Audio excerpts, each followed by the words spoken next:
Good afternoon, everybody. It is Steve Lookner with Agenda Free TV. We are here to bring you more live coverage of the situation in Iran. Israeli strikes continue today. Some small. Iran is responding with smaller these days missile strikes. And the big question of the moment is, will the U.S. join the war on the Israeli side? Will Donald Trump decide to join the Israeli effort to destroy the Iranian nuclear weapons program, to destroy Iran's nuclear program? I would say nuclear weapons program. So we're going to have to see. A lot of speculation going on about that. And we're here to bring you live coverage. I appreciate you being here. President Trump posted some things in the last hour or so on his Truth Social we're going to talk about. And we'll see what happens. We'll see what happens. I don't know what's going to happen.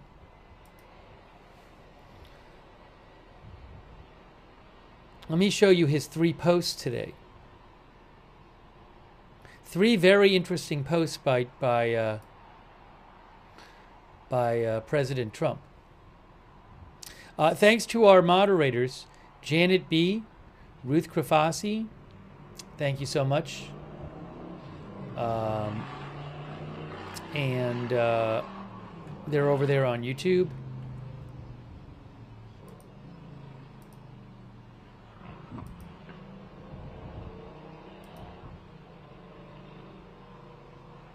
Matthew Kohai and 3 and Surly Dev are on Twitch, thank you. Thanks also to our Facebook moderators.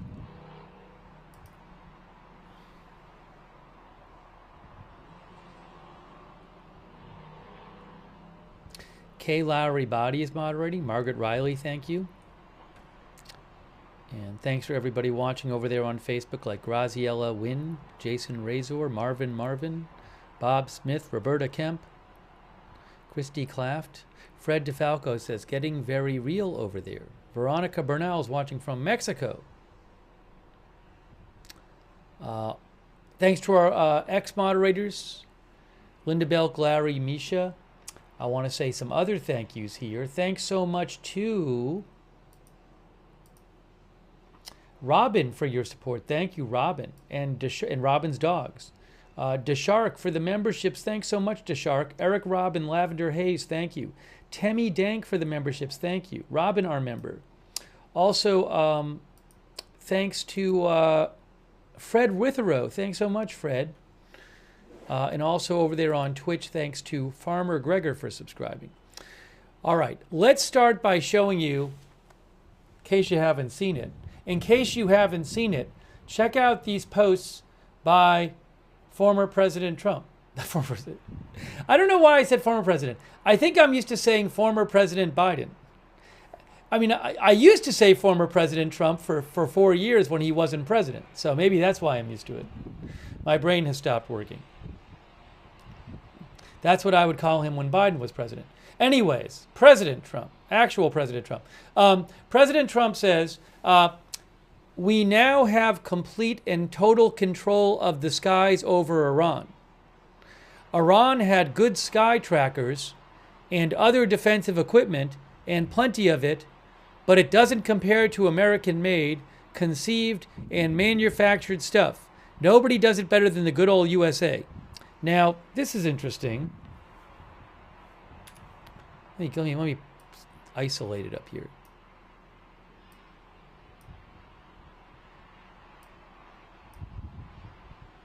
So notice that he says we. Yeah, a lot of our viewers are saying we. We.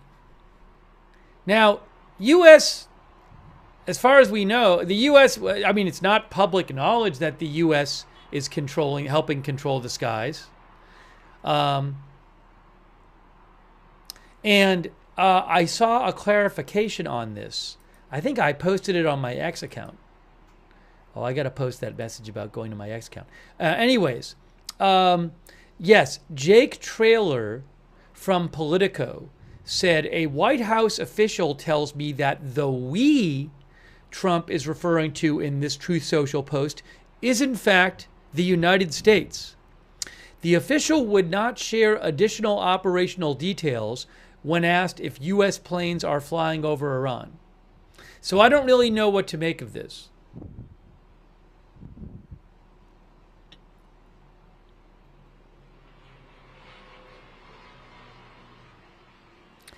I mean, I guess you could, if you really want to try, you could say, well, maybe he's just talking about American equipment that Israel is using. It feels like kind of a stretch. One of our viewers said, we're already there, boys. I don't know. I don't know.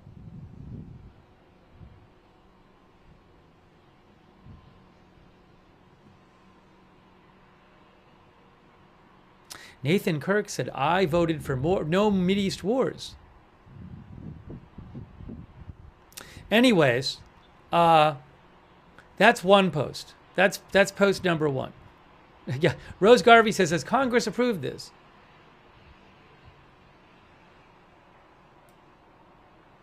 Post number two. Post number two.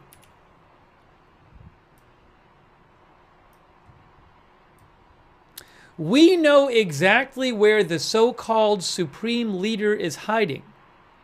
He is an easy target, but is safe there. We are not going to take him out, kill, at least not for now. But we don't want missiles shot at civilians or American soldiers. Our patience is wearing thin. Thank you for your attention to this matter.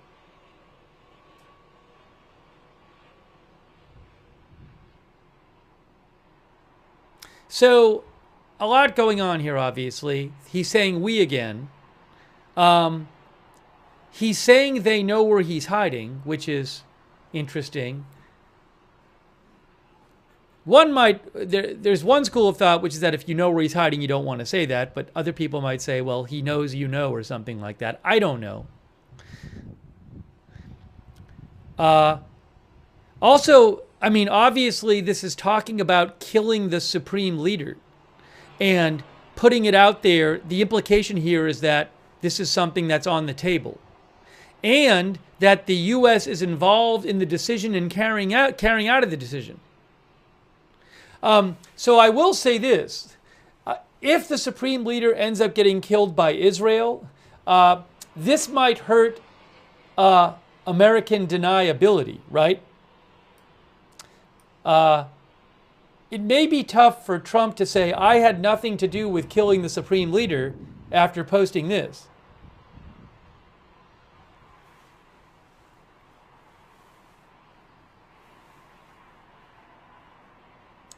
But there's so, Dr. Boomstick says, have we declared war yet?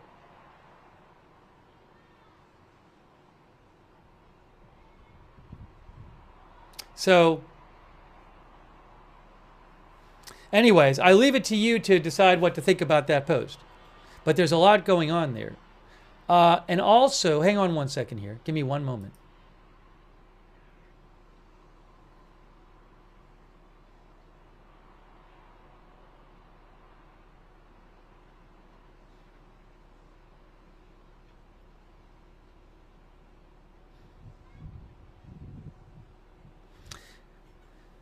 One of our viewers said they don't care about deniability anymore.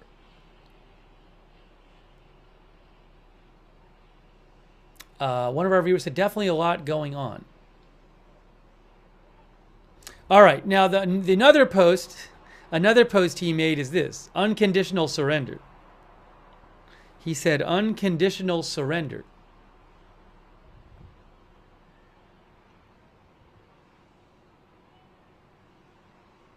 Which, I mean, I guess I would ask, what does that involve? I mean, they're not officially at war. I mean, this is specific. The conflict specifically is about Israel attacked Iran over its nuclear weapons program. So I guess maybe he means unconditional surrender when it comes to the nuclear weapons program.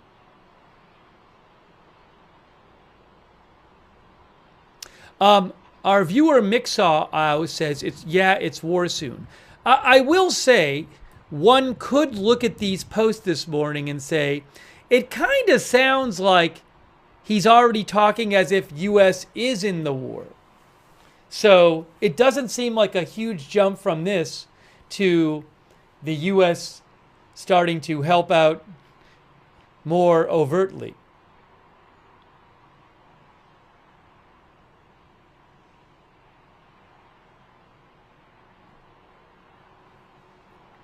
One of our viewers thinks they're Warhawk tweets. But they certainly, I mean, there's so much we in there, you know, so it really does.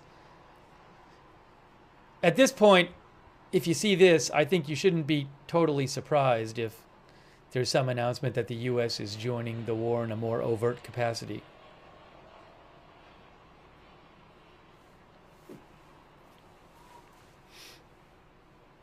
Hold on a second here.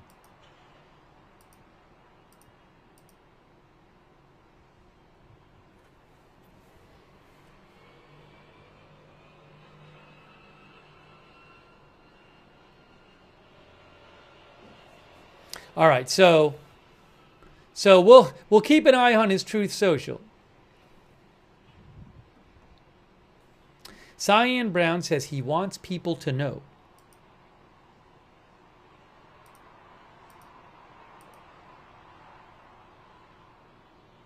They need to focus the camera a little.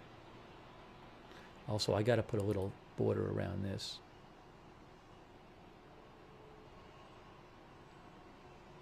By the way, in case you missed when I said this yesterday, we did not have a Haifa cam yesterday. And I didn't see a Haifa cam on any of the news agencies that I look at. And a couple of them I buy stuff from, buy footage from. And I reached out to Reuters about the Haifa cam. And I said, hey, Reuters, any chance that there's going to be a Haifa cam today? And they told me we're not allowed to show it.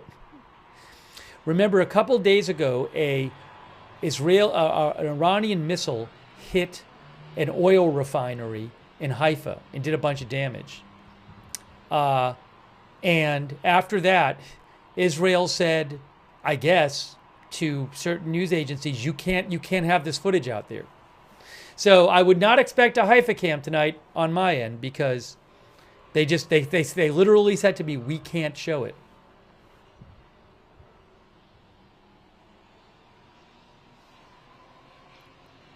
Brad Anderson says lots of cams are down. Yeah, I can't just take everything off the internet. I can only get I can only use what I have the rights to. So there might be another one floating around somewhere, but if I don't have the rights to it, I can't use it. But I mean, they had it pretty much every day. You know, that's why it's not there. The only reason I don't have the Reuters ones because they just said we can't give it to you. We're not allowed to broadcast it.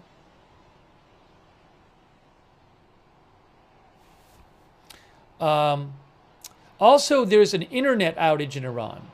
Hey, look at this. In case you haven't seen it, look at this. NetBlocks. At NetBlocks. Confirmed. Analysis of telemetry shows a significant reduction in internet traffic in Iran. The incident comes amid an escalating conflict with Israel and is likely to limit the public's ability to access information at a critical time. Now, I don't know, is that an outage or is that the government cutting the internet? Or both?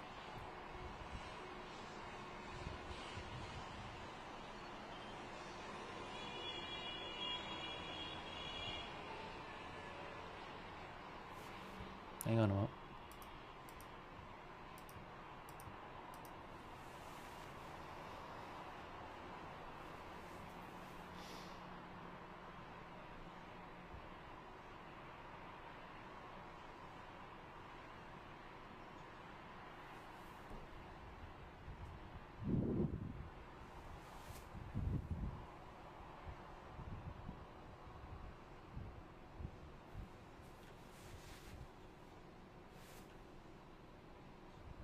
One Fac Myman, thank you. I haven't heard that report. I will keep an eye out for it, though. One Fac Myman. I will keep an eye out. Thank you, Jay Harris. I appreciate it. Thank you, Rusty Shackelford. And everybody in Battle Creek. Rusty, it's very kind of you. Thank you. Thank you.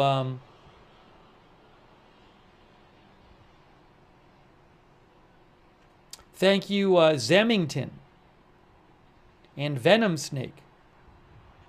And UEFA3. And Pixel Panda. And Lavender Haze. And Karen Mellis. And Marvin Elder. And Righty. And John H. And Summers Painting. And Pee Wee Pat.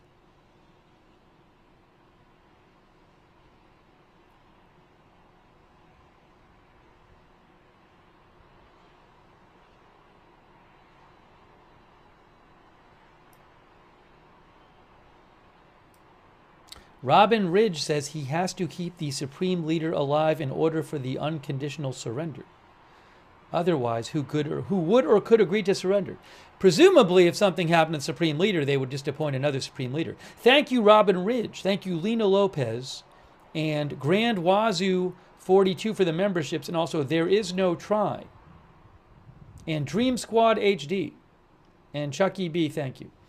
Okay, let's check for some more updates here. There's a State Department briefing. There's a U.S. State Department briefing at 1:45. The State Department press briefing is 1:45 from my understanding.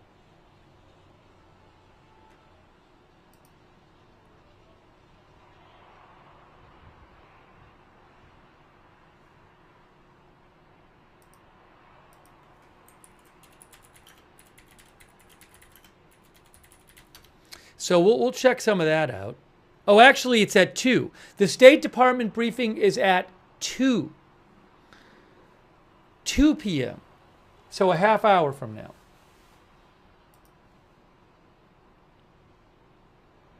It's at 2. Literally says 2.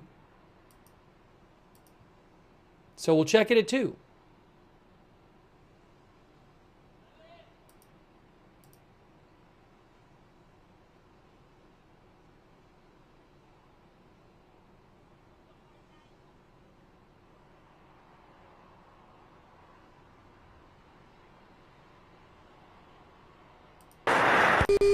Hold on.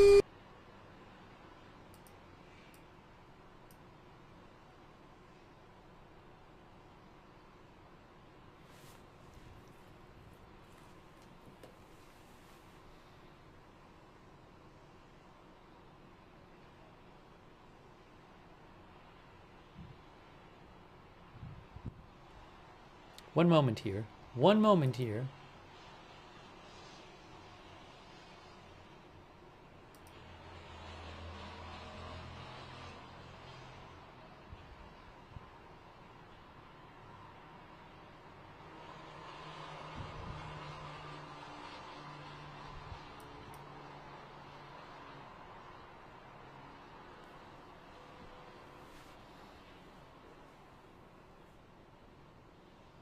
I believe Trump is Trump in the security? Is Trump meeting with his?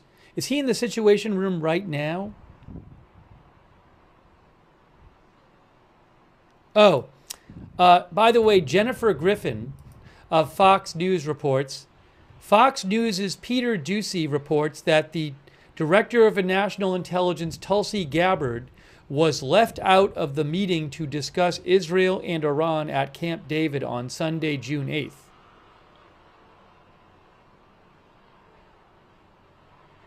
Ducey says she had a scheduling conflict with National Guard orders, but was never invited in the first place. So, I don't know what to make of that. There's been a bunch in the news lately about how Tulsi Gabbard, what was it, back in March or something like that? Didn't she say something like Iran is not working on a nuclear weapon? Yeah, so Tulsi Gabbard testified that Tehran was not building a nuclear weapon, I think a few months ago. Yeah, in March. She said the IC assesses that Iran is not building a nuclear weapon.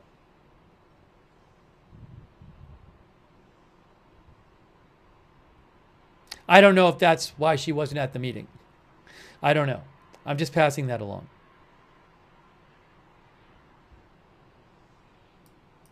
And then there's some press today about Trump saying, I don't care what she said. So I guess from on Air Force One, hold on a second here. Hold on a second here. I don't want to make a huge deal of this, but just want to pass it along in case you haven't heard.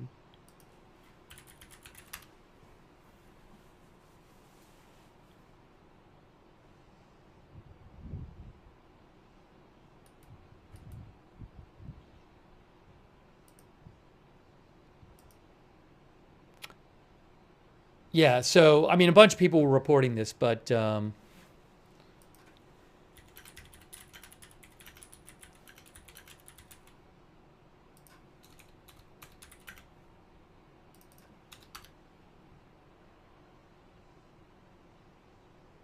yeah, he was asked on Air Force One, I think last night. Tulsi Gabbard testified in March that the intelligence community said Iran wasn't building a nuclear weapon. And President Trump said, I don't care what she said. I think they were very close to having one. Anyways, so some people are talking about that. I don't want to linger on it. Think of it what you will. JM thinks they disagree it happens. Unclear if there's some big rift there or something.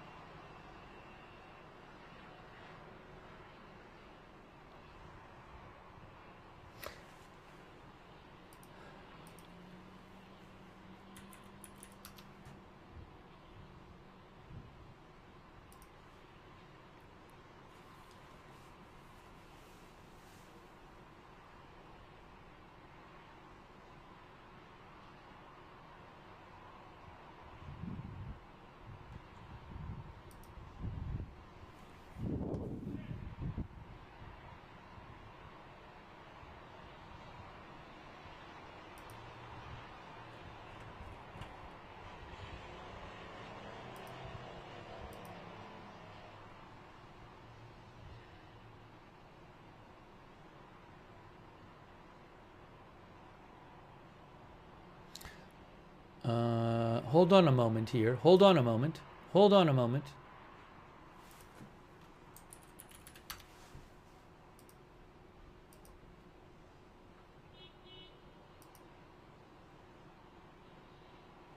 CNN reports that President Trump is now meeting with his national security team in the White House Situation Room. He's meeting, this says this afternoon. It sounds like it means now. Yes, soon. CNN says Trump will soon meet with his national security team in the Situation Room.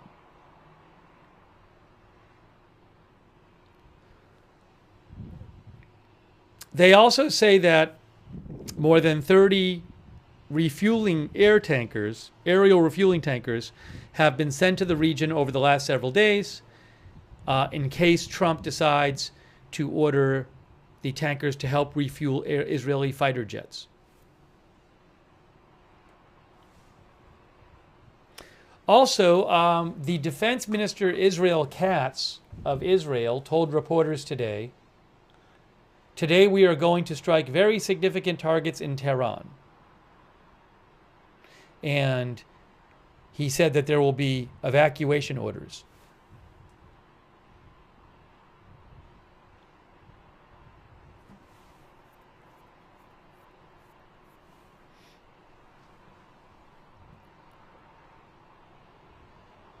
So we'll keep an eye and see if we see any more evacuation orders.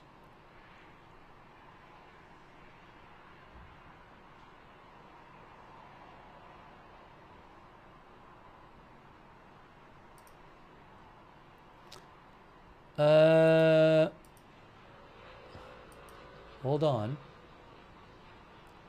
Hold on a moment.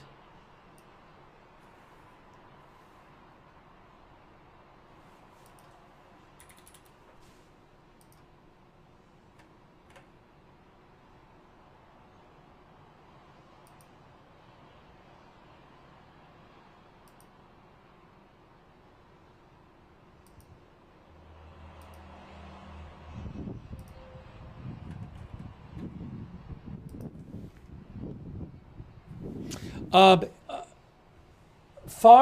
Iranian state media just reported that there is air defense active in Tehran.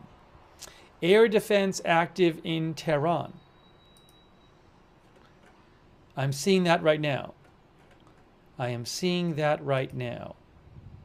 Also, Daphne Lay, who's a reporter, reports that there's a big fire in Tehran right now. Did something happen in Tehran?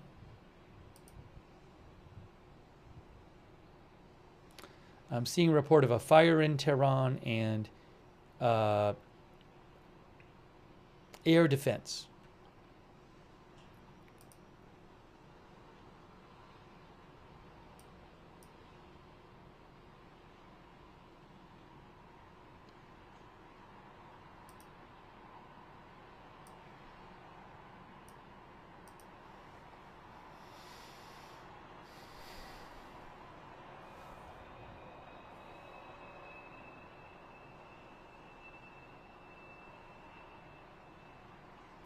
Al Arabiya reports that some Iranian media say huge explosions heard east and west of Tehran.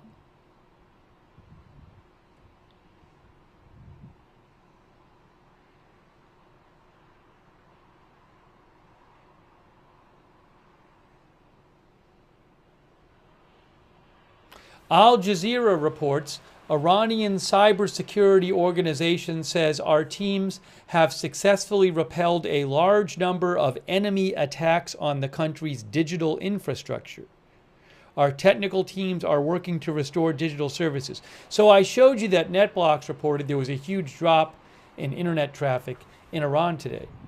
So it sounds like Iran is claiming that Israel was responsible. Now, I don't know that they really were responsible. Maybe it's an Iranian issue, but they want to blame Israel. So who knows? Or maybe the Iranian government cut it off. I don't know.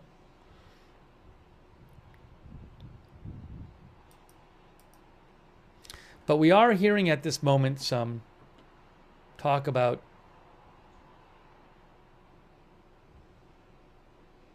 possible attacks going on in Iran.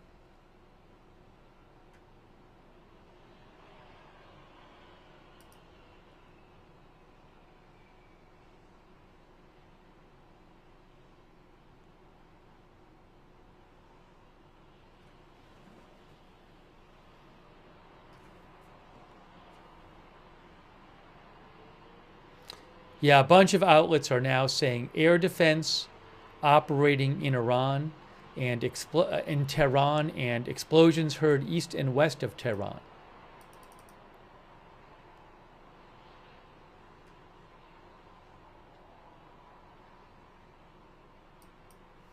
Axios is reporting that President Trump is meeting with his national security team at 1 p.m. Well, that's already started. So he's either meeting with them now or is going to meet with them soon. Axios says Trump is seriously considering joining the war and launching a U.S. strike against Iran's nuclear facilities, especially its underground uranium enrichment facility in Fordo. Fordo is the uranium enrichment facility. You need enriched uranium as the fuel for a nuclear weapon. And the most advanced uranium enrichment facility is Fordo. And Fordo is in a mountain. And Israel does not have the firepower, not have the kind of bombs to take out Fordo. Only the U.S. does. And if Israel wants to take out Fordo, they would need to have a U.S. plane, which is capable of carrying this really heavy bomb, or type of bomb. U.S. planes would need to carry these bombs, and you would have to have U.S. planes with U.S. crews and U.S. bombs take out Fordo. So Trump is reportedly considering doing that. No, those are not nuclear weapons. They're not nuclear bombs. They're these very strong bunker buster bombs. But you would need, again, these specialized bombs with planes that are capable of carrying them. And all of that would have to come from the U.S. and the crews to carry it out, to fly them.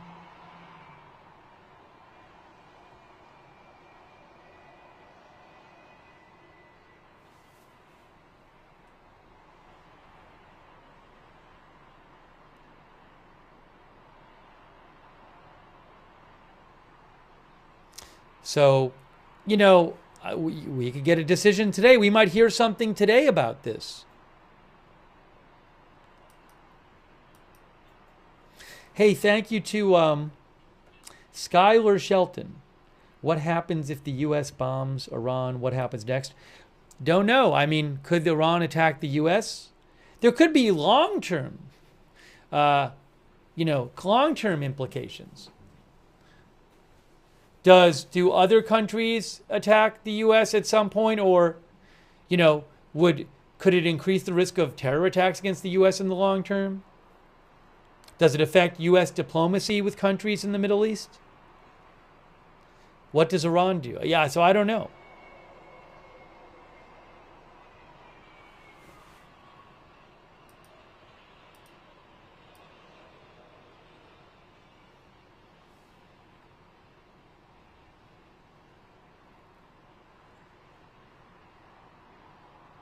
But we're not just talking about what happens immediately after. It could have impacts way down the road.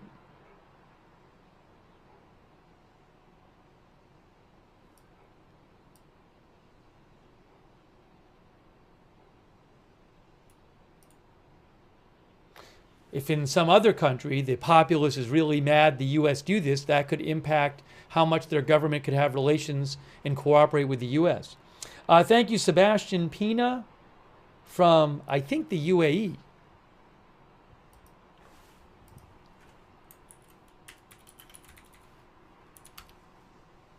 Yes, thanks for watching from there.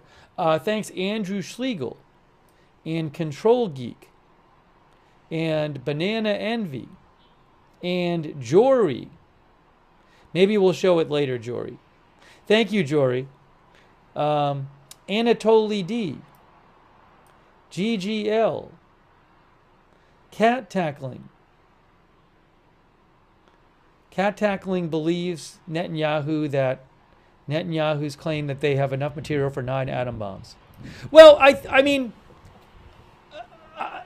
I don't believe, I have seen a number of different articles where experts say that the belief is that they have enough material roughly for a certain number of bombs. Now, but that doesn't mean they can just make the bombs.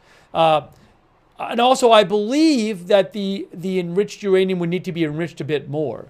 But they basically, I think it's pretty much a consensus that they have enough enriched uranium that they could fairly quickly have enough for roughly 10 bombs. I think if they enriched it a bit more. But there's more that goes into making bombs and having enriched uranium. For example, you need a detonator. They don't have the technology to make a small enough bomb to put it on a missile, even if they wanted to. So you have to, once you have the material, you have to make the bomb, and then you have to get it small enough to put it on a missile, and you have to have missile technology that works. So, again, but I just want to be clear that what's not in dispute is how much enriched uranium they have. And I believe the IAEA was doing more than once daily checks on their enriched uranium. So I appreciate Cat Tackling. I know it's kind of complex. I appreciate Cat Tackling bringing it up because I've heard some talk as if like there's a huge debate over whether they have the enriched uranium. And no, it's widely accepted they have a certain amount of enriched uranium. The question is, what were they doing with it? And how much work were they doing on, and how much work were they doing on all the other stuff they would need to do to make it into a bomb? Oh no, I'm not an expert on this stuff, but that I know from just reading some stuff.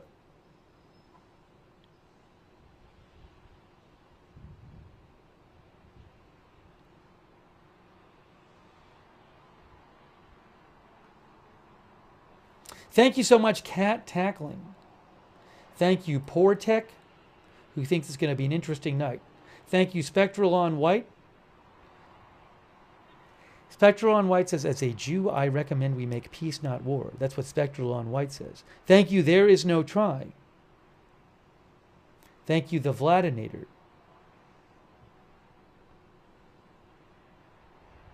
And Jose Corona. And as Vladinator mentions, I mean, again, Tulsi Gabbard, the Director of National Intelligence, testified in March that the U.S. intelligence was assessing that Iran, what was the exact wording? Was, I think it was something like, was not actively pursuing a bomb.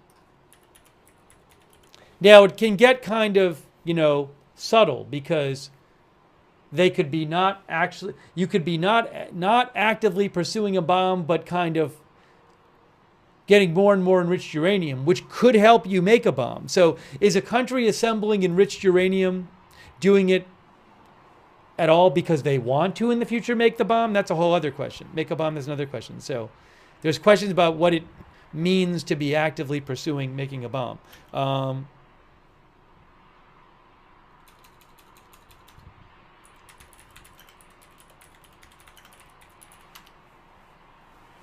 Yeah, in March, the Tulsi Gabbard testified, the intelligence community continues to assess Iran is not building a nuclear weapon.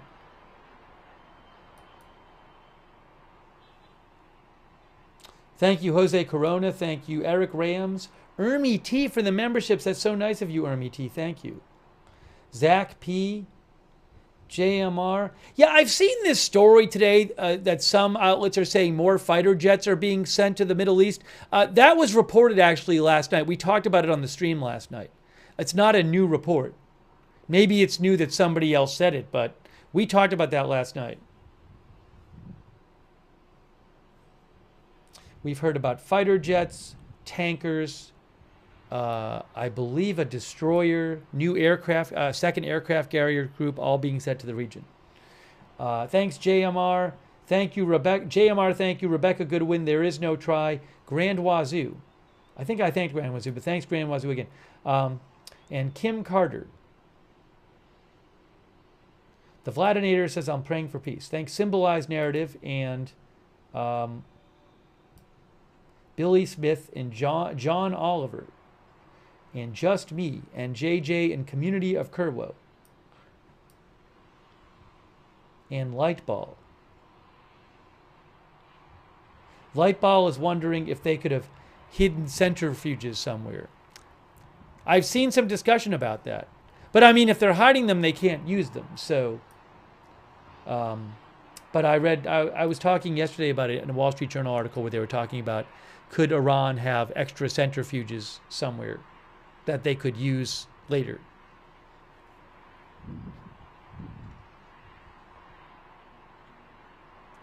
But I mean, I think in Natanz there were like 15,000 centrifuges. Thanks, Cambelina, the Ghostmore Girls, Emily, Queen of Chocolatoria, Jeannie Sparks, Ellie Cyrus, Daya Shankar, Michael Kelly, Hoosier, Terrence Custer. Thank you. All right, let's get to some updates. Camera's moving. Camera's moving.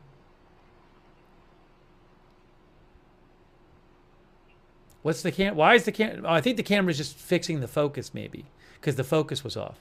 Maybe it's focusing. I think it's fixing the focus. Maybe the camera operator was on break. Oh, in 5 minutes, there's department press briefing coming up. Hold on a second. I know it's. I want to do it. Have a different. Hold on. Just hold on a second. Department press briefing coming up.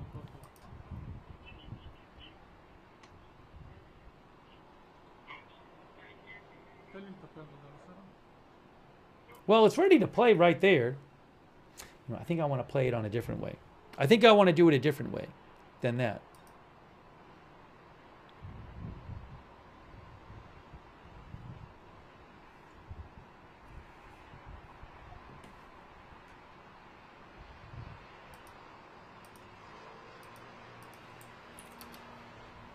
Hang on, I'm putting the department press briefing on the screen.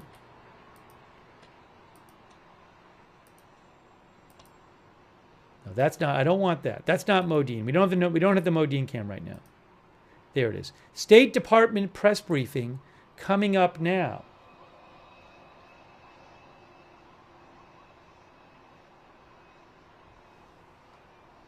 Oh, I got to turn down the brightness on this thing.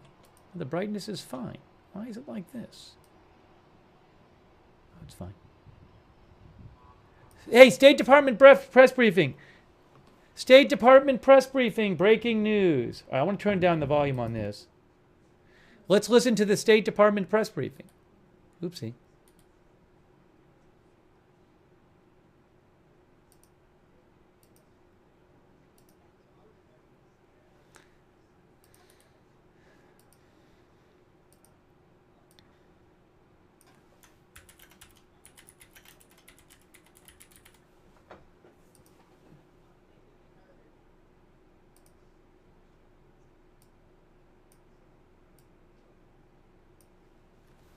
U.S. State Department.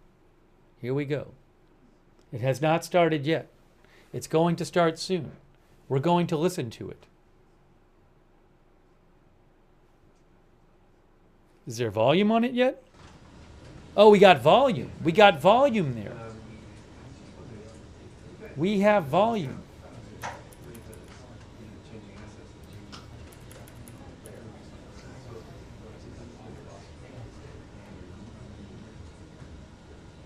A little bigger for you.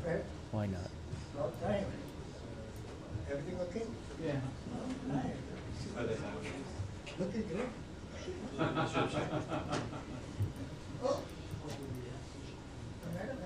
That's why what they do with places.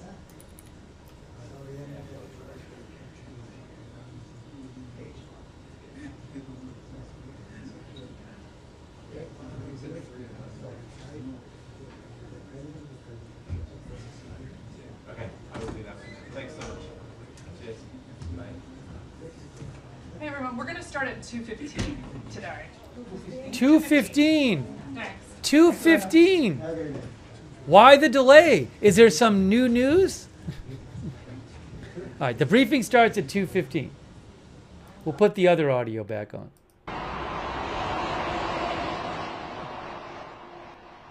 One of the viewers says, I can't wait another 15 minutes.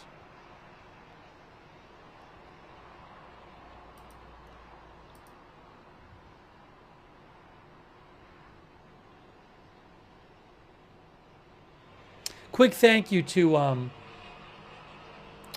Francis Woodworth. Thank you so much, Francis Woodworth. Also, Vicky Healy. Thank you, Vicky, Dave, and Coco.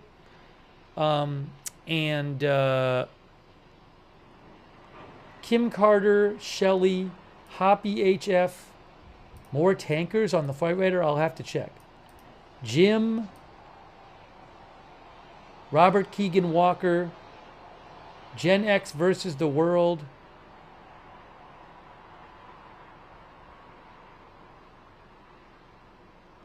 Jamie from Malta. Gen X versus the world, I'll have to look up about what you were talking about.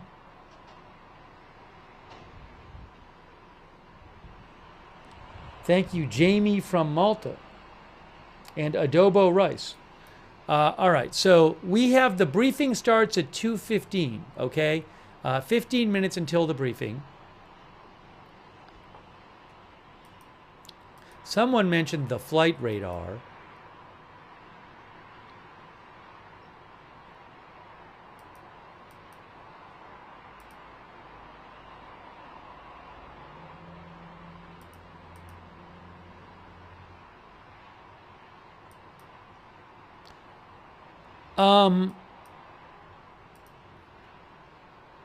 So there are some tankers on the flight radar, but it doesn't look like they're necessarily I mean, tankers probably fly around all the time.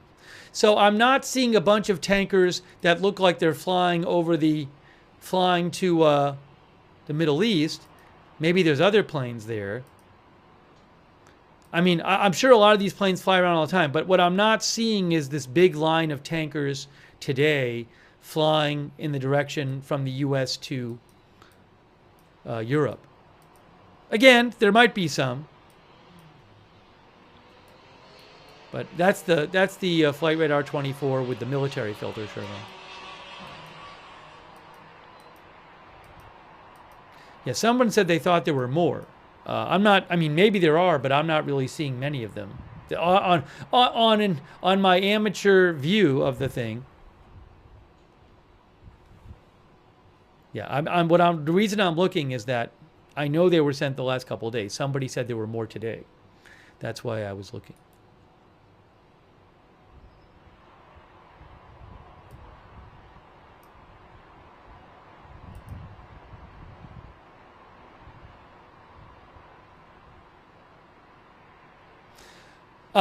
CNN says President Trump is growing increasingly warm to using military assets to strike Iranian nuclear facilities and souring on the idea of a diplomatic solution to end the escalating conflict.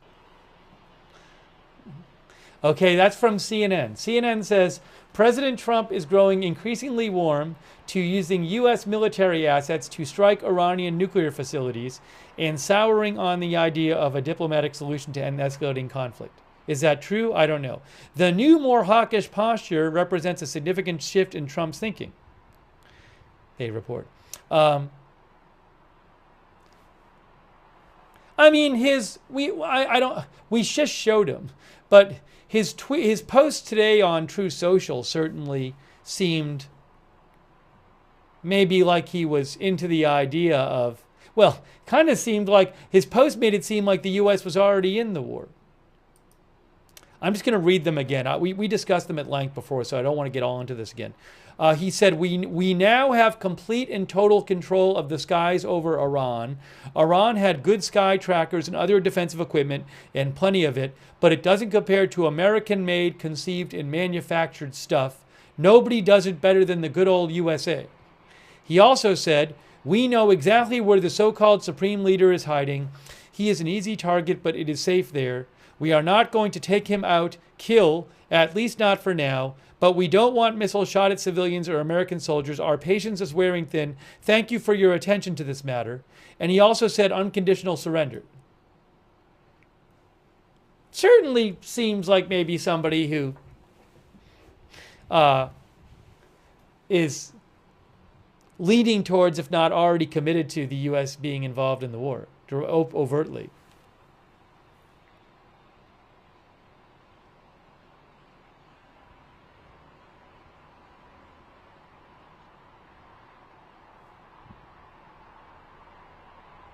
Richie Rides thinks it's a bluff.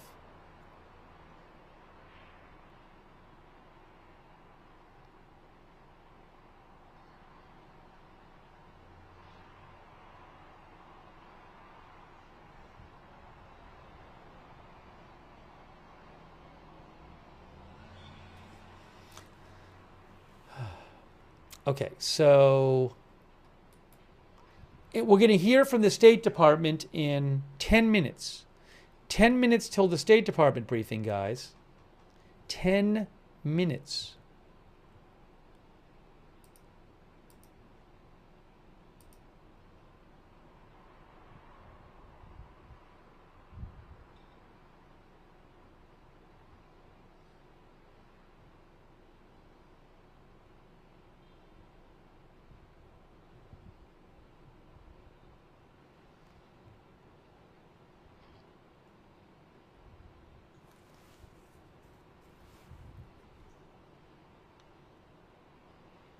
Just saw something else here I wanted to check.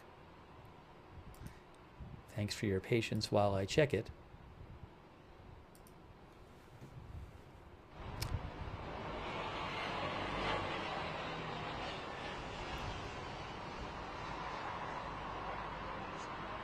Ooh, that looks interesting.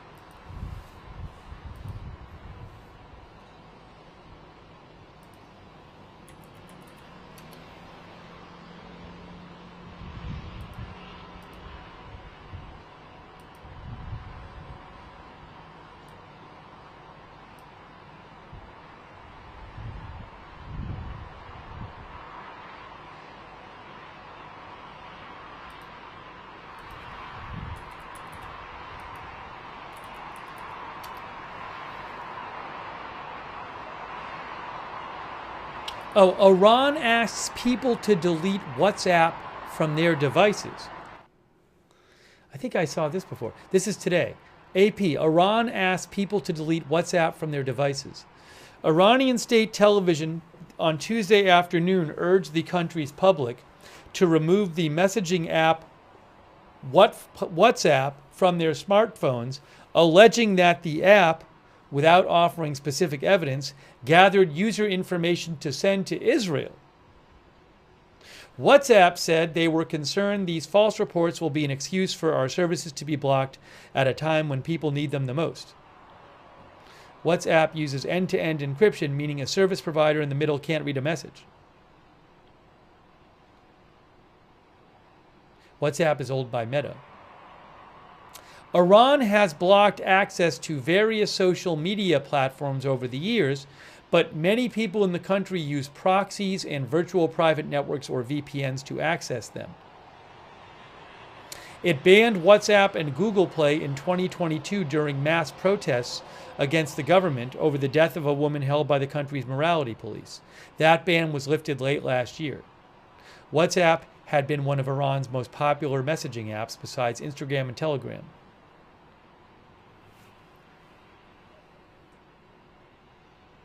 So maybe they just don't want people using it.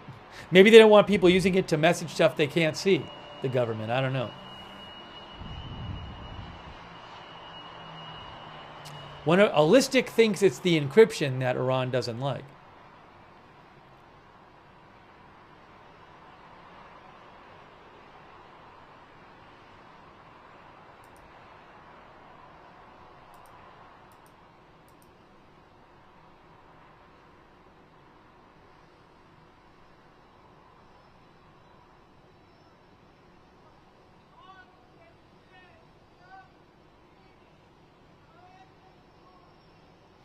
Oh, I found an article about bunker buster bombs in Fordo. We'll read that too. I don't want to get it. This press conference is starting in 7 minutes. I have a couple of articles that look kind of interesting that I want to discuss after we hear from the State Department, but I don't want to get into it right now.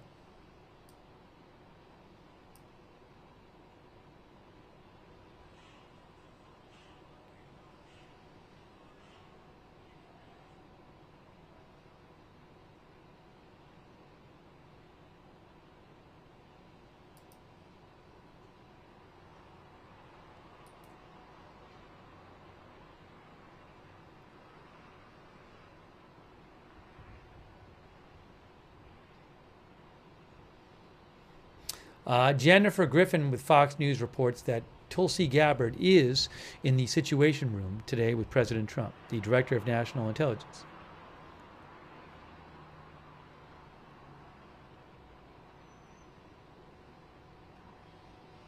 Will President Trump decide today whether to join the war?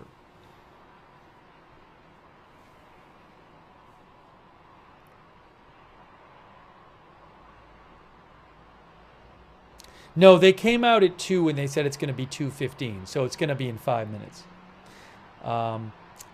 Thanks to Adam Marshall, Harry Sound, PyCon,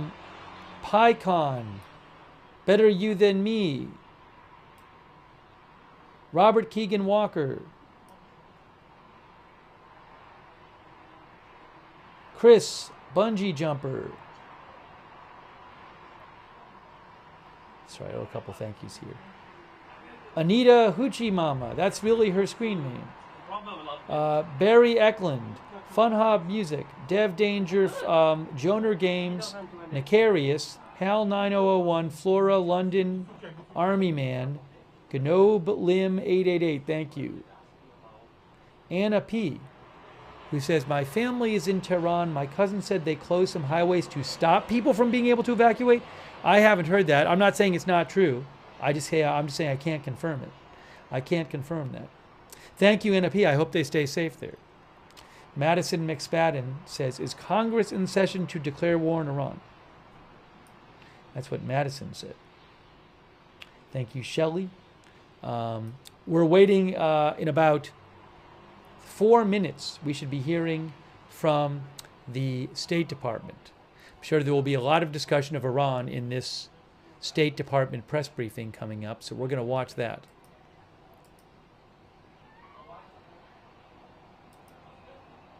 Thanks to Oxytropis on Twitch.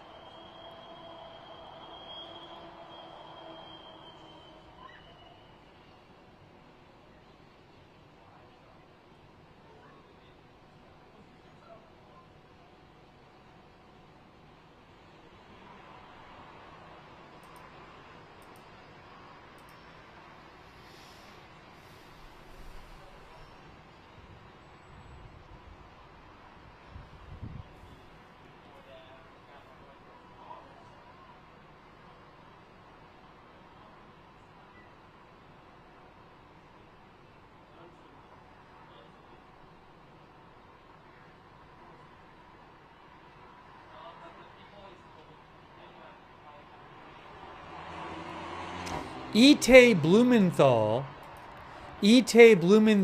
an Israeli reporter with Channel 11, reports that dozens of Israeli fighter jets are attacking Iran's military industries that produce ballistic missiles.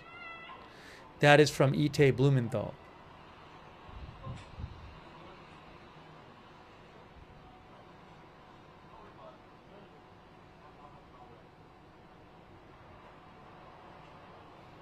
Oh, did the IDF say something about this too recently?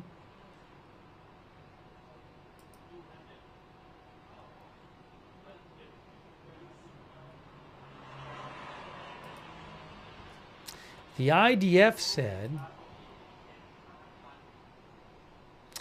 Yes, the IDF said about 20 minutes ago, the IDF completed a wave of strikes on missile launch and storage sites in the heart of Iran. That's what the IDF said.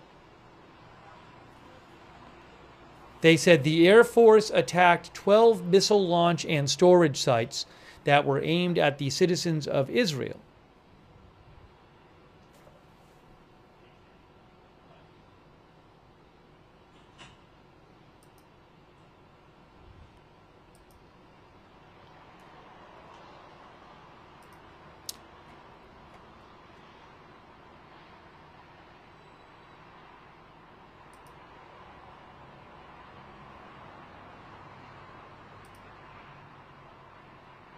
There's a video of a strike on a missile launcher they posted.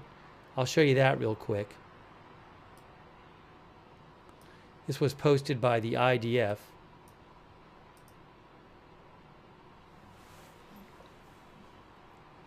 I guess this was one of the strikes today.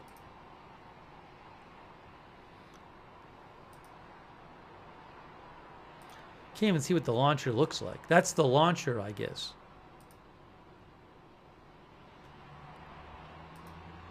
That's in Isfahan area.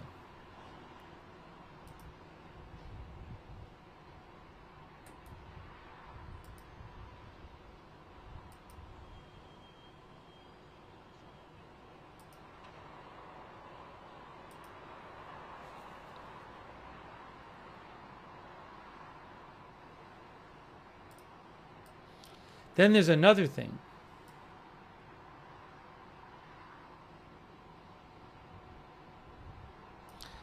Here's another video that they just posted of them carrying out a strike today on when Iran was preparing to launch missiles. Hold on. They say this is detection of preparations to launch, and then they show what the after strike on the site.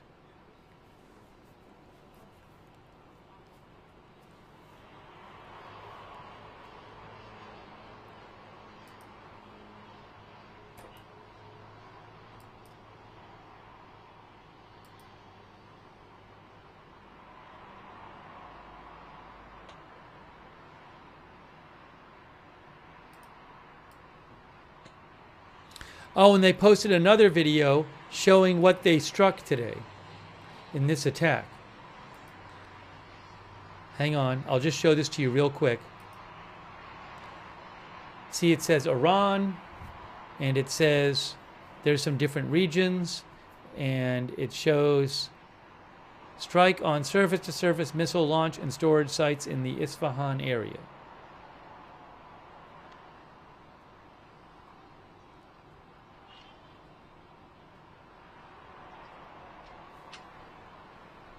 There you go. That's posted by the Israeli military.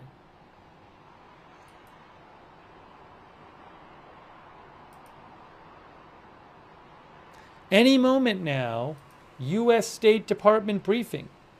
Any moment now.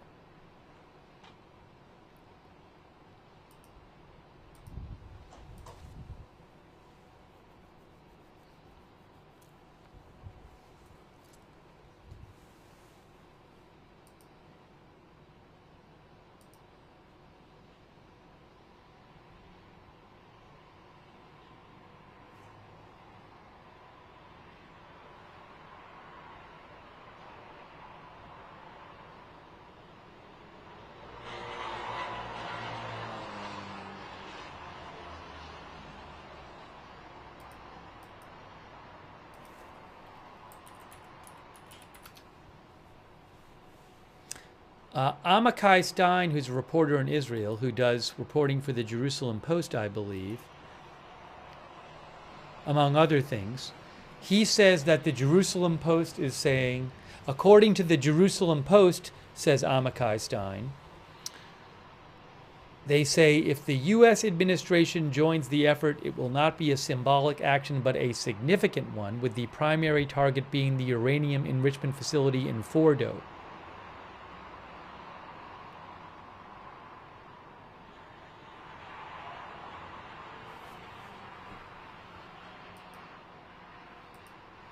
Any moment now, waiting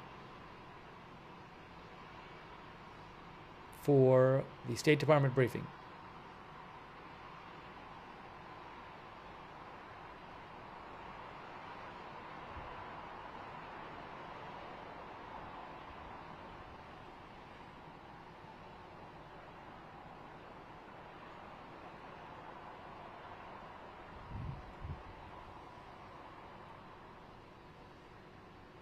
Charles Gasparino with Fox Business News says, one Wall Street CEO with ties to the White House just told me the chances are very good the U.S. at least lends Israel the bunker buster bombs to finish the job on Iran's nukes.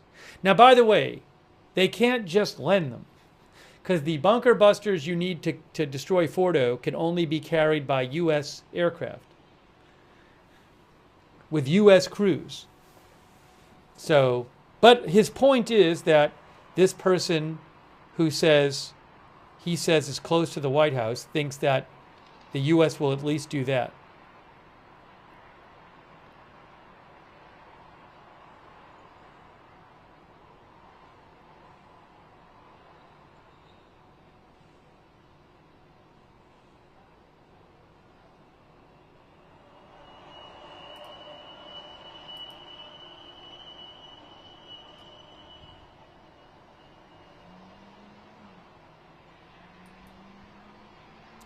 Any moment now, State Department press briefing, any moment now.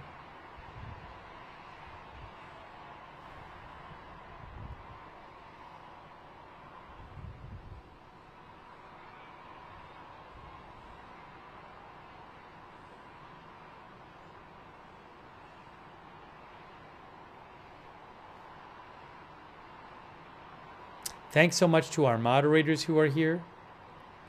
I really appreciate it. Roberts Mayqueen is moderating right now. Thank you. On Twitch, Bastion Girl Hearsay. I got that fire. Mark HNC, Matthew Co. High 3, Surly Dev. Kay Lowry Bodies modding over there on Facebook. Margaret Riley. Linda Bell Glary, Misha on X. Thank you, moderators.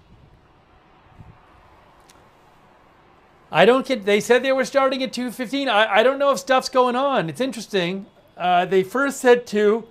They came out at 2 and said 2:15. And now it's 2:21. Maybe there's big developments. You know, we've seen this before with Trump. Sometimes all of a sudden he'll post a tweet. He'll post a Truth Social post with some big announcement before people expect it. So you could have President Trump could post something on his Truth Social this afternoon saying, "I've decided to do this."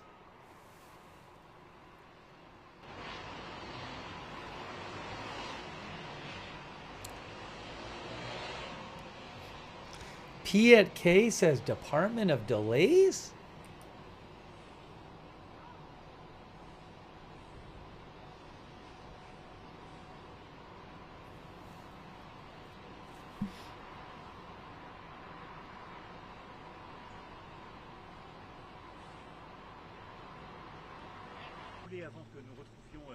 What is that? Hold on, I don't know what that is. What? That's Macron, but why did they switch to that? I got to switch the camera. I'll switch the camera in the back. Sometimes those cameras switch. Why did it switch all of a sudden? What happened there? Oh, I think they switched the channel or something. Hold on. Tammy Bruce is starting. Tammy Bruce is starting. Hi, everyone. Hi. Welcome back. Appreciate you being here. Thank you.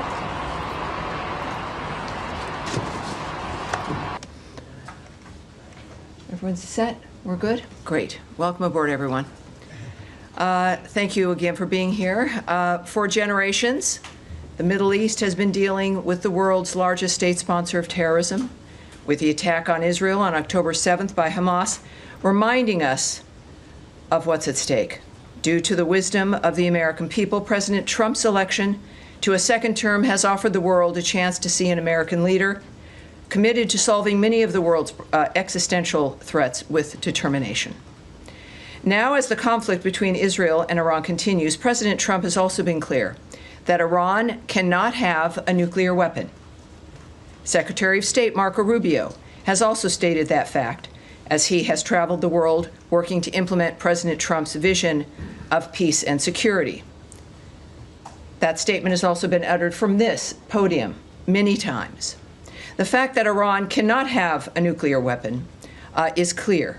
As the White House reminds us, since taking office, President Trump has clearly stated no fewer than a dozen times that Iran cannot be allowed to have a nuclear weapon, for anyone who's unclear on that fact. President Trump has made the same pledge no fewer than 40 times before taking office, even as far back as 2011. One of the highest priorities of the Trump administration is the safety and security of the American people. To that end, the Department of State has established the Middle East Task Force to help coordinate support for U.S. citizens, our U.S. diplomatic missions, and personnel and diplomatic engagement. The task force is operating 24 hours a day. Over the past week, to help keep U.S. citizens informed, we have issued more than 30 security alerts to countries in the region and updated the travel advisories for Iraq and Israel. We remind U.S. citizens not to travel to Israel or Iraq and not to travel to Iran under any circumstances. We continue to monitor the complex and rapidly evolving situation on the ground as we continue to assess and address the needs of U.S. citizens. We urge all U.S. citizens to regularly visit travel.state.gov for the latest travel advisories and security updates, and to enroll in the Smart Traveler Enrollment Program, also known as STEP, to receive timely alerts and guidance from the State Department. For Americans needing assistance, and there we have a bit of the website there for you, call +1 202 501 4444. That number again is +1 202 501 4444. If you're on that website, you can also click on that red box. It will take you to a page where you can search for the embassy of your interest, where you are, where you would like to connect to be able to get help from the embassy in the country where you are. And of course, the number's there as well for your closest U.S. embassy. I also want to add a couple other things here as we're dealing with this. It is certainly a rapidly evolving dynamic, but to conclude the topper here today, I want to recognize the State Department and other U.S. government teams around the world working under threat on behalf of the American people, particularly those in Israel and Ukraine, who spent another night sheltering in bunkers as they came under attack. Our priority is the safety of Americans overseas and here at home. It is the priority of Secretary Marco Rubio. It is the priority of everyone who works in this building, and the thousands of American citizens who work anonymously and whom you will never see, who are working in embassies and consulates around the world and working with those local nations to be there for American citizens and to help facilitate American diplomacy. Our priority is the safety of Americans, yes, here at home, but also overseas. We thank all of those working on behalf of the American people, all of you watching from home and from around the world. We thank you, and for everyone around the nation, we know and honor your work as we begin another briefing here, ready to take your questions. All right, yes, sir. Yes, hi, Tammy, thanks. Thanks for that. Could you give us some more details on this task force, how it's going to work, and specifically if it's going to help Americans potentially leave the region, be repatriated, or depending on the countries that they're in, and any more details you can give on that? Right. I won't be giving you, just as a reminder of how today is a little bit of a different day for the briefing. There is always things that I can't say to you.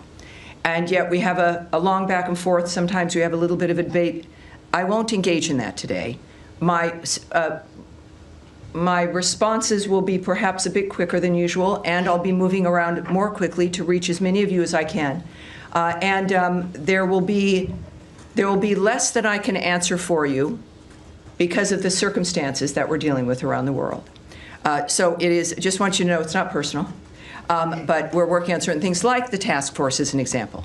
The task force is a group of people who are working, taking the calls of people, of American citizens around the world, making sure that they get connected with what they may need in that region. I won't go into the details of all that the task forces do, of course, but it's about information, making sure people here at the State Department and people that we get the information we need, but also people around the world, American citizens, get directed to the information that they may need as well. So I'll leave it at that, but this is something that the State Department does when there's a situation that requires it, and this is one of those times. Tammy, I'm sorry. Could I just ask Sure, about the Matt. phone Sure, number? of course. That phone number that you get, if you call that number, which I can do right now, who do you get? You get an individual who is task force, or no, you don't get the task force. That phone number is a general phone number. The task force is busy, but it is a separate unit that is established to take the calls to assist American citizens who call to the embassies. Particularly, you're going to be referred to embassies who can help you get what it is you need. So good question. Thank you, sir. All right. Yes, Andrea. Just a quick question. There's some specific consular needs. One in particular that I'm aware of, and there may be more than one, is an American citizen in Iran, where there is no embassy, no consulate. Mm-hmm. Would that be the Swiss protectorate? Would there be other options? Is consular affairs give any advice as to what to do about Americans right now stuck in? I can't speak to any advice or information. Really quick, I just want to cut in and say multiple reports say President Trump's meeting in the Situation Room about Israel and Iran just started a few minutes ago. That's according to multiple reports. Some small measure for people who, some people have kids in Israel and they were visiting the States. Mm-hmm. And they're American citizens. Is there anything that they can do? Where should they call this number? Well, obviously, if you know, and we encourage every American when you travel, is to contact your local embassy or consulate, let them know you're there, make sure you know where they are, have those numbers, and that's what I would recommend, no matter where you're traveling, but certainly in the Middle East, is know where those entities are, know where the embassy is. So if you're in Israel, obviously it's Tel Aviv or it's Jerusalem. Are they open? Well, they will answer their phone. So there's contacts that can happen. in the midst of all of this. And of course, I think that that's the advice for wherever you are. But clearly, if you're in a certain area, it's obvious in this case that there are certain limitations in that region, and that contact the embassy, the one that is nearest to you, and you will, at the very least, make sure they know where you are, but also they will give you some options for the plans that you would like to make. Yes, Humaira. Tammy, I understand your limitations, but I have to ask this. I know you do. It's your job, and I appreciate that. I'm here to take questions, not necessarily always answer them. Yeah, last night ma'am. President Trump said he wants a real end, not a ceasefire. So does the United States support or pursue regime change in Iran, or are we just talking about dismantling Iran's nuclear enrichment, and would that include the United States helping Israel strike Fordo? Well, I'm certainly not going to characterize what President Trump says or tweets, for that matter. He doesn't need characterizing. He's one of the most transparent, one of the most clear individuals that we've known. I think that we can take his word for his word, but I'm not going to speculate on, in a larger sense, what that would mean. That is up to the president. He is the singular guiding hand about what will be occurring from this point forward, as he has been. And I think that dynamic is pretty clear. He says he wants an end, as he has said about every conflict that he has, as a peacemaker, worked to stop peacefully through diplomacy. That has been his commitment. And he wants these things, as he said about a number of situations, not for a month or 6 months, but durable ends to this nature of forever wars. And that has been his posture, and that's his posture now. Okay, I have an easier follow-up. Yes, ma'am. How many people... I'll take a hard one, too. I'd say. How many people so far have contacted U.S. missions in Israel or elsewhere, American citizens, seeking help to depart the country that they're in the Middle East? Yes, I won't discuss those details or the numbers involved with the embassies. Are you guys planning to facilitate charter planes to get people out, or military evacuation? I will not discuss what our plans are in that regard. Yes, ma'am. Just to follow up on that really quickly. Sure. Are you guys considering at all operations that would help Americans who want to leave the region from evacuating? I know that our commitment is to the safety and security of Americans around the world. All right? Yes, sir. Yes, sir. Go ahead. Tammy, would the U.S. government like to see regime change in Iran? First of all, I'm certainly not going to remotely address that. It would require me to speculate or speak on behalf of the president, which I will not do. What we've seen, though, is clear, is months and repeated statements that all he wants is a peaceful world. His activity and the nature of the actions that the United States has taken, and his special envoys have been rooted in one thing, which is negotiations, looking for diplomatic solutions to generational problems that he wants solved diplomatically. That has been his constant posture, and there has been nothing that has changed in what he wishes for, what he would hope to accomplish. And so, of course, that's not something I'm going to address. Is the U.S. government and the Israeli government on the same page when it comes to the intelligence about Iran's nuclear weapons program? That is a question for the White House and perhaps the NSC. That's not something I can answer here. Nadia. Thank you, Tammy. The president said you want to see Iran offers unconditional surrender. I'm not going to ask you to comment on the president's statement, but I'm going to ask you if the secretary is involved in any kind of diplomatic missions with his allies, with the Germans, with the French, trying to offer something to the Iranians as a way out. Well, I, again, would not speak on the details of any diplomatic conversations, if they occurred, between whom, what those details would be. We know, of course, the Secretary and the President were at the G7. Their constant work from the moment they came to office has been and certainly Secretary Rubio, was to open up conversations and to lead the world through diplomacy to make a difference. But that's the only thing that would guide me when it comes to the nature of the decisions they're making at this point. Yes, ma'am. Without getting into the details of the conversations, is the door to diplomacy with Iran on its nuclear program still open from the U.S. perspective? That would be a decision made by President Trump. Have you heard from the Iranians signaling interest in continuing discussions? That is not something that I can speak to. Yes, ma'am. Hey, going back to the consular piece of this in Israel, the latest security alert from the embassy there still says that the embassy is not in a place to evacuate or directly assist Americans. Do you have any timeline on when that might change for the Americans who are stranded in that country?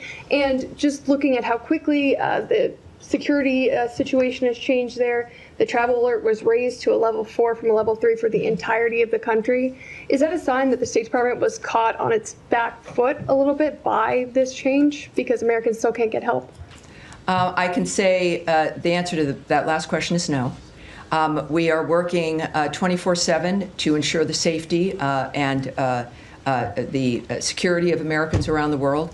I can say that the Department of State is always planning for contingencies to assist private U.S. citizens' departure from crisis areas, and we will alert the U.S. citizenry community if there is and when there is additional information to share regarding their options during any crisis, but certainly this one as well. When it comes to how quickly people can expect a dynamic, the American government, the State Department, our militaries, you've seen all of these assets, all of these departments involved in this dynamic in one fashion or another, are working exclusively for the safety of this nation and the safety of the American people, wherever they may be. Yes, sir. Thank you, Tammy. At the top, you said that you're advising U.S. citizens not to travel to Israel or Iraq or Iran under any circumstances. Do you have any more general guidance for Americans in the Middle East, more broadly as a region? Are there other countries that you're advocating people depart from? Well, at our website, we have our travel alerts. We also have moved them on our State Department Twitter, our social media accounts. Those are for the public to see. Would there be, what is the specific one for people to look to if they want to look for specific country travel alerts? Is it travel.state.gov? So travel.state.gov, and you will see every travel alert there for you, depending on if you're going to be traveling. It does not just for the Middle East, or if you're in a country right now, you can get your information there. Yes, sir. Thank you. Two questions. In your top, you also recognize American diplomats serving in Ukraine and Israel who spent another night in a bunker. Yes. But one of American citizens happened to be killed by the Russians last night in Ukraine. Do you have any comment on will the U.S. government act to protect American citizens in Ukraine? Yes, we are aware of last night's attack on Kyiv, which resulted in numerous casualties, including the tragic death of a U.S. citizen. We condemn those strikes and extend our deepest condolences to the victims and to the families of all those affected. The President, in the recent past, has made his thoughts clear about striking the civilian areas in that regard. Just to reiterate again, which is at the thread throughout all of the work that we do, is the Department has no higher priority than the safety and security of U.S. citizens abroad, and we can confirm the death of a U.S. citizen in Ukraine, and we stand ready to provide all possible consular assistance. And out of respect to the family during this obviously horrible time, we have no further details to offer in that regard. Second topic, in light of Israel-Iran tension, some of our colleagues from VOA Persian services were called back reportedly. How much do the events of past few days signify the role of VOA and other outlets to counter these narratives from U.S. enemies? Yes, I'm not going to go into the details of what we're doing when it comes to communications into that region or into specific countries. Yes, sir. Thank you, Tammy. Two Iran-related topics. Number one, the administration kind of kept this conflict between Israel and Iran at arm's length over the first few days. And now, since last night and especially into today, we're hearing the president say, we more. We have control over the skies. We know where the supreme leader is. He's kind of taking more ownership of the situation directly. Is that feeling trickling down to this building as well? Is there more of an ownership of the situation in the State Department as well? Well, I again can't characterize the feelings of the President of the United States. We know that he is our lead. We know that he is the guiding hand. We know that he is one of a few who know all the details, and he is clearly has a mission and an agenda that has involved diplomacy and changing the world for the better for people. In the meantime, of course, things change. Our experiences change. He's making comments that are a reflection of what what matters to him, and of course, what matters to the president matters to the State Department and every other department. I think that it is fair to say that his leadership and his reelection to the second term was because people here in the United States were tired of the status quo. And what the world has seen is a peacemaker and someone who can make a difference, and that's what they're looking forward to. Final question. Can I get in one more? One more. There's no special envoy for Iran. Several key locations in the Middle East don't have a confirmed ambassador. We speak often about the day after situation in Gaza. What about the day after situation in Iran? Is the State Department ready for it? Well, the State Department and the Trump administration, while you may not see things immediately, just because it's not maybe in the news or you're not present for things that occur, doesn't mean they're not occurring. I would remind everyone that the State Department, as I've found out, is sort of like the military. It's 24/7. It is not something that is a basic 8 to 5 dynamic. And it's because people are working around the world constantly. It is literally their mission. Personally, their work is what they do and are committed to. So while you may see a certain thing in a static framework, it doesn't mean that we have not worked on that or are not working on that or that things will begin. I have to interrupt. Homefront Command Israel just did one of these pre-alerts where they tell Israelis that alerts are expected to be received in your area in the next few minutes. So it sounds like we may be getting some sort of missile warning in Israel in the next few minutes. Again, pre-warning, pre-alert going out from Homefront Command. Okay, so I want to let you guys know about that. We do have a camera in Tel Aviv. We have a camera in Jerusalem, and we will see what happens. Give me a moment here. So I'm keeping an eye on that right now. Again, pre-alert in Israel saying that the Carmel area, Bay Area, Wadi, Menashe, Central Galilee, Lower, there's a bunch of places. And we'll see what happens.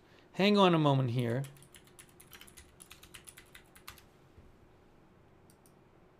I'm going to interrupt the State Department briefing. I'm going to interrupt it. I'm making the call because we need to focus on the alert. Okay, sorry. We can maybe, I think you got the general idea, hopefully, from it. But pre-alert going on right now in Israel.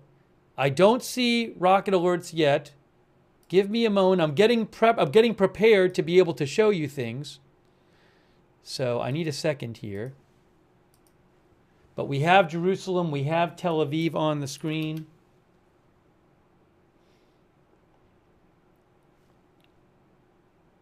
The recent last couple days, a lot of the missile attacks have been pretty small from Iran. Missile launch warning. IDF says missiles have been launched by Iran. Missiles have been launched and are on the way. Missiles are on the way, breaking news. Missiles are on the way. Okay, the IDF says missiles are on the way. So, let's put that headline up. But missiles are on the way. I don't have a Haifa cam. The Israeli government is not allowing Reuters to show their Haifa cam. So if it's in Haifa, I'm sorry, but I don't have access to a Haifa cam. The IDF says Iranian missiles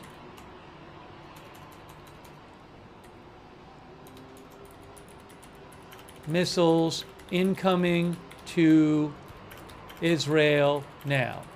So again, the Israeli government is not allowing Reuters, and I assume other news agencies to show a Haifa feed.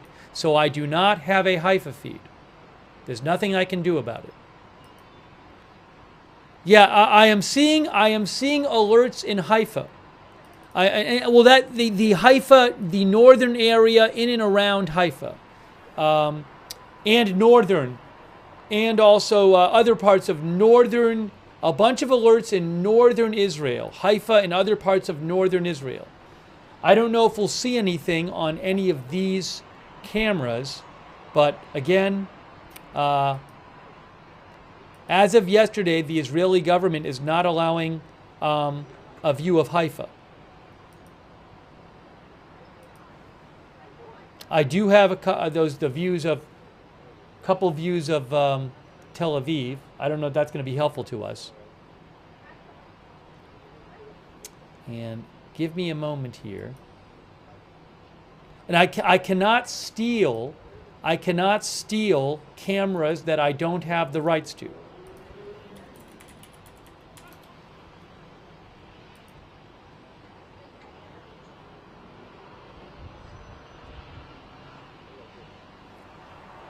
So I will keep an eye out, but I can only show what I have the rights to. I'm sorry we don't have Haifa Cam.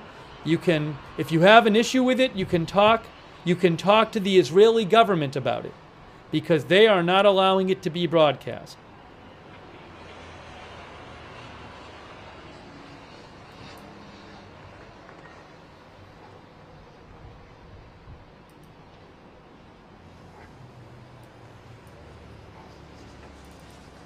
Again, I've seen the alerts are for the northern part of Israel. And let me just see if I'm seeing any reports about anything right now.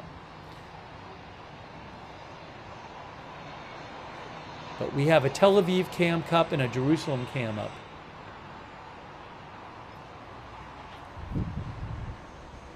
Again, Haifa in northern Israel is where these alarms have been for this incoming missile alert.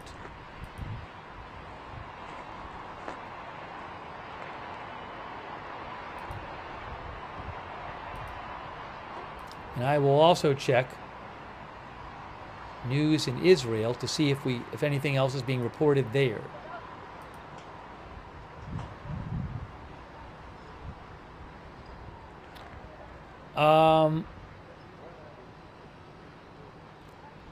Hang on a moment.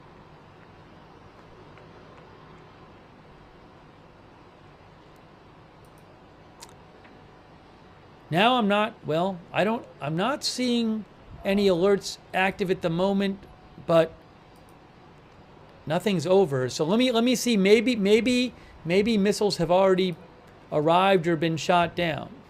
Doing my best to find something out.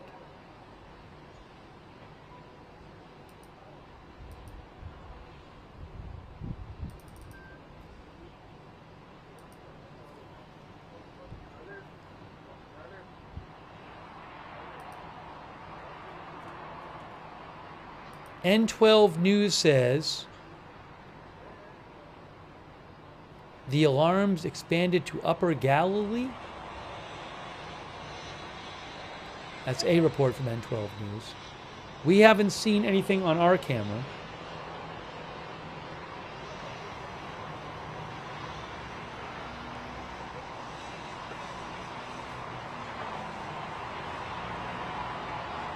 I have not seen any reports of missiles hitting or anything.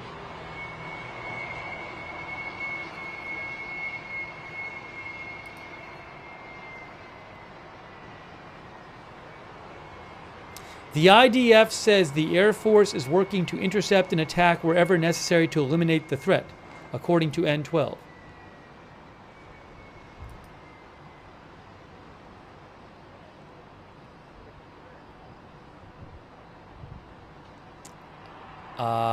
I'm waiting to hear more. I'm checking all kinds of sources here. I really have not heard much. Checking a bunch of Israeli sources.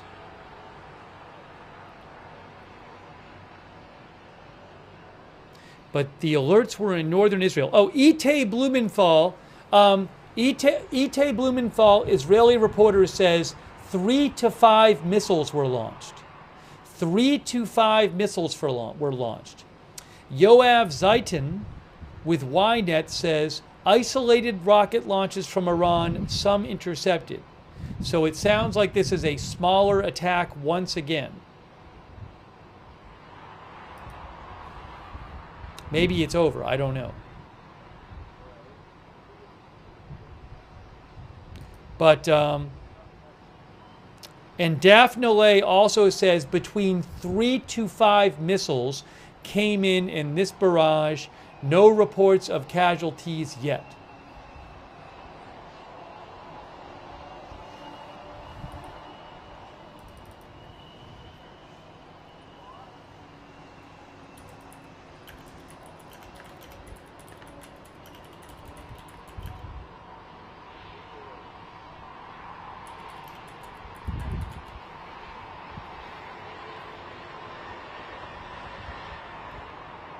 N12 News is saying, it appears, N12 News says, it appears 3 missiles were launched from Iran.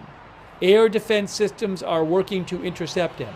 And Magen David MDA, the emergency medical organization, MDA, says, following the alarms, no calls were received regarding either missile falls or injuries. Again, MDA, Emergency Medical, says no calls were received regarding either injuries or missiles falling. Maybe they all got shot down. But N12 News says it was 3 missiles. 3 missiles. In the last day or so, these have been quite small missile waves. Oh, I'm hearing an unconfirmed. Well, let me just wait for this. Hold on. Again, MDA Israel said there are no reports of missile falls or injuries. So maybe they all got intercepted.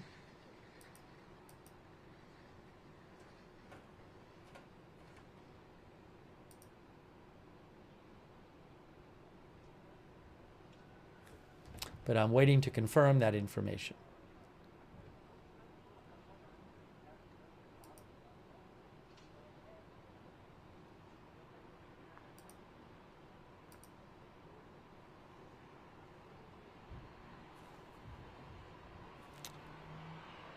Oh, hold on a second. Hold on a second. N12 News says, MDA says, no reports of casualties. All missiles were successfully intercepted.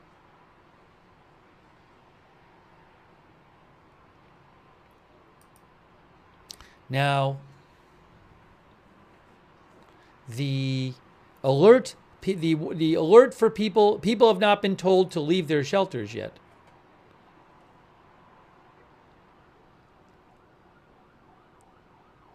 But so far it looks like there were 3 missiles.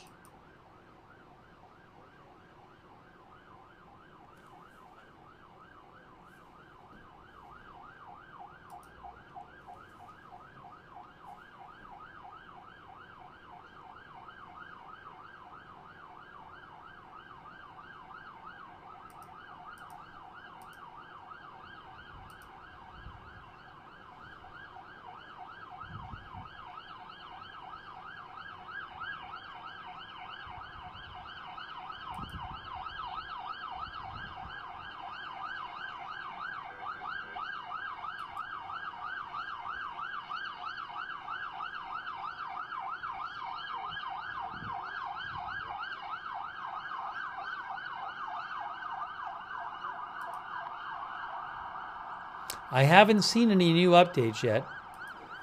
People have still not been told they can leave their shelters yet.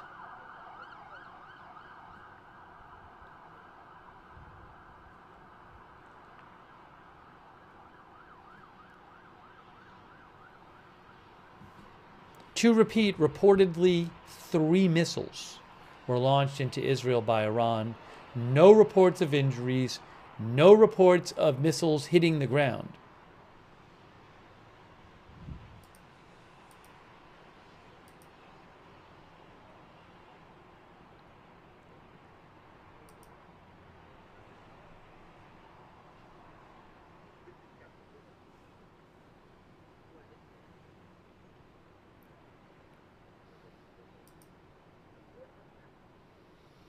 Waiting to get you more updates here.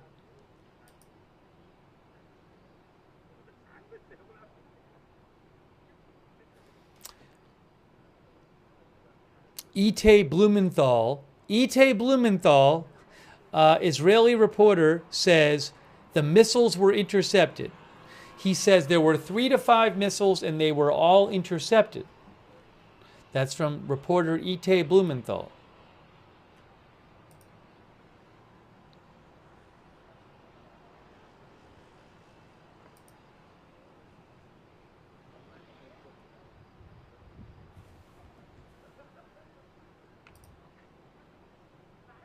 Oh, now another report from N12 says it appears one of the missiles was intercepted. Maybe others fell in open areas, I don't know.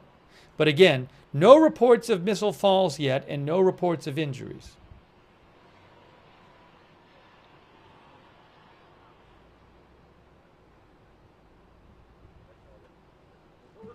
So this was another quite small, it appears another quite small missile wave by Iran.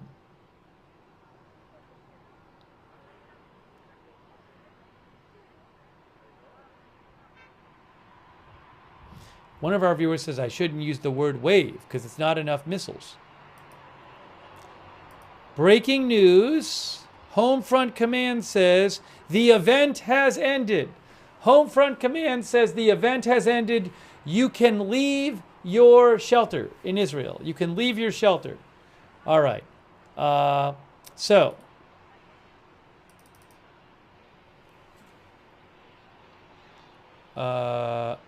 moments ago,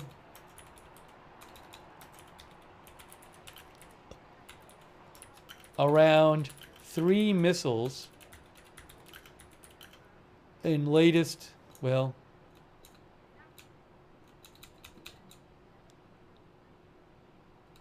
I don't even know if I want to put that up there. I'm going to put the regular headline back up. But just again, this was a small wave of, I'm hearing anything from between 2 and 5 missiles, but a bunch of reports say 3. No injuries reported, no missile falls reported.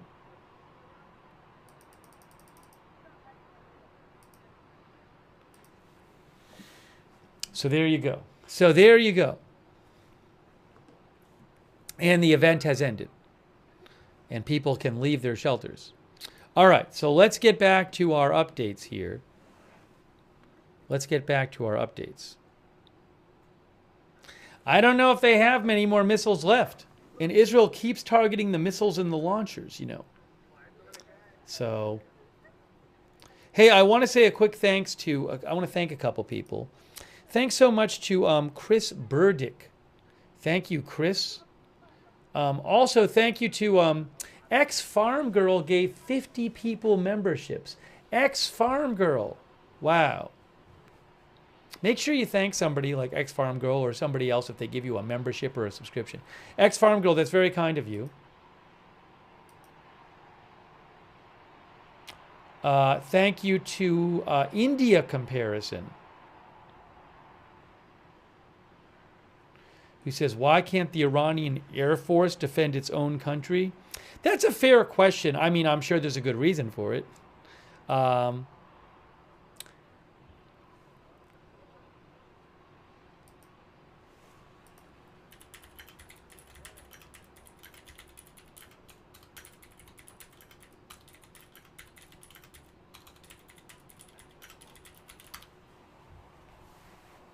I could think of possible reasons, but I'm reading one article online that says that their equipment is not as good as Israel's. Also, Yeah, that their air force is much weaker than Israel's is one thing I'm seeing online.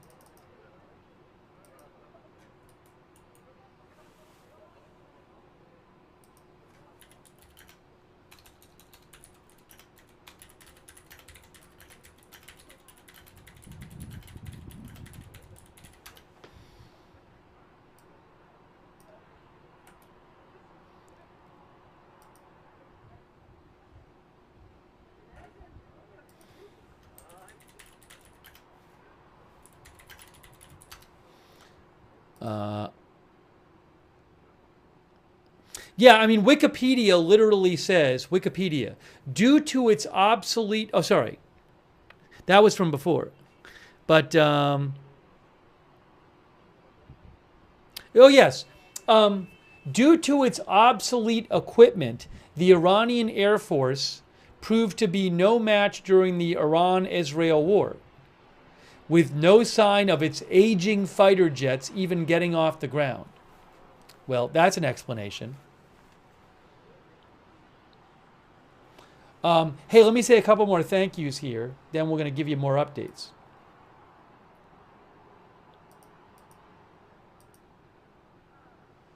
Thank you to Poltergeist, who asked if Hezbollah would step in and help by firing missiles. They haven't yet, and Iran supports Hezbollah. But remember, Hezbollah was devastated by Israel last year in Israel's attacks on Hezbollah. Now, you might say, well, why don't they fire a few missiles, Hezbollah, in support of Iran? I don't have an answer for you. I mean, maybe Hezbollah just figures it would be so much worse that the benefit of us firing a few missiles at Israel would be outweighed by any kind of, like, the punishment Israel would give us for doing so or something. I don't know, But Hezbollah has been devastated. For years, they were considered this protector. That was a big part of Iran's protection plan, that proxies like Hezbollah would have all these missiles pointed at Israel. Hezbollah right across the border, but they've just been devastated by Israel now. If Hezbollah still existed the way they did before last year, Israel might not be attacking in Iran right now, because they could be facing this huge barrage of missiles from Hezbollah. But Israel severely diminished Hezbollah last year. Thank you, Robert R. And Andrew Pierce and Anubis and Tex Rex, who says, looks to me like Iran can't launch any more big volleys. Thanks to one and only Karsten Nielsen from Denmark. XK9, Dream Squad HG. Josh Shakalaka, who says, I believe Iran is severely crippled. Jose Torres. Faith Elisor. Unverified Bear. Calum T 1902. Esto Colmo. Flem. Peasy Papazulu, Michael Dodd, Ollie Oliver, thank you, Dennis Correa, Josh White, Jenna Tolles, Get the Let Out, AZ Intel's Dad, thank you, RD Law, Oliver Closen. AZ Intel's Dad says, hope and pray for peace. Stephen Z, got me some, thank you, Molly Morgan, Mindy Nickerson, Chris Burdick, Ecoat Gnome, John Oliver, Juan Cabrera, The Bacon from Hell, P.A. Jeeper 420, Peace Boomers, thank you, Ray Becker, Corey Gardner, Shades of Slay, Stephen C., Stacy L., Adam Marshall, thank you. Let me show you something. Also on Twitch, thanks to Cyllin Dylan G, Jay Stubbles, Hodius Oxytropus, Numi Yumi, 12. Guy from the 207. Diglet with that. Diglet with hat, I think it is. Where'd it go here? Hold on.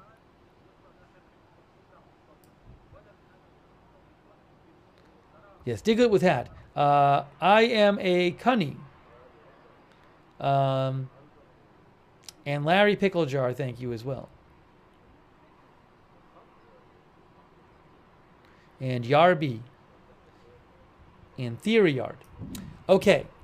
Let's get to the updates here. By the way, the White House officially said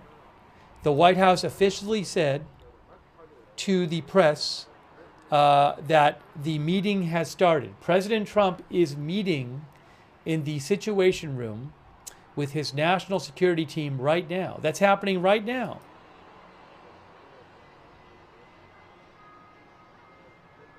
That is happening now. Will we get some kind of decision today from President Trump whether the U.S. will openly join the war effort and maybe carry out a strike on the Fordo nuclear complex? Oh, hey guys, get this. Manny Fabian of Times of Israel reports in the wave of missiles we just saw a few minutes ago, the IDF says there were 2 missiles. According to the IDF, 2 missiles from Iran in the latest wave. No reports of impacts in urban areas or injuries. 2 missiles.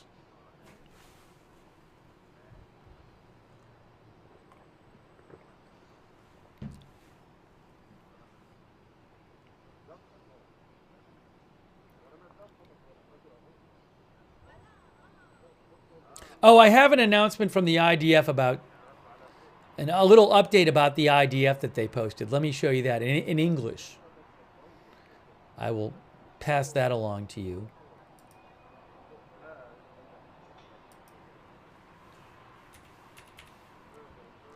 Yeah, it's been multiple days since we saw a big wave of missiles from Iran.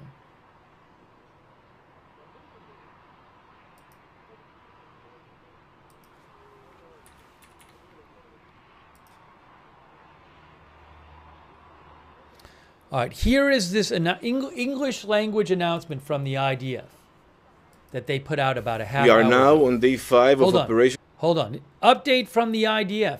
I'm going to play it for you right now. This is from the IDF update. New update. Here it is. Here's the IDF update. Let's go. We are now on day 5 of Operation Rising Lion. We've struck deep, hitting Iran's nuclear, ballistic, and command capabilities. The Iranian regime has spent years getting closer to a nuclear weapon. They have spent billions building a ballistic missile program. Our mission is clear: to remove the threat at its source. Last night, the IDF eliminated Ali Shamadani, the regime's wartime chief of general staff. Shamadani held the role for only 4 days before meeting the same fate as his predecessor. This mission was based on real-time and emerging intelligence. We have delivered significant blows to the Iranian regime, and as such, they have been pushed back into central Iran. They are now focusing their efforts on conducting missile fire from the area of Isfahan. We are aiming at military targets. They are attacking civilian homes. The IDF will continue to operate with precision, strength, and resolve to ensure the safety of the people of Israel. Israel faces threats on many fronts. While we are working to remove threats from Iran, we are still fighting their proxy, Hamas, in Gaza, who is still holding 53 of our hostages in brutal conditions. We will not rest until they are returned home. Thank you very much. So that was the update from the IDF. And then he mentioned that they had taken out an Iranian military official who replaced someone 4 days ago. I'll show you something about that.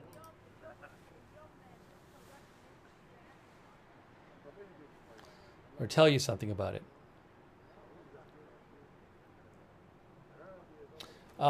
Israel said, this is from Associated Press,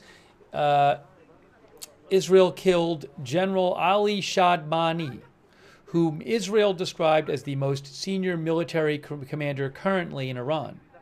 Shadmani was little known in the country before being appointed last week to a chief of staff role as the head of the paramilitary Revolutionary Guard's Khatam al-Anbiya Central Headquarters. That appointment followed the killing of his predecessor in an Israeli strike. So he basically was, what was he doing it for 4 or 5 days, and then he was killed.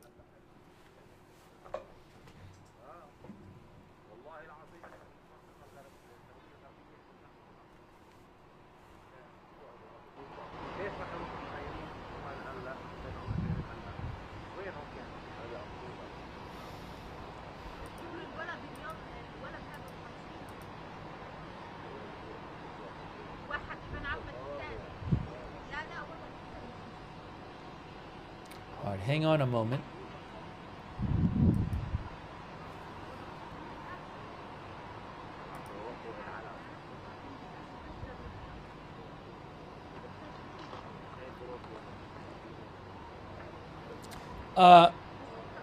You know, we talked about how Iran's last missile, quote unquote, barrage was 2 missiles. So I saw something about this. I want to give you a little update on the missile situation. There's an article from the Washington Post today. Israel-Iran conflict could last only as long as their missiles hold out.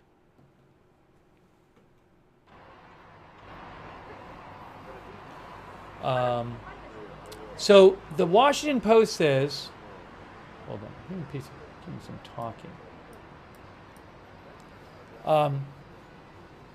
Israeli intelligence officials estimated that Iran had about 2,000 missiles, but a significant fraction was destroyed that the moment Israel launched its attack, its surprise attack, okay?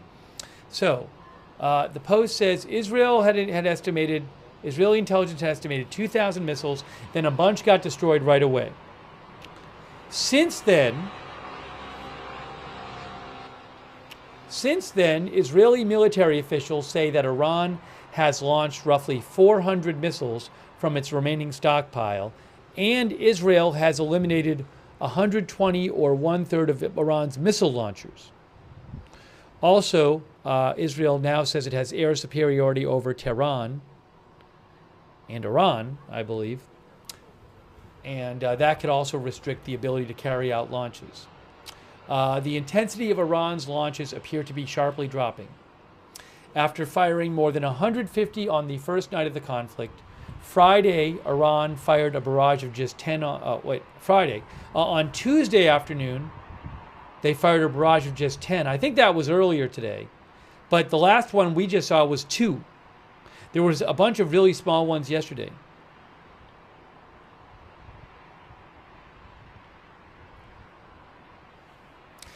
Fabian Hinz is an expert, missile expert that the Washington Post talked to, said Iran has to make a very, very difficult calculation because they have a limited amount of missiles, and considering the rate of fire, they cannot replenish in real time. However, Israeli analysts caution that more than half of Iran's arsenal remains intact, and an unknown quantity of missiles may be hidden in underground depots. Also, mounting a defense to the missiles has been costly for Israel. A leading Israeli financial newspaper, The Marker, reported that missile defense costs Israel as much as 1 billion shekels, or roughly $285 million a night. As a result, observers say a long war of attrition between Israel and Iran may not be possible, at least at the current intensity. Without resupplies from the U.S. or greater involvement by U.S. forces, well, my guess is that might be coming, some assessments project Israel can maintain its missile defense for 10 or 12 more days if Iran maintains a steady tempo of attacks, which also doesn't look to be happening.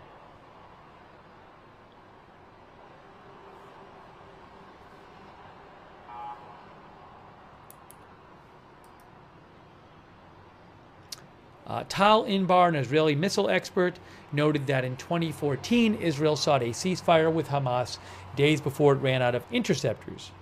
The level of interceptor stocks in Israel is a highly sensitive subject, but it could be a factor in a ceasefire this time as well, he said. Here's a little more background on the Israeli missile defense and rocket defense. Hold on a second here.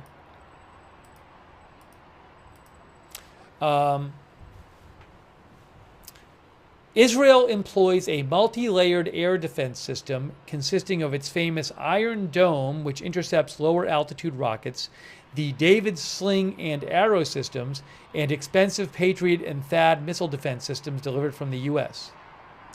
The expert Inbar said, a problem for Israel is that it largely relies on the relatively expensive Arrow system, which fires interceptor missiles that cost $3 million each to counter attacks from Iran. While inexpensive and mass-produced Iron Dome interceptors are useful against rudimentary rockets fired by Hamas, the Iron Dome is ineffective. The Iron Dome is as ineffective as shooting a 9mm pistol at heavy Iranian missiles that hurtle through the outer atmosphere at several times the speed of sound.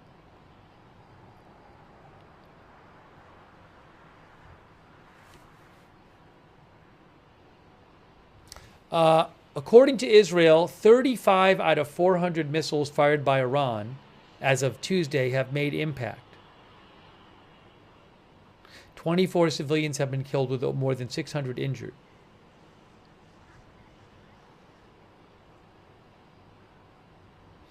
One more part of this article I want to mention from the Washington Post.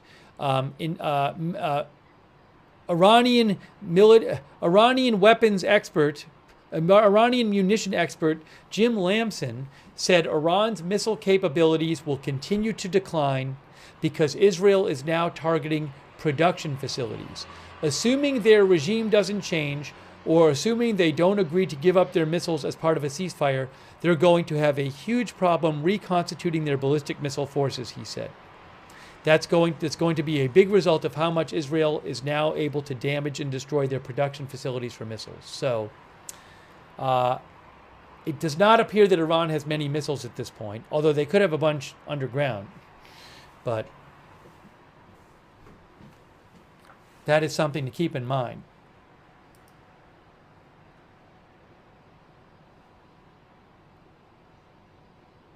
Sonic, our viewer, says Iran game over. Well, there's this question of could they do anything else besides launch missiles to retaliate. I saw in a second I'll talk about that.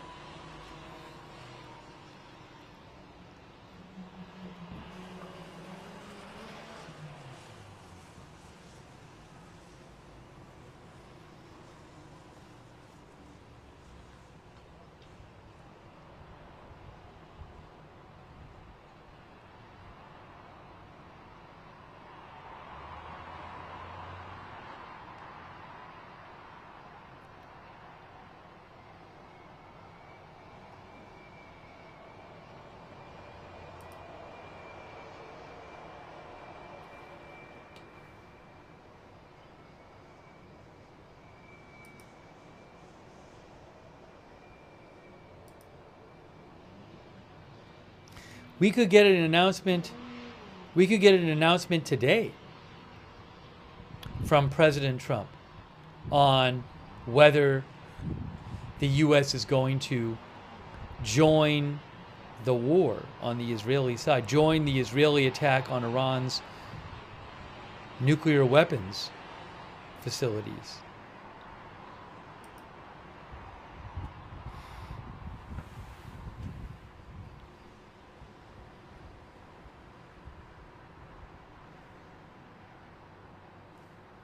Thank you, by the way, to Hellwolf. I don't know what the cost of the Iranian missiles are. That I don't know. I'm not even sure what missiles they're firing.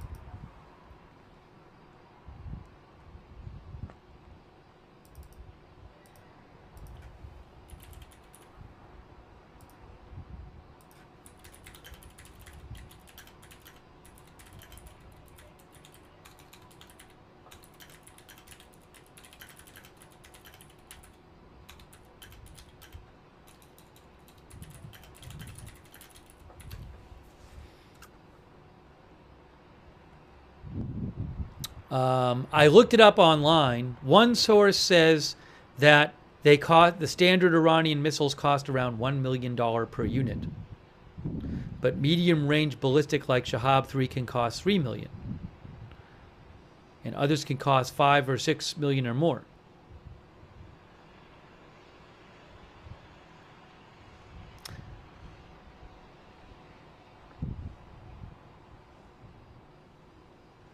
Thank you to Saturn Zess, who says, I don't think Russia is going to allow the U.S. to take control of oil reserves. Well, I don't think that would be, I have not heard that is on the table. The U.S. taking control of Iranian oil reserves. Certainly that would be a highly provocative thing to happen, but I have not heard any kind of discussion that is on the table. Thank you, Saturn Zess. Hellwolf, PT Papa Zulu, Zach, Mark XR, who says Iran should give up while they still can. I will remind you, though, I just want to remind you, I think it's worth keeping this in mind. It's pretty much all airstrikes. There might be special forces stuff on the ground or whatever. But basically, this is an airstrike war. Iran is hundreds and hundreds, and in many places over 1,000 miles from Israel. As far as I'm aware right now, there's no plan for Israel to bring a ground force there. It's not like Hamas. It's not like Hamas right across the border, Hezbollah right across the border. There's no easy way to get your force into Iran. So I know it can seem like, wow, Israel's really destroying Iran, but it's airstrikes. And I do think there's a world in which Iran is like, we'll just take it. You can only do so much with airstrikes, and Iran knows they're coming too. So it's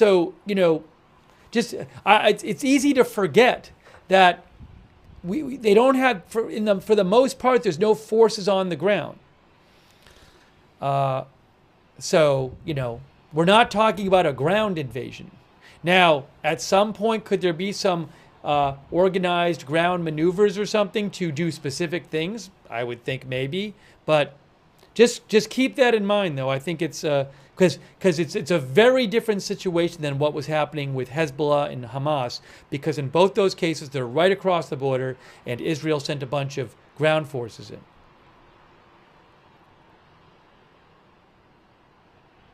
I am no warfare expert, but I know again and again in various conflicts I've read about and kept up with, I always hear you can only do so much with airstrikes.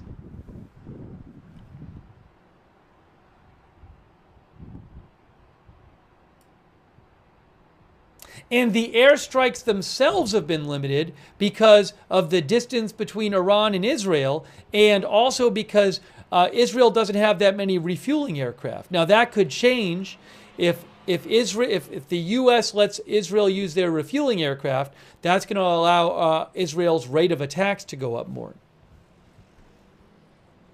Thanks to Saturn Z's, Hellwolf, PZ Papa Zulu, Albert Freites, Harwoods, Krieg Blackpaw,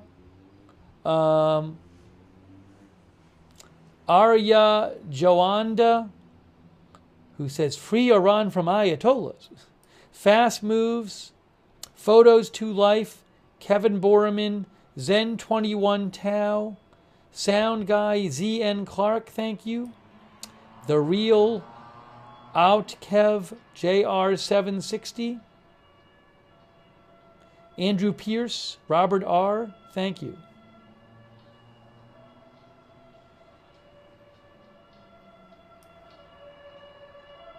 Also, hang on a moment here. Thank you, Shem on Twitch and Oxytropis.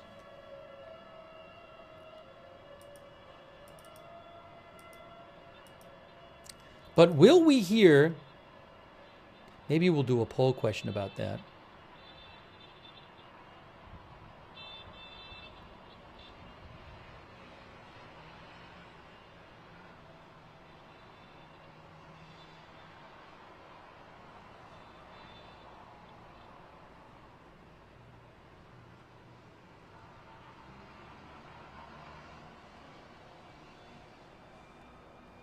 Will President Trump will Trump announce his decision today?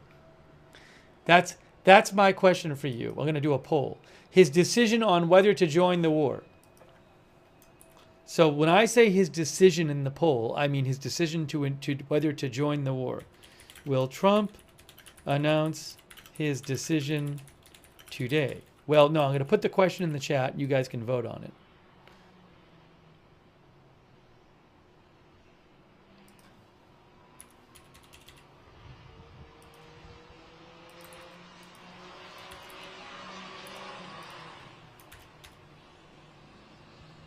I just need to post it everywhere, and then I can show you what you guys said. I am just posting it on Facebook now.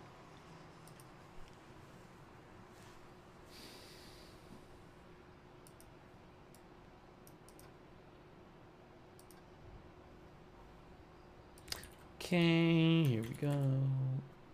Do that.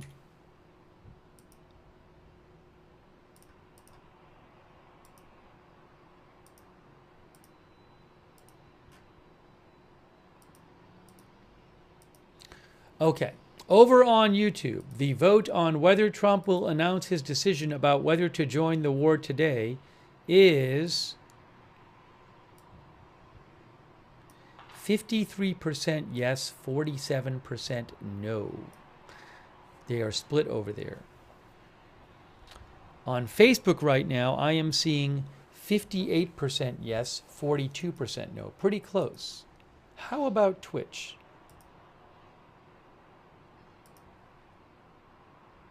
Hey, we have a big difference. Look at Twitch. 64% on Twitch say no. Twitch, very different.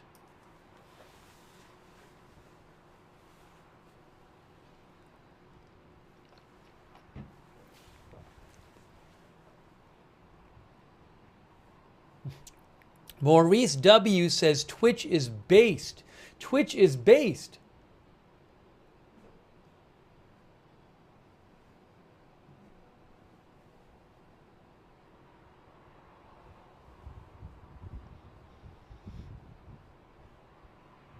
Thank you for voting in our poll.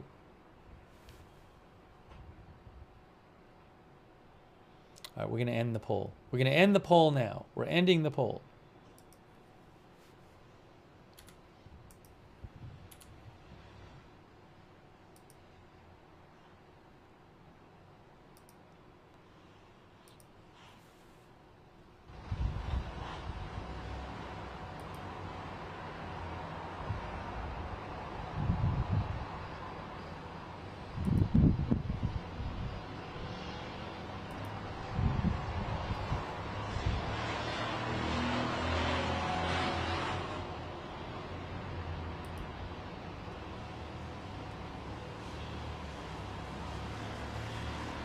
Excuse me.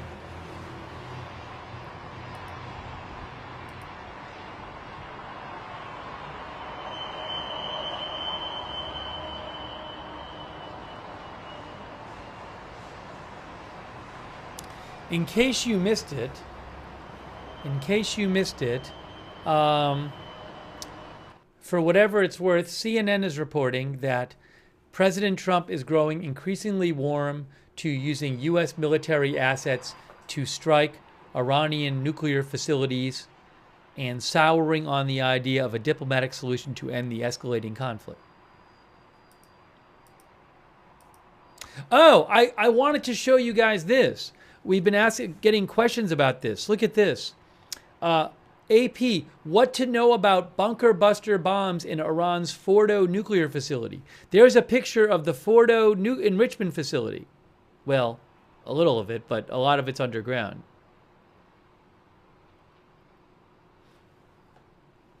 I want to talk about Fordo. Oh, and look, this is a picture of one of those bunker busters. This is a bunker buster. In this photo released by the U.S. Air Force, airmen look at a GBU-57, or the Massive Ordnance Penetrator Bomb.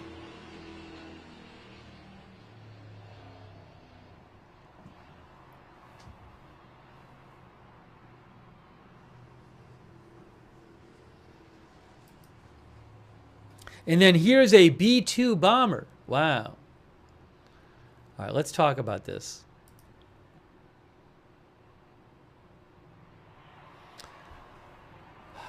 AP says if the U.S. decides to support Israel more directly in its attack on Iran, one option for Washington would be to provide the bunker buster bombs believed necessary to significantly damage the Fordo nuclear fuel enrichment plant, which is built deeply into a mountain. Such a bomb would have to be dropped from an American aircraft, which could have wide-ranging ramifications, including jeopardizing any chance of Iran engaging in Trump's desired talks on its nuclear program. Israeli officials have also suggested there are other options for it to attack Fordo in central Iran as it seeks to destroy Iran's nuclear capabilities. Commando attack on the ground or a nuclear strike, the bunker buster bomb seems the most likely option. I don't think Israel is going to do a nuclear strike. So, I'm guessing they'd prefer to do a bunker buster bomb shot by the U.S. rather than a commando attack, although I don't know. What is the bunker buster bomb? There it is right there. The bunker buster bomb. Bunker buster is a broad term used to describe bombs that are designed to penetrate deep below the surface before exploding. So they penetrate deep below the surface before they explode. In this case, it refers to the latest GBU-57AB massive ordnance penetrator. There it is right there. Massive ordnance penetrator.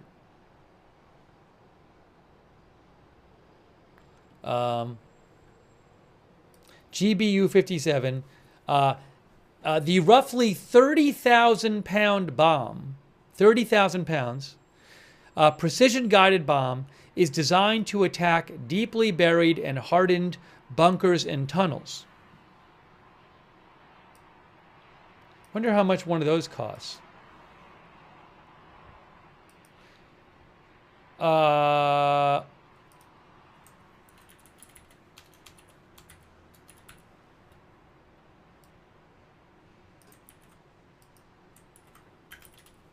According to the internet, the cost is...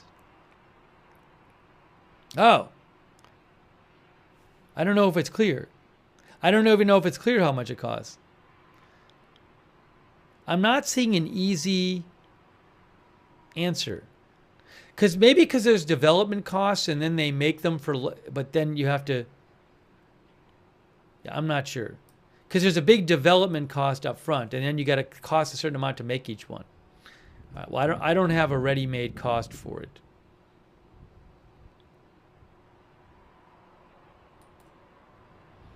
Anyways, AP says that the roughly 30,000 pound precision-guided bomb is designed to attack deeply buried and hardened bunkers and tunnels, according to the U.S. Air Force. Let me show you the picture of that kind of up close. Hang on a moment. Hang on a moment. I'm pulling the photos out.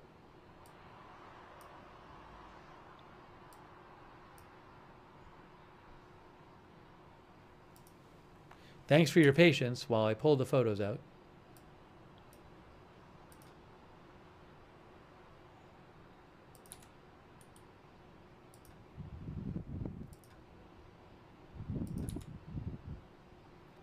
Okay, so here is that bunker buster bomb we're talking about, which would be used, that the U.S. would need to use to hit Fordo if they did it.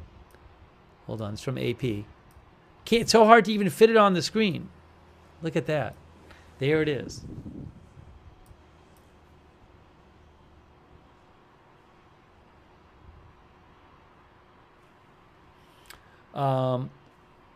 So AP says, where is it here? This bomb is believed to be able to penetrate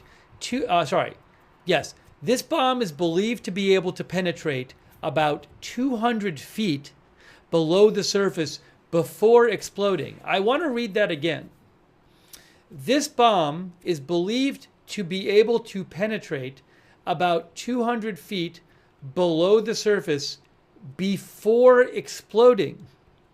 And the bombs can be dropped one after another, effectively drilling deeper and deeper with each successive blast. So it's designed to penetrate before exploding. It's 30,000 pounds. How? So first of all, it's 30,000 pounds. Second of all, it's made of very hard material, I believe. And it's being dropped from, high up.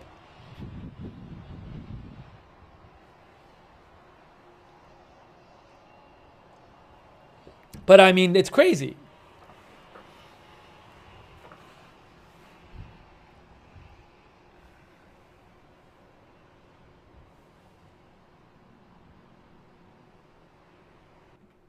Hang on, I'll read you something else about it. Hold on. While we're talking about it. Oops.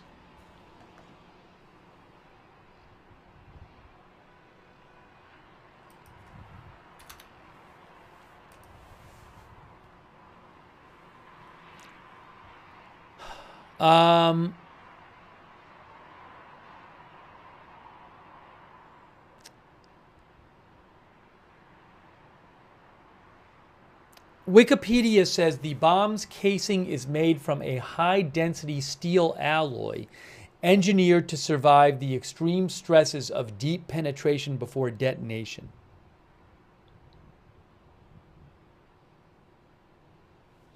It can penetrate up to 200 feet of reinforced concrete or soil before exploding. Unbelievable.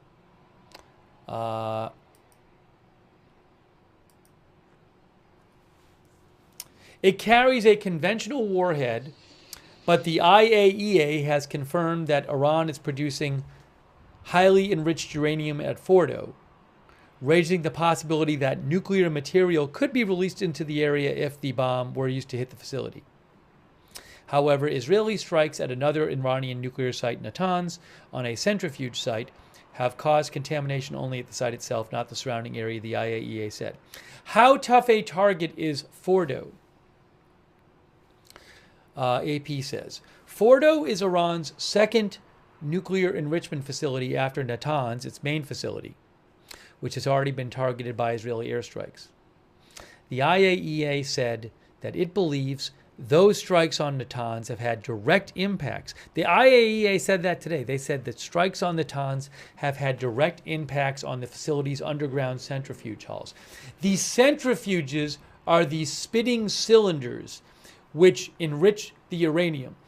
Enriched uranium is the fuel for the nuclear bomb. It's what makes it so that the nuclear bomb has this chain reaction and ends up exploding.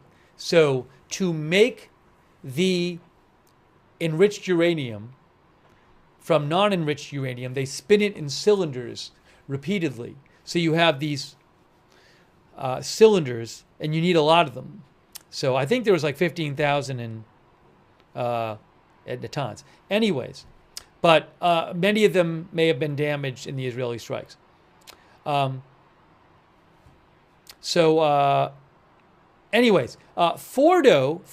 site is smaller than Natanz and is built into the side of a mountain near the city of Qom. In addition to being an estimated 80 meters, 260 feet under rock and soil, the site is reportedly protected by Iranian and Russian surface-to-air missile systems. Those air defenses, however, likely have already been struck in the Israeli campaign. Israeli Prime Minister Netanyahu has said the goal of attacking Iran was to eliminate its missile and nuclear program, and officials have said Fordo was part of that plan. Israel's ambassador to the U.S. said this entire operation really has to be completed with the elimination of Fordo. Yeah, I've read that again and again in articles saying, like, they that if they want to really finish the job, so to speak, of destroying or severely diminishing the nuclear program, they need to attack Fordo. But again, Israel can't do it from the air. If they want to do it without sending people in, commandos or whatever, they need to use the U.S. bomb and aircraft to do it. Give me 1 second here. There's a little more that I want to share.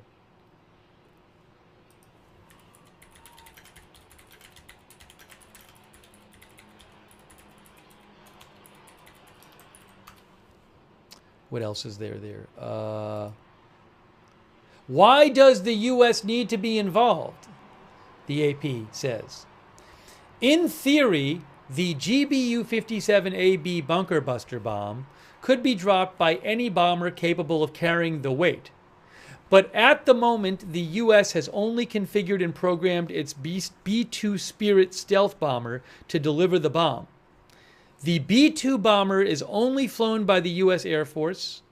It can carry a payload of 40,000 pounds.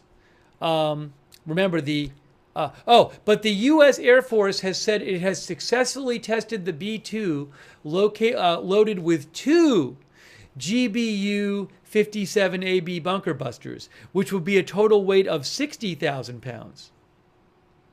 This strategic long-range heavy bomber has a range of about 7,000 miles without refueling and 11,500 miles with refueling, and can reach any point in the world within hours. So, and here's a picture of that B-2 here. Hold on.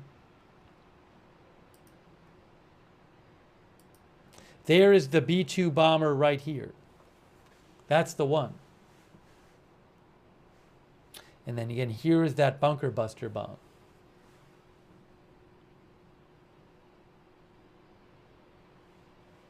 So, is President Trump going to approve using American B-2s flown by American crews, dropping American munitions to destroy Fordo? You would need multiple of these bombs.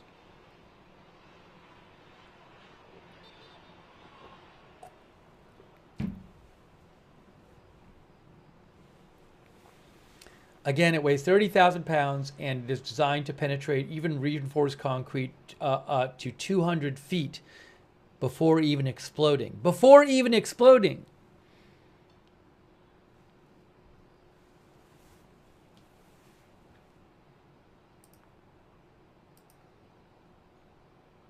Yeah, that picture is a B-2 Spirit stealth bomber that I just showed you. Mark Schwartz says it's amazing the B-2 can carry that much weight.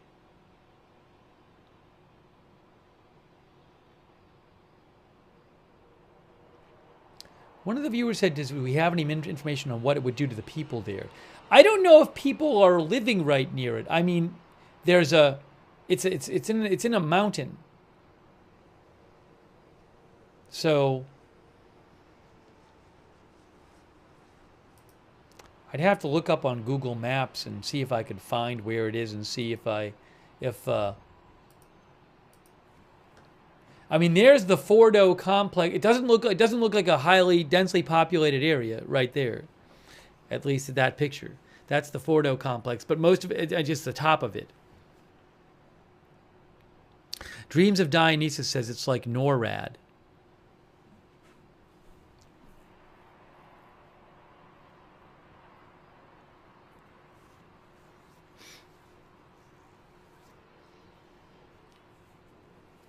So that's super interesting.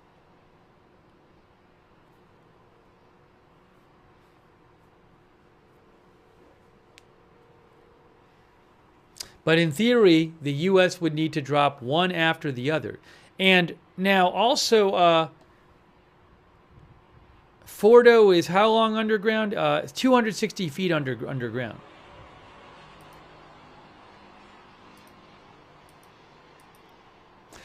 Breaking news.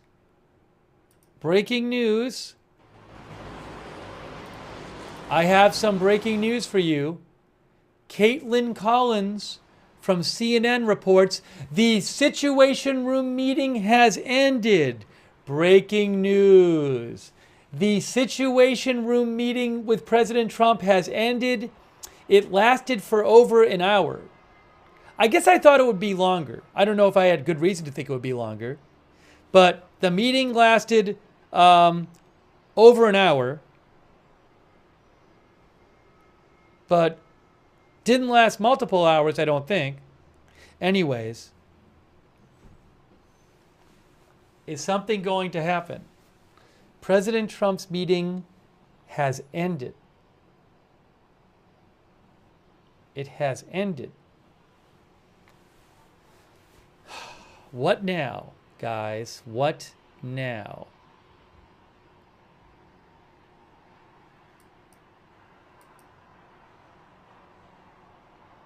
Oh, that is breaking news.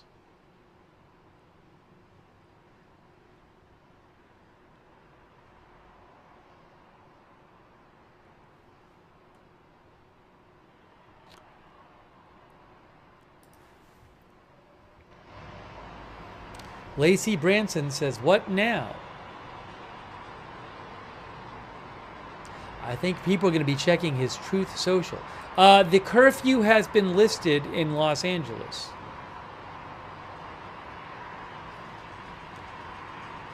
Karen Bass, effective today, I am lifting the curfew in downtown Los Angeles. The nighttime curfew.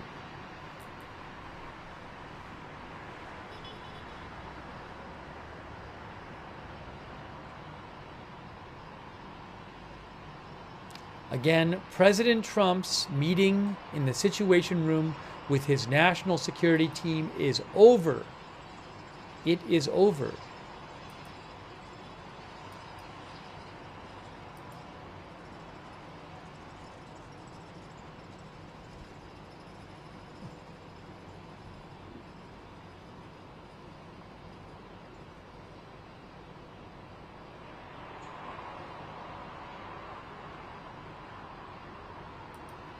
Oh, update.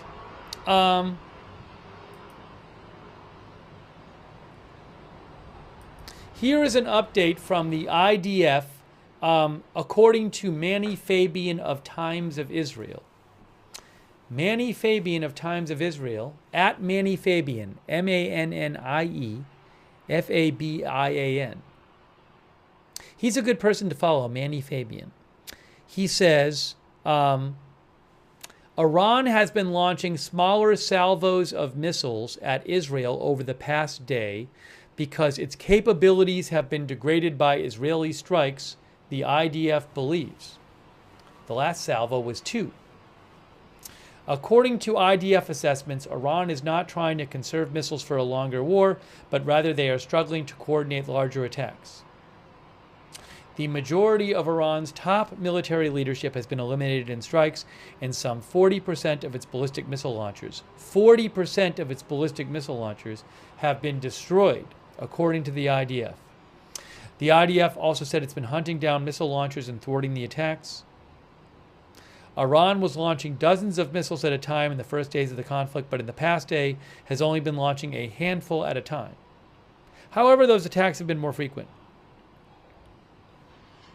Because of the smaller missile attacks, the Home Front Command removed its pre-launch alert. Well, I think the last one had a pre-launch alert, though.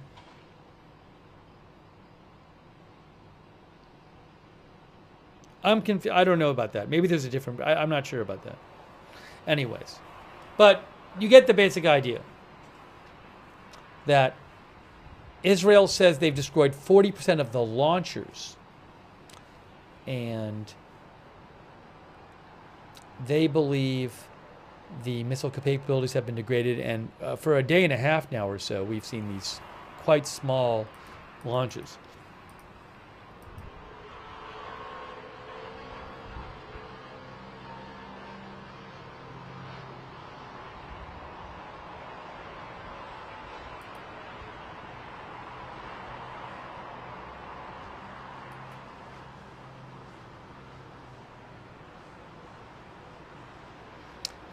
Sarah Cook, who's with CBS News, Sarah Cook of CBS News reports that according to CBS News reporters Jim Laporta and Jennifer Jacobs, Trump is considering joining Israel on strikes of Iranian nuclear sites, including Fordo. This was expected to be discussed in today's Situation Room meeting. There is not full agreement among Trump's closest advisors, reports Sarah Cook.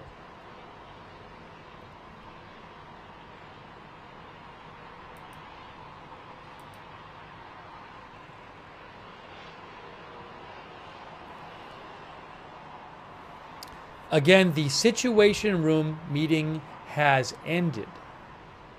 Trump's Situation Room meeting has ended. What will Trump decide to do? Will they have another meeting or not? Hey, thanks to so much to Eunice Castillo, Eunice Lara Castillo. Thanks to also to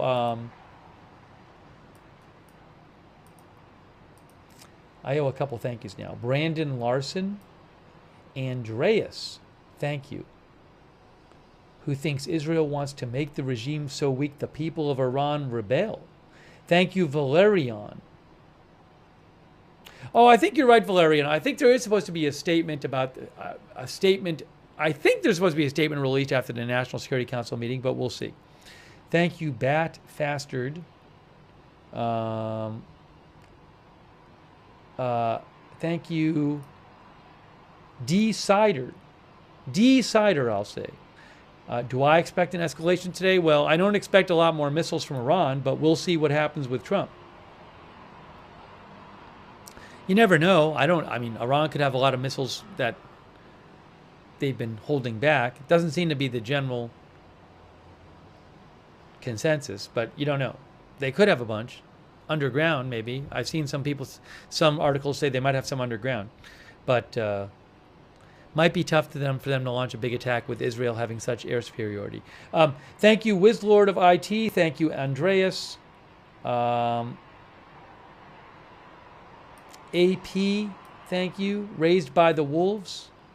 Sean F. from Canada. Thank you. Jaru Lara.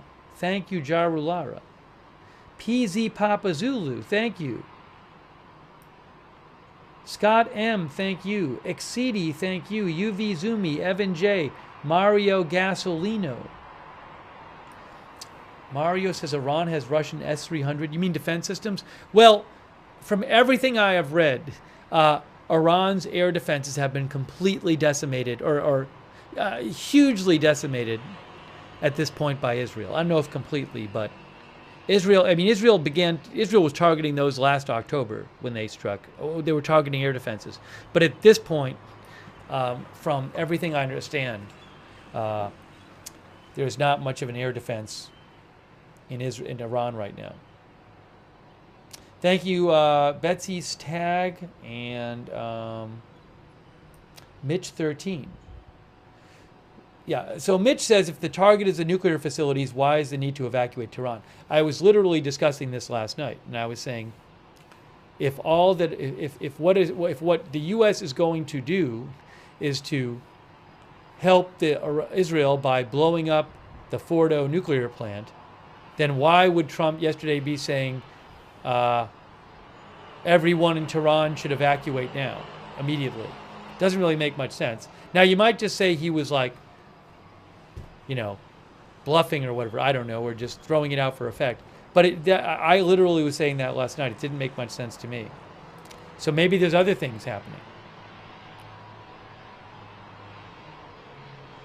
He did talk about the Supreme Leader today in one of his posts. Golden Falcon, I cannot have a Haifa cam because Reuters, which had a Haifa cam, said to me yesterday when I asked, the Israeli government will not let us show the Haifa cam. So that's why I can't have a Haifa cam. Thank you, Scott S. Thank you, Golden Falcon. Thank you, H&W. Also, thanks to Replica Gaming 2, who gave out 10 gift subs on Twitch. That's so nice of you. Make sure you thank Replica Gaming 2 if you got a gift sub. And Who Shot JR. And shout out to our Facebook subscribers like Chuck Mosca. Chuck Mosca, thanks for subscribing. Alex Cripps says, wonder if Trump will make a statement. Maybe he'll post on True Social soon.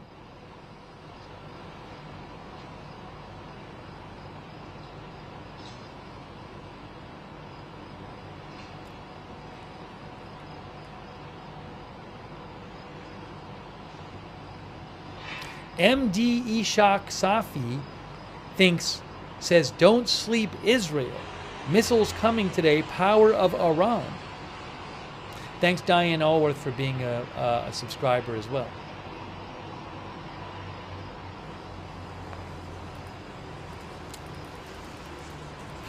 Okay, again, President Trump, the Situation Room meeting is over.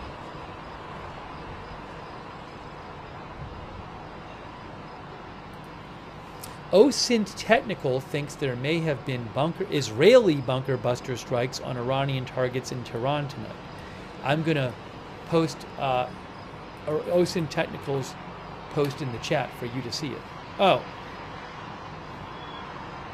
I should post this. Well, we haven't done.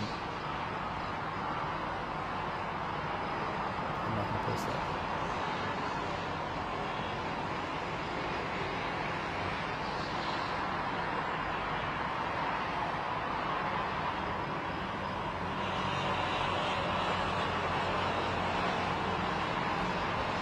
The meeting in the Situation Room took an hour and 20 minutes, according to Shelby Talcott of, I think, Semaphore.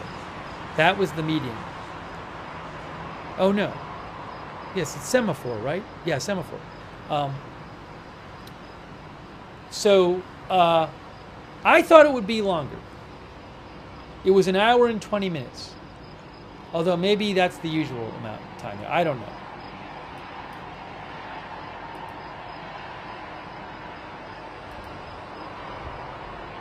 Zico thinks the USA will join tonight.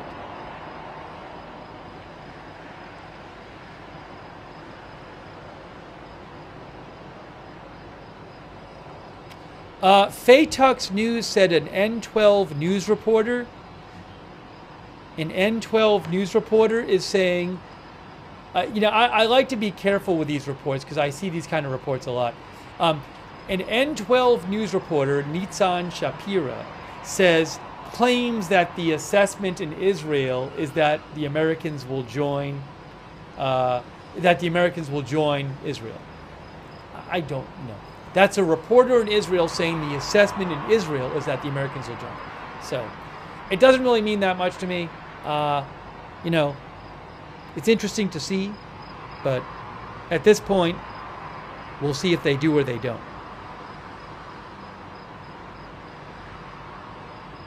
President Trump has a way, though, of all of a sudden he'll just post something on True Social and announce it. Sometimes sooner than you think.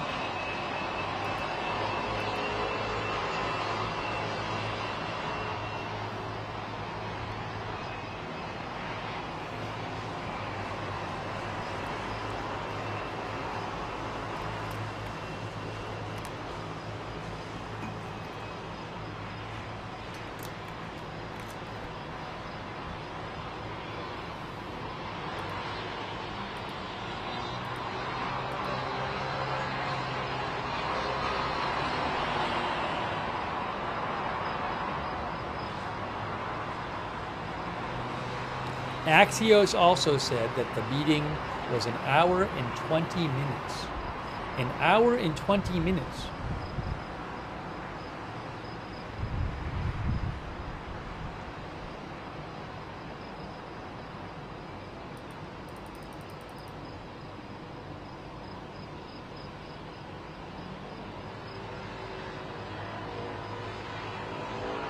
If I had to guess, if I just had to guess, I think we'll hear from Trump about this soon.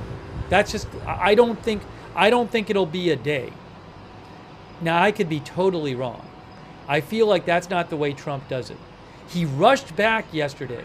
He left G7 early, the G7 summit. He rushed back.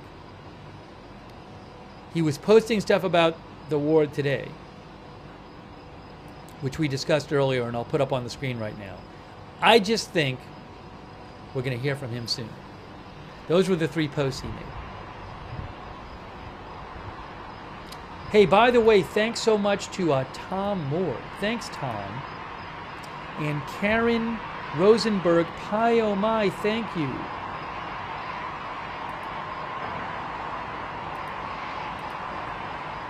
Also, Napoleon Solo, Michael Abbott, the Rocket King, who asked me if war is a permanent element of human nature. That's a pretty heavy question, Rocky King. Thank you, Lidwine Elizabeth. I don't have access to Iran cameras. You know, there may be some operating out there, but it's not. Remember, I don't think you have.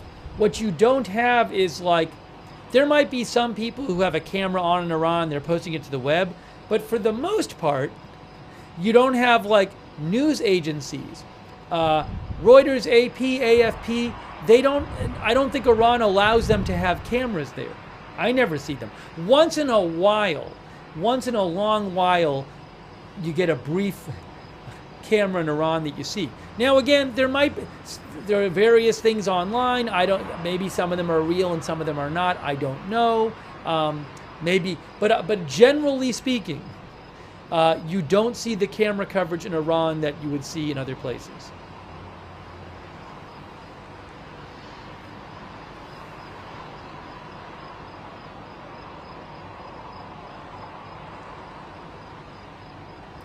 And I've even checked, periodically I'll check like Al Jazeera. I don't know that they have a fixed camera in Iran. They might sometimes have stuff there, but right, the funerals were covered, but that was when we covered the funeral of the president of Iran. That was because I think Reuters or AFP got access to the state feed.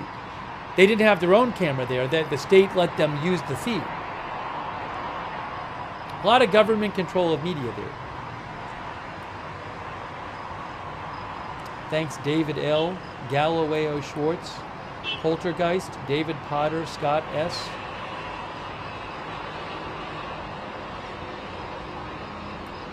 PZ Papa Zulu. Thanks for your service. PZ Papa Zulu thinks that the U.S. should send in the B-2 with the bunker busters. Thank you, I Am Fatness. I Am Fatness thinks sanctions prevent U.S. news organizations from paying Iranians. I don't know if that's the reason or one of the reasons.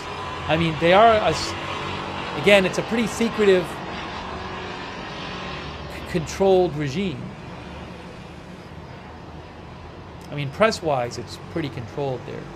Thank you, I Am Fatness. Brian Parks for the memberships. The Buzz CJC. Fred Flintstone for the memberships. Also, shout out to our Twitch subscribers. NATO Wave. Yarby.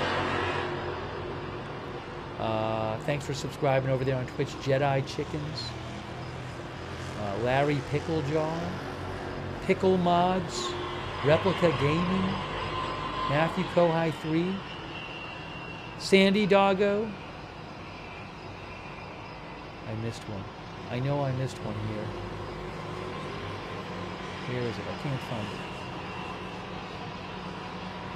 it. Sorry to whoever I missed. Foamy Boater. Thanks for subscribing. Okay, so there's background noise because of that camera. I was just showing you the 3 posts Trump made today. One said unconditional surrender. One said we know exactly where the so-called supreme leader is hiding. He is an easy target, but he is safe there. We're not going to take him out kill, at least for now, but we don't want missiles shot at civilians. or American soldiers. Our patience is wearing thin. Thank you for your attention to this matter. A lot of you have said you don't know why he's saying we, or you think that's interesting, since it's an Israeli war effort right now, in theory. He also said, we now have complete and total control of the skies over Iran. Iran had good sky trackers and other defensive equipment, and plenty of it, but it doesn't compare to American-made, conceived, and manufactured stuff. Nobody does it better than the good old USA. So a lot of we talk there, which may suggest that he's ready to join the war formally.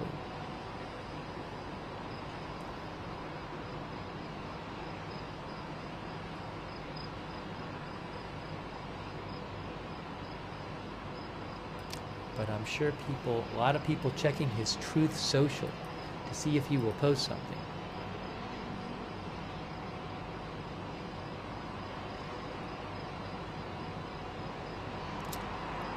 Al Monitor, Elizabeth Hagedorn, who's a reporter for Al Monitor, reports, source familiar says there's no plans for a meeting this week between Witkoff and the Minister of Foreign Affairs of Iran. I haven't heard about any meeting coming up.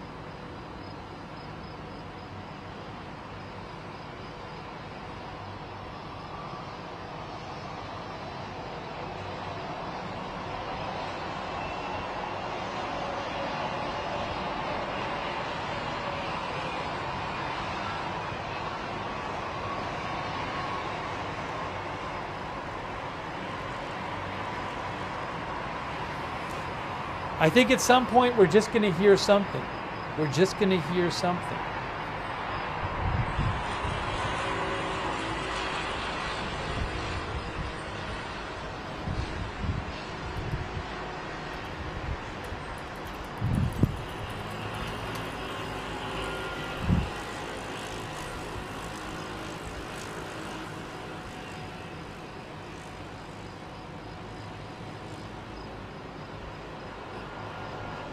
Checking some things here.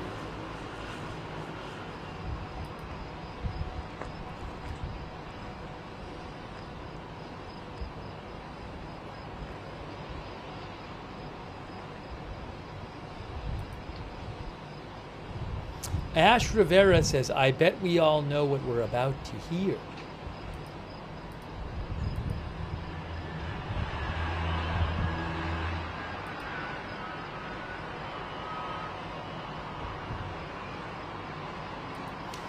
By the way, I did see something I wanted to mention. Hold on a second here. Give me a moment.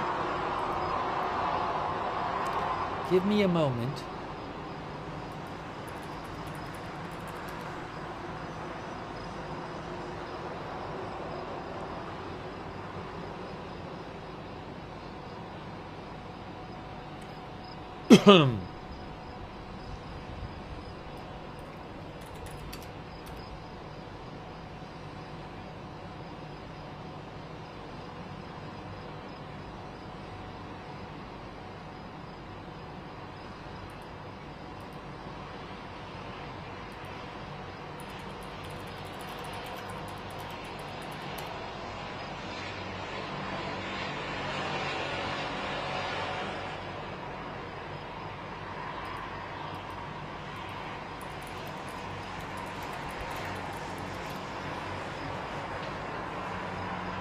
Yeah, so, you know, some of you have brought up, like, hey, where's Congress in all this?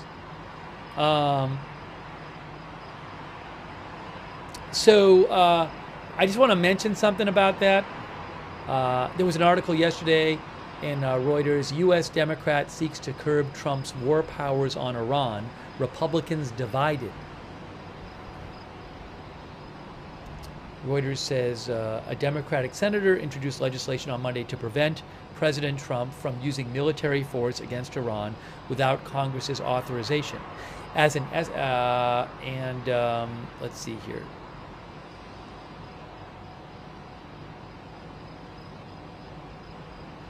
During Trump's first term in 2020, he introduced a similar resolution to rein in the president's ability to wage war against Iran. That measure passed both the Senate and House in 2020 with some Republican support, but did not garner enough votes to survive the president's veto. Democratic Senator Kaine says, the U.S. Constitution gives Congress, not the president, sole power to declare war and requires that any hostility with Iran be explicitly authorized by a declaration of war or specific authorization for the use of military force. Under U.S. law, Reuters says, war powers resolutions are privileged, meaning the Senate will be required to promptly consider and vote on the matter.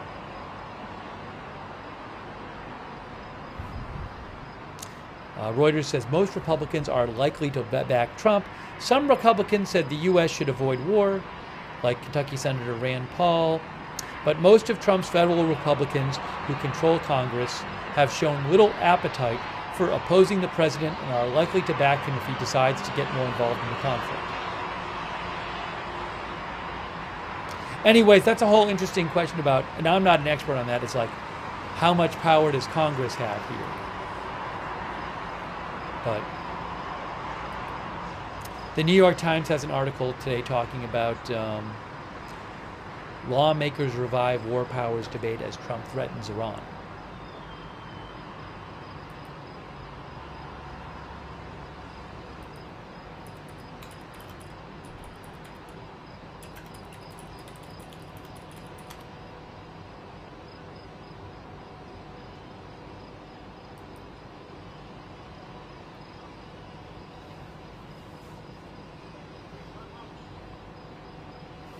This is interesting. I wonder if I can find this.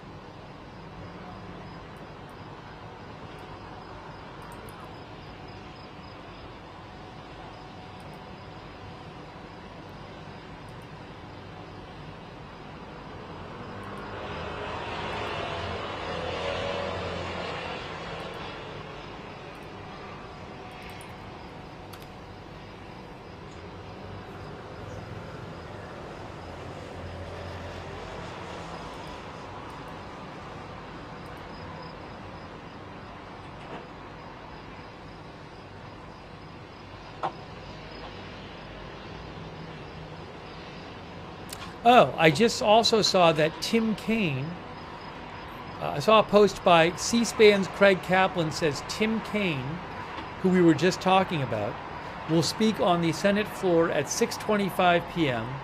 on his war powers resolution to prevent President Trump from using military force against Iran without congressional authorization. It will require Senate floor debate and a vote.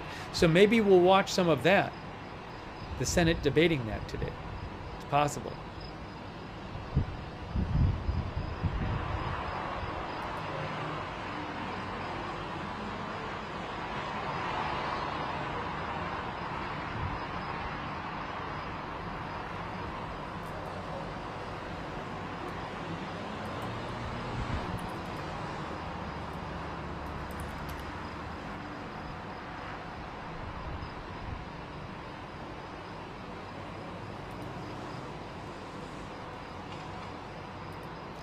Trying to look something up here. See if I can find an article that I'm looking for.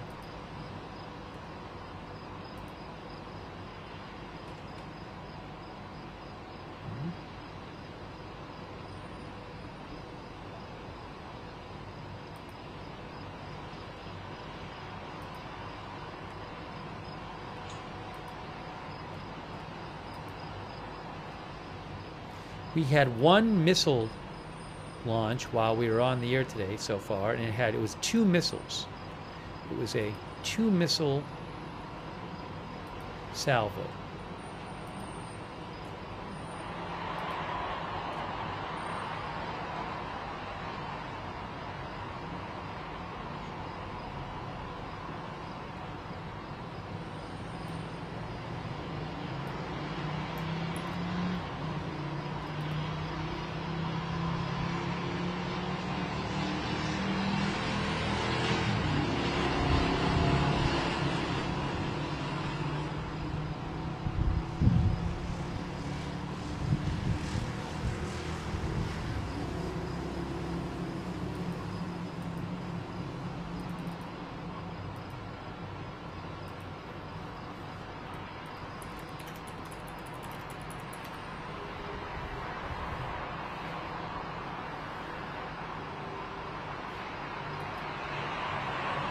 So again, if you're just joining us, the Situation Room meeting has ended, where President Trump was discussing getting more involved, the U.S.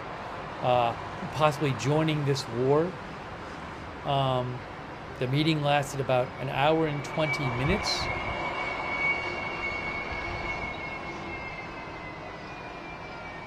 And now we wait to see what we'll hear from President Trump. There hasn't been any statement released after that meeting that I've seen.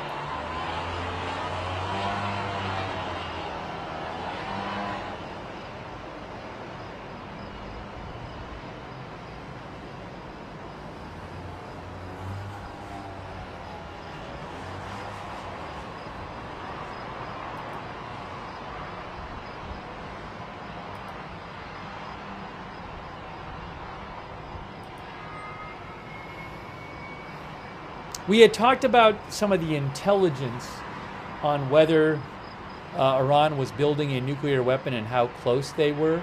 So this article mentions this thing. Trump contradicts his spy chief on Iran's nuclear program. There's Trump and Tulsi Gabbard, the DNI head, Director of National Intelligence. So Reuters says that President Trump today repudiated Director of National Intelligence Tulsi Gabbard's assessment that Iran has not been building a nuclear weapon, publicly contradicting his spy chief for the first time during his second term. In rejecting his top spy's judgment, Trump appeared to embrace Israeli Prime Minister Netanyahu's justification for launching airstrikes last week on Iranian nuclear and military targets, Trump saying he believed Tehran was on, well, I think they've now both said, I think now, that Tehran was on the verge of having a warhead. Speaking to reporters on Air Force One early today, Trump was asked how close he believed Iran was to having a nuclear weapon. Very close, he said. When told that Tulsi Gabbard, the Director of National Intelligence, had testified to Congress in March that the U.S. intelligence community continued to judge that Tehran was not working on a nuclear warhead, Trump replied, "I don't care what she said. I think they were very close to having one."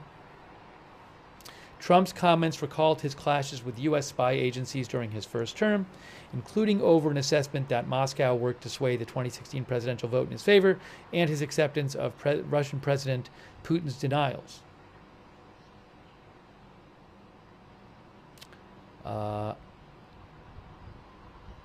Asked for a comment, the Office of the Director of National Intelligence pointed to a CNN reporter's post on X, quoting Gabbard as saying on Capitol Hill that she and Trump were on the same page regarding the status of Iran's nuclear program. Iran itself denies developing nuclear weapons, claiming its uranium enrichment program was only for peaceful purposes. A source with access to U.S. intelligence reports told Reuters that the assessment presented by Gabbard had not changed. They said U.S. spy services had also judged that it would take up to 3 years for Iran to build a warhead with which it could hit a target of its choice, a finding first reported by CNN. Some experts, however, believe it could take Iran a much shorter time to build and deliver an untested crude nuclear device, although there would be no guarantee that it would work. So again, there have been some debates. There's this question of, was Israel working on a bomb or not? If so, how close were they?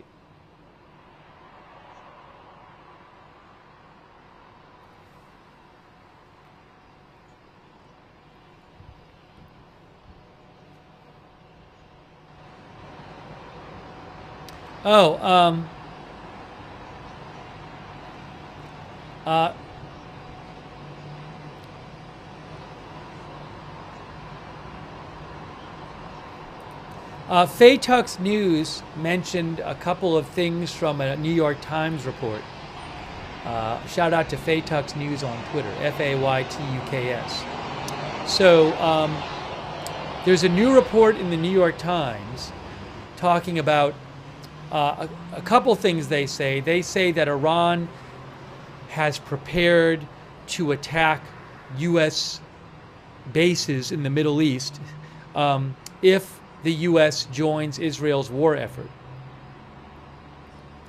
Among the things that the New York Times said, they said that 2 Iranian officials said that Iran would attack U.S. bases in the Middle East, starting with those in Iraq if the U.S. joined the war.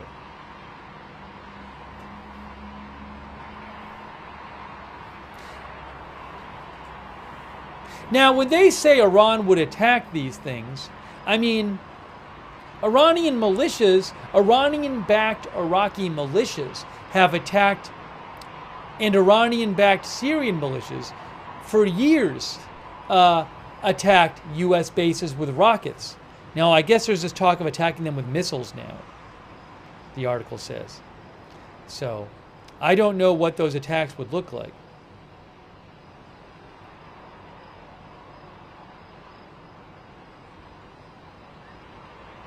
The article says that Iran has prepared missiles and other military equipment for strikes on U.S. bases if the U.S. joins the war.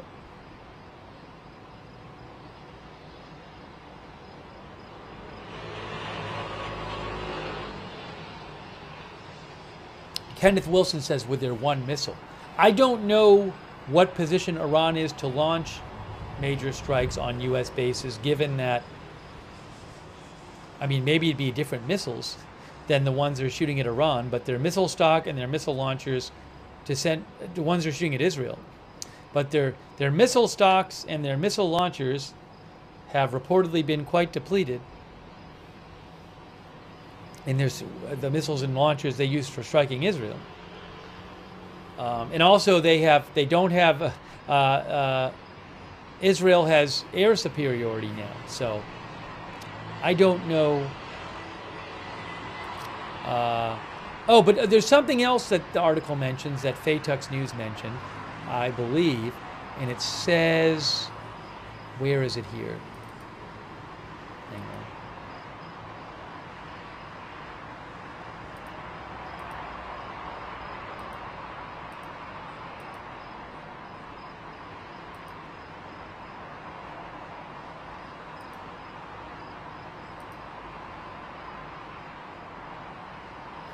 Some officials, some American officials said in the event of a U.S. attack, Iran could begin to mine the Strait of Hormuz, a tactic meant to pin American warships in the Persian Gulf.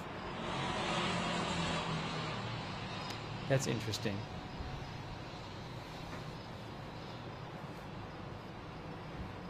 The U.S. has more than 40,000 troops deployed in the Middle East. The article says that Iran could also strike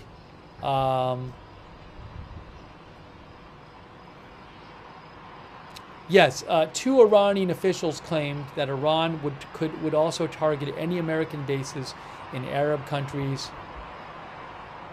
that where the bases take in any American bases that are in Arab countries and take part in the attack. The bases take part in the attack? Anyways, so something to keep an eye out for if the U.S. joins the war is, does Iran start attacking U.S. bases or ramp up their responses some other way, like in the waters off of Iran?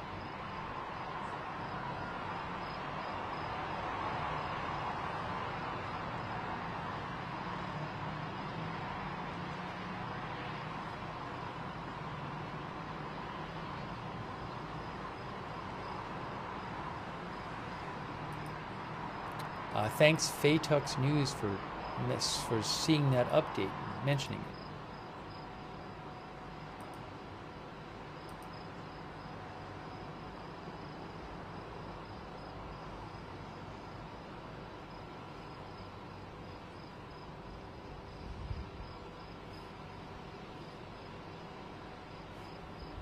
But again, I mean, given how much Israel has been attacking missile infrastructure in Iran for the last several days, I would think that would severely impact Iran's ability to launch missile strikes on U.S. bases.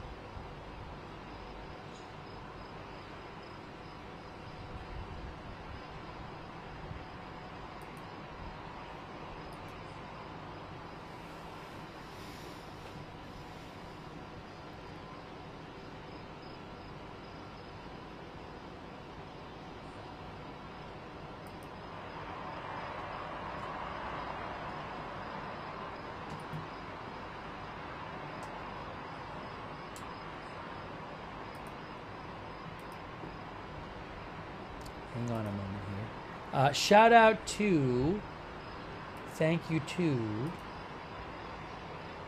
Rise and Tecomesh and Beetroot and Manuel Castillo and PZ Papazulu. Thank you. Robert R. Leal Dahan, who says, is President Trump going to speak soon? I don't know if we're going to hear from him soon. Also, India Comparison, thank you.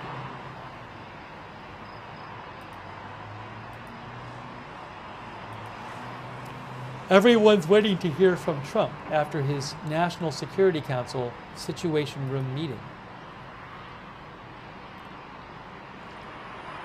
One of our viewers had a quiet night so far.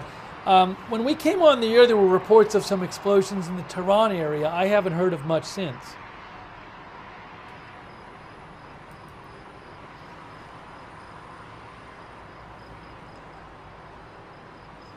Maybe there's stuff going on in Iran that we're not hearing about.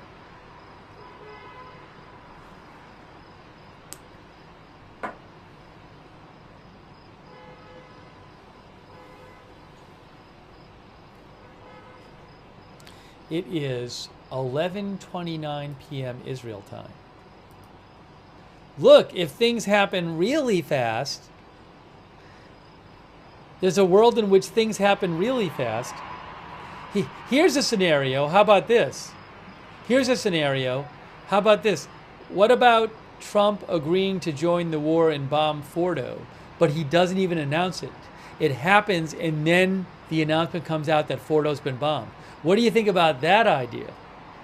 That we don't find out until after they bomb Fordo?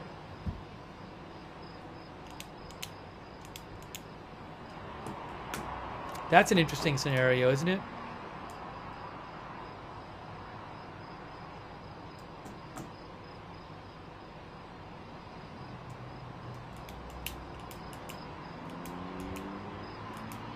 Some of the viewers think that could happen. It could be happening right now. It could be happening right now. It could have already happened.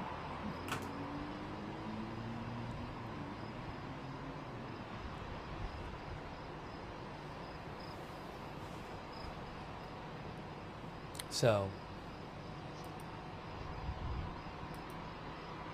keep that in mind. One of our viewers said most likely they wouldn't want Iran to know that they had agreed to do it. Donald Frederick says, nah, we'll have seismic events when and if it happens. Oh, well, I guess my point is, so I understand what you're saying. It's a fair point. That if that, in that scenario, I think there certainly could be reporting that something was happening at Fordo. But my point is that maybe it won't be announced until it happens.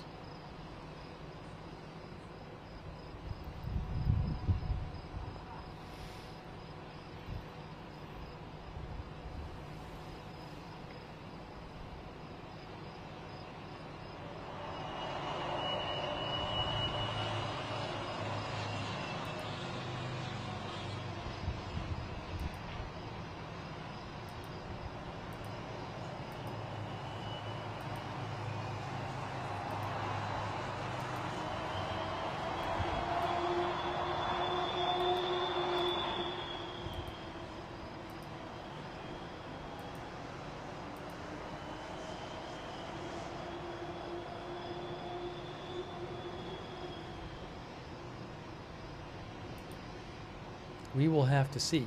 Oh, I found something interesting I wanted to share. AP has an article. How else could Iran retaliate over the ongoing Israeli strikes targeting the country? How else could they do it?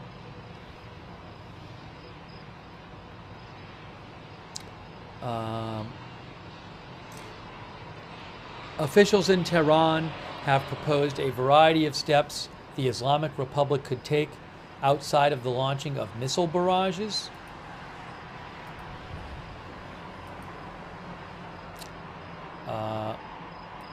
They included disrupting maritime shipping through the Strait of Hormuz, potentially leaving the nuclear non-proliferation treaty and other attacks by militants.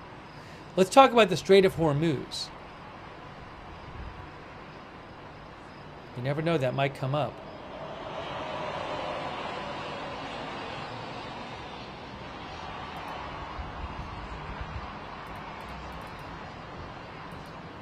I need to get the map up. Time for the map.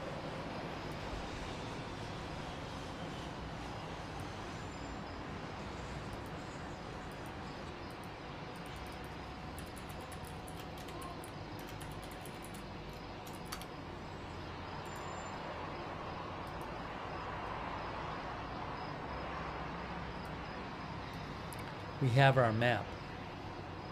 Strait of Hormuz, right in here. See, there's Iran, and there's the Persian Gulf, and there's the Strait of Hormuz, right in here.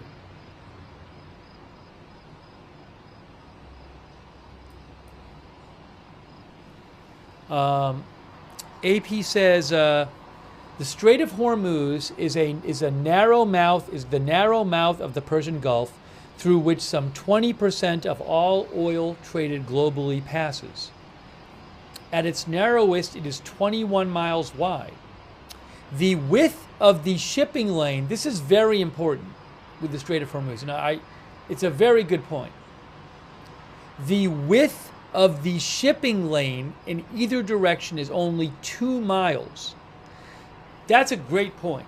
So I believe that means that it's only deep enough for the ships to go in that part of it. Is that right? Is that why? I mean, I know some bodies of water are like that.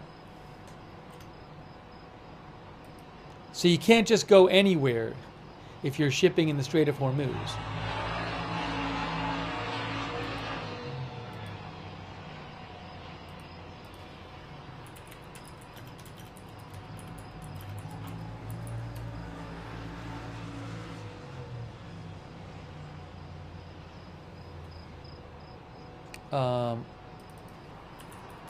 Hold on, I'm looking this up.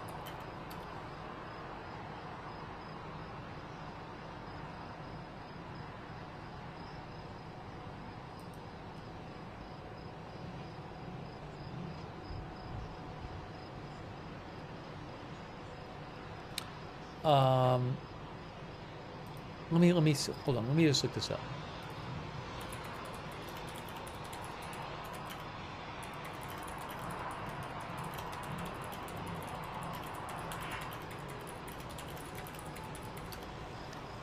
I'm looking this up right now. Now, I just looked it up, and a source says that it is deep enough generally. So it's not a depth issue.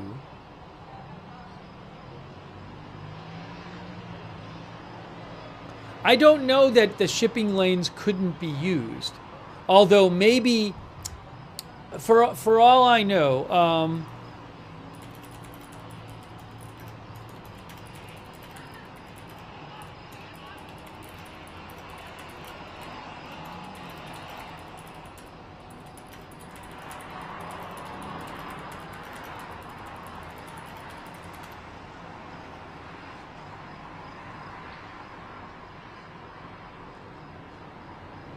I just saw something about this, but hang on a second.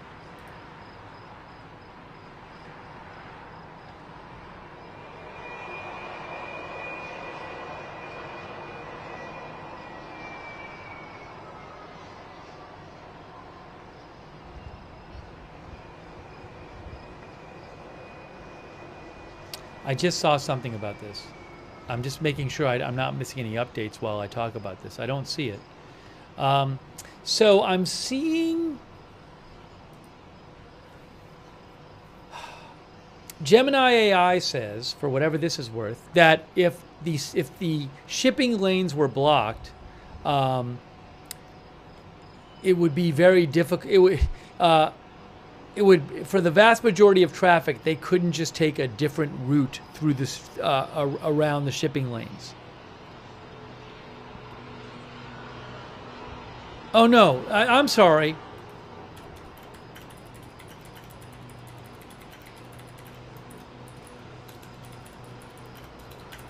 Misinterpreted my question.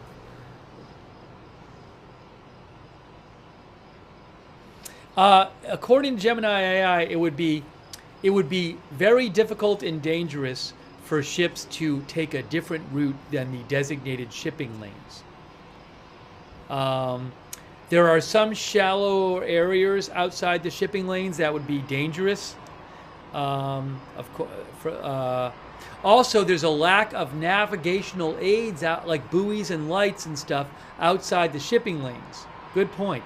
Also, there are tides and currents which could affect ships going outside the shipping lanes, and a risk of collision. So it's really interesting. So you might think, oh, it's 20 miles wide, the Strait of Hormuz. So can Iran really block the Strait of Hormuz? But there are two shipping lanes, and the width of this, there's a shipping lane with 2 miles width in either direction. 2 miles in either direction. And AP says anything affecting the Strait of Hormuz ripples through the global energy markets, potentially raising the price of crude oil. So since the Israeli attacks began, AP says, Iranian officials have repeatedly raised blocking the strait, which would likely draw an immediate American response. So something to keep in mind.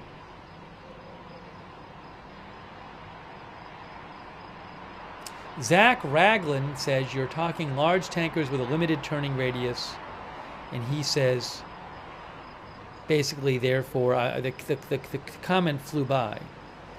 Oh, he said thus the 2 mile wide shipping lane is the only area wide enough to allow for dual passage navigation, he said.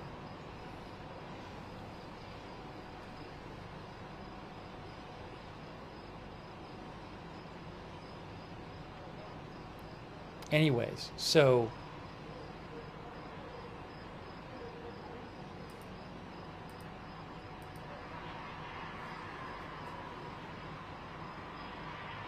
something to keep in mind. Another AP says that experts fear Tehran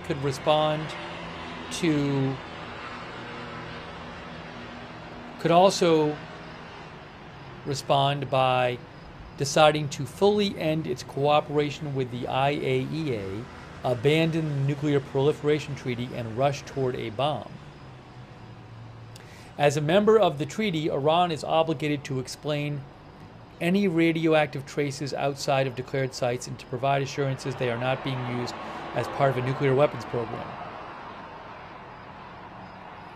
They insist their program is peaceful, though it is the only non-nuclear armed state to enrich uranium up to 60%, a short technical step away from weapons grade levels of 90%.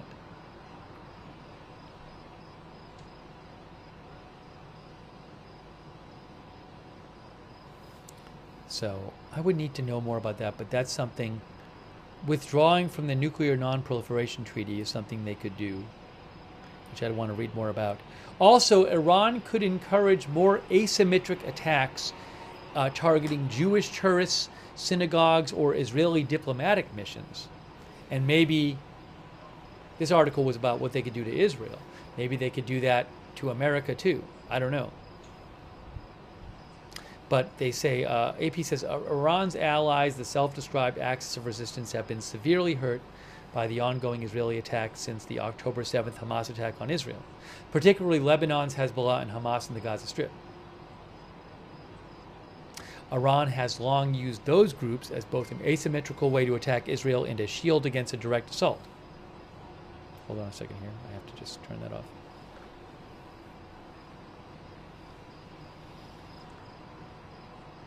Iraqi groups backed by Iran so far haven't gotten involved. So, anyways, if the U.S.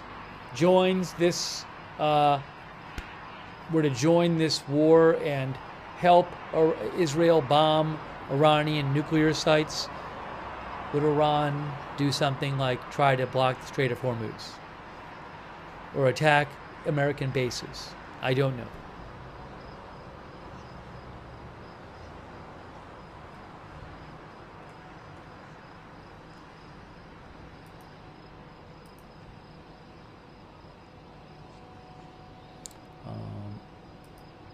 Hold on a second here.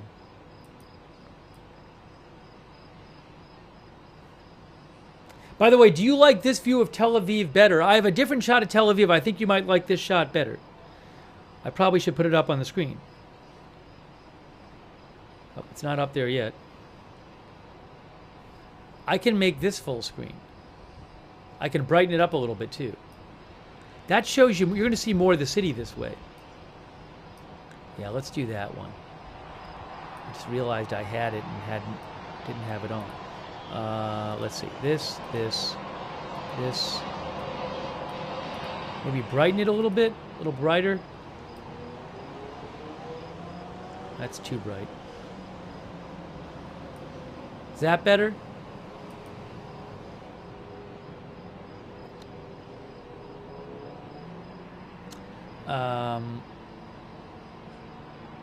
I can just change. It's easy for me to change them in and out.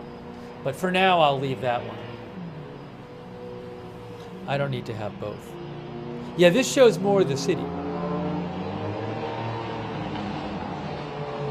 People generally like this one better in the chat.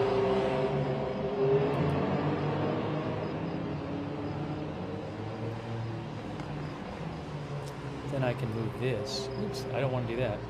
Hold on. Is this all messed up? Here it is. I want to take this and move this. I'll maybe move this up there. Move the Jerusalem up a little bit.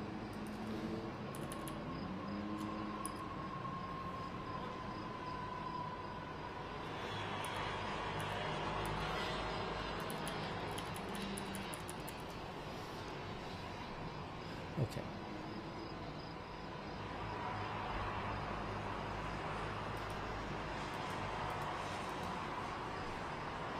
How many people evacuated Tehran? I don't know. I saw some articles about it. Maybe I can dig something up about that. I haven't seen a numerical estimate.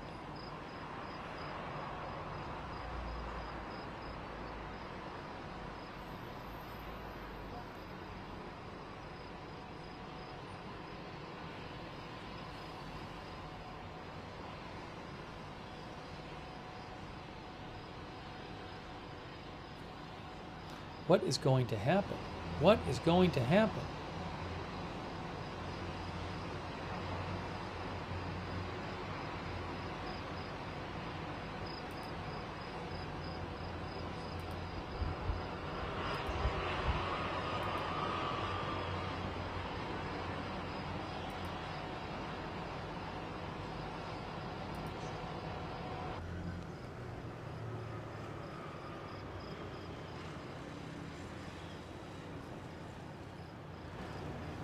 Oh, we lost one. Oh, sorry. We're good.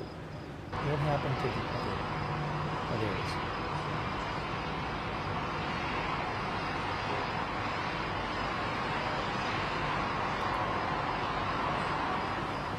is. Did I shout out our YouTube members yet? Did I do that? I can't even remember. I can't even remember if I shouted out the YouTube members. I'm going to shout them out now. Leslie Ladyhawk, Say My Name. Thanks, YouTube members. Brax. Hassel DeHoff, Terry Bryant, Rose Blake, Raven Knight, Mrs. Alabama, Sir Bald and Snarky, I Need Some Skooma, Stargazer, TJ Adams, Miss Alabama, Shark Bite, Ethereal Planet, Scott Thomas, Mona L, Robert Kaczynski, Ricardo de Oliveira Fernandez, Philip Ortega, some old dude. Tuti was her name. Cleo Stitch Witchery, Roger Shoemaker, Music Muse. WC, Terry Rose, Gary Pates, Weaselman. Cleo Stitch Witchery, I think I said that one already. Kathy 11, NY Committee, Jessica, Adam Campbell, Ginger Actual, Rio. Thanks YouTube members, thank you, thank you. Hey, thanks Sven Schraper for the membership. Thanks also to John Oliver and Pew Pew and Taxiway Aviation, who says, I fished in Strait of Hormuz before, it's extremely shallow. That's what Taxiway Aviation said. Thanks Lambo Revan and Juan Manuel Urbina, thank you.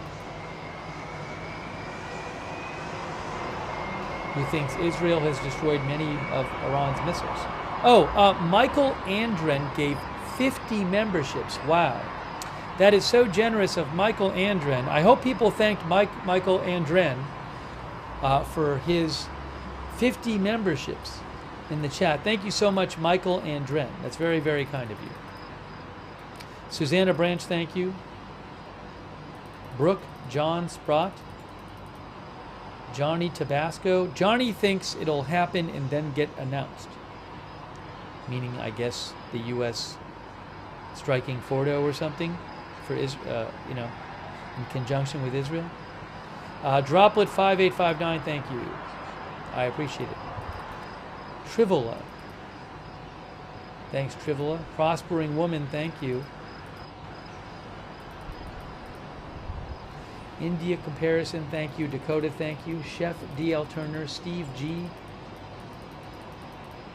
Kekomesh Beetroot, Manuel Castillo, thanks.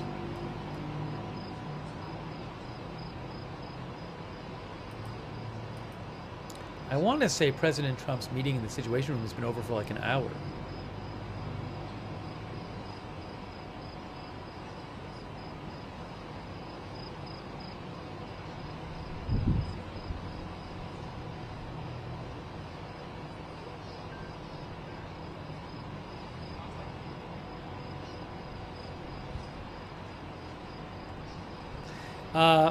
Faytux News posted another one of these reports from Israeli media.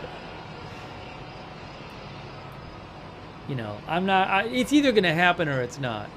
These kind of reports to me are, I like that Faytux is posting them, but I don't read into them that more. So Michael Shemesh of Khan News, Faytux mentions. Michael Shemesh is with Khan News.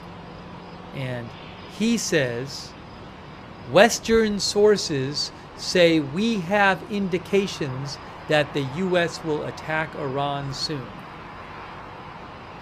What can I say? I don't know if that's going to happen.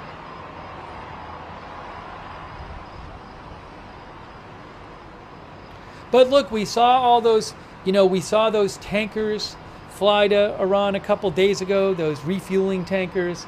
We've heard that there's more fighter jets going to Iran, right? So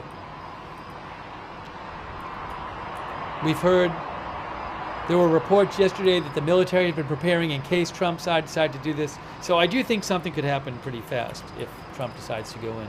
And let me just say one more time, Trump rushed back a day early from G7. I think it was a day early because I think it's only supposed to be 2 days.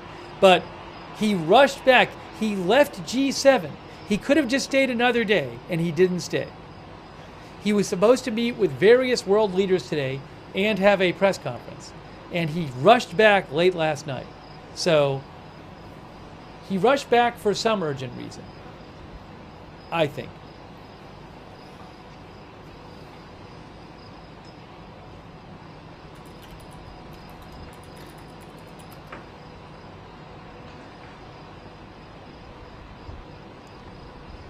Some of our viewers think he just wanted an excuse to leave. I don't know about that. It's a long way to go.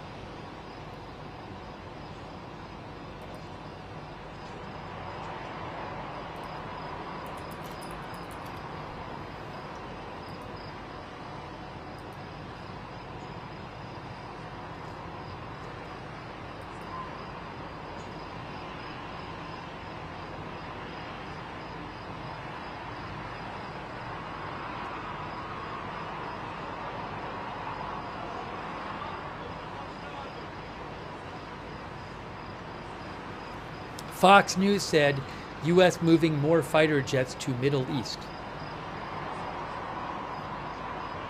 That comes a day after Fox reported the USS Nimitz Carrier Strike Group is on its way to join another carrier strike group, which it was going to replace, but now they'll be there at the same time in the Middle East.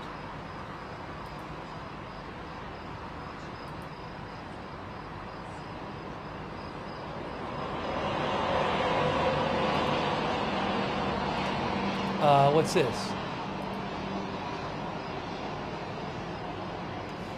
President Trump's Truth Social account just posted.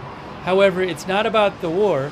It's a repost of an article that says FBI asked spy agencies to destroy intel on alleged China plot to aid Joe Biden in 2020 election. Maybe that was pre-planned to post, I don't know. But if you're looking on Truth Social, you just saw that.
Just checking for updates here.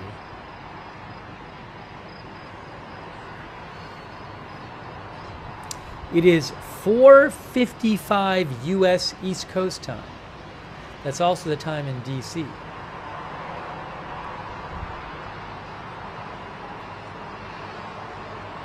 What is going to happen, guys? What's going to happen?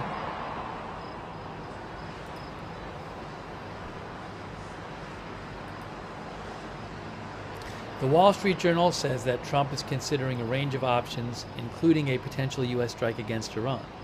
That seems to be what everybody's reporting now.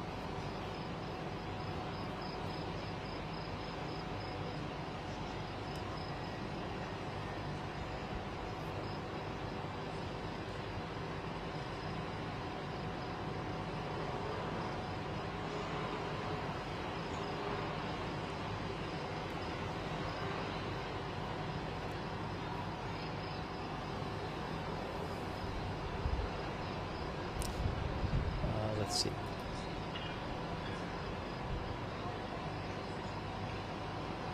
Caps, our viewer, says Iran has more than enough missiles. Don't believe the propaganda media. Barney Witch says, don't think the U.S. will join the war, will give Israel military help, i.e. planes and bombs. So my understanding is that's not a possibility.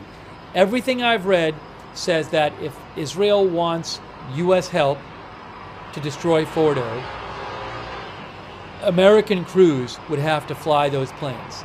I believe they've trained on it. So I've not seen a single discussion of Israel being allowed, that the U.S. would say, hey, Israel, here are some stealth B-2 bombers, and here are these bunker buster bombs, but you use them. I've seen no serious discussion of that at all. So you would have to have U.S. crews offer those, operate those.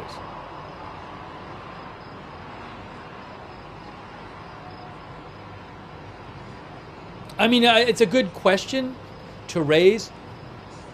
Everything I've seen says it would have to be U.S. crews.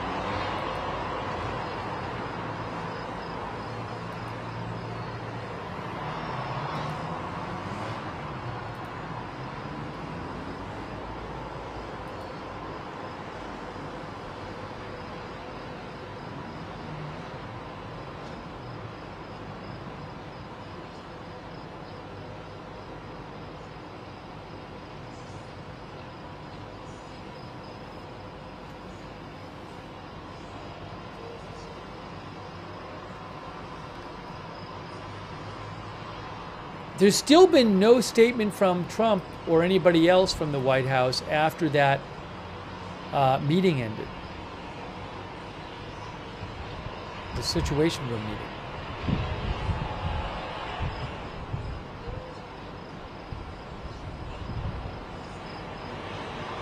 Again, Khan News, Michael Horowitz mentioned that Khan News Israel says Western sources say we have indications the U.S. will attack Iran soon.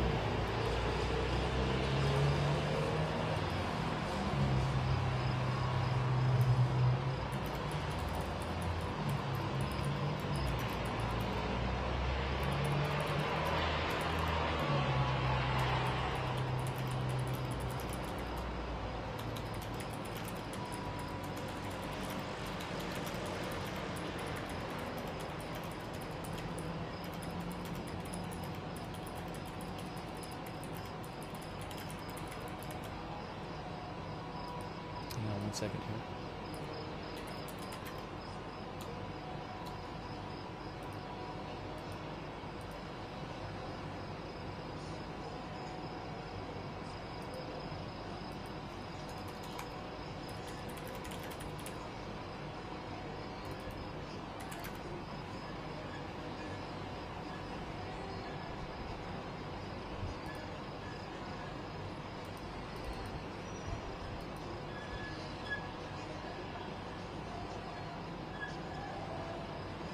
I'm also interested to see at some point we might hear some reporting, some American reporting on what people are hearing. We haven't even heard that.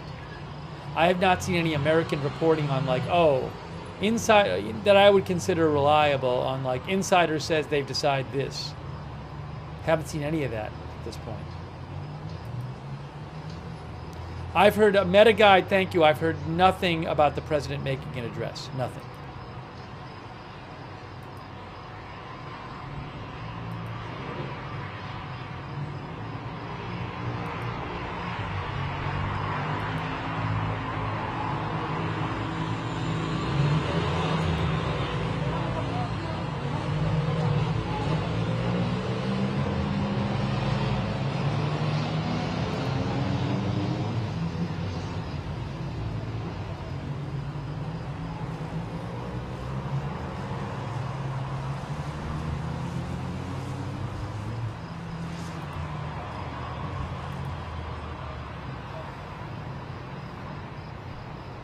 Kevin Cash is walking from the Falkland Islands. Thanks, Kevin.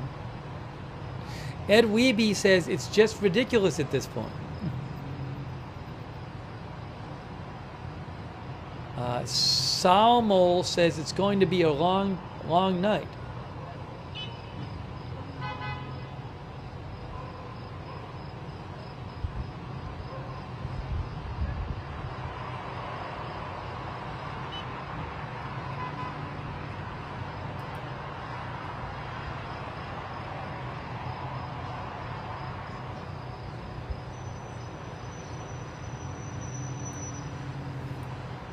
Marnie Pixley says it's awfully quiet.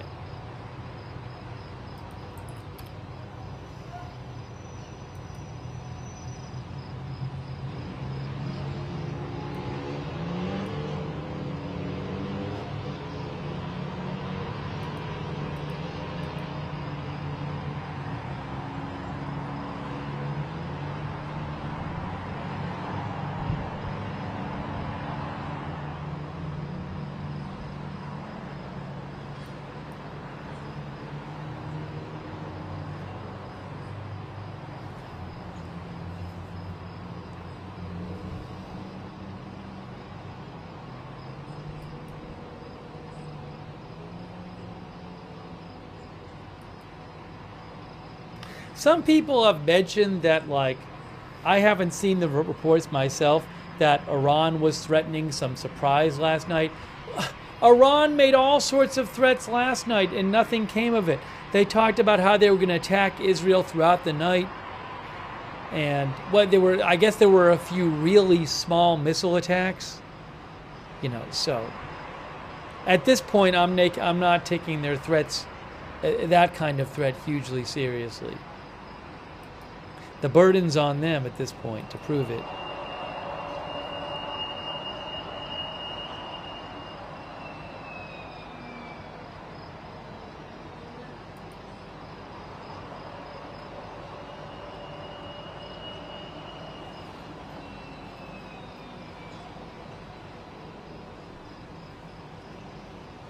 Technology thinks they're going to use the latest missiles?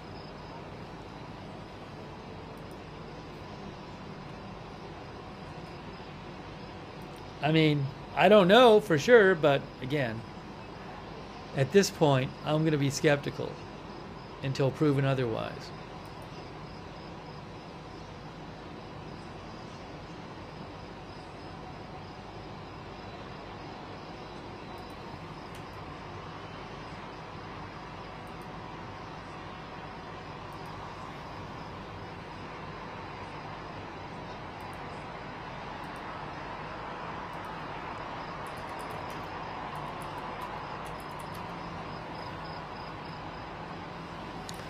There was an article in Reuters today, Iranians flee capital for safety as airstrikes intensify. They said thousands. Thousands is not that many when you have 10 million living there. They said thousands of, this was yesterday actually, it wasn't even today. Thousands of residents of Iranian capital Tehran are fleeing their homes and stockpiling essential supplies for fear that Israel's airstrike campaign against longtime foe Iran will escalate in the coming days. That was before Trump even posted his tweet. One person who Reuters talked to who lives in Tehran says, "We have nowhere to go. Where should we go? How long should we stay away from our homes?" Iran lacks public bomb shelters, by the way.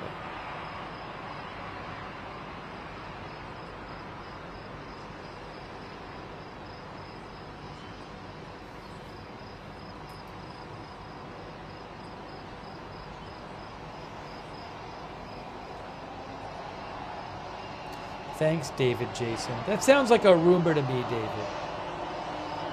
Some people have been saying this. Pilots of F-35 jet will be shown on Tehran TV. Again, this sounds like some sort of internet rumor that I have not seen any kind of reliable source posted. I'll report it if it happens. I would think if a jet had gotten shot down, that the U.S. would want to let people know that and not have people find out when Iran shows the pilots, which would be a public relations disaster. So I can't imagine a world in which Israel. I can't imagine that an Israeli plane gets shot down and Israel says nothing, and the way the Israeli public finds out is Iran shows a video of the pilots. That would be a disaster for the government. I'll report it if it happens. I just can't imagine it.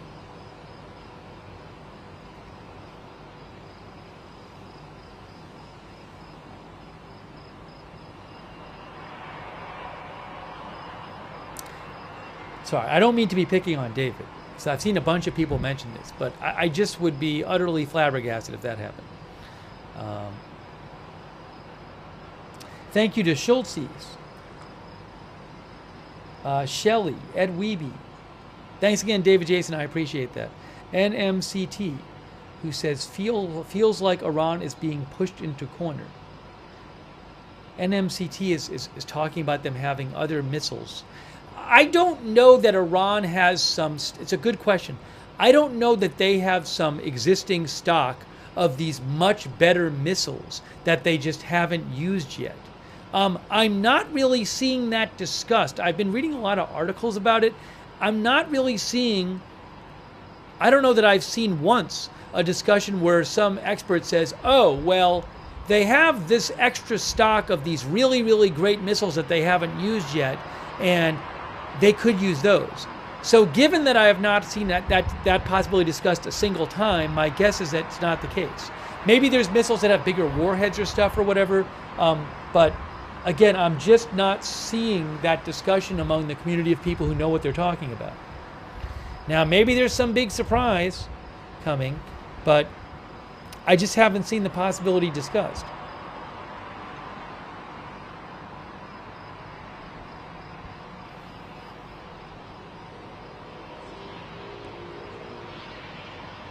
Thank you, NMCT. I appreciate you bringing that up.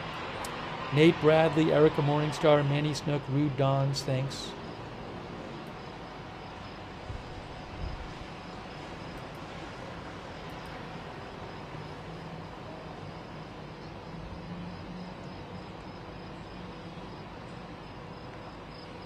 Faytux News mentioned that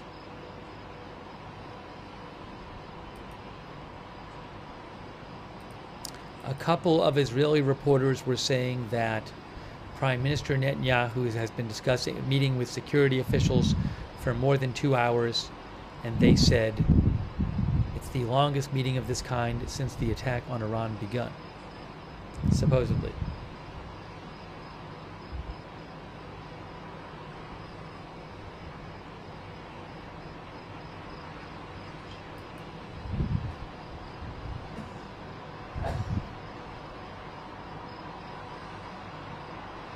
Rinda Lynn says, waiting on Trump to say something. Faizan Hakim says, I think U.S. will get into this war just to take credit of finishing the Iran supreme leader.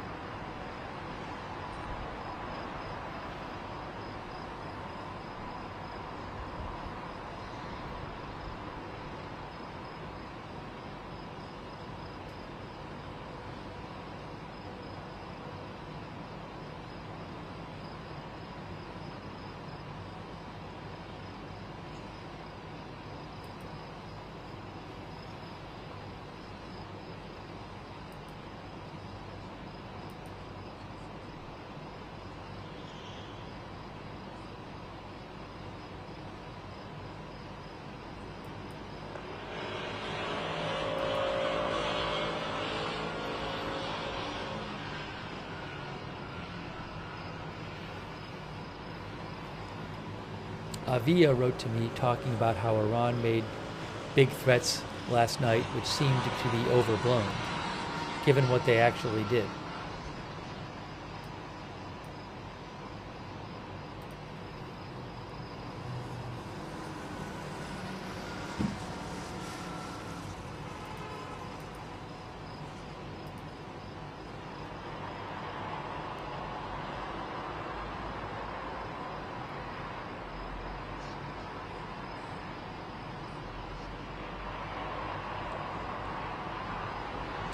Hey, Lair Leitner, that's so generous of you. Wow. Thank you for all your support, Lair Leitner. That is very kind of you. Thank you. Also, Steve B., thank you.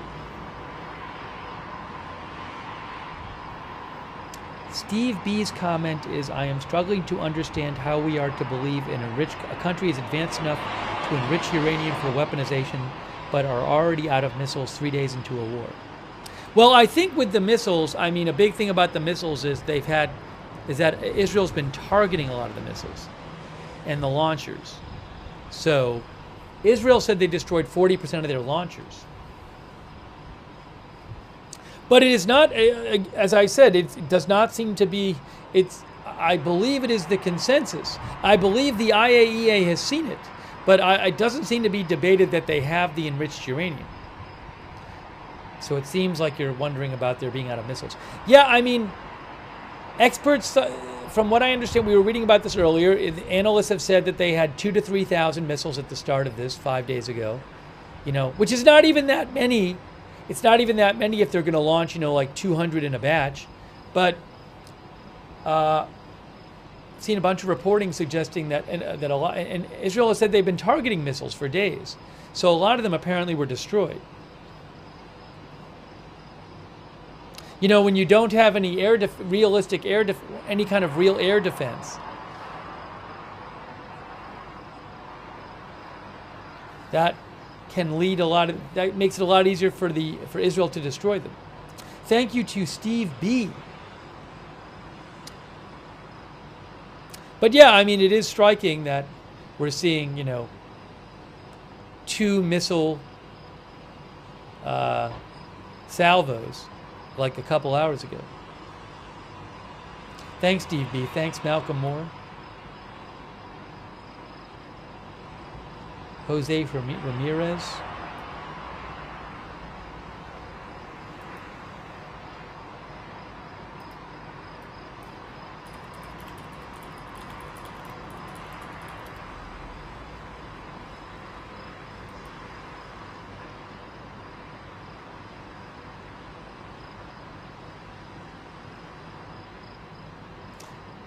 Jose and some other people have asked about Iranian hypersonic missiles. So I'm not a missile expert. I mean, there is this article about Fatah 1, which is supposedly a hypersonic medium-range missile developed by Iran. And Iran has made some claims about its capabilities.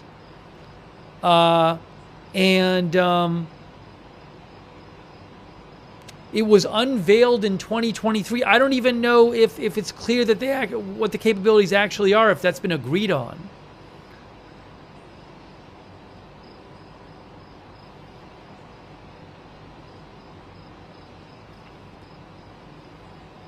I think there might be some questions about that.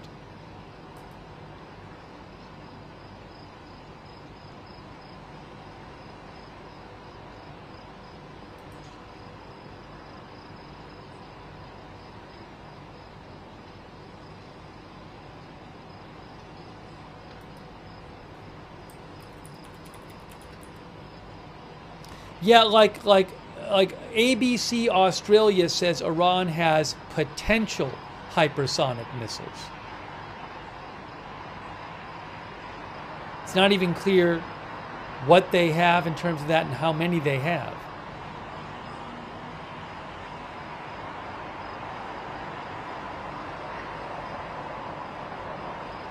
But I will say again, I just want to say this again. I have been reading lots of stuff about this with different experts talking about the missile situation in the military situation. I have not seen a single expert say something like, oh, Iran has this sizable stock of these much better missiles that they just haven't used yet. So I would be surprised if that's the case. It would seem like it'd be a big surprise to a lot of people if that were the case.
No, I have seen no. There's all these accounts posting this stuff which is not sourced. I have not seen any kind of reliable source say Trump is speaking soon. I follow all kinds of White House reporters. Nobody has said a peep about Trump speaking soon. When you see something on social media, you need to say to yourself, where is this information coming from? Where did they get this information? Is this person posting this in any kind of position to know this information? If not, are they saying where they got it? If they're not saying where they got it, and they're not in a position to know it themselves, why aren't they saying where they got it?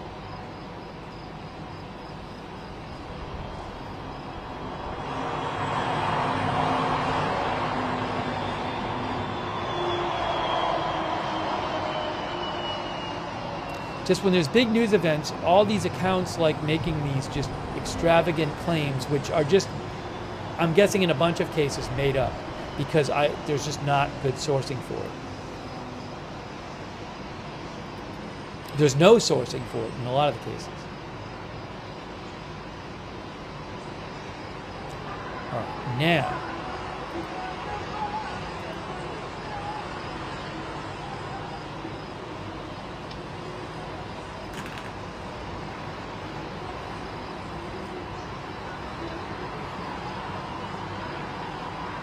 Yeah, I don't see any kind. I have yet to see today any report with any kind of sourcing that can be verified that that he's speaking soon. I got to change my headphones. Hold on. I got to change my headphones. Ooh, I got to get my other headphones.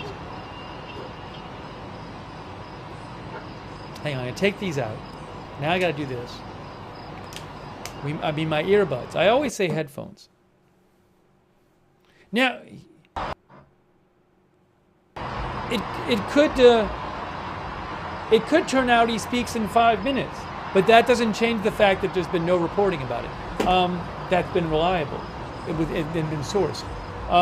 Hey, let me grab. I'm going to take 1 minute and grab my other earbuds. Give me 1 minute.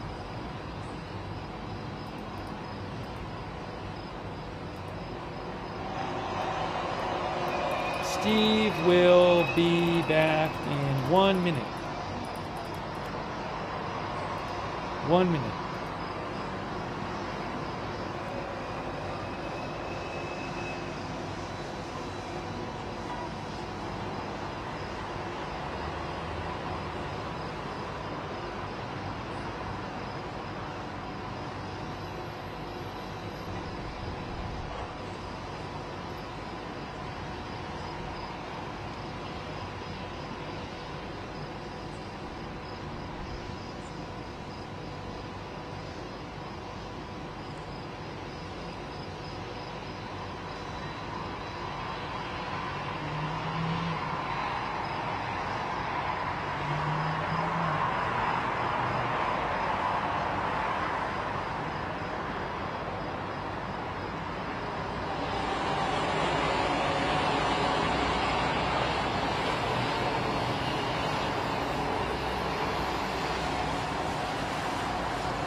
All right, we're back. We're back. I need to put my earbuds in, my other earbuds, which I'm going to do right now. Everybody's waiting to hear from Trump. Everybody's waiting. Will the U.S. enter the war?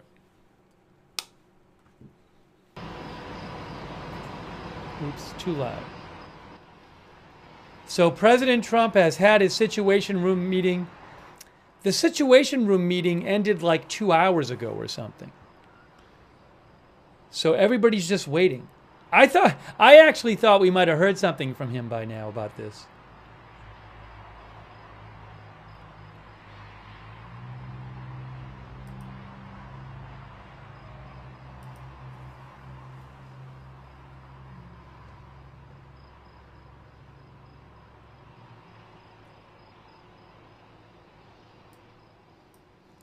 So remember my possibility, I said.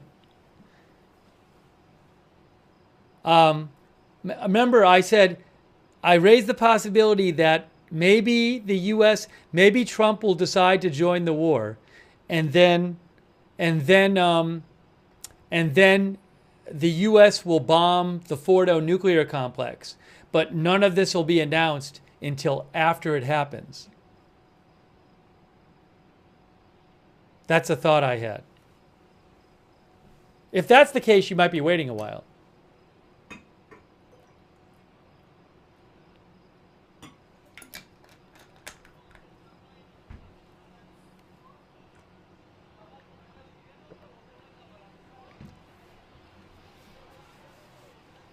I'm not saying it's going to happen. I have no idea what's going to happen, but I would be surprised at this point if the U.S. doesn't join the war, given everything that's been going on.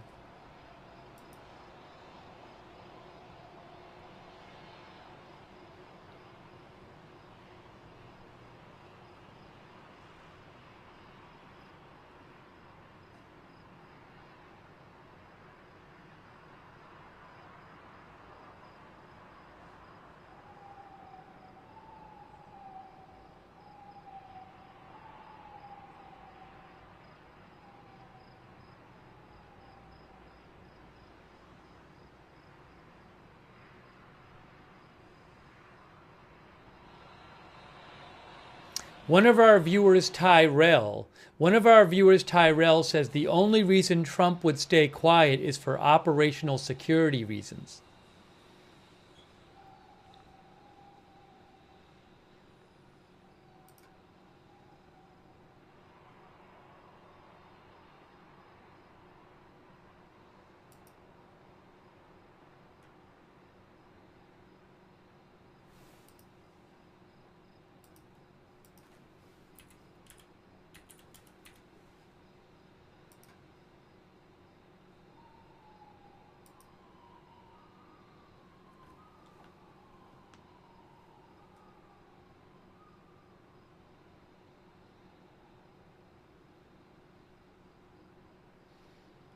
I'm not aware of any alerts.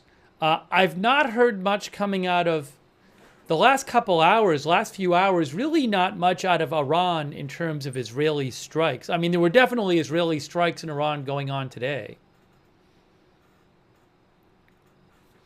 But I have not heard much the last few hours. Albert Freites says, I think the first thing we'll hear is the president plans to address the country. I don't know if he announces, would he do an address or would he post it on True Social? Doesn't he just post things a lot on True Social? Isn't that the way he does it? He just posts on True Social?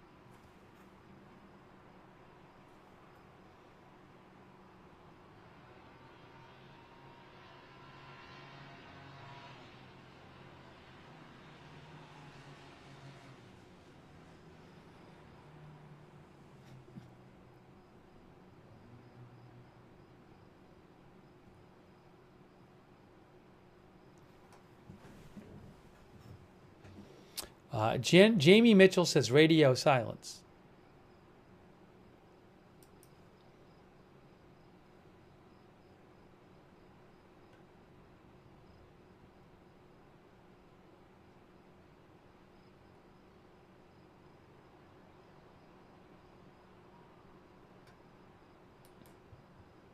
One of our viewers mentioned that there was a plane lots of people were watching on Flight Radar 24.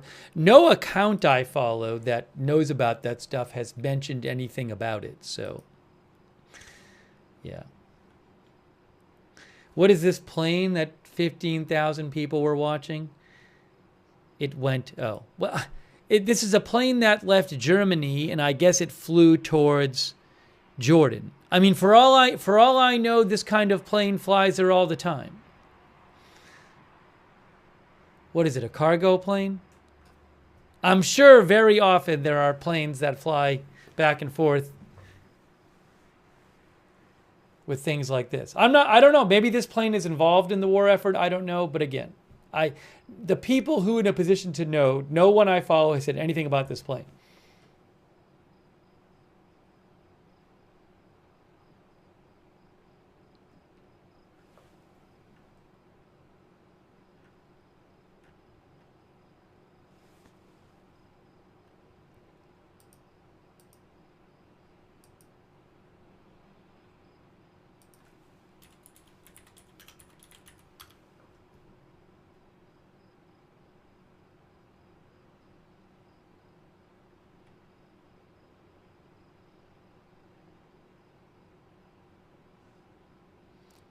So why am I hearing all these accounts saying a bunch of accounts online and our viewers are claiming that Kristi Noem was taken to the hospital? Oh, she was. CNN just reported this. CNN says Kristi Noem taken to hospital.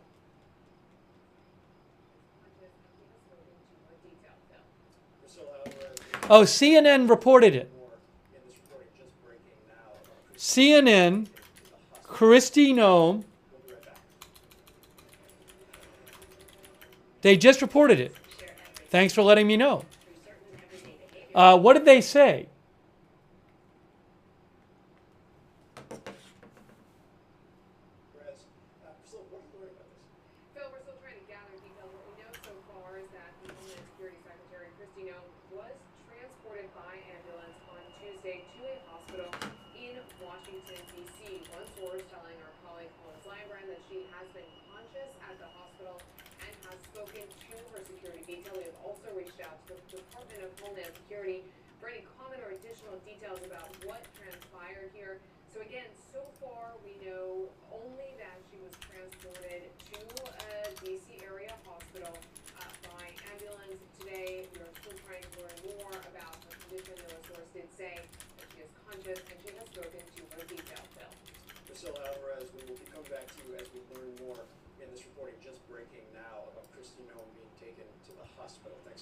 Kristi Noem has been taken to hospital by ambulance today in D.C.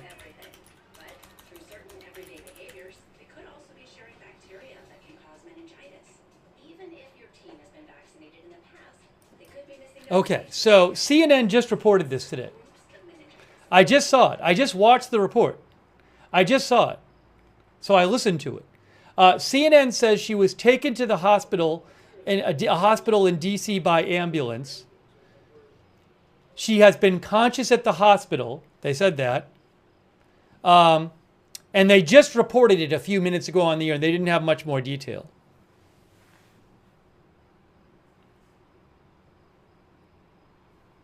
So, I didn't mean to play it on the air, but I was just listening to it. So it was reported on CNN. I saw it myself.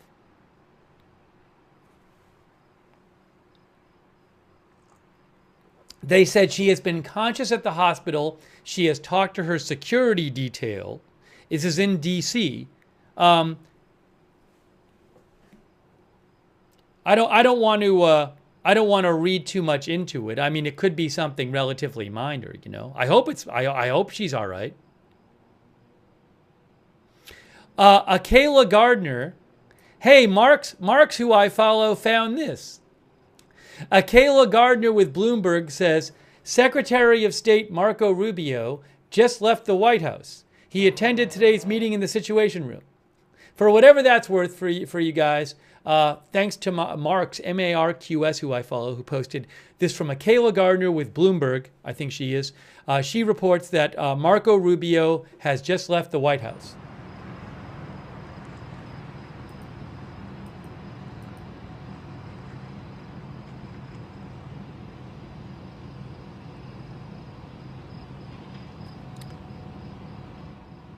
Again, Kristi Noem was taken to the hospital today in D.C. No updates. I have no other information. Oh, hold on.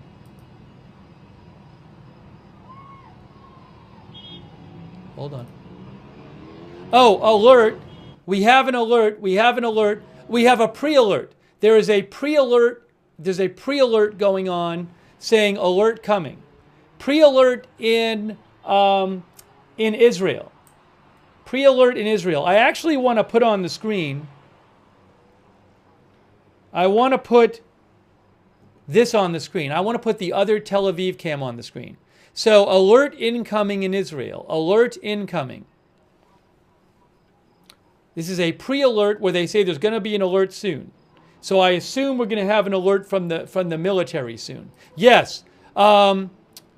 Missiles were launched. The IDF just announced that there was a missile launch detected. Missile launch detected. Missile launch detected. IDF missiles from Iran incoming to Israel now. Now I don't know if it's a lot or a few. The last batch was 2. But missiles incoming now. Oh, hold on. I don't have a location yet. All right, we have the Jerusalem cam. We have Tel Aviv cam. Jerusalem cam. I have a backup Tel Aviv cam. Tel Aviv, Jerusalem. I have a Modine cam. I should get that up on the screen. I'm going to get Modine up on the screen so I can see it. If you give me a second, I might be able to get Modine up real quick. Modine, Israel.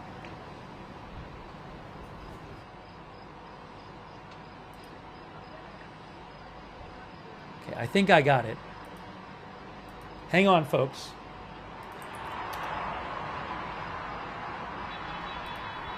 I got Modine. Where is it? Where is it? Where is it? That's Modine, but it shouldn't be so big. I don't want it so big. That is Modine, Israel. I'll put it down here. Doing my best.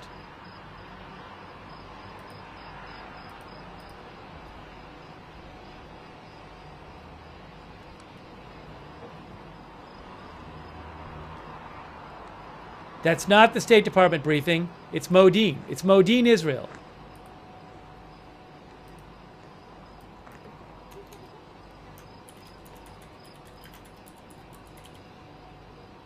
Okay, Modine, Israel, Jerusalem, and Tel Aviv. If I have to get rid of some, I will. Again, IDF says missiles from Iran are incoming to Israel now.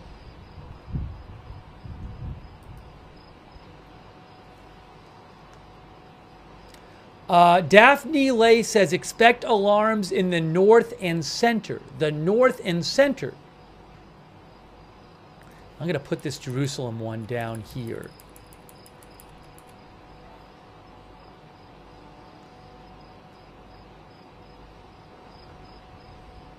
I am looking at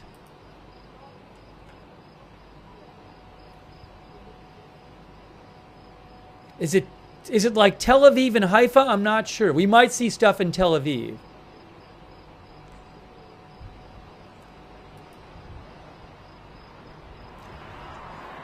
So again, missiles incoming. I've seen some discussion online of maybe the North, Haifa and Tel Aviv center, but I'm not sure if that's true. So don't quote me on that. We'll have to see. For a day and a half, these have been pretty small missile launches. So what will this one be?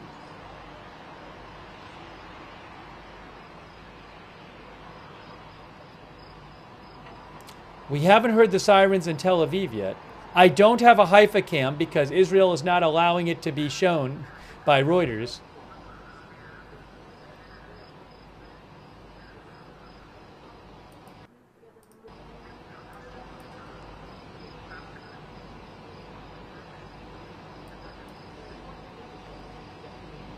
That's my cursor and the Jerusalem cam.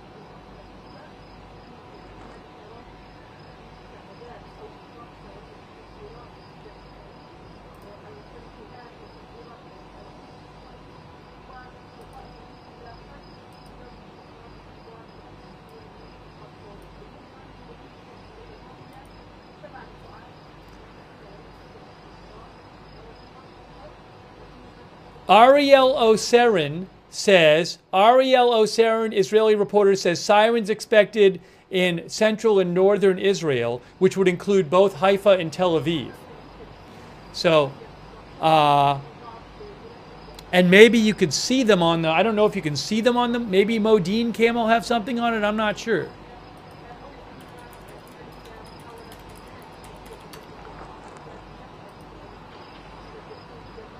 I mean, Modine is in central Israel, so.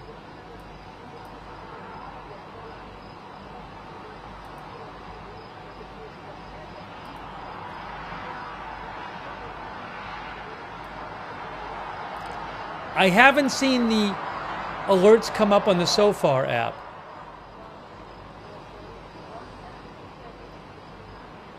I don't have a Haifa cam, so we have to make do without a Haifa cam because Israel won't let Reuters show it. So these are the cams we have.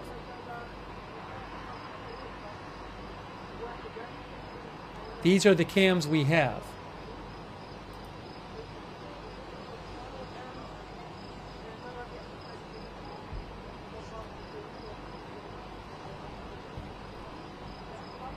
All right, hold on a second.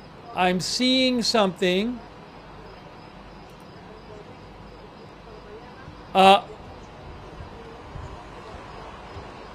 Alerts, missile alerts, they just came in. The alerts are coming in. Okay, keep an eye on Tel Aviv. It's northern and central, Tel Aviv and Haifa. We have sirens.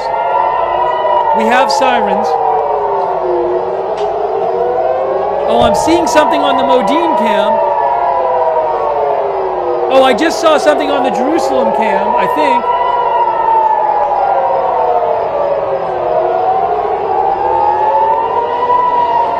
Jerusalem, interceptor, Jerusalem going up. Interceptor just went up there. Modine cam is not working. We'll get rid of that.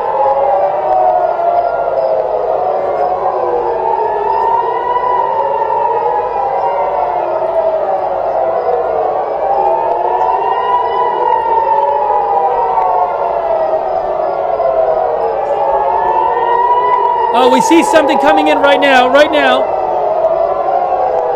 Maybe one right there. Up there? Oh, hold on. I'm seeing it on Jerusalem cam. Right. Oh, missiles coming in right now. Tel Aviv cam right now. Tel Aviv. A bunch of missiles coming in on the Tel Aviv cam. A bunch of missiles on Tel Aviv cam. Oh, also, I'm seeing some on the Modine cam too. We are watching the Tel Aviv cam though. That's the one I have focused on. Look at this. Whoa. A bunch of interceptors, many interceptors.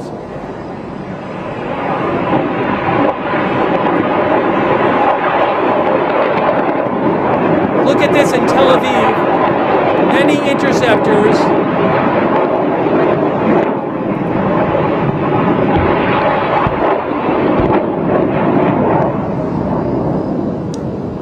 some interceptions. A bunch of interceptions. Looks like a bigger attack this time. Sirens, some sirens still going off. Some booms. More interceptors going up. More going up.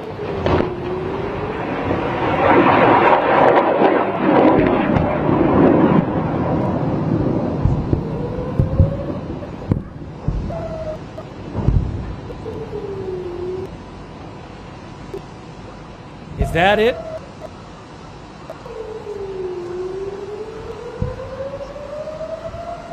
Now, where is that siren? Is that one of the other cameras?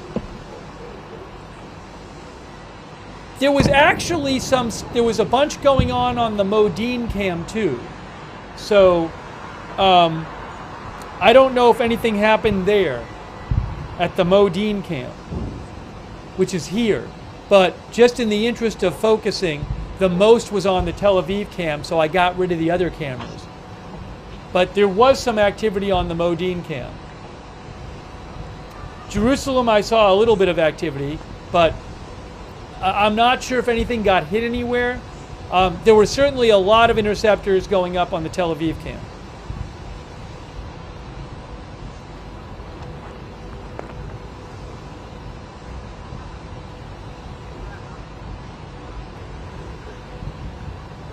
Let me see what the report says. It looked like maybe some missiles went to the ground on some of the cameras. It was hard to tell. So let's see what the reporting is coming out of Israel right now on the aftermath of this. I would not be surprised. Okay, hold on. N12 News says around 20 missiles estimated. According to N12 News, around 20 missiles. That's a bigger than the more recently.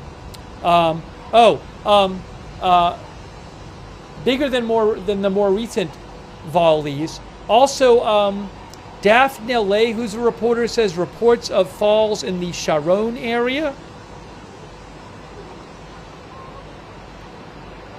She also claims Trump and Netanyahu spoke. That's not confirmed.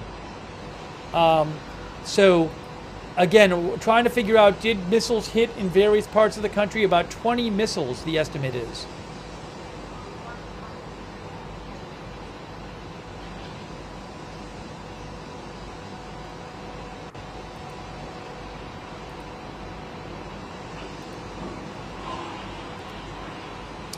N12 News says, well, that's not really more news. We're waiting to hear from sources in Israel whether there were missile hits. Oh, breaking news. Jennifer Jacobs reports that Kristi Noem apparently had an allergic reaction. Again, CBS News, Jennifer Jacobs says, Kristi Noem apparently had an allergic reaction. She is recovering. She was taken to the hospital, but she is okay.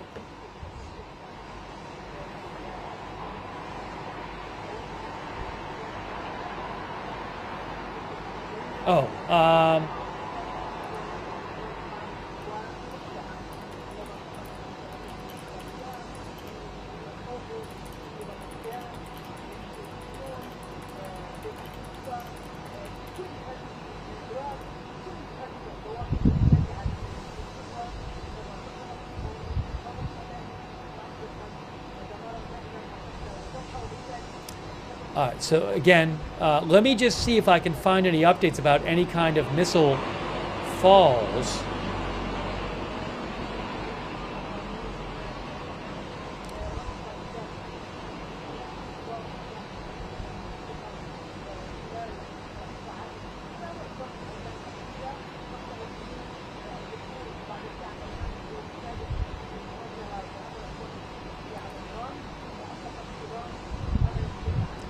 I've seen an unconfirmed report of a fall in the Sharon area. Is that? I don't even know where that is. Is that HaSharon? There's Hasharon in the north. Also, people have not been told they can leave their shelters yet. We have not gotten the all clear to leave shelters, so waiting for that as well. In a second, maybe I'll rewind the. I'll show you the rewind of the Modine cam. Again, I saw an estimate of 20 missiles, which is a bigger barrage than we've seen lately. News the Security Cabinet on Telegram says initial report of a fall in the Jerusalem area.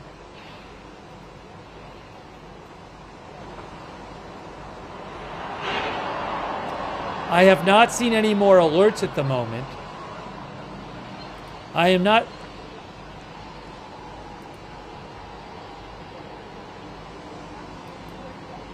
Hold on. Oh, there's more. Are there more alerts or no? I don't believe so. Hang on, I'm a little confused as if there's new alerts.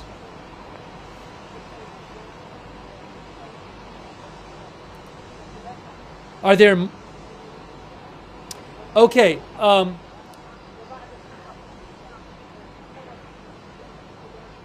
not sure. Some people are saying more alerts. I'm not sure about this. I'm following a lot of sources from Israel, and I'm not hearing that yet.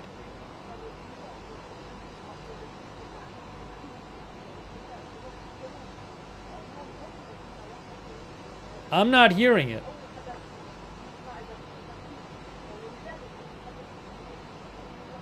A bunch of our viewers are saying they didn't get any, so I haven't seen it yet. The last post from the home front, the last message from the home front command was 7 minutes ago, and that's when the missiles were coming in, I believe. So I don't think there's been any after that.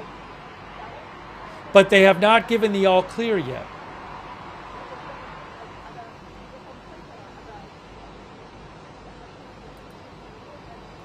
N12 reports, report of an interception fragment that fell in the Jerusalem area, says N12.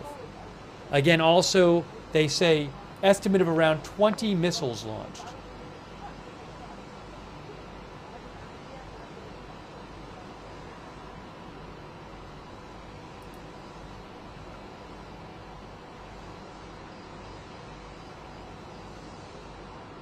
Okay, Magen David, MDA, Emergency Medical Service, MDA says, following the alarms heard in the last few minutes, at this stage, no reports of injuries.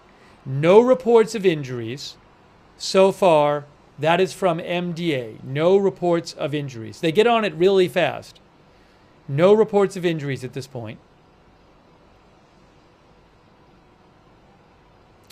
Again, I've seen a report of a fragment that landed in the interception fragment that landed in the Jerusalem area. I would like to replay the Modine cam.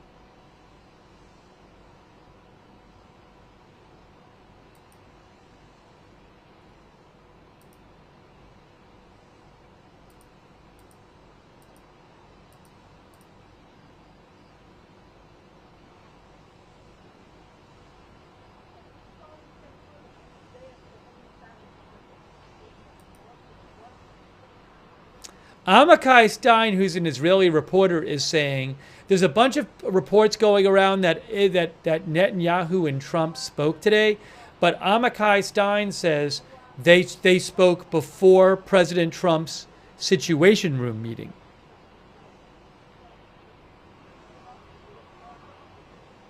Again, Kristi Noem was taken to the Department of Homeland Security Secretary Kristi Noem was taken to the hospital today because she had an allergic reaction.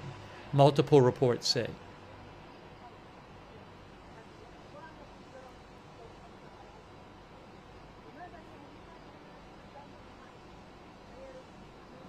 Okay, what I want to do is try to rewind and play for you the footage from Modine. Let's look at the Modine replay.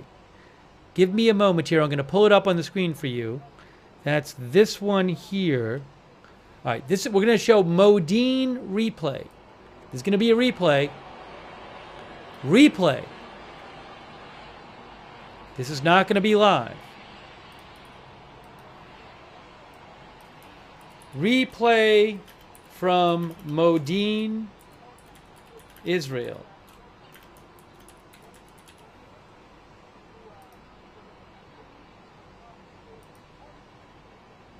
Okay, everyone, we're replaying this. I don't even want to put it there. I'm going to put it down here. Replay from Modine, Israel.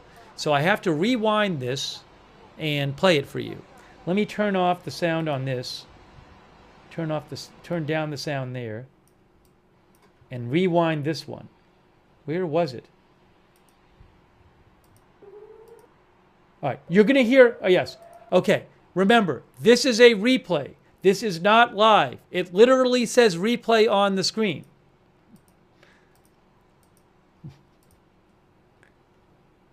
All right, forward a little bit.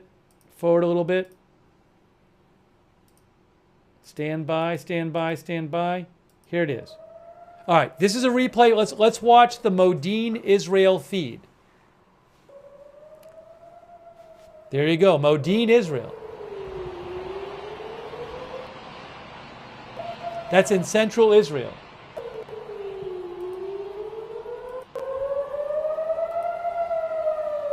Up, you're seeing maybe some interceptions up there. Definitely see some interceptors and maybe missiles in the sky in this shot. Oh, see that? You see a couple of flash, a couple things going through the sky, a couple more flashes.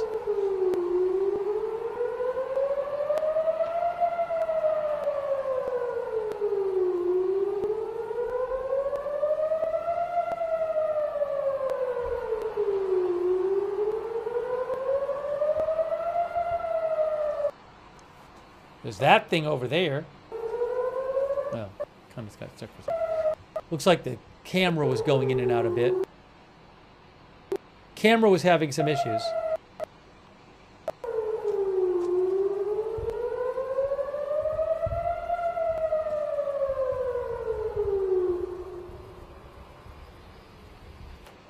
Well, that's what happened in Modine, Israel. That was the Modine cam.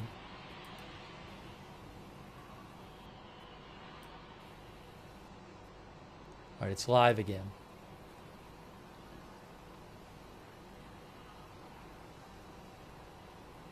I'm going to go back, I think, to the other Tel Aviv shot. I'm so confused. Did they tell people they could leave yet? I don't. Hold on. Hold on. The event has ended. You can leave your home front command. Israel says the event has ended. People who are in their shelters can leave. Okay, so that's over for now. For now, that's over. For now, that's over.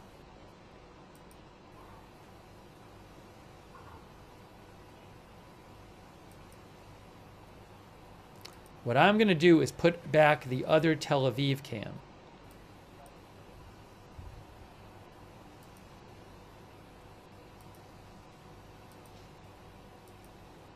Because I prefer that one when nothing's happening. So give me a moment and I will do that.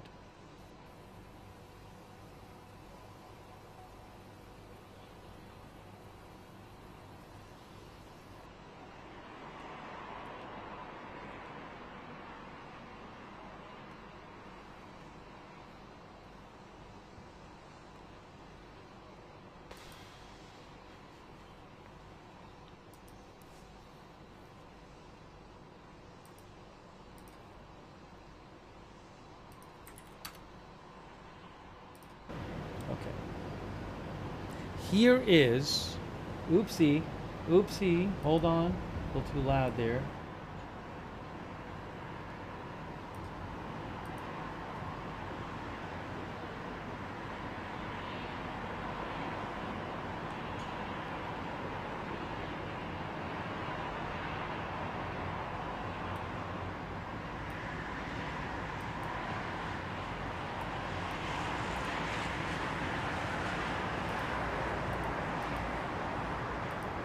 There's Tel Aviv and Jerusalem.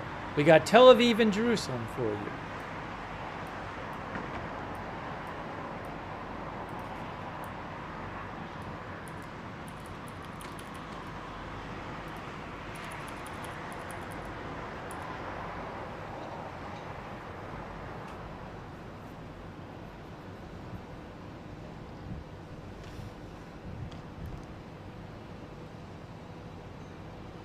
Do you guys want to see the replay from the original from Tel Aviv?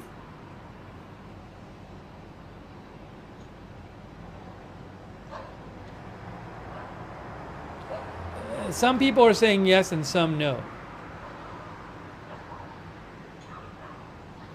Hang on, I'll pull it up here.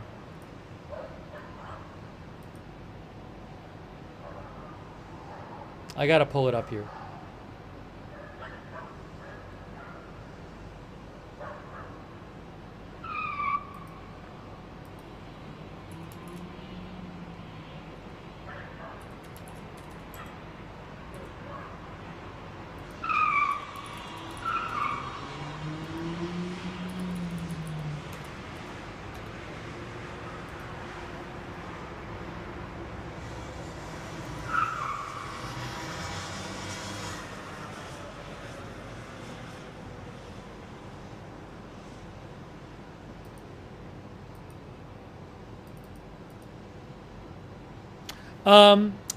A DHS spokesperson, Tricia McLaughlin, says, according to CNN, CNN's Patricia Alvarez, Tricia McLaughlin says Secretary Kristi Noem had an allergic reaction today. She was transported to the hospital out of an abundance of caution. She is alert and recovering. There's the statement from Tricia McLaughlin.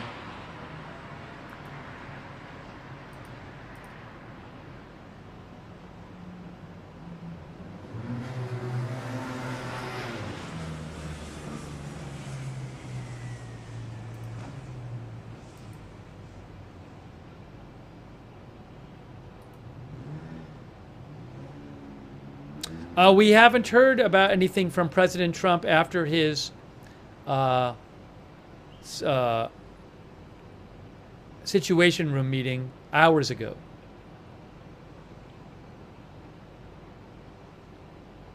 Oh, I have an update, guys. Manny Fabian says medics are responding to reports of several missile impacts in central Israel following Iran's latest attack. But MDA Emergency Service says they have not received any immediate reports of injuries. At least 15 missiles, 15, were launched from Iran in the attack.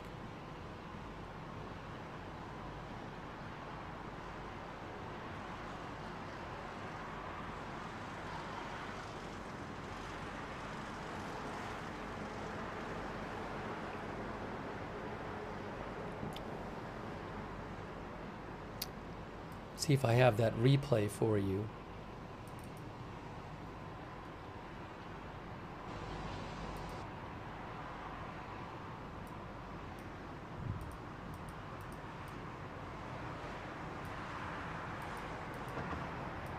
Okay, I think I'm trying to get the replay here for you of the barrage.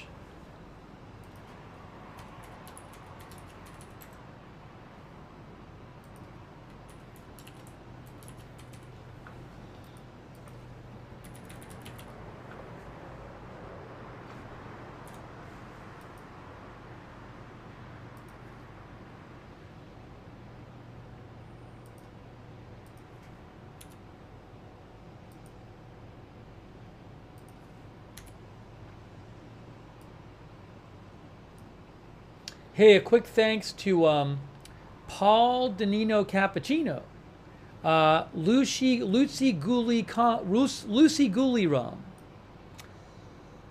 Thanks, Lisa Sutz. Yeah, Lisa Sutz said the Jerusalem cam had a few interceptions. Maybe if I get a chance, I'll go peek at that too. I didn't see that much going on there. I saw some stuff. Thank you, Lisa Sutz. Thanks, Carl Hamilton. I really appreciate that. Sven Shaper, Danny Hulse. No More Shiny. Channel 4 Ferrets. Thank you. Valerie Farber, thank you. Big Boys. Oscar Salayandia. Thanks, Oscar. Jace Wamser, who says praying for peace in the Middle East. Thank you, Jace. Rick Dond, thank you. Catherine Katie Cat, Michael Ezat.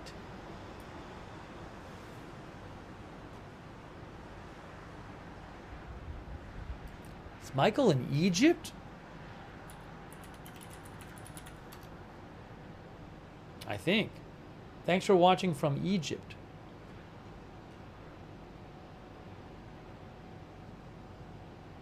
Hang on, I'm getting behind here.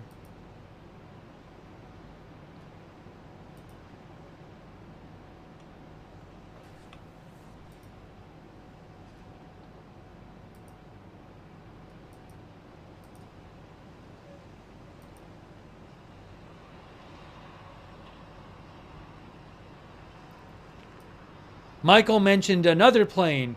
20,000 people are tracking on Flight Radar 24. I know nothing about this. No one I follow has said that this is some huge deal that this plane is here. It is a UK Royal Air Force plane.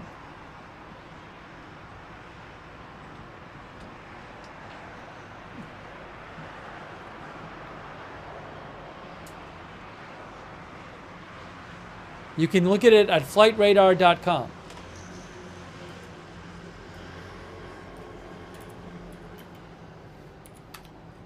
That kind of plane is a air-to-air refueling tanker and strategic airlifter. I've heard nothing to suggest that the UK is somehow getting involved in strikes on Iran. If I hear it, I will let you know. Thank you, Michael Ezat. I really appreciate it, from Egypt. Honeybee, thank you. Roger Mitchell. James Gorman. Ex-Farmgill gave more membership. So nice of you, Ex-Farmgill. Please thank her or anybody else who gave you membership. Thank you. Some new guy.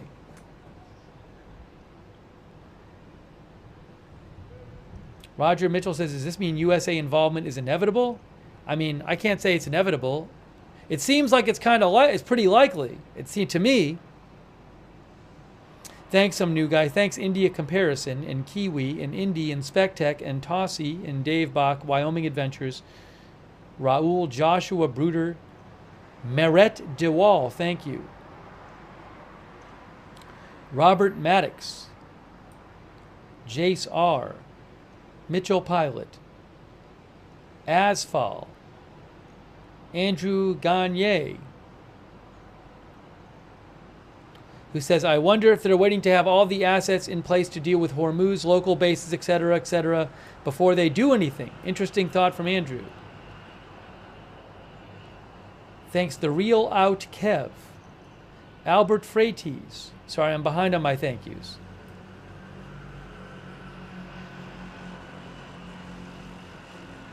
AP. Montresor. DS. Rocks. Raul D. Mano 1987, Frankly Speaking, Mr. Ray Romantico, Rage Quit Now, Civic Republic Military, Trisha C., Donna Smith, thank you, Clint Paraguay.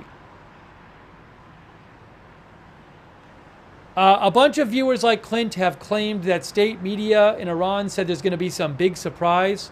I haven't seen it myself personally, but my reaction is at this point, any big claim of an attack by Iran, I'm going to assume is false. And the burden is on them to prove otherwise.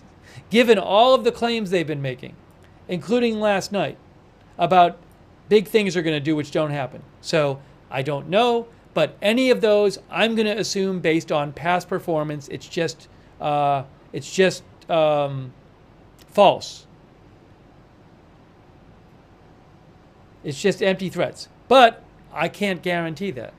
So I'm just saying that's been my experience the last few days. Thank you, BBG. Malcolm Moore, and our viewer from Greece. I can't even read it. Nico something Proestos. Thanks for watching. Thank you, Juan Pedro, who says there was a C-17 on the radar 15 minutes ago. A US C-17. Thank you, Lucy Guliram and Racer and Monica S. and Honeybee. And the Karzar. And Zazojo and David M. Thank you. Anna P. Thank you. Anna thinks one of the Iron Dome missiles crashed. Was there a malfunction? Maybe there was. I didn't see it, but I wasn't looking at all the cameras. Paige Hetty's Oil Medic, thank you. I got to see if I have this replay for you. People wanted me to show the replay.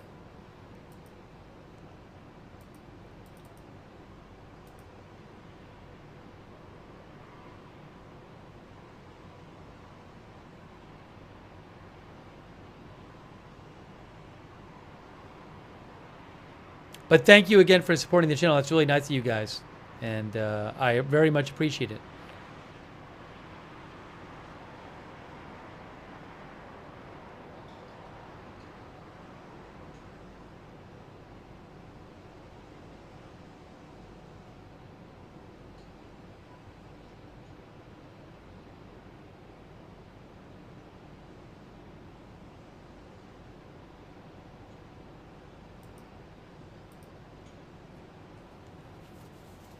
Just to be clear, I've seen now 2 sources say that Trump and Netanyahu spoke on the phone before the Situation Room meeting.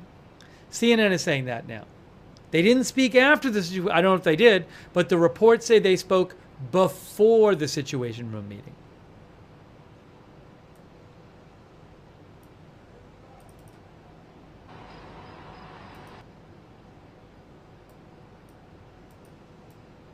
Okay, I have the replay from Tel Aviv.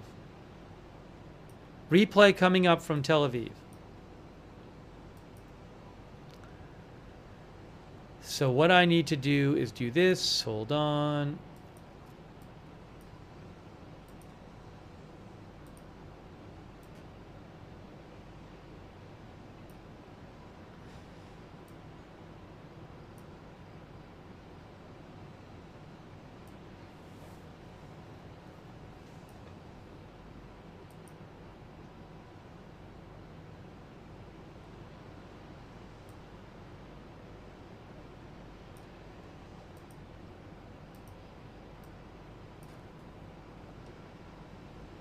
Okay, this is going to be the replay here.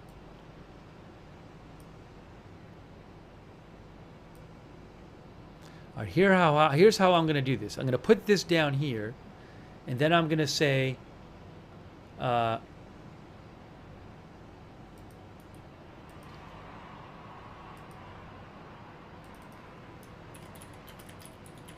replay from Tel Aviv, Israel, in big letters on the bottom. So it's clear it's a replay.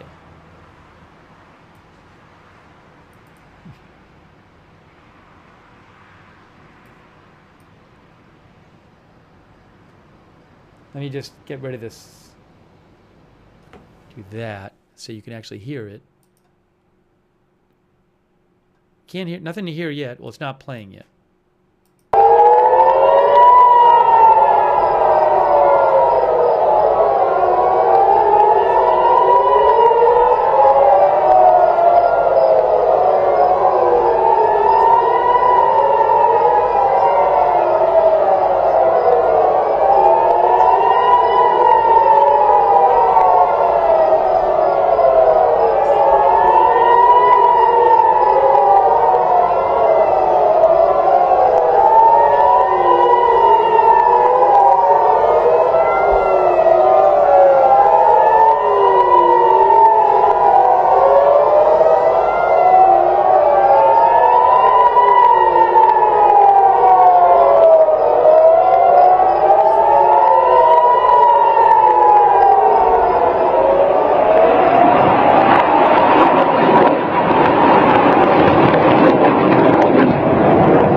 there you go. There you go. I think there was a 15 barrage, 15 missiles around there. Oh, still more booms.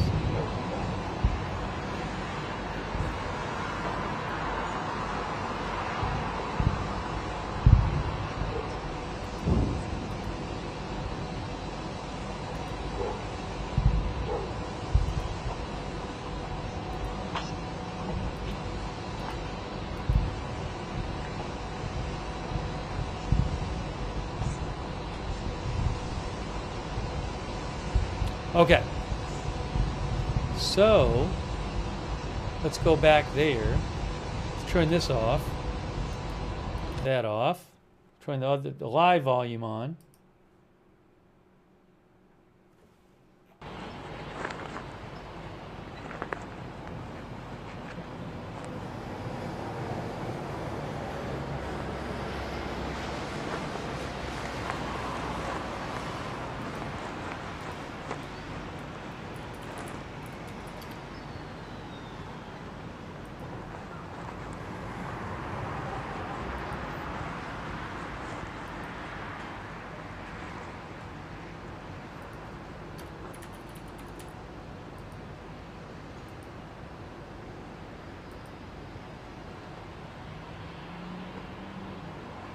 I can try to pull up, I don't even know when it happened at this point.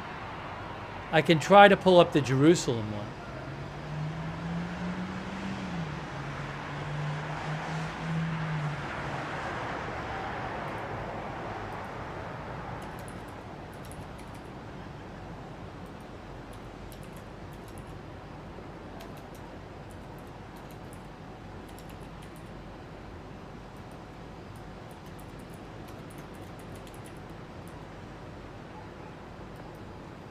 I'll try. Okay. We are waiting to see when we hear something. Oh, hold on a second. Hold on a moment.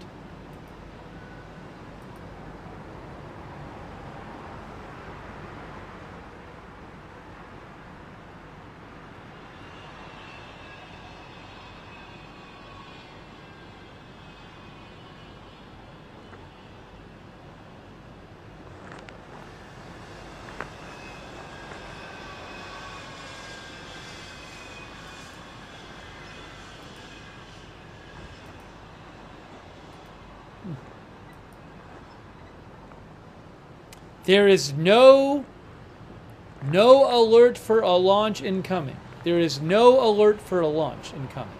There are no missile alerts right now.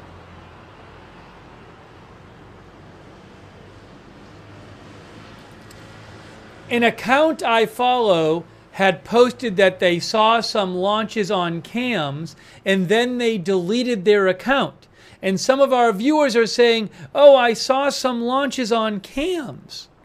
Well, I don't see, if you're seeing the launches, then it seems like you should message the Israeli government about it because they haven't put an alert out yet. So they're going to want to get a hold of those cams you're looking at.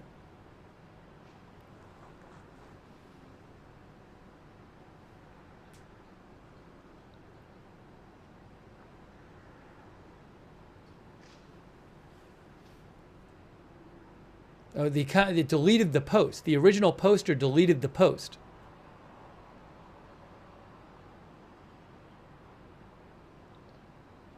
N12 News says, Asaf Rosenzweig, report of explosions in Tehran and Karaj, Iran. So I'm seeing a report from N12 of some explosions in Iran, maybe from Israeli airstrikes.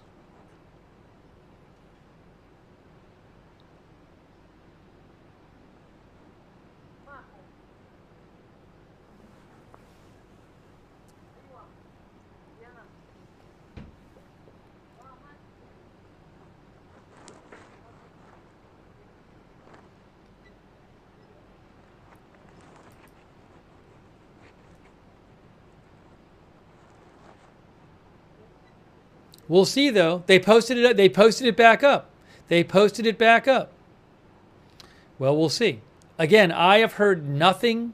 There's no, so far, no alerts from Israeli government.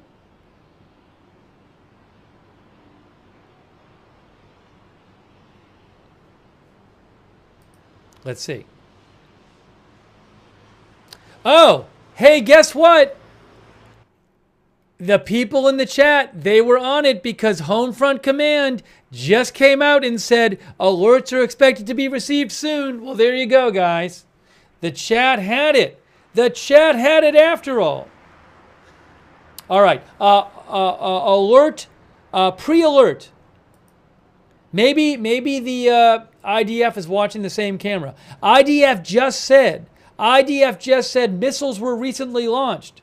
Missiles were recently launched. I don't have the rights to Iran cameras. I can't show them.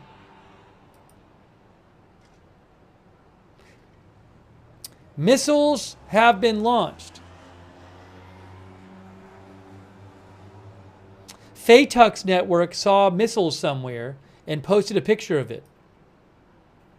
All right, new wave of missiles incoming. New wave of missiles incoming.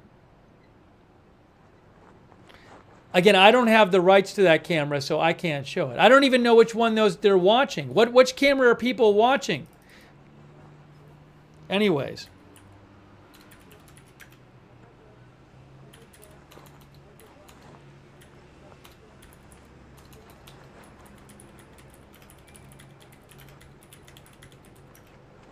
People mentioned it. Thank you. I'll take a peek. But again, I can't show stuff I don't have the rights to.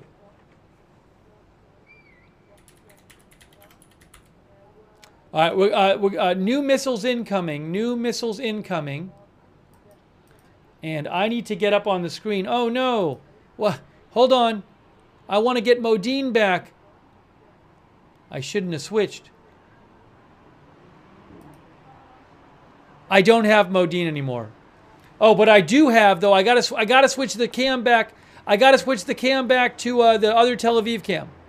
We need other Tel Aviv cam, which is better than this one. Oh, we don't have the original. Oh my God! Wait, what am I looking at? Hold on, I got it. We want to go here and there. Okay. New alerts, new rocket alerts now. New rocket alerts, I guess.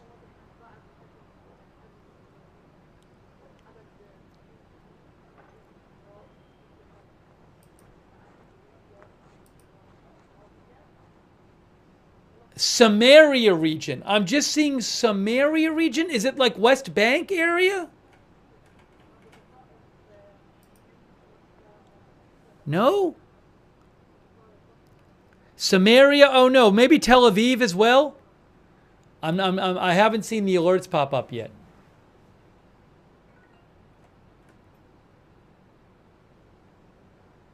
This camera is better when the actual missiles come in. Maybe some coming to Tel Aviv. It hasn't popped up on my so far yet. I'm seeing some pictures online.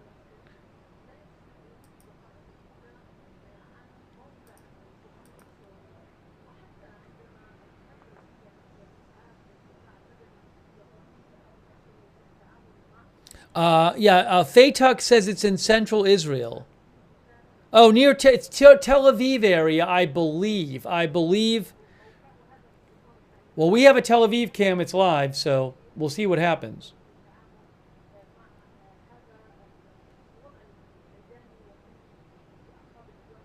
We're waiting for the sirens.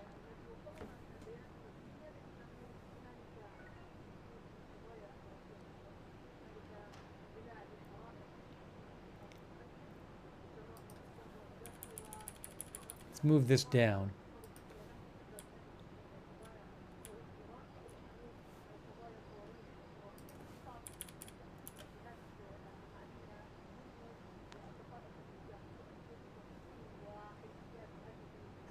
I'm looking at the Jerusalem camp. It's up there.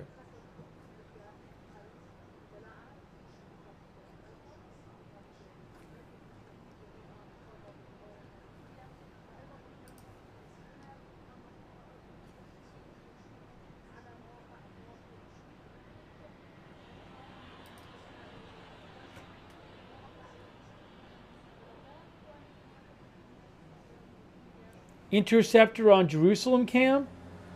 Are you seeing my cursor maybe? Are you maybe seeing my cursor? All right, well, my Jerusalem cam does not have an interceptor. I'm sorry. Guys, this Jerusalem camera that I'm looking at is not showing anything. So maybe you're looking at a different Jerusalem camera. Oh, a few seconds ago? Oh, I just saw one. Okay. An interceptor just flew up on the Jerusalem camera. All right, there we go, right there. There we go. Interceptor right there on Jerusalem camera. You can see it go up right there, go up in the sky. Good eye, chat. Thank you.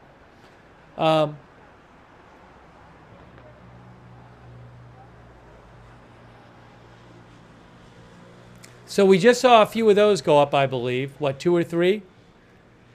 Nothing in Tel Aviv yet. Sirens now. Sirens.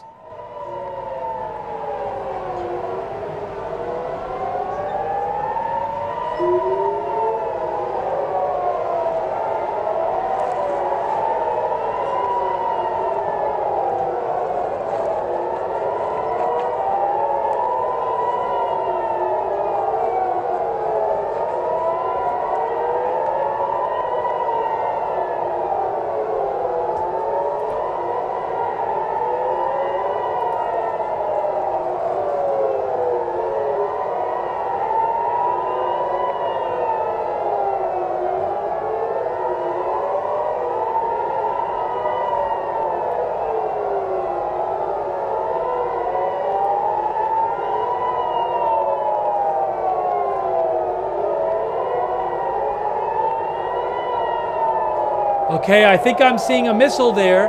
Looks like a missile.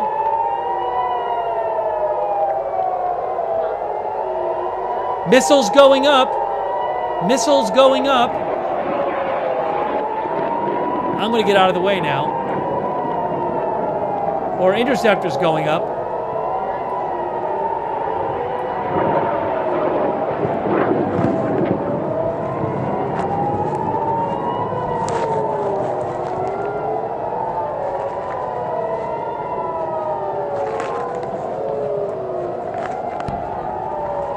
Some more interceptions, it looks like.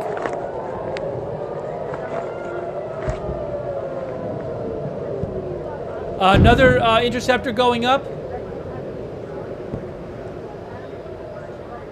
More interceptors going up.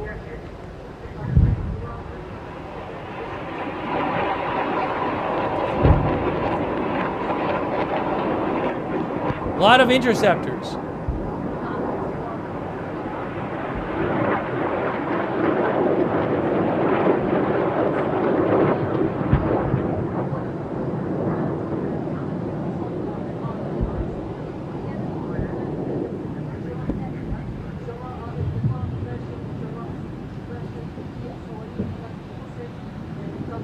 Seems like maybe less big than the last one.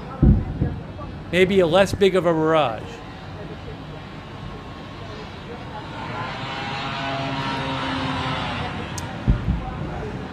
I'm seeing some alerts for north of Jerusalem. I'll keep an eye on the Jerusalem cam too.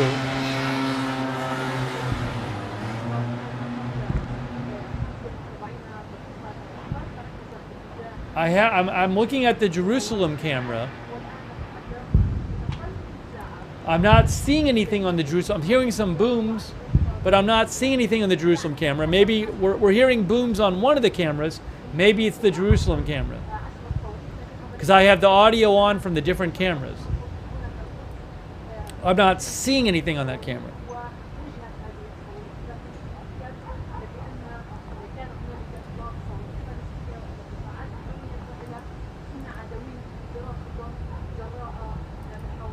Certainly that seemed like more than, say, 3 missiles.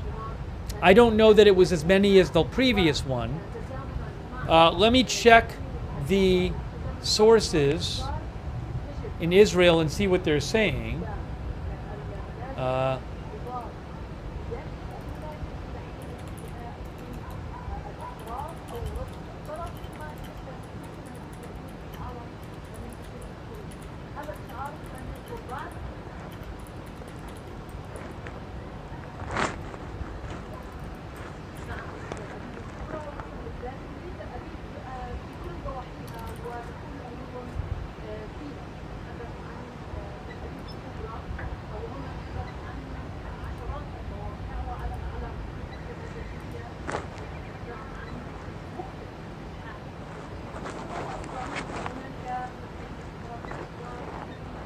News the Security Cabinet, who I follow in Israel, says about 10 launches were detected. About 10, they're saying. Again, around 10 missiles. The previous one was about 15. I haven't heard yet of any missiles landing.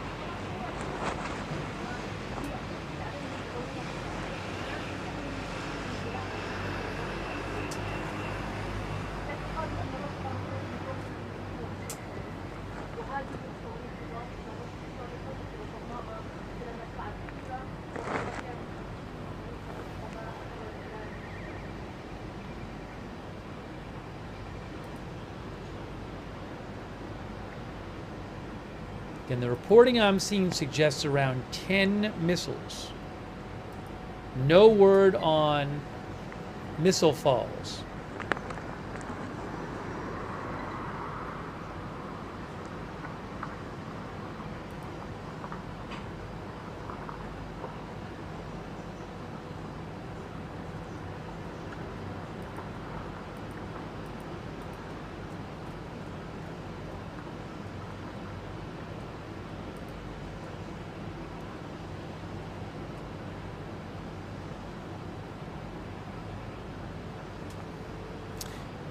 Roy Case says around the same time there has been new explosions in Tehran and some anti.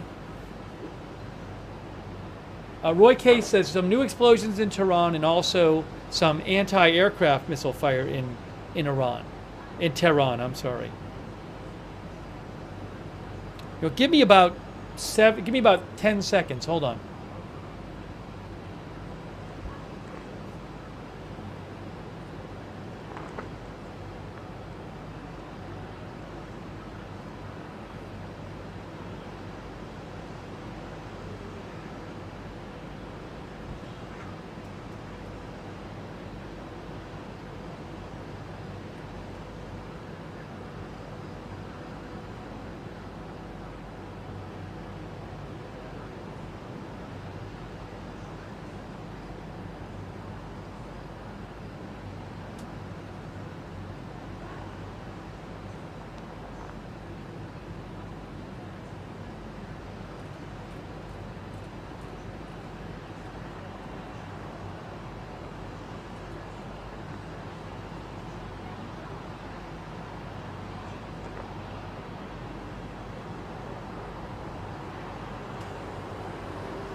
I'm muted. I'm muted. No casualties reported so far from the latest wave of missiles. Again, no casualties reported so far from reportedly around 10 missiles.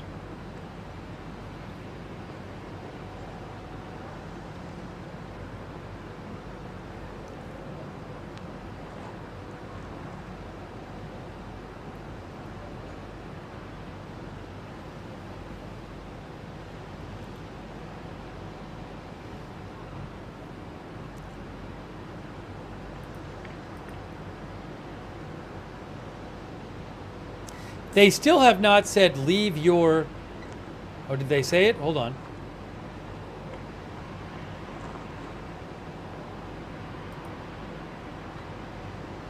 Yeah, people have not been told to leave their shelters yet.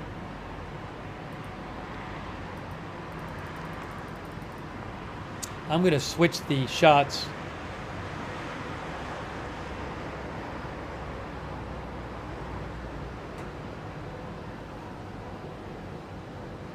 For the moment. Give you the other Tel Aviv.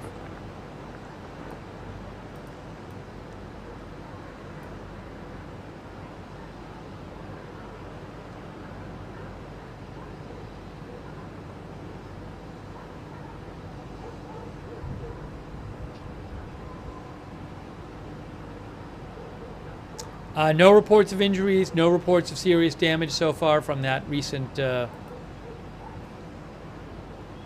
wave a few minutes ago.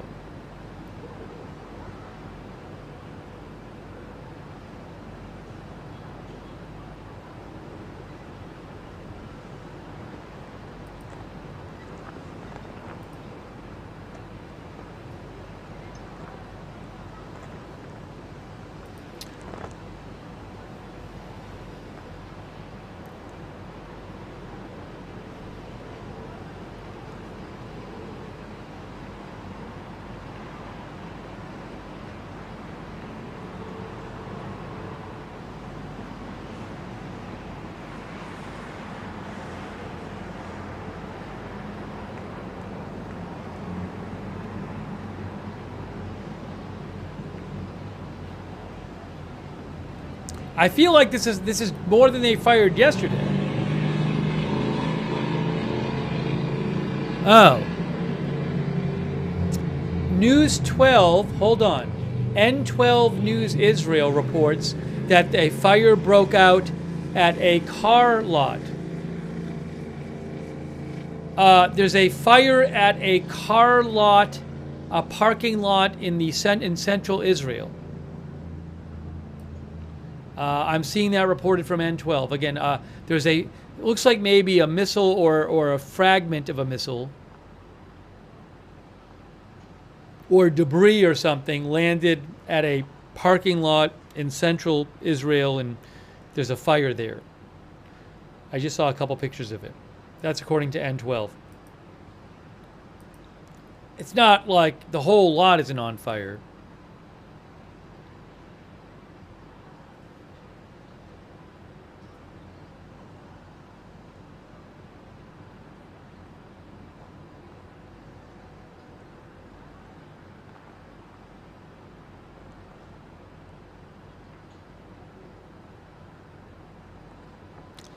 Yes, as Nicholas Johnson says, they are not out of them yet. Well, as far as we know.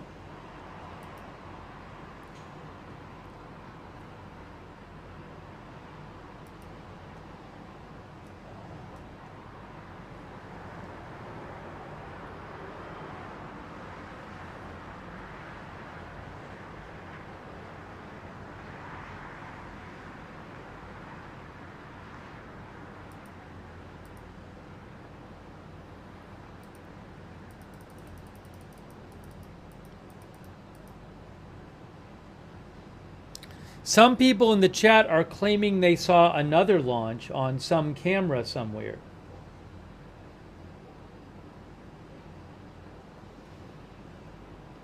That's a claim from the chat.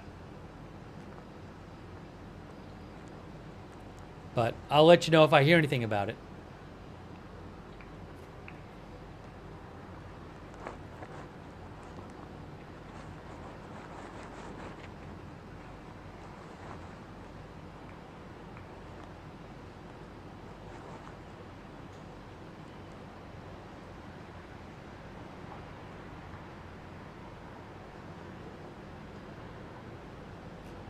They were right. Hold on, or no. No, they're not. Well, not right for now. Home Front Command just posted, the event has ended. Those staying in protected area can leave. That was just posted right now by Home Front Command. Rocket and missile firing. The event has ended. Those staying in the protected area can leave. Just posted right now.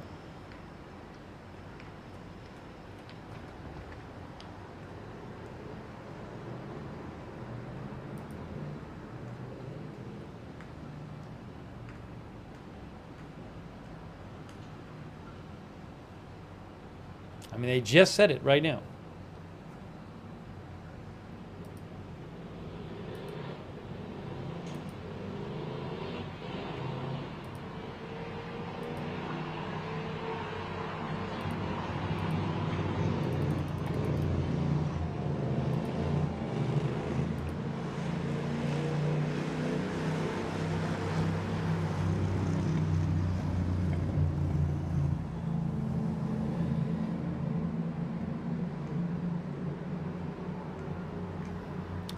Taylor Asher, Faytux News posted this from Taylor Asher. The White House has called a travel photo lid, which means President Trump is not expected to appear on camera for the rest of the day. Doesn't mean he can't post. Doesn't mean they can't change it. But that's from Taylor Asher with Spectrum News. Faytux News posted that. Error Nasser also posted a lid called 12 minutes ago. He's with our Ashark News.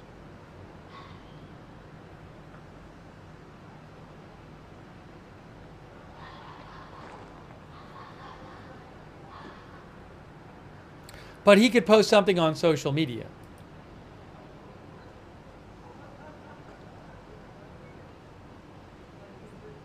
Or he could just, decide to speak. Breaking news, new warning for Tehran. New warning for Tehran. Hold on a second. Hang on. A new evacuation warning for a part of Tehran.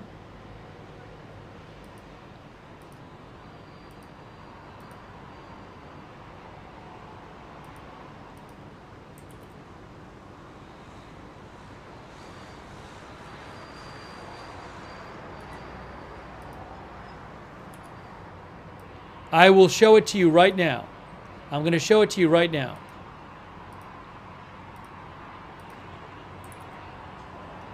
New warning for Tehran.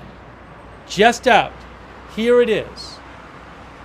It says, immediate warning to employees as well as all people located in District 18 of Tehran based on the area specified on the attached map.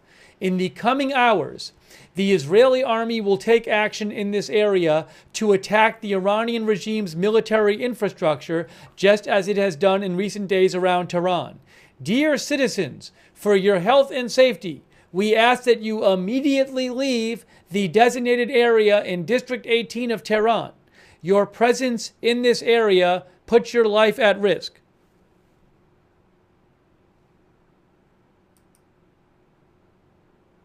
There is the warning, and there's the area. You can see it's a pretty sizable area there. That's a pretty... I'm going to make that bigger so you can see it. Hold on a second. I'll make it bigger for you. Give me a moment.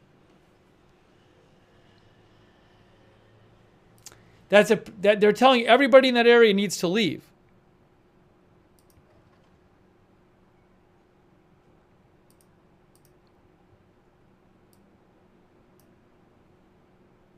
So this is a pretty big area. I mean,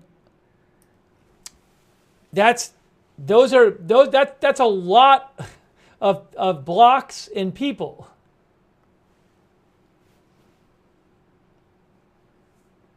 And they're getting this notice at what time? They're getting this notice at 2:15 a.m.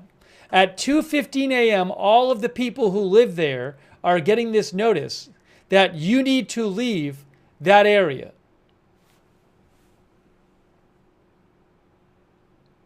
All right, hold on a moment.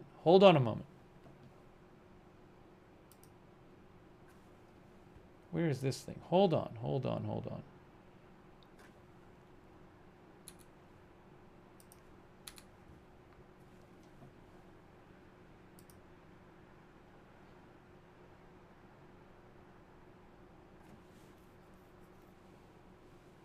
Some people are claiming there are missiles being fired.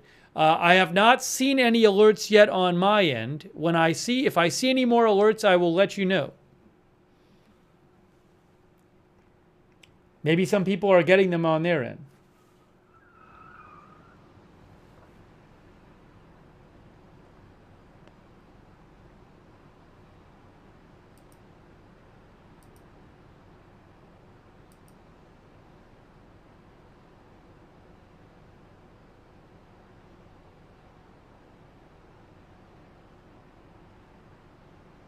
I have not seen any alerts yet.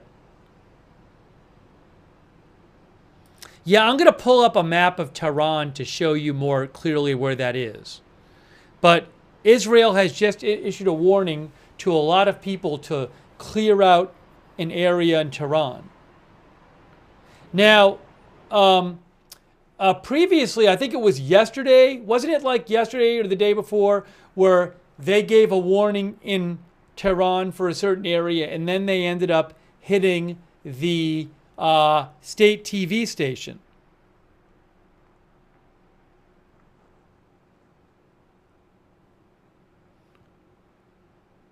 Which I know people saw, a lot of you, but I can show it again if you didn't see it. For those who didn't see it, we'll show that again.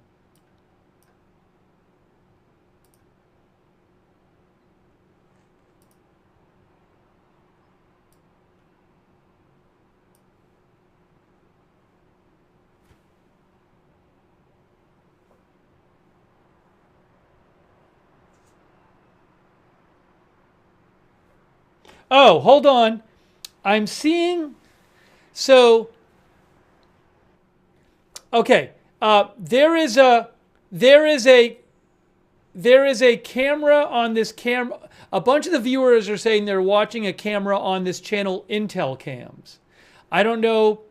I don't know where they're getting it. I don't have the rights to it, but they say they are looking. The camera on Intel Cams says Isfahan area, Iran missile launch site. And I did just see something get fired from there, but I don't know if it was a missile or something else or anti-aircraft or whatever. So, but it is Intel Cams on YouTube. So I have not yet seen any more alerts from the Israeli. Oh, it might have been an insect. I might have just seen an insect on that camera too. Let me just say that. I could have easily seen an insect. So, but for those who are interested, some people are watching stuff over there. Yeah, I can't show it on my channel. I don't have the rights to it.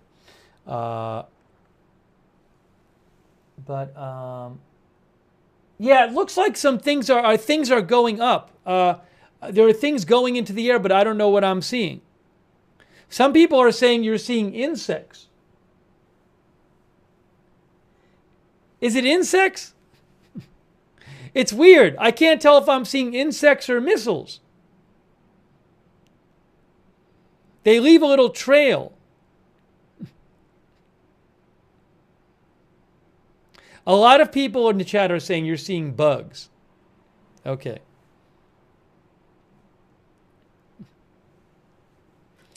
All right. So I wanted to mention, though, for people who hadn't seen it yesterday, this is the video of when Israel attacked the state TV station, and they issued a evacuation alert before they attacked it for that area. So I don't know what they're going to attack now. All right, here's this again. We'll watch this. I know a lot of you have seen it, but maybe some haven't. فضای غبارآلود استادیوم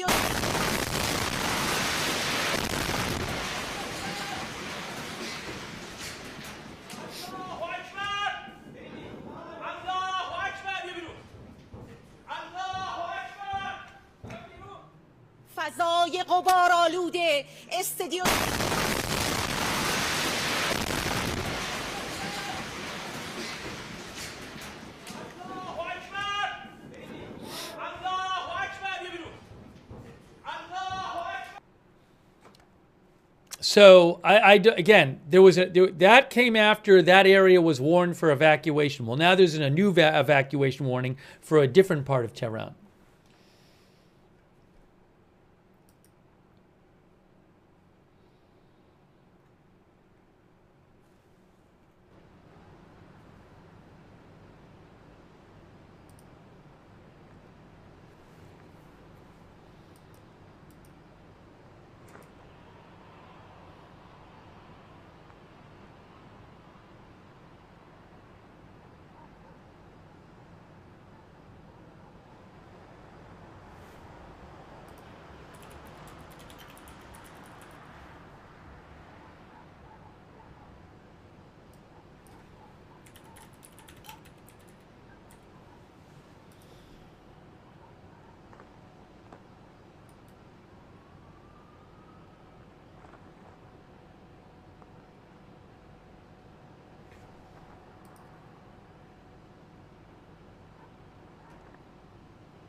Breaking news. Breaking news.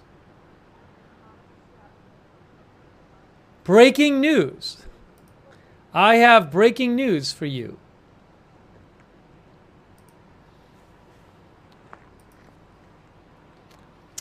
The State Department, the U.S. Embassy in Jerusalem will be closed tomorrow through Friday. The U.S. Embassy in Jerusalem will be closed tomorrow through Friday. Given the security situation and in compliance with Israel Home Front Command guidance, the U.S. Embassy in Jerusalem will be closed tomorrow through Friday. This includes the consular sections in Jerusalem and Tel Aviv. We have no announcement about assisting private U.S. citizens to depart at this time.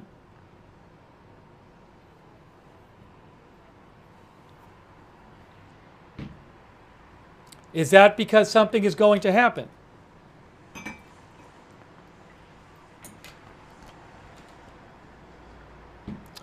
I just need to grab some water. I'll wait for a second, then I'll put the cam back up. But again, this is a 3-day closure of the U.S. Embassy, including the consular sections in Jerusalem and Tel Aviv.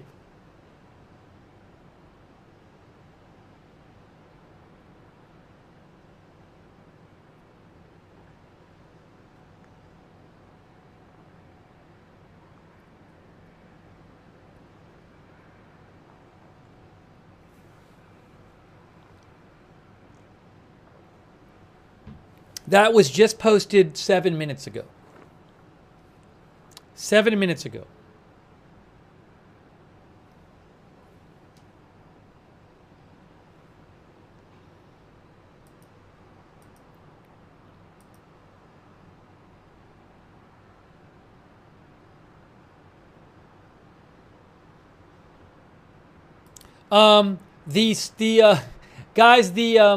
The Supreme Leader of Iran has posted on his X account saying,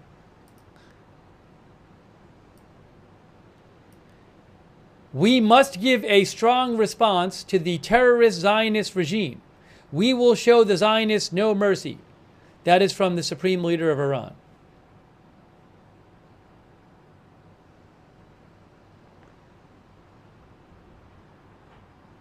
By Zionists, he means Israel.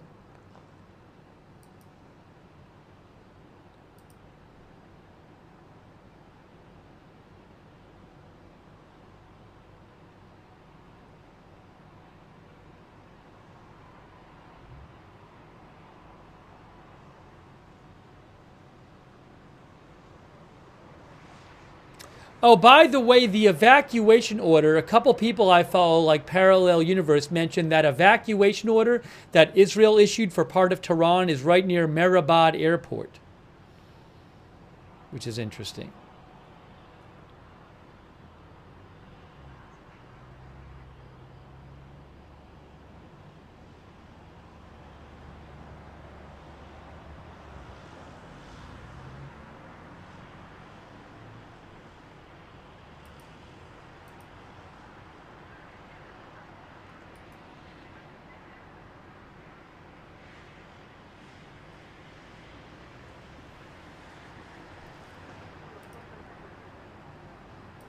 All right, give me, I need about 1 minute. I got to take a minute and I'm coming right back.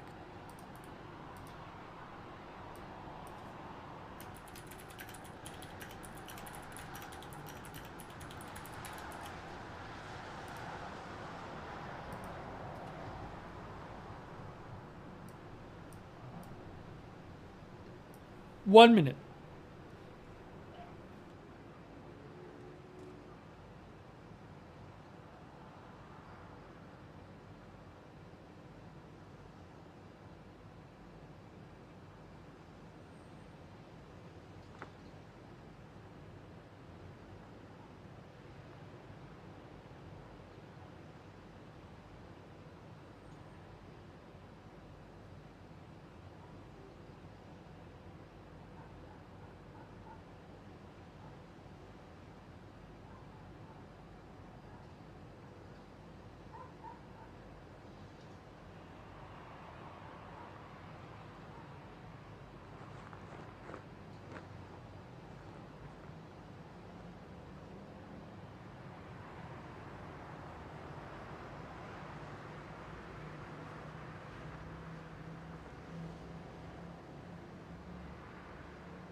All right, we are back. Everybody's waiting to see if there's going to be an announcement from President Trump about whether the U.S. will join the war with Israel, join Israel in attacking Iran's nuclear facilities.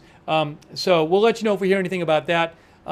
But we have some other news that we just talked about. And but before we get to that, I want to just thank our moderators. We have our moderators in our chat, and they are awesome, and I really appreciate all of them being here. We could not do our chat rooms without our moderators. For example, people like Bashing Girl, Big Ball of Yarn, Good Luck Duck, Hearsay, LB Prairie Dawn, Mark HNC, Matthew Kohai 3, McBritches, Papa Bear, and Surly Dev. Huge thanks. Also, oh, by the way, quick thanks to Darlene Kerrick for the Facebook stars and Connie Ori for the Facebook stars. I didn't even see that before. Thanks, Connie and Darlene.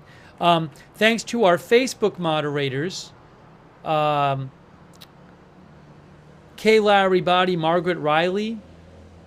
I really appreciate you moderating over there. Linda Belk, Larry, and Misha on X.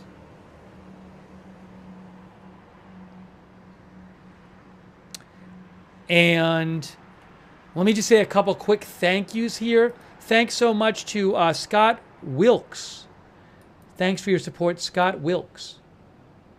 And also Kieran Morgan. Thank you, Kieran. And Constance Lurk. No, Constance Lurk. Constance Lurk. I really appreciate that, Constance. Thanks for your note as well.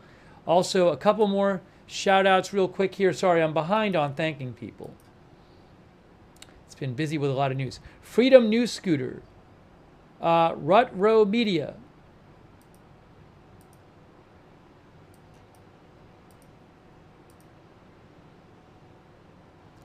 Logan Misiak.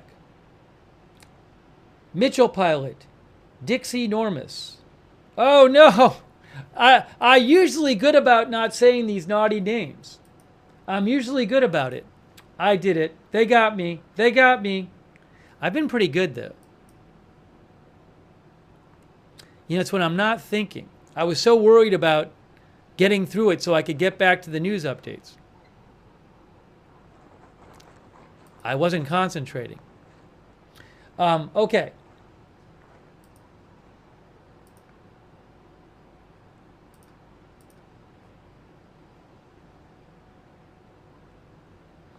Mitchell Pilot, thank you. Drubis.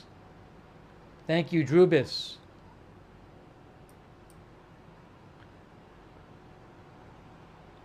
Mark XR. Martin Gingrich. Ryan M. Ryan M. thinks the IDF is like Larry Bird. It tells you what they're going to do, and then they do it, and you can't do anything about it. That's what Ryan said. Thank you, Vic the Donkey, who says, looks like Iran is running out of missiles. Thank you, Brandon Rosales, Subsister, Melody Wall, John Oliver, Caden, Jeremy Ram, Givens M. Powell, Veronica Holsofsky, Daniel Self, John Hart, Ian Warner, Billy McFly, UV Zumi, Sherry94, Joni, Nicholas Brown, Jules B, Portec, Swedish Window, Adnan Tahir. Sorry, I'm so behind on thanking people. It's my fault. But I got to thank people for supporting the channel. I think I'm caught up. Also, Cooker Carlson, Schuyler Shelton, Andrew Bankston, Vamp Kitty. Yes, I'm aware that there was a lid announced at the White House. I am aware of that. Thanks for letting me know. That would normally mean the press isn't speaking, but that could just change. That could change. President Trump could change his mind and say, I'm going to speak, or he could post something on social media. So I'm not assuming that we're not going to hear from him. Redbot, thank you. Yorty Boy. And Willa, Zen21, Tau, Vamp Kitty. Hold on. Mike, Susan Autry.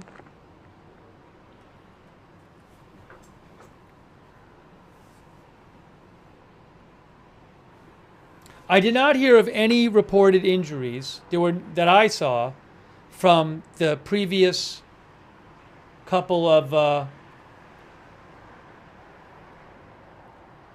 missile alerts, missile waves. All right, so, also I got to shout out a couple people on Twitch. Graxent, Numi Yumi, Shave Ezra, Darth Mush, thanks for your support on Twitch. Who Shot JR, The Bearded Sensei, J Drabble, thank you. Frukartoffine, Cyllin Dylan G on Twitch, thank you. Trot83, Matthew Kohai 3, thank you. Awakening, Fate,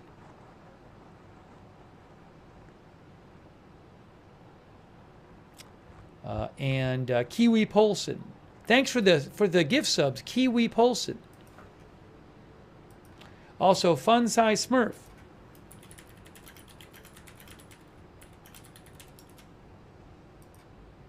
Also, Top Left Cheddar. And Kyosho Fan. And Needle Nose. And CRTW, thank you for your support over there on Twitch. All right, let's get back to the news here. And again, the U.S. announced embassy closure, guys. We just said this a few minutes ago. I want to repeat this. This could be quite significant. I don't know. Seems to me like it could be something.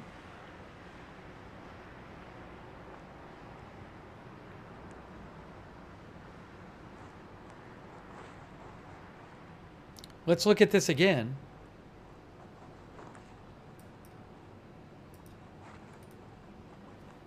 Look at this. The State Department announced 18 minutes ago, given the security situation and in compliance with Israel Homefront Command guidance, the U.S. Embassy in Jerusalem will be closed Wednesday through Friday, tomorrow through Friday. And this is on short notice, too. They're announcing this just hours before it would open at 2 in the morning. This includes the consular sections in Jerusalem and Tel Aviv. It's multiple locations. We have no announcement about assisting private U.S. citizens to depart at this time.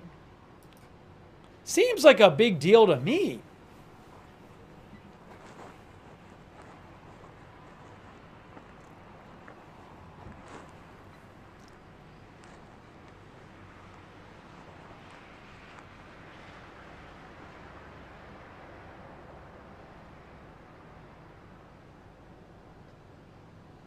We will alert the U.S. citizen community if there is additional information to share regarding departure options. Why would they do that? Also, they say that it's in compliance with Israel Homefront Command. That's civil defense. So it seems like, I mean, one obvious reason they did it is if the U.S. was going to join if the U.S. were going to join the war effort and conduct some sort of attack on Iran, they might do it. Right. As John 1948 says, you do that. One reason you do, a big reason you do it is you think there might be some kind of risk to it being open, like it's going to be attacked. But why would they think that? So, and again, they're announcing it just probably, 6 hours or 7 hours before it opens.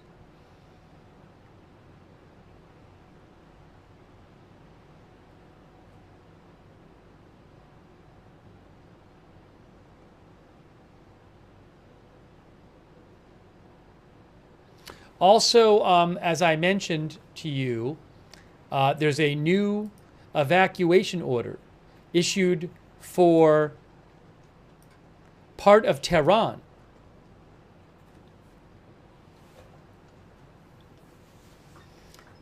Immediate warning to employees as well as all people located in District 18 of Tehran based on the area specified on the map, which is a big area, many blocks.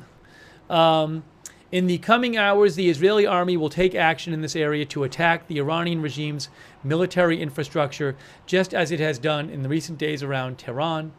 Dear citizens, for your safety and help, we ask that you immediately leave the designated area in District 18 of Tehran. Your presence in this area puts your life at risk. These people are getting this. They are getting this announcement. It went out at about 2:15 a.m. Iran time. That's when they got this announcement, at 2:15 a.m. their time.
Still no comment from President Trump after his Situation Room meeting with his security team, national security team, which ended hours ago. That ended hours ago. Still no new comment from President Trump.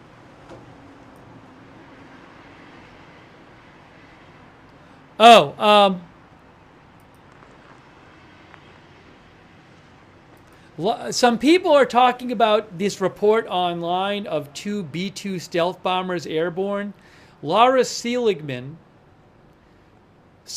for the Wall Street Journal just posted, a defense official says that those 2 B-2s were conducting training sorties.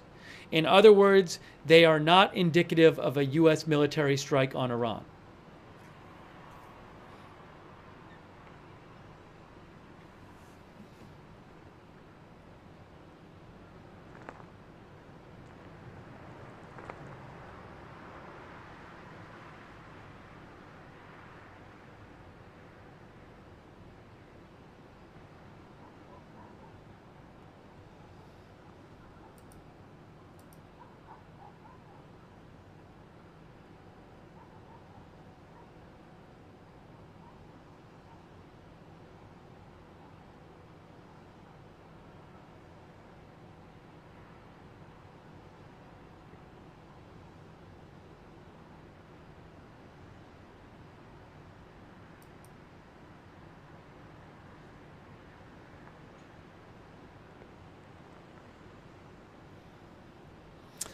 I want to show a map where the new evacuation warning is.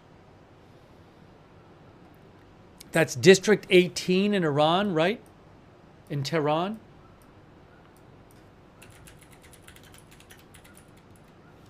District 18. Okay, let's look at this. Let's figure this out.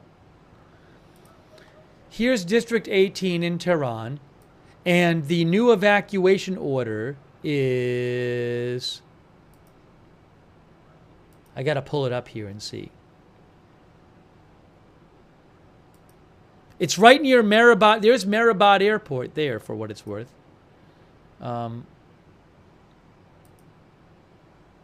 It's, what street is it? Here's the airport. It's here.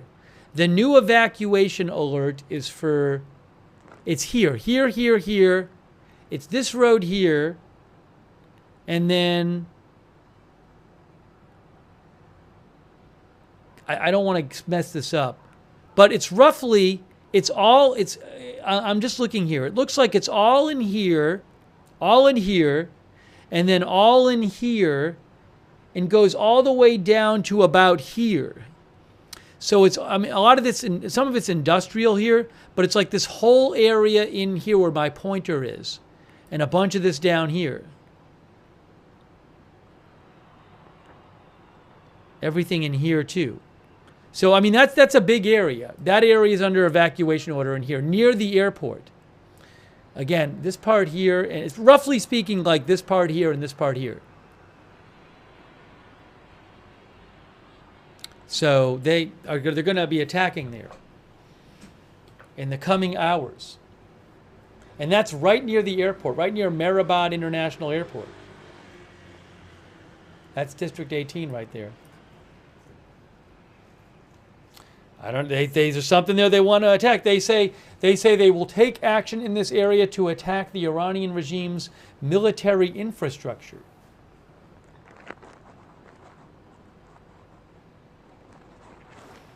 So I don't know everything that's there, but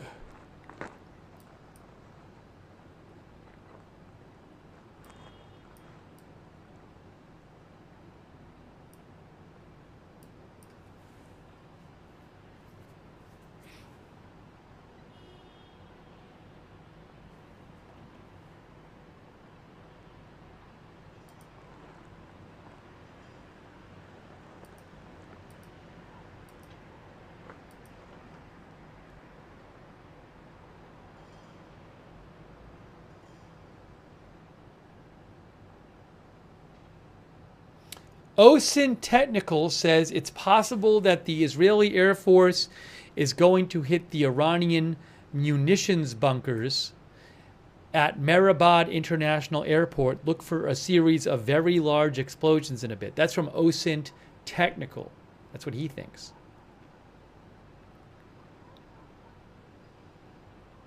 I'm going to put in the chat.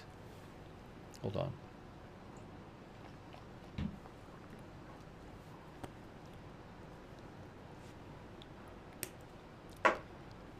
I'm not going to worry about that right now. Hold on a second here.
Just checking for different updates here.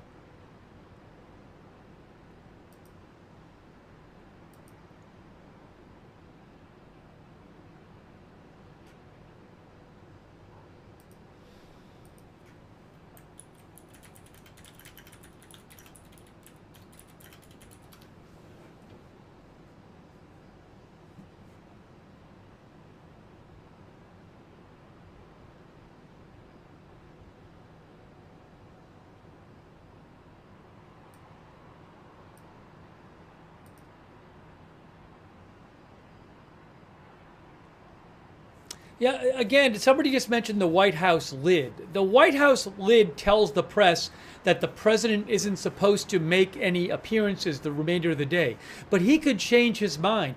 I'm looking at a report from Wei Zhejiang from 2023. She's with CBS News, and she says there have been rare occasions when they lift the lid if the president changes his mind about making remarks or attending an event. So there's nothing hard and fast about there being a lid. Also, President Trump could post something on his Truth Social about what he's doing, or post a video on Truth Social. So I'm not reading too much into there being a lid, which would normally mean the president isn't going to appear publicly at night. That could change.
Give me a moment here.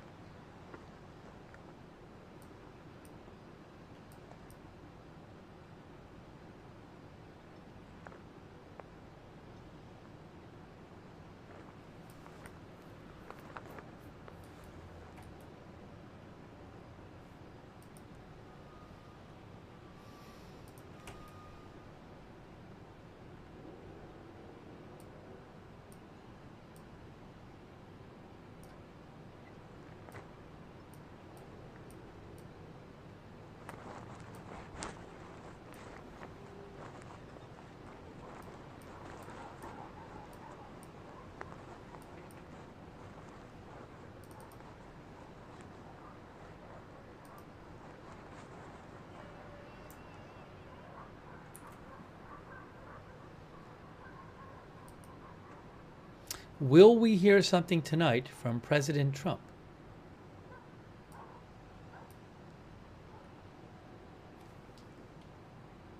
Our viewer Stay in Shadows mentioned to me the Israeli Air Force just posted saying the Air Force has now begun a wave of attacks in the Tehran area.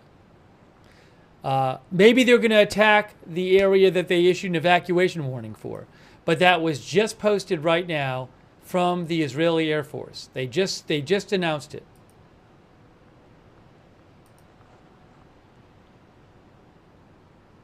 Also, there's a drone alert. That happens pretty frequently. There's a drone alert going on by the Dead Sea in eastern central Israel. You can see it right there. Maybe is that considered southern Israel? Right there on the SOFAR, TZOFAR alert map.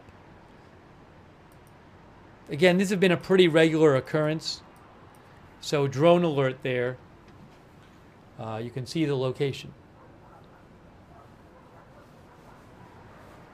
But they did just announce, the Israeli Air Force, that they are attacking Tehran. Normally when they announce it, it's a pretty serious thing. Because sometimes there'll be attacks when they don't announce it.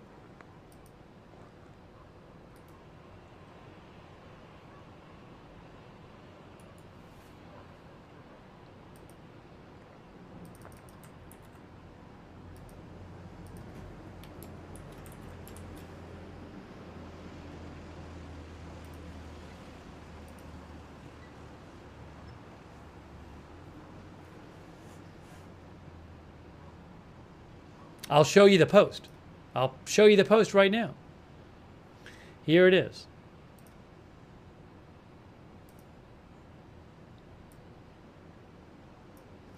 The Air Force has now begun a wave of attacks in the Tehran area.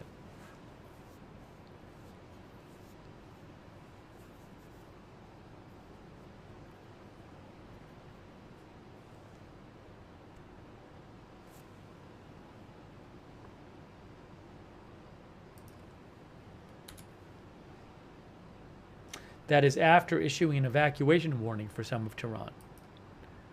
So we'll have to see what happens.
Thanks, folks, for sending me updates, too. I appreciate people writing in.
There's Faytux News mentioned that Jason Brodsky posted a video of a fire supposedly in Tehran. I don't know if that's from the last few minutes. I'll post a link in the chat. Again, the Air Force says, the Israeli Air Force said about 10 minutes ago that they are attacking in Tehran. So I'm sure we're going to hear some reports of airstrikes in Tehran.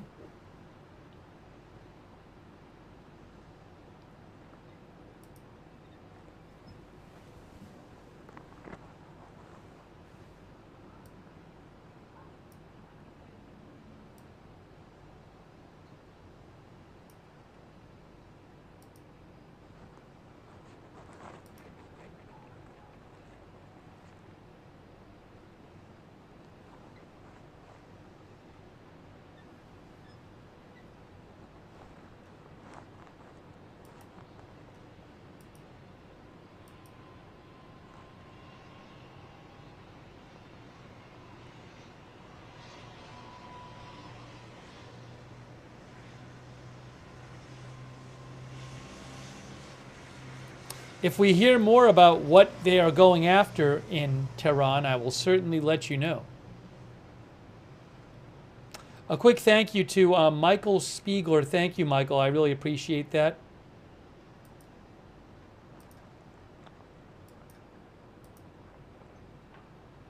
Also, Ronald McDonald gave 50 people memberships. That's really kind of you. Thank you, Ronald. Make sure you thank Ronald if you got a membership from him, or somebody else if you got a membership from somebody else, or a gift sub. Thank you. That's really nice of you. Much appreciated. Also, thanks to Carl Hamilton. Yes, Carl, I mentioned the embassy thing about 10 minutes ago, and I posted it on my X account. I see. I don't have the link to my X in the chat.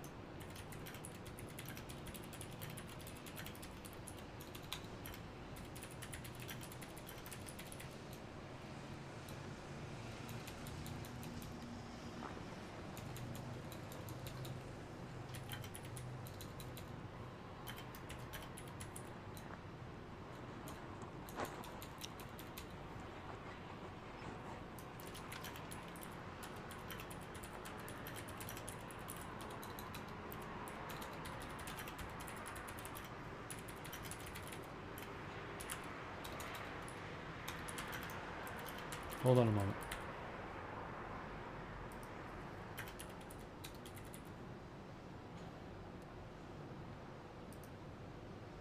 I am posting it now.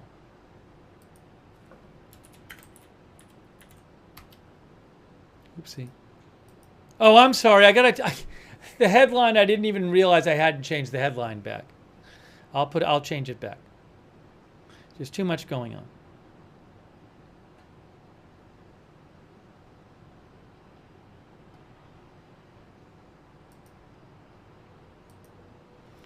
Hold on.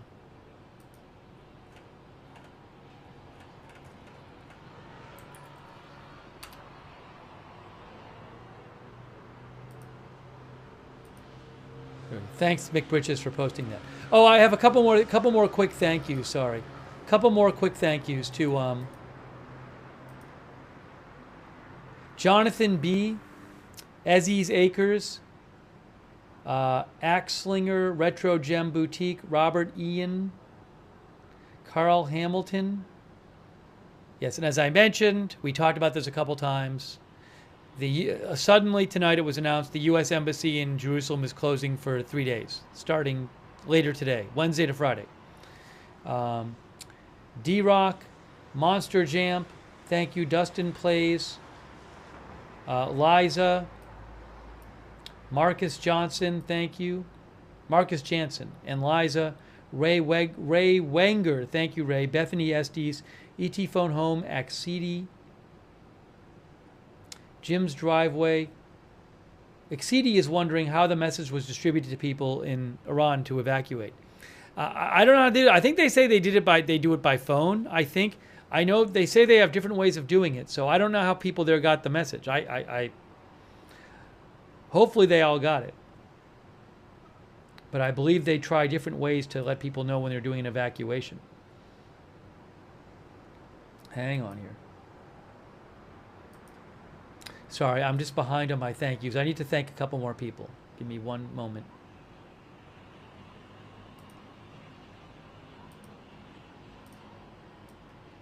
Thanks so much, WanTan8888.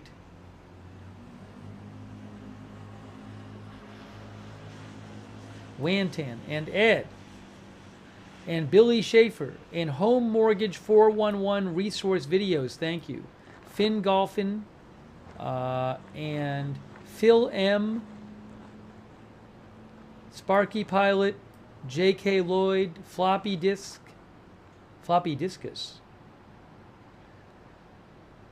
Mr. Nee, Legally Brunette, Stephen, Dreamer31, thank you. Shema Hafez Ebrahim from Egypt. Thanks for watching from Egypt. Eric, Dan R, PG, Dreamer31, Sam Morgan, Send Cat Pics, Brinton Photography, Curtis Bowes. I think I'm caught up. Hopefully. Also, Native Dave. Native Dave 1982 on Twitch. Mordor Blues, Rodri TV, and Graxent, and Nummy Yummy on Twitch. Thank you. Yeah, I got to update the headline so that's just what it was before. Sorry.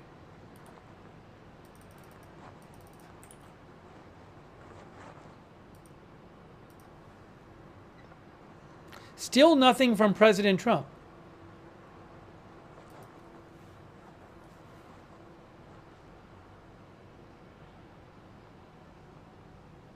OSINT Technical, who I follow, says major fires and explosions in the hills northeast of Tehran after airstrikes. There's one picture that keeps getting sent around online of a big fire. I don't know where that picture is from.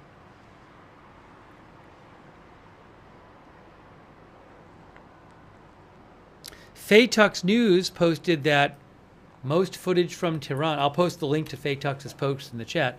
Most footage in Tehran seems to be of a large fire burning east of the city.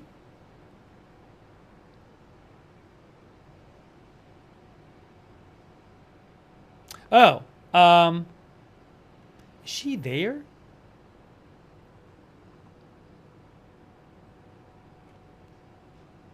I'm going to post a link to another video in the chat. I don't know if this person took this video, but they posted it.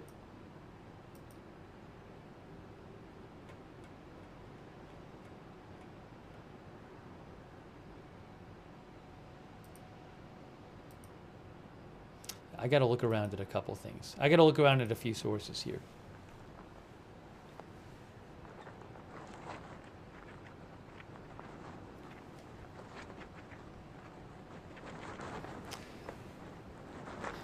The Al Jazeera says, Iranian media says, the Revolutionary Guards issue an evacuation warning for the Nev Tzedek area in Tel Aviv.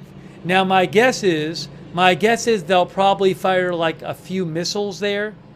Again, they've been doing that kind of thing, so I would not be surprised if they fired a few missiles. I have no evidence that they are going to unleash some sort of thing that they haven't before. I would be utterly shocked if that happened.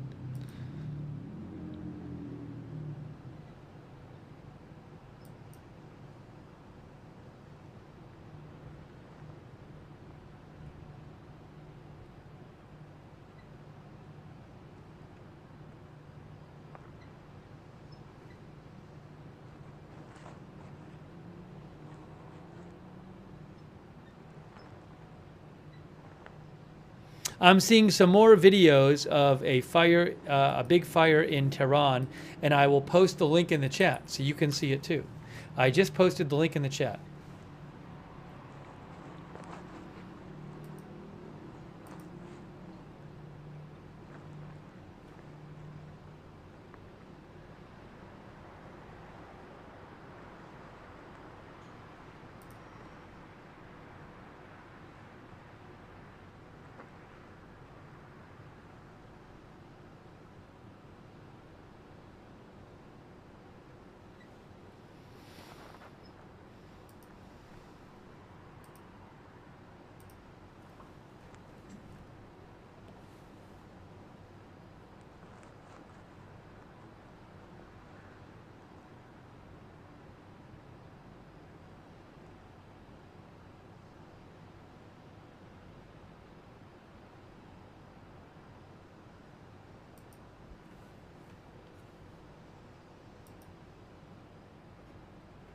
Again, to repeat, I think maybe they do this after Israel issues an evacuation. Remember, Israel issued an evacuation reporter for part of Tehran, right?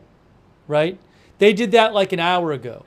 So then Iranian TV, like an hour later, says the Iranian armed forces issue their own evacuation warning for Tel Aviv's Nev Tzedek area.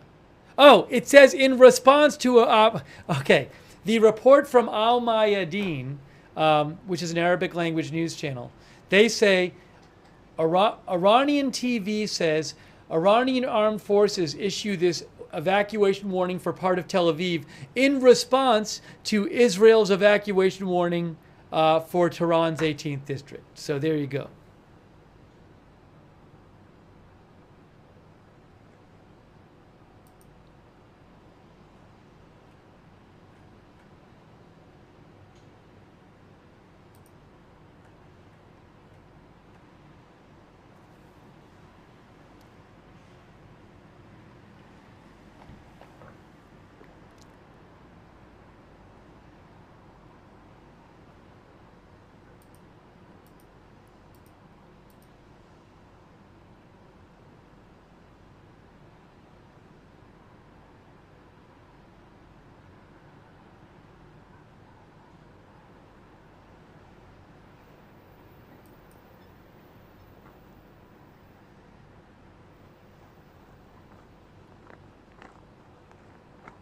I don't know if this is anything.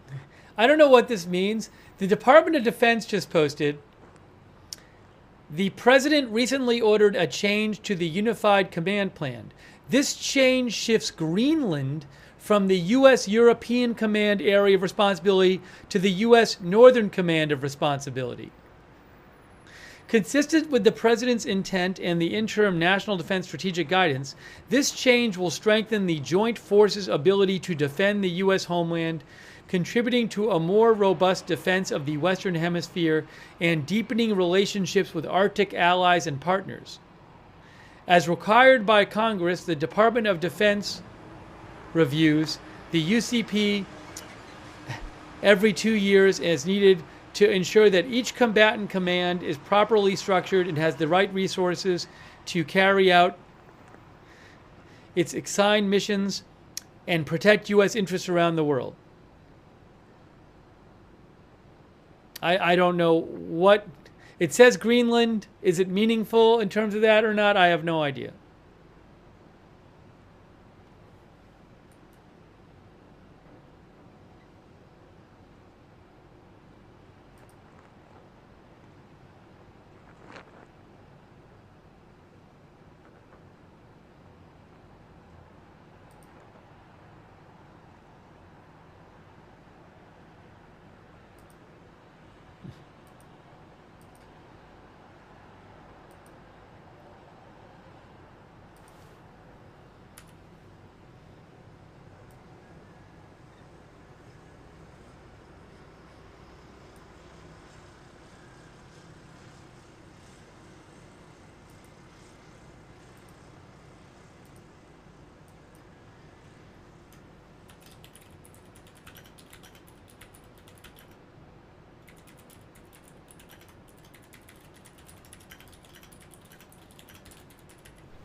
I just reposted it, and I said I have no idea if it's something or nothing.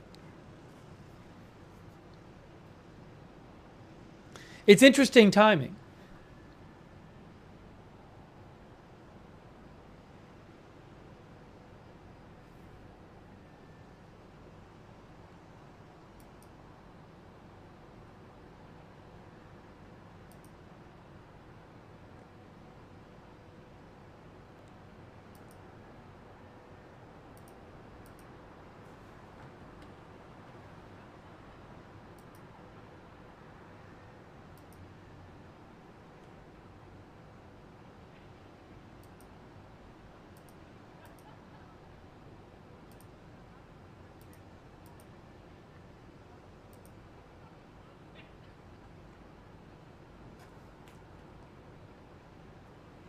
Al Arabiya,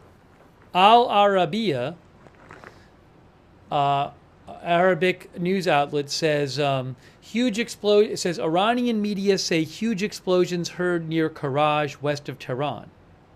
Also, let's see here. Oh, this is the copy. Oh, I have the.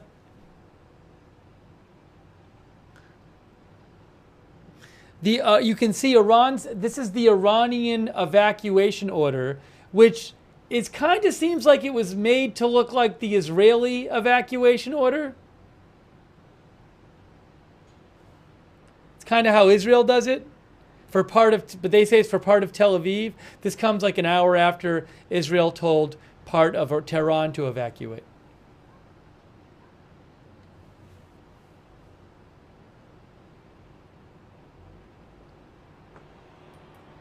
My guess is they'll fire a few missiles at it or something. That'd be my guess. Oh, hold on a moment here.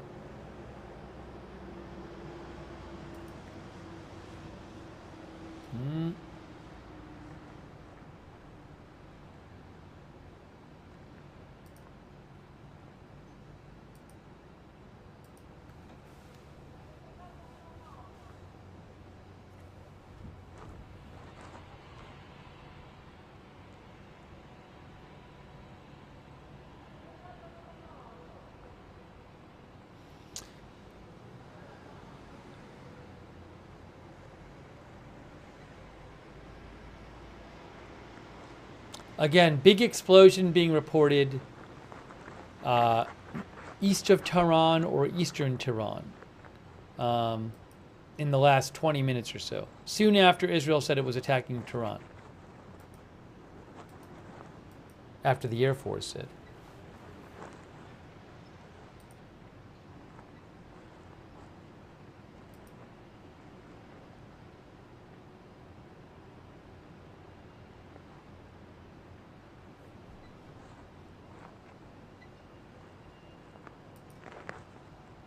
Some people are saying the Greenland thing was announced earlier.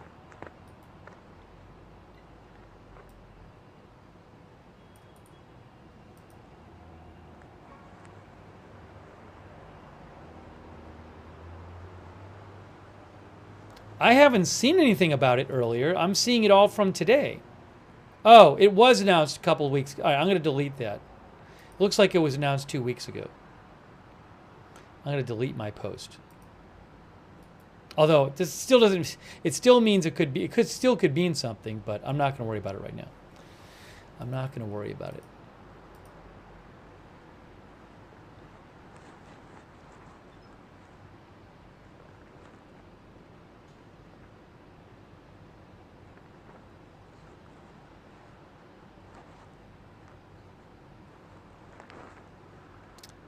I'm going to post another link to another video, supposedly, of this explosion, this big fire, explosion and big fire outside of Iran tonight. I just posted it in the chat. I don't know what it is. I don't know what it is.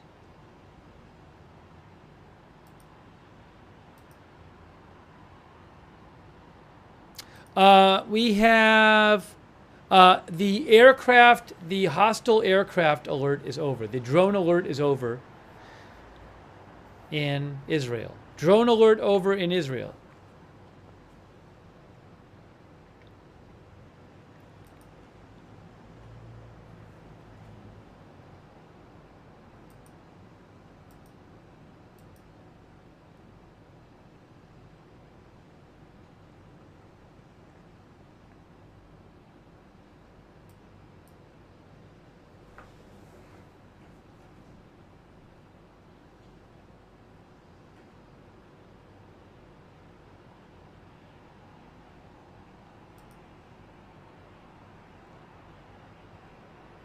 Faytux News thanks Dill N, who mentioned that Faytux News is posted.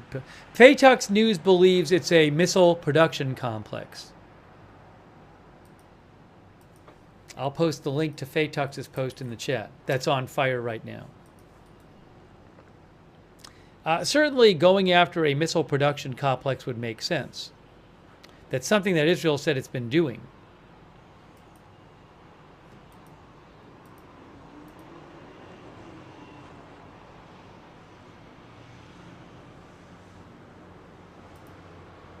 Hey, thanks so much to Fred Vanderwerf, Big Boss Now on Twitch. That's really nice of you, Fred. Big Boss Now, thank you.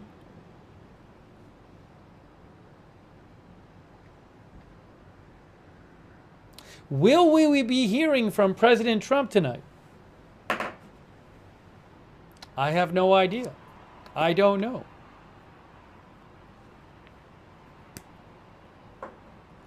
Some of our viewers are saying the fire looks really big outside of Tehran.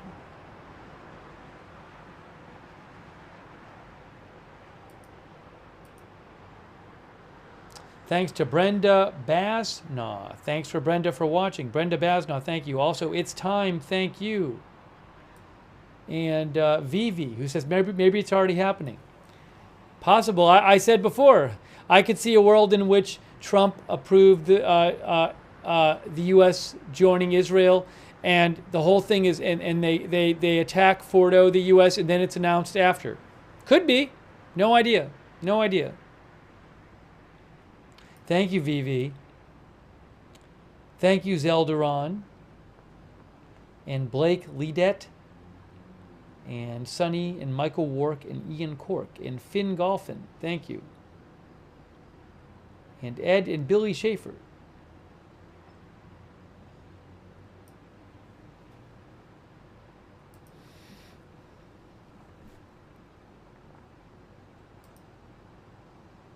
Maybe we'll do a poll.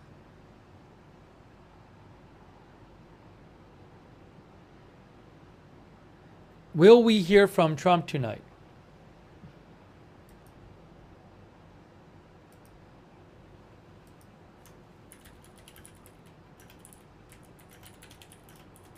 From Trump tonight about joining war. Will we hear from Trump tonight about joining war? That's the question.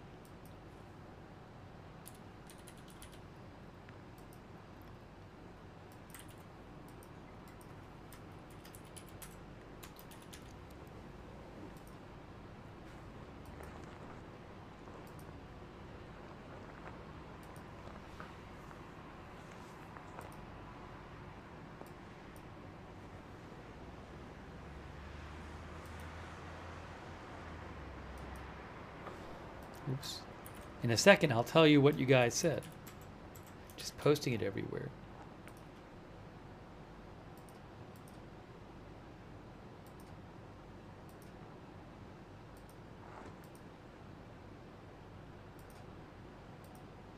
Okay, I asked, will we hear from Trump tonight about joining war? This is interesting.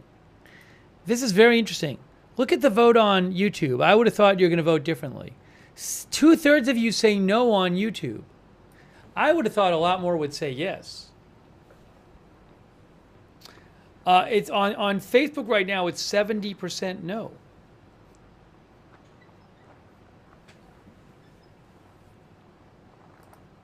How about Twitch?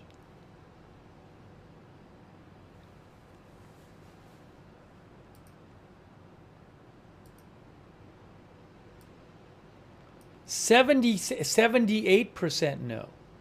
Now one of our viewers is going to say Twitch is based. 78% no on Twitch. I thought more of you were going to say yes. Really? You think it's going to be radio silence about the whole thing?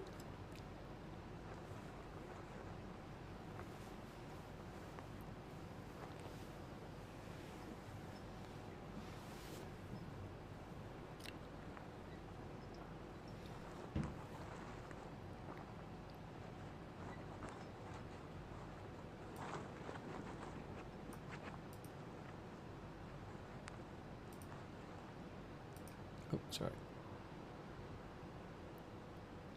This is all messed up. There we go.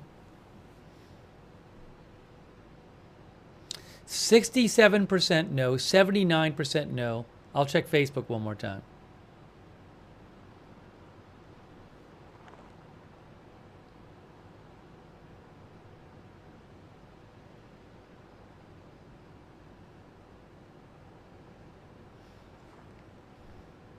Thank you for voting in our poll.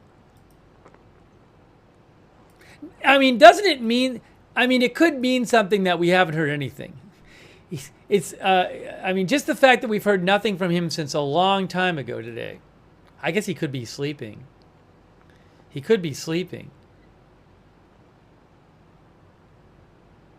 Yeah, people keep saying the White House called a lid. Like President Trump couldn't, like that's it.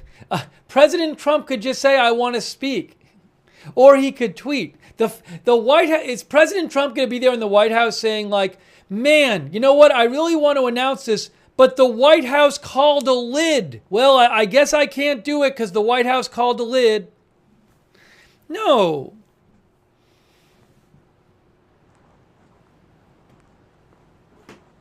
He certainly could post something and he can change his mind and just say, I want to say something.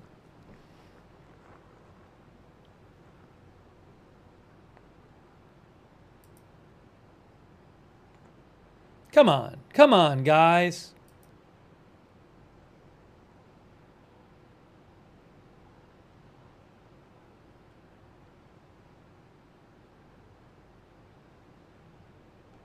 The Air Force of Israel says they intercepted 2 drones in the Dead Sea area. They intercepted them.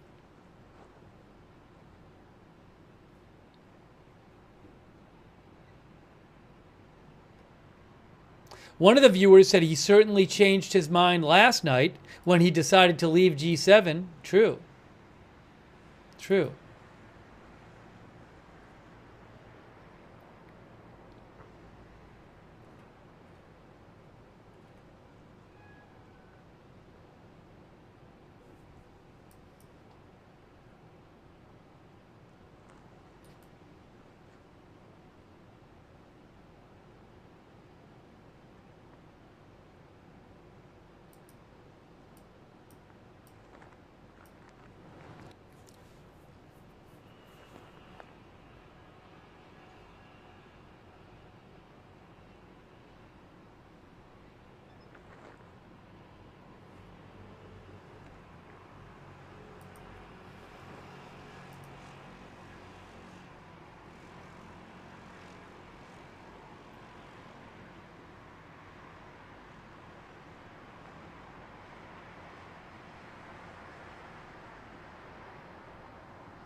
The time right now is 2:55 Israel time. 2:55.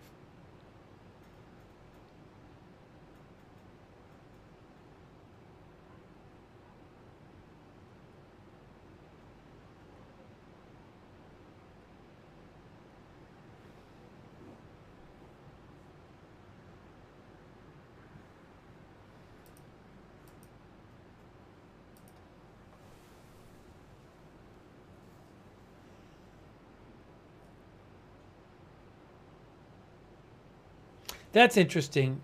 Jason Brodsky posted that he agreed. He's an expert on. I believe he's an Iran expert because I followed him for a while. He posted about this fire that's going on. He's at United Against Nuclear Iran. He says that Iran. So Faytux News posted that Faytux believes that the big fire outside of Iran is at a missile production complex. And Jason Brodsky just posted saying that Israel has hit this facility before, but never like this.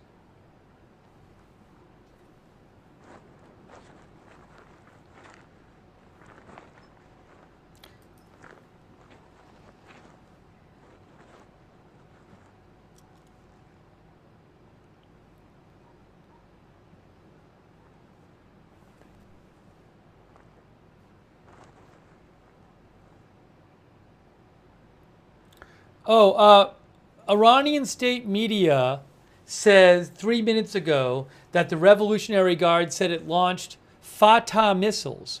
Now, Fatah missiles are their supposed hypersonic advanced missiles. But before you think that this has actually happened, Iran makes lots of claims about what they're doing. So I will believe that. I will believe that when I see it. I'm just letting you know.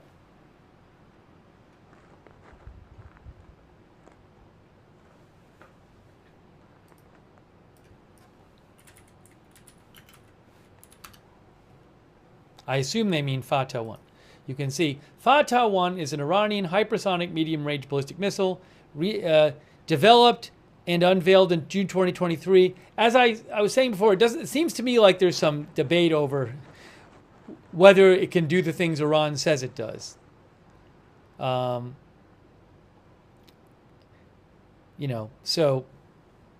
I don't know that they've actually launched any of those. But Mehr News Agency, which is state media, says the Revolutionary Guard said they launched Fatah missiles on Israel.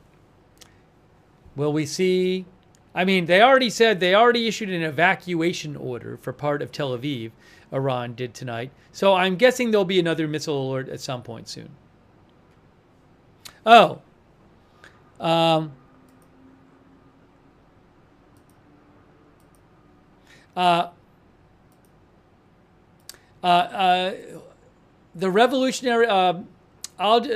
Iranian Revolutionary Guard said we used the first generation of Fatah 1 missiles.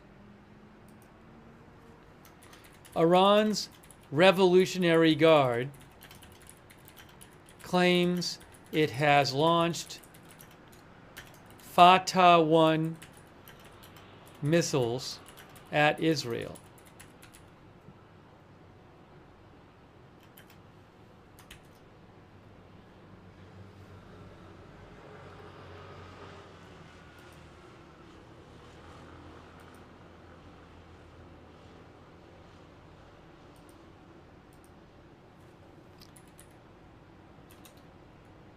Fatah 1.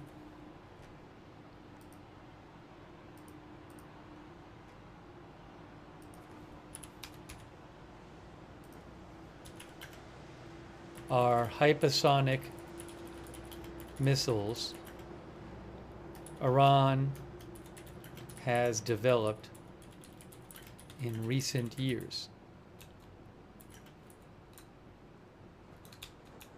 Iran first unveiled in 2023.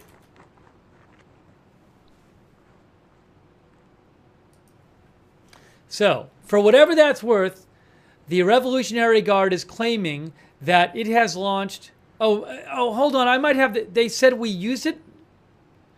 I saw that they said they just launched it. Let me just make sure that I have that right, though.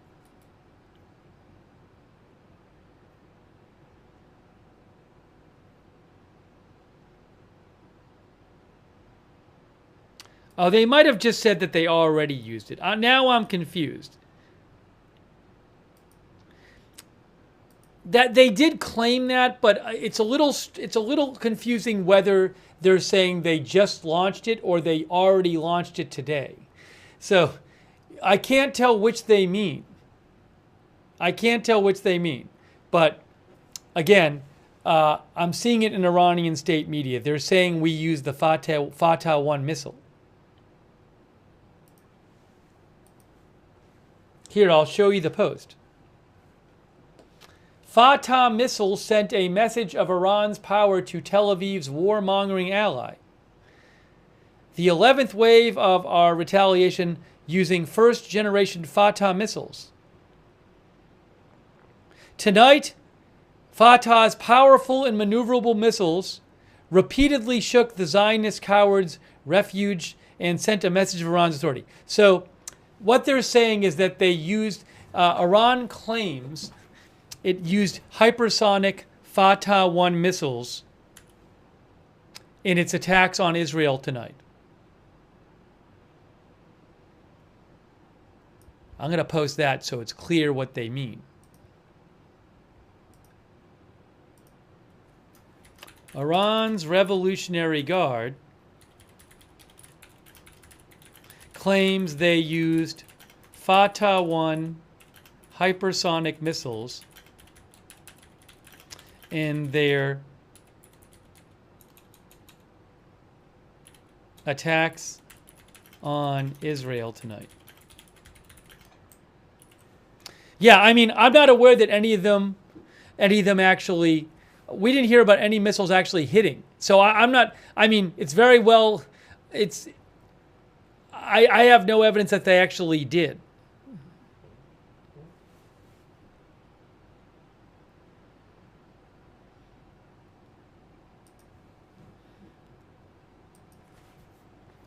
I don't know. I didn't hear of any missiles actually hitting tonight, not getting shot down or and hitting anything.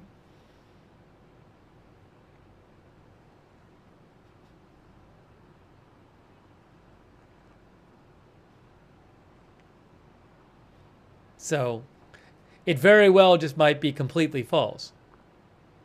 That's what they say.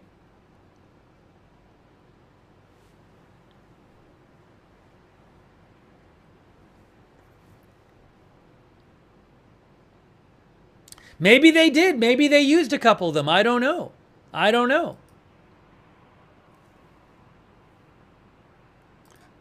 Al Jazeera says, yeah, they have the statement on Al Jazeera too. But state news is reporting, it's in Iranian state media.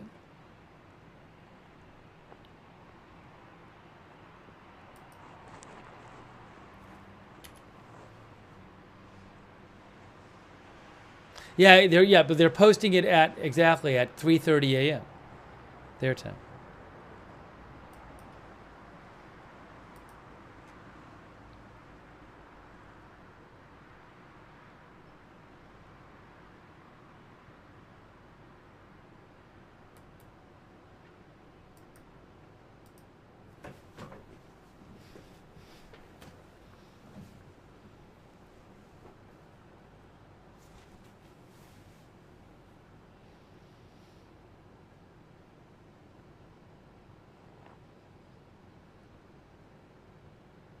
But see, this is why, like, I don't know if they used them. I have no evidence they did. But this is why when they make these big threats, and people mention them, I just say, well, I'm going to assume they're false until proven otherwise.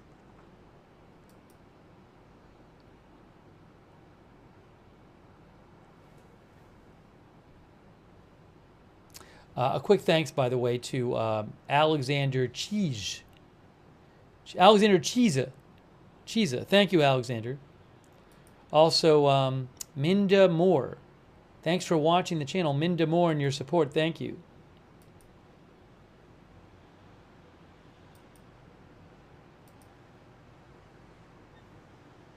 Also, Quiet Wyatt Beats, who says they were really proud of those, if true then ill. Thank you, Muzik Tijid. Thank you, Robbie Gravino. And Mama 457 Rose and Scott W. And Jet Girl 4. Scott says Iran says big surprise coming tonight. Yeah, I heard some reports before that they had said that. Maybe that was their big surprise, that what they're claiming was their big. Maybe that their claimed use of Fatah 1 hypersonic missiles. Maybe that's their surprise. They made a big announcement about it. Thanks, Jet Girl 4, Girl with the Pearl, Tim 747, who says crazy how everything could change in a matter of minutes. Thanks, Andy. East Texas Tom, Crypto Talk and Other Topics, VV. I just saw the president's schedule for tomorrow. The two events on it are at noon, he's participating in a swearing-in ceremony for the ambassador to France, basically. This is Trump. And then at 1 o'clock, he's having lunch with the chief of the army staff of Pakistan. Now, of course, that schedule could change if there's urgent stuff going on. But that's his schedule right now for tomorrow.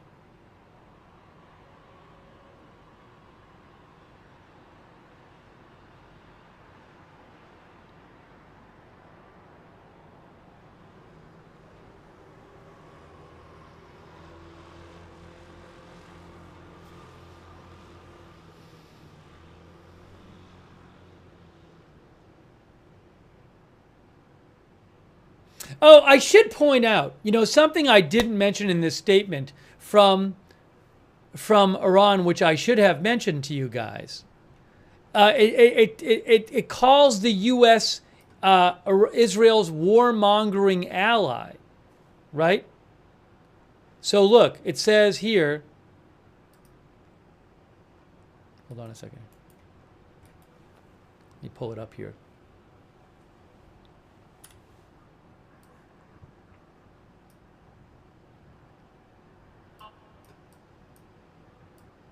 Oopsie. Why is it doing this? Wait one moment. Let's do this again. It does send a message to the U.S. Why does it keep doing this? Oh, okay. It says, Fatah missiles sent a message of Iran's power to Tel Aviv's warmongering ally. That means you're pushing war. You're encouraging war. It's saying that of the U.S. And it says here, our missiles sent a message of Iran's authority to Tel Aviv's warmongering ally, who is mired in empty fantasies and illusions. It says, we have gained complete control over the skies of Israel, and its residents are completely defenseless against Iranian missile attacks. Again, that's literally from state media and the Revolutionary Guard. But they say of the U.S., it is mired in empty fantasies and illusions. But the warmongering seems like a reference to Trump threatening to, they think maybe Trump's going to get involved. Now, maybe one of our viewers said they say that every night. I don't know. Maybe they do use that language every night. I don't know. But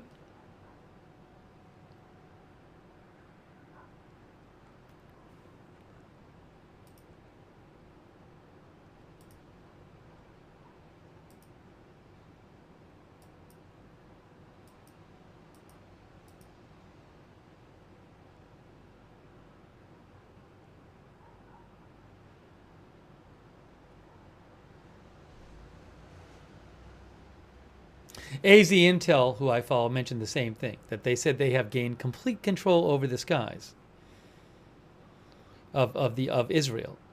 And Israel's residents are defenseless, they say.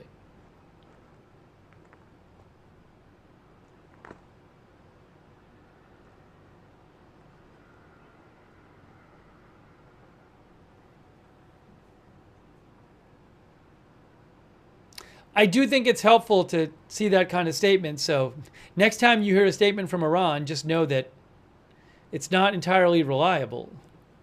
That they do issue statements like that, which are just, you know, have so much false stuff in them.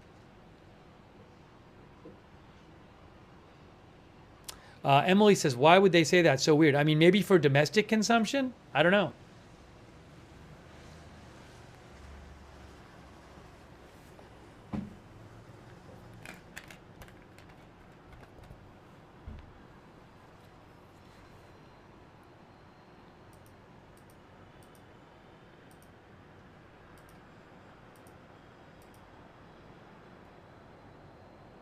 But it was posted on state media.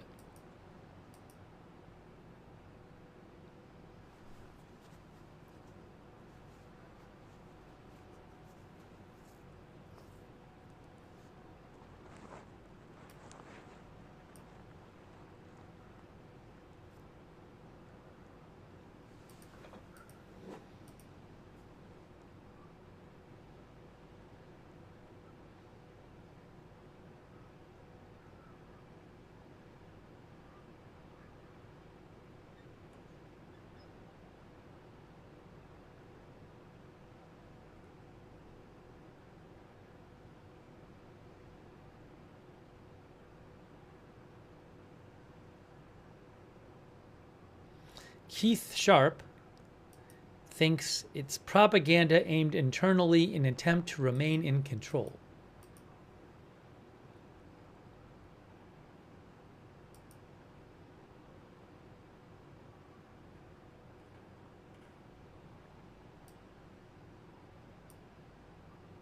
And some people are wondering if that was the surprise they had promised.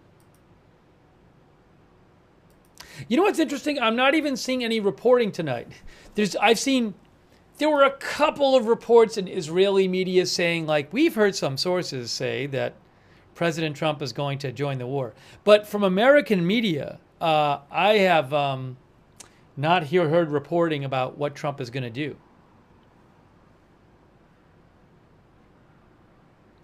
Is there any way, I know this happens in Israel, is there any way that somebody in the American media would hear that, oh, Trump has joined the war and they're carrying out this attack on Fordo tonight, but they're keeping it secret until he announces it? Is it possible that some American journalist would hear that and just be like, I can't report that? I don't know. And not report it until later? It is awfully quiet. President Trump has not posted on True Social since how long ago? Since 8 hours ago, basically. Roughly 8 hours ago. Oh, he reposted it. The account is reposting things, but it does that all the time. It's lots of reposts. But in terms of the original posts, there has not been original posts for like 8 hours. And it's those three. And it's all about this situation.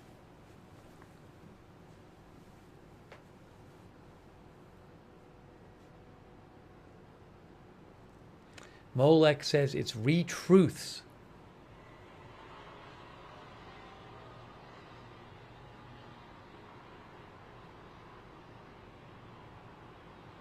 Danny G says a little too quiet. Simp Nasty says Trump speaks or no speak tonight. That is the question.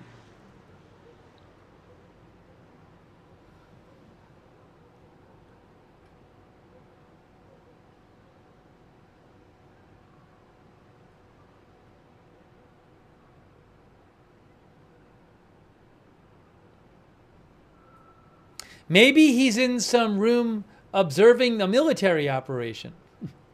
You never know.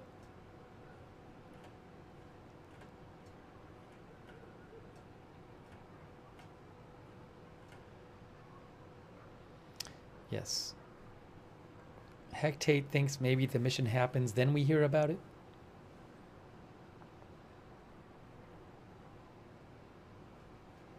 Thanks, Anna P. Thanks, John Oliver, who thinks Iran's messages are for the uninformed and the propaganda for their own people. Those are the only ones who believe them.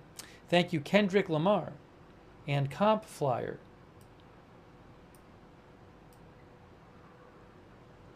And Kimo Sabi. And a ways question.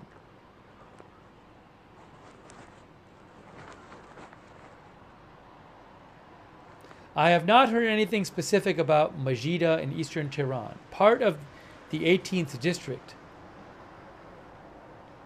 is under evacuation. Anna says she doesn't know if her parents are evacuated. Yeah, there's one evacuation order by Israel for part of the 18th district, which I have reposted on my S account, where they said they were going to attack that part. And that was just issued like an hour ago. So you can check my X account at Lookner for that.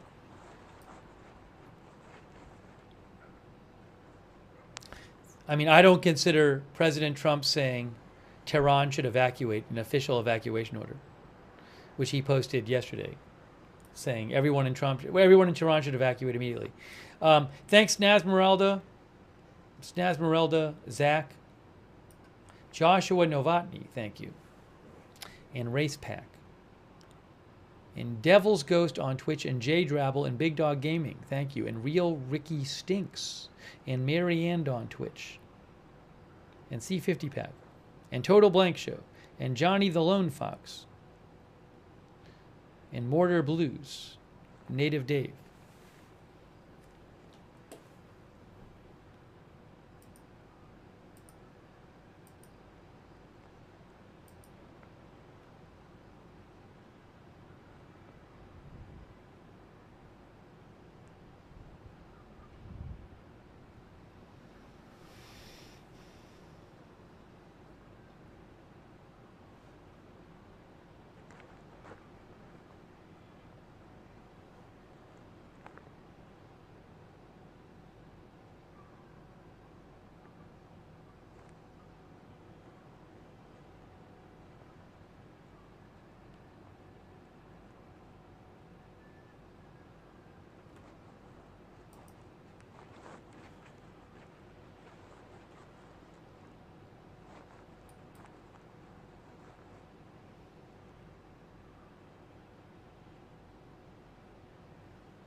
What am I seeing here?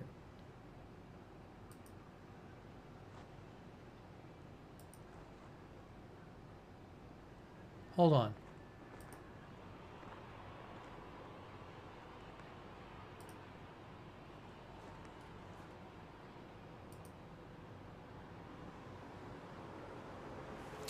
I just saw something. Hold on. Is this true? Is this true? That's not true. I saw it from a weird source.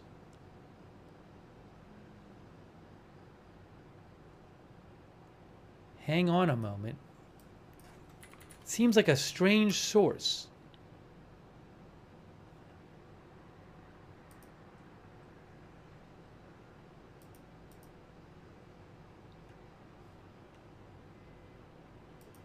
I'm seeing this weird report that people are claiming is true, and I haven't seen it anywhere. It's very strange. I don't even want to say what it is. I just don't know why like a couple people are saying it when no one else is reporting it. I'm going to assume it's false at this point. It's very odd.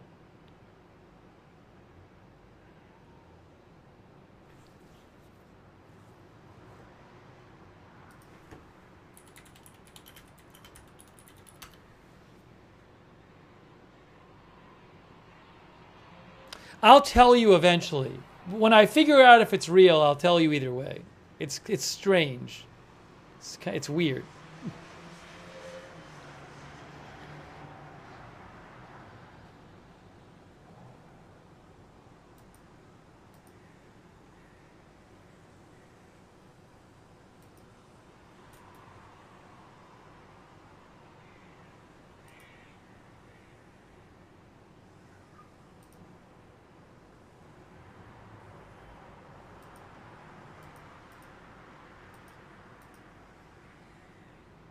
Yeah, I just, I don't know if like people are making it up.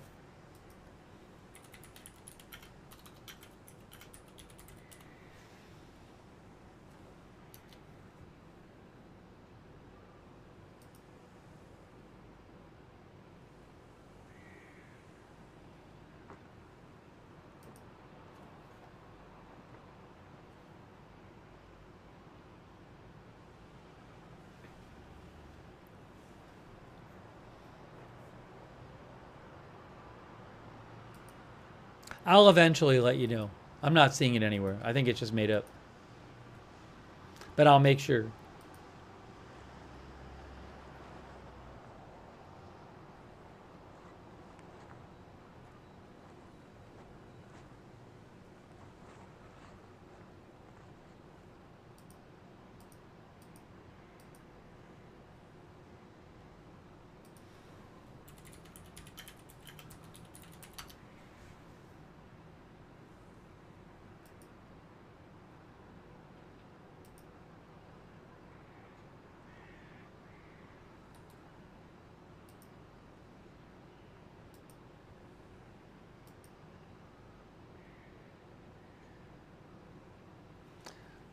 I will say Trump just posted on True Social about the flags at on the flagpoles at the White House.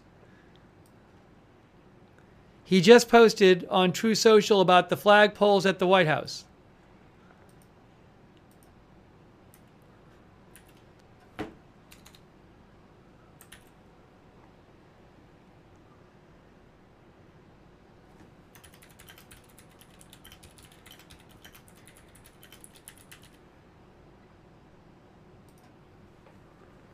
Here is his new post on Truth Social.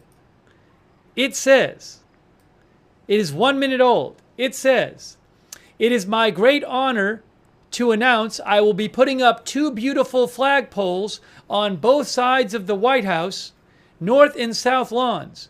It is a gift from me of something which was always missing from this magnificent place. The digging and placement of the poles will begin at 7:30 a.m. tomorrow morning. Flags will be raised at approximately 11 a.m. Eastern Time. These are the most magnificent poles made. They are tall." Has he been hacked? This is really his account. "They are tall, tapered, rust-proof rope inside the pole and of the highest quality." Is this a hack?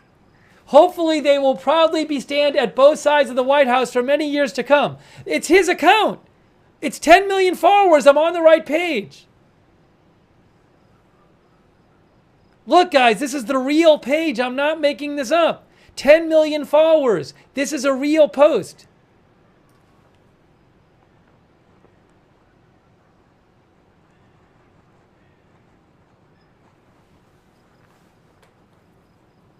It's funny, though, because it's just everybody's watching to wait to see if he announces something about Iran. And this is the post.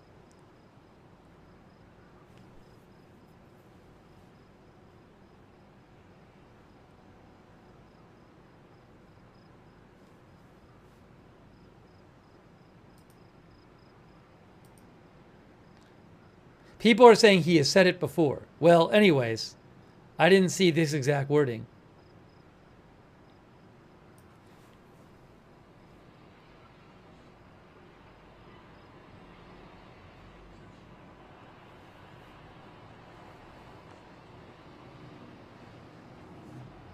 All right, anyways, I know a lot of us are watching his True Social, so I just wanted to mention to you that that had been posted. There is the True Social alert.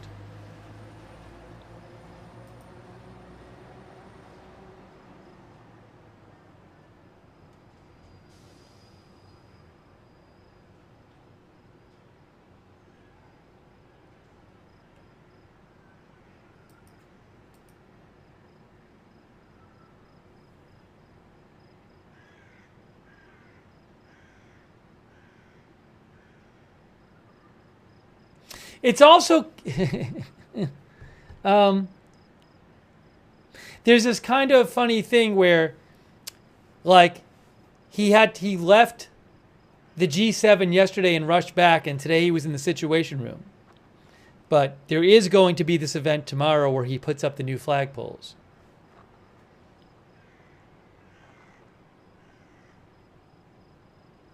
A couple of our viewers are saying maybe it's code.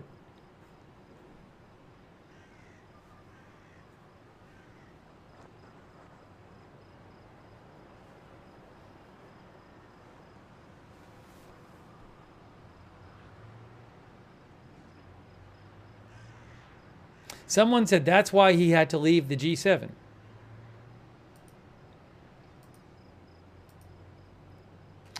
Now, maybe this was a scheduled post, and it ended up just getting posted because it was scheduled to be posted. I don't know.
Al Jazeera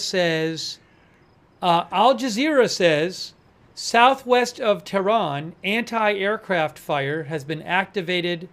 Anti-aircraft missiles have been activated in the cities of Barand and Rabat Karim, southwest of Tehran.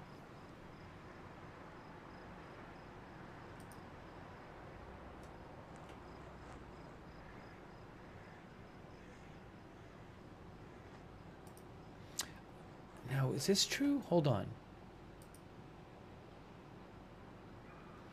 There is well, I don't know about that.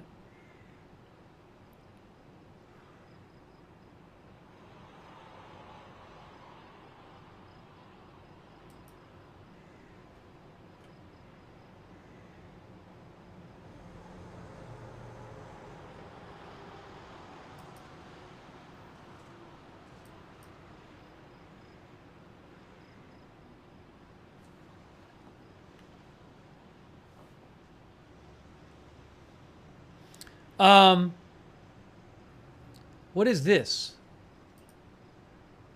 Let's see.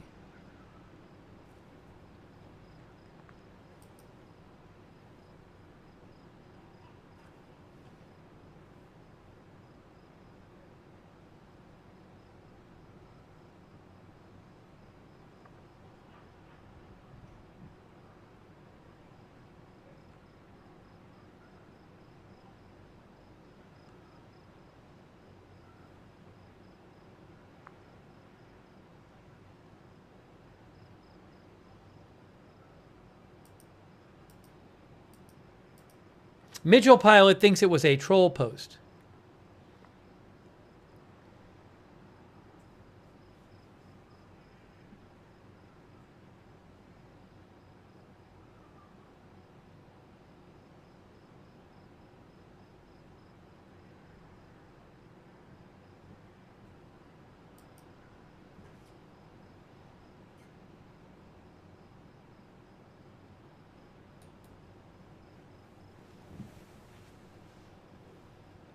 Thank you, Bass300, Mitchell Pilot, Matthew Munch. I'll say Matthew Munch. Munch on hay.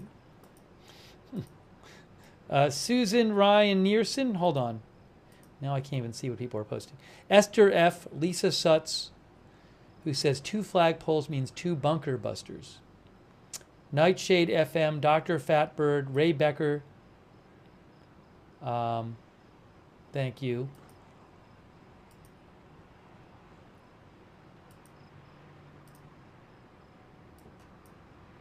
Losty, who says, I'd expect nothing less from DJT. Esther F. Nightshade FM, Muted Growl, thank you. Wicked Fair, Actually Dan.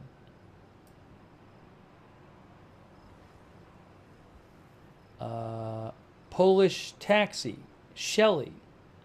Shelley thinks we will not hear anything until after something significant happens. Susan Reinierson, thank you. Losty, thank you.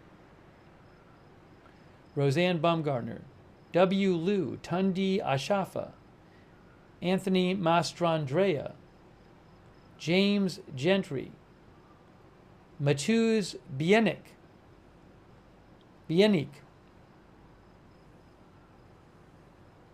Who thinks maybe there's a fire at a refinery because I saw firms data. I haven't seen anything about that. I'll see if any. I'm guessing if that's happening, one of the people I follow will report it. James, I'll keep an eye out. Thank you. Not James. Matuz. Thank you, Matuz. Or maybe what you're saying, Matuz, is that on the firm's data you can see that big fire. I would not be surprised about that. There's that big fire being reported in the Tehran area tonight. So you might be saying that you can see it on the firm's cam. Maddie Do Drizzle, thank you. Jean-Paul Lachance, thank you for the membership, Jean-Paul. Swag, thank you. Actually Dan. And Trace. And Bog Yoki. And Waltham. I don't know that I'll be covering the pole installation. Marcia Rhodes. Penn's Rule. DVNN. And Northwatch. Trace, there are some unconfirmed reports that that missile production facility has been attacked in Iran tonight by Israel, but I'm in Tehran area, but I'm not sure.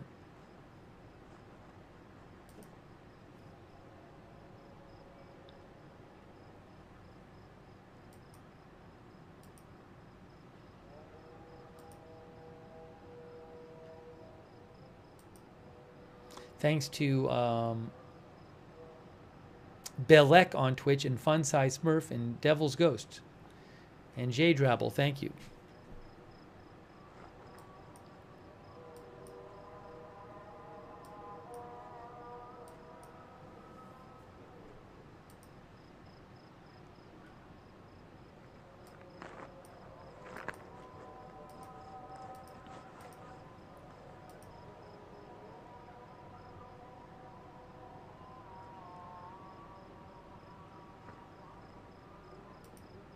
Oh, I'll tell you the thing that I'm convinced is not true. It was just weird.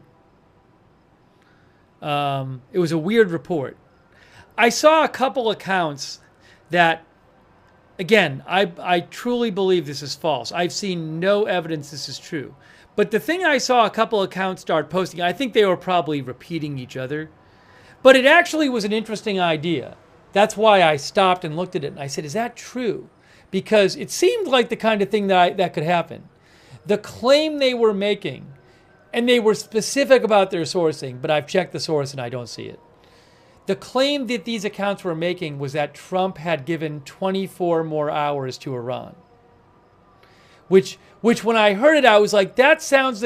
If he posted right now and said, I'm giving Iran 24 hours, that would be, to me, a very Trump thing to do. He has not posted such a thing. I have seen no news that he did. But when I heard that, I was like, I could see him doing that. So, anyways. That's what I heard. But again, I have no evidence that it's true.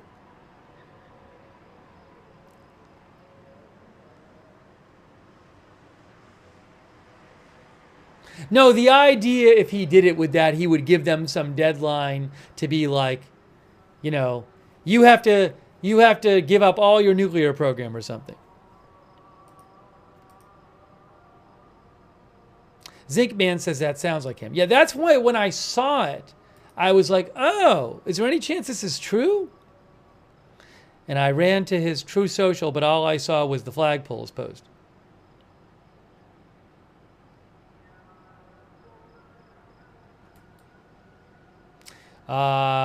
Joseph Eaker says it wouldn't surprise me. Watch, in like an hour he'll post it.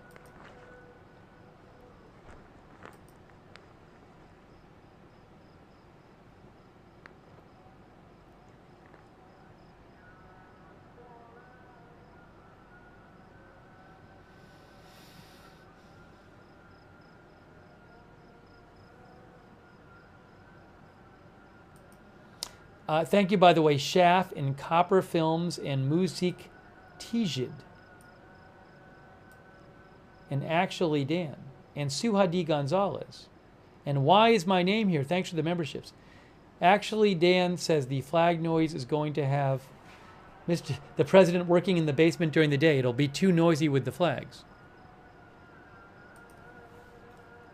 Well, it is 3:36 Israel time. It is now 8:36 U.S. time.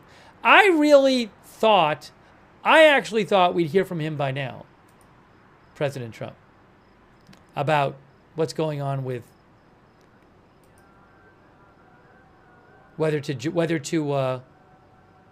join the war.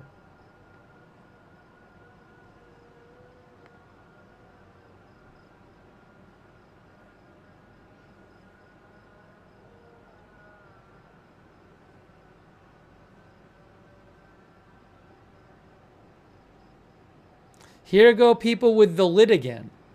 Guys, the lid doesn't apply to his True Social account. By the way, lid is this very technical term.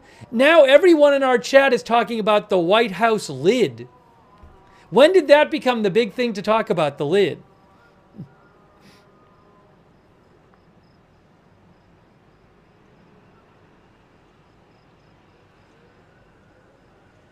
A lid has nothing to do with him on True Social.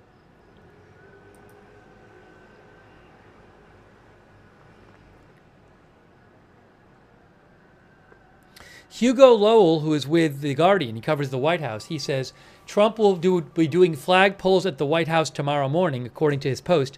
Unclear whether this suggests possible U.S. action in Iran is not imminent.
Why? Someone else just posted this 20. They're all repeating each other. There's no good source for this. Wait, hold on a second.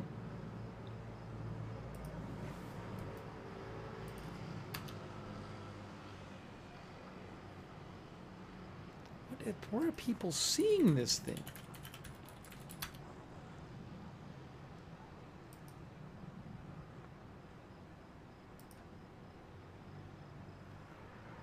Yeah, again, I have seen, I don't even want to keep talking about that again.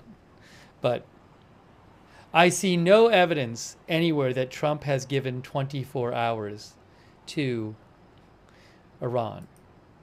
Now, it could come out that that's happening, but I see no evidence that that's actually been reported.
We're going to keep the stream going in a few minutes.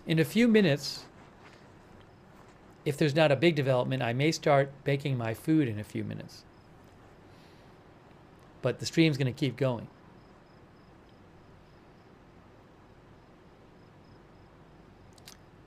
One of our viewers, Basshole, says maybe he's on Air Force One, but they want us to think he's in the White House.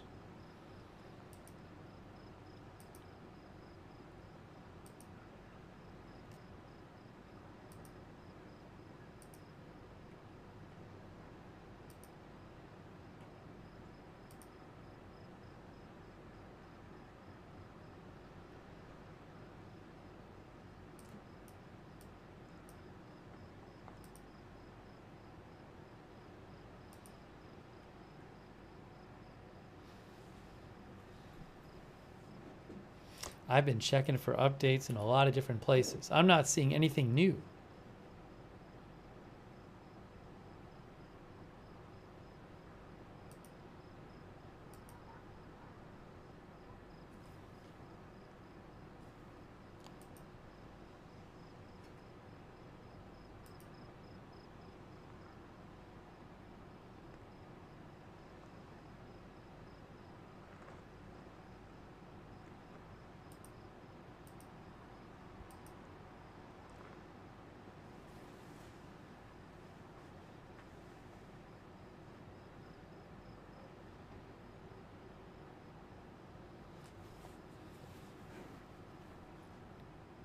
Army vet says all quiet means something is happening.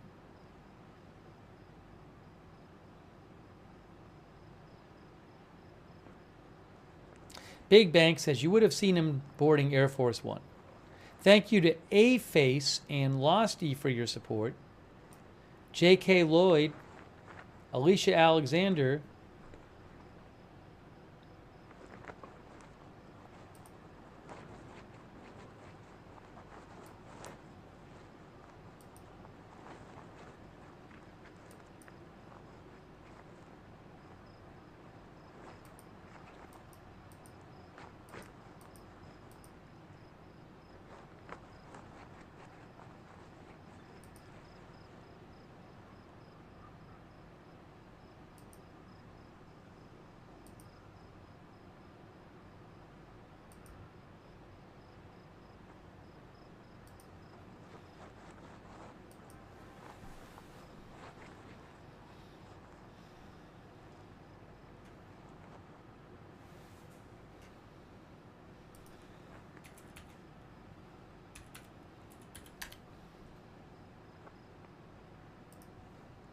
also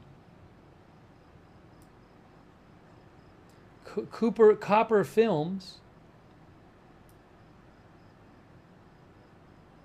Copper says the Doomsday plane just launched from Barksdale, AFB. This is the Flying War Command Center. I know nothing about this.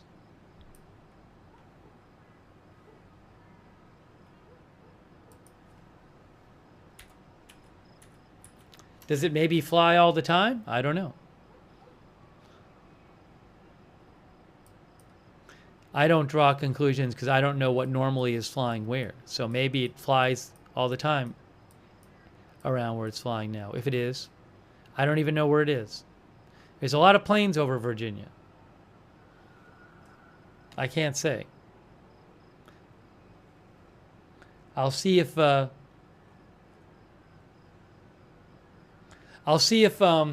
of the accounts I follow post about it.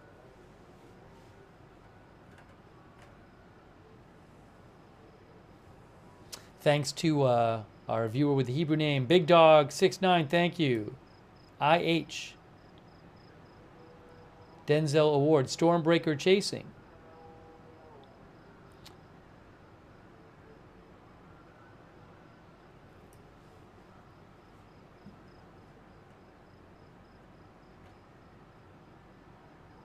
Silent, one of our viewers said they thought that the Doomsday plane is up every day and there's more than one. We're at the point now where everybody's looking for every little sign that something's going to happen. This is what happens.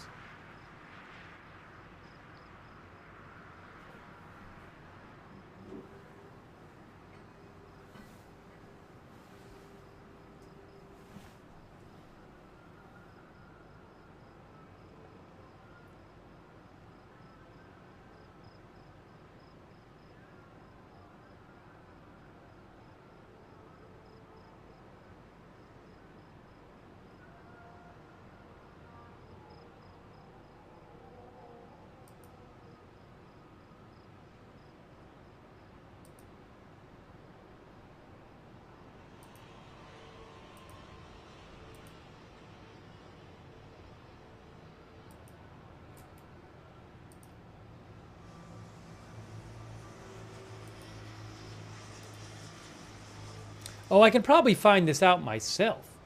I can just look it up.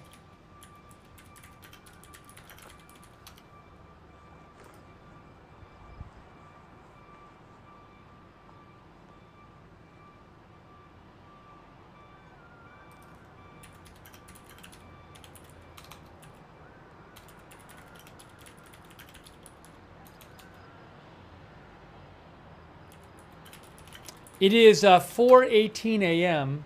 in Iran right now.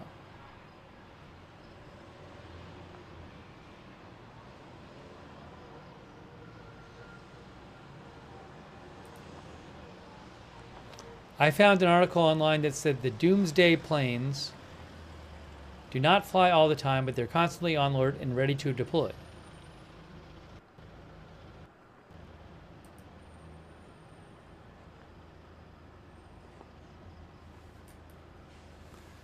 It's an aircraft which is used as an airborne command post in an event of nuclear war, disaster, or other large-scale conflict.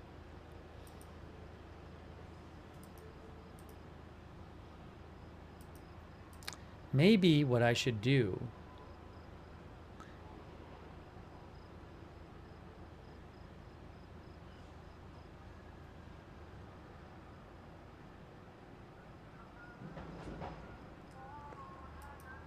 is put in my food now. What do you think about that idea? Maybe put in my food now? How does that...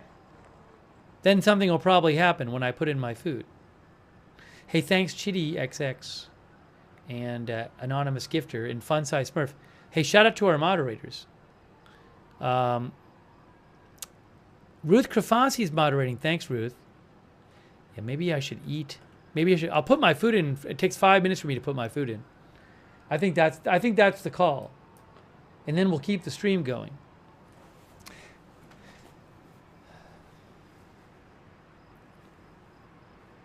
By the way, shout out over there on Twitch to Bastion Girl, Big Ball of Yarn, Knock Knock, I Got That Fire, Mark NC, Mark HNC, McBritches, Papa Bear, Surly Dev, And our Facebook moderators, Linda Belk, Larry, and Misha are on X moderating. Thank you. They moderate for us on X. And our Facebook moderators, Kay Lowry Body, Margaret Riley. Thank you. Aaron Van Ness says I should eat. Thanks, Aaron Van Ness and Sharon Davis Hughes for subscribing on Facebook. Yeah, so I'm going to take 5 minutes. 5 minutes. We're going to keep the stream going. We're keeping the stream going. We're powering through. I still think something could happen tonight. I think you might hear something from Trump, honestly. So I remember yesterday we were sitting around and not much was going on, and all of a sudden he posted about evacuating Tehran, and then we heard that he was coming back from G7, and all this stuff started happening. So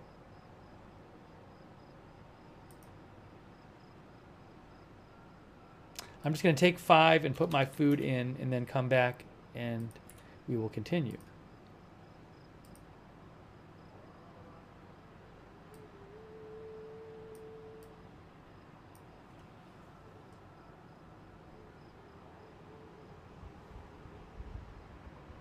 Thanks, J.K. Lloyd, who misses the old Iran of the 1970s. Thanks, Ash and Chris Kubacco.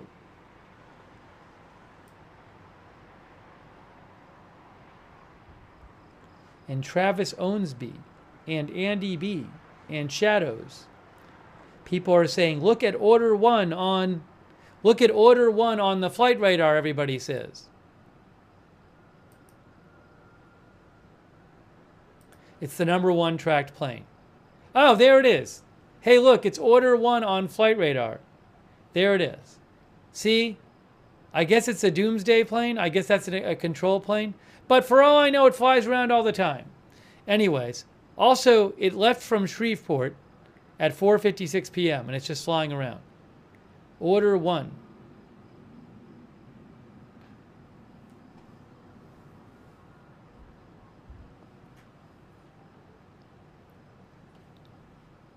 Is that definitely a Doomsday plane?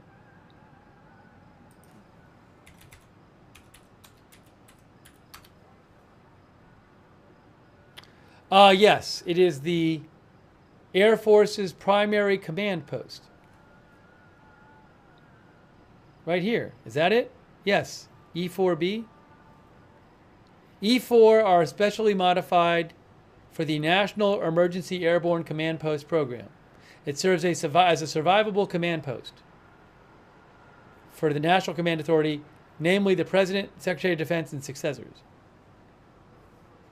That's from Wikipedia. So it's right. One of them is right here, I guess. I guess this is one of them.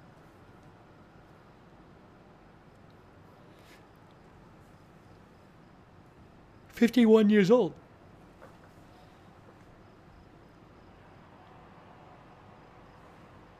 Okay, let me take 5 minutes and put my food in the air fryer, and then I'm coming back in 5 minutes, and we'll continue our live coverage in 5 minutes.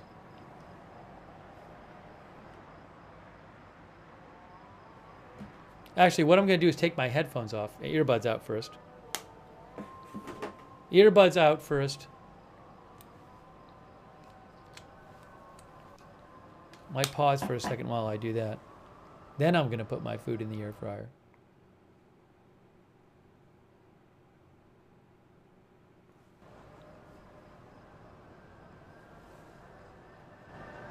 Okay, I'll be back in 5 minutes.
Okay, did I miss something huge? Usually when I take a break lately, something huge happens.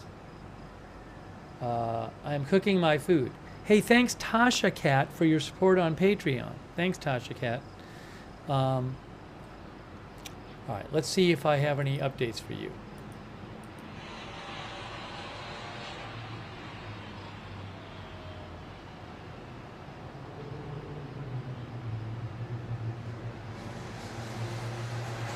Look, isn't there a decent chance? I mean, he came back early yesterday, just yesterday, President Trump, he left G7 in a big rush, right? He came back early. I mean, in a rush in the sense of he came back early. And then he had this National Security Council meeting in the Situation Room today. I would think there's a chance that something's already been decided. And maybe something, we've talked about the possibility that something's actually happening now we don't know about. I mean, it's just weird if it's just like he rushes back, has this meeting, and then what are they going to hang out for a few days while he thinks about it? I don't think that's happening.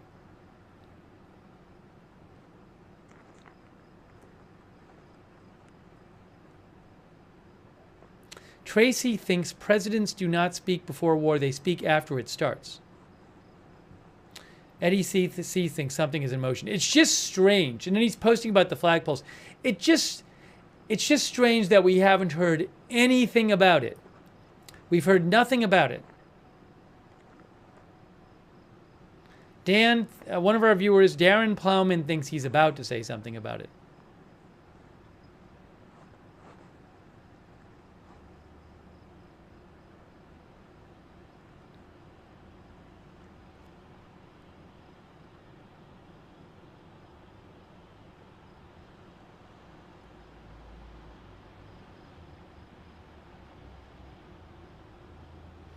One of our viewers says the silence is deafening.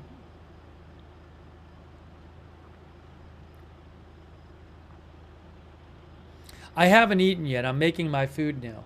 Thanks, Ryan C. Ryan C. Ryan YC. I use ADSB Exchange. I use ADSB Exchange and Flight Radar 24. They're both great. I've used it on the broadcast before. Thank you, Ryan YC.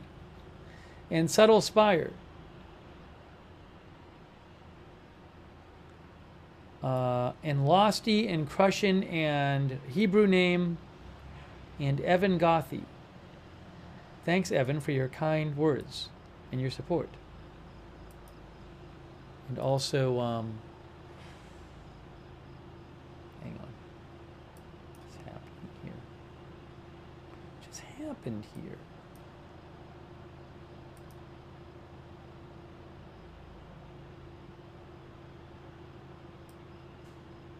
Also, John Smith, thanks for the memberships, John. And Ash, our new member, thank you.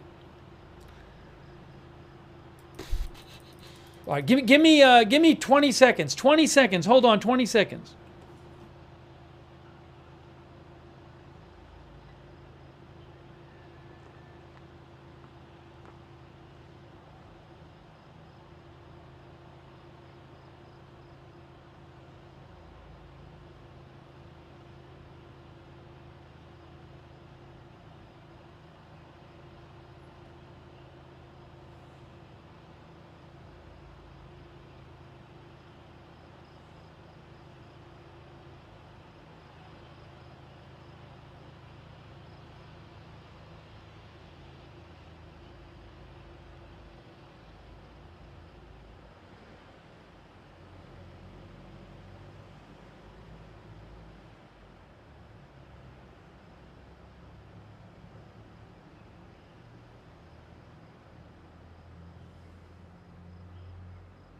I'm muted. I'm muted.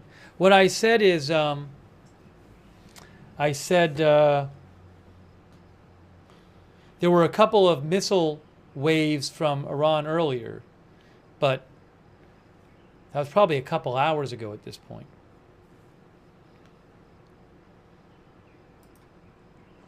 Hey, thanks, Jason Sally, for the Facebook stars. Thanks, Jason.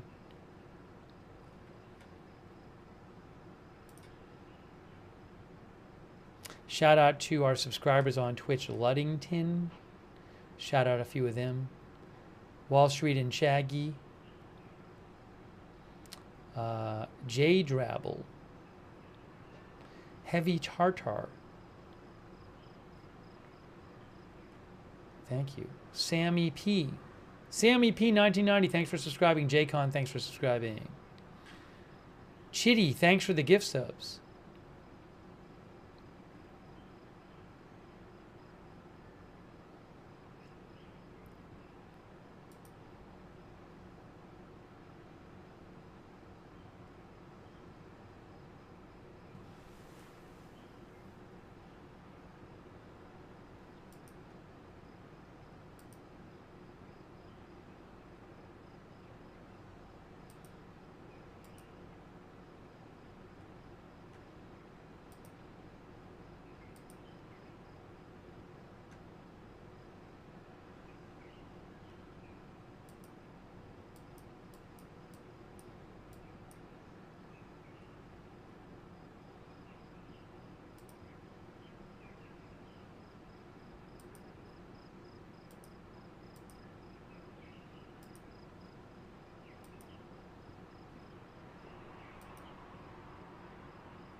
Once I've eaten, my brain will be functioning more properly again.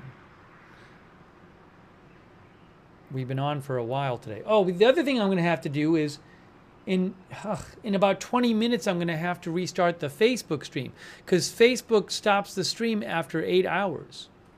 So if you're watching on Facebook, at a certain point, I'm going to have to restart the stream in like 20 minutes.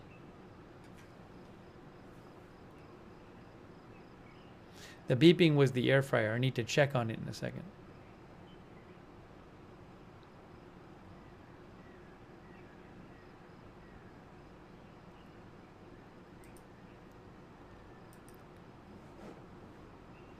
Seems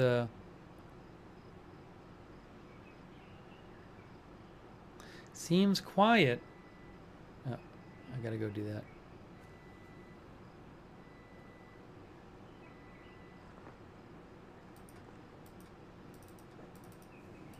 All right, give me 20 seconds. 20 seconds, folks.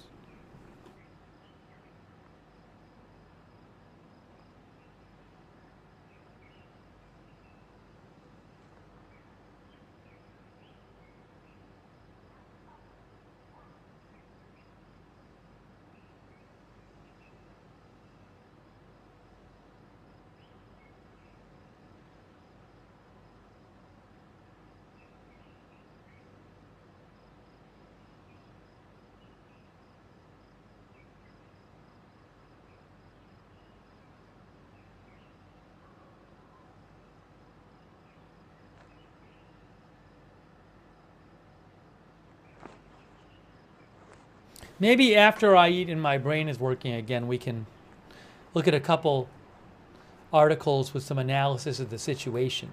I can't do it right this second because my brain isn't working. But once I eat, we can do it. We did it before. We did it earlier.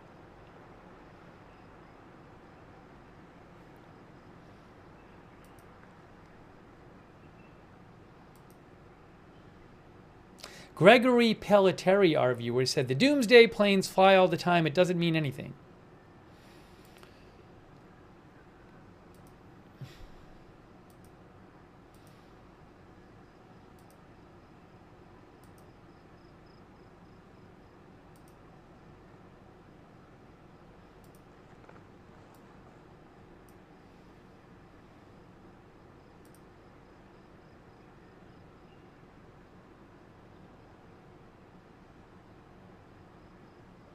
Yeah, Evelyn in Maine mentioned the Institute for the Study of War update. We might look at that later.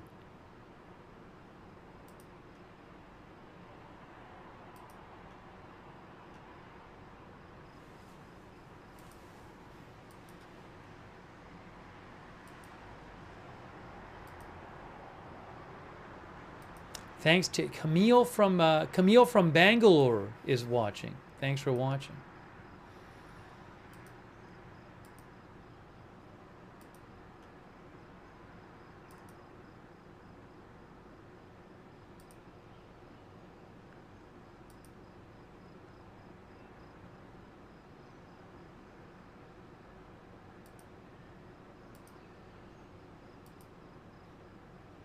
Whenever it's quiet, we have people in the chat saying it's the calm before the storm.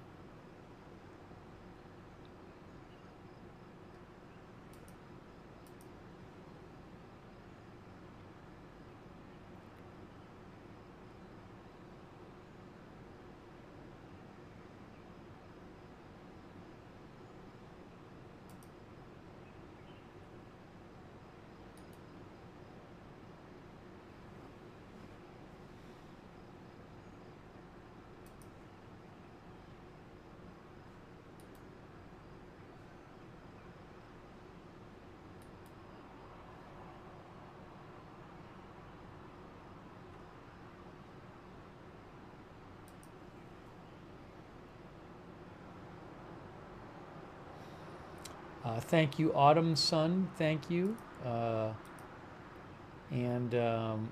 Monochromed out. No, I would not expect. Look, I wish I could show you cams from Tehran. Generally speaking, there are not cameras from Tehran. Once in a while, you might see it on one channel or another, but generally speaking, you're not going to see the Tehran cityscape showing you what's going on cameras. My assumption is that it's because it's very controlled by the government there. You just don't see it. So if I had them, I'd give them to you. But generally speaking, they are not widely available. Believe me, I would be very interested in having them and showing them.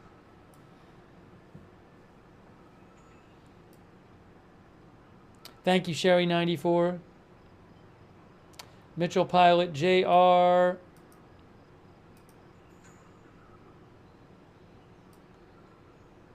Scott Bedwell, Crushin, Josie Florida Seville, Josie Fiorda Seville, Marco Araujo,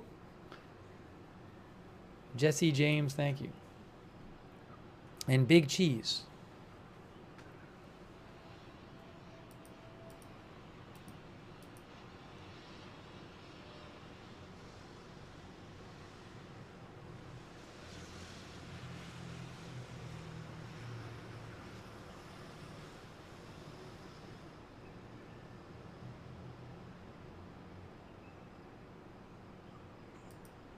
Soon I will be eating. Soon I'm going to eat and leave the stream up while I eat. And then I'll come back after I eat. That's the way we do it here. If there's some big update while I'm eating, I'll put my fork down and I'll come in here.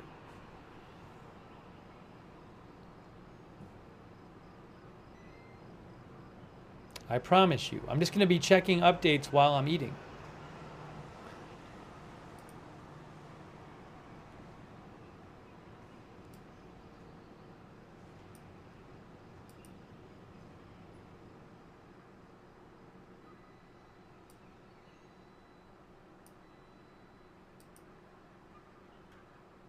Thanks, Billy Schaefer, too, and Dan F. and Andrew Wimberly.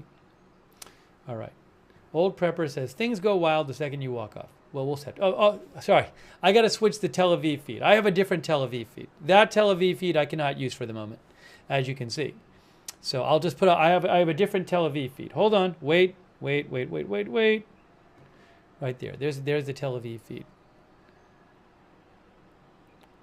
It's panned down too much, though, so I might do this.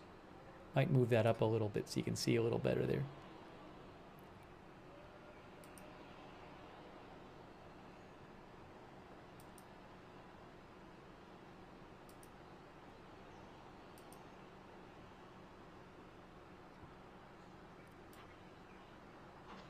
Oh, wait.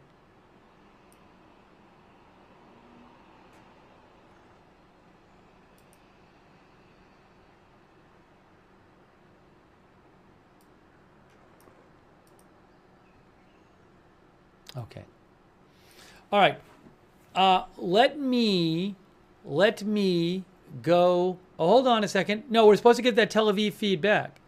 That Tel Aviv feed is coming back, I think.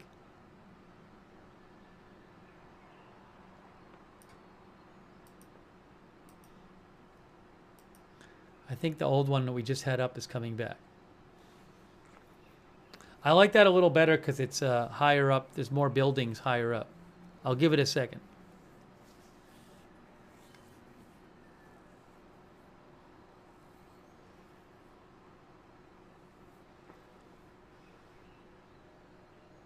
I'm about to show it to you. Well, it's the same, but I'm about to put it on the screen.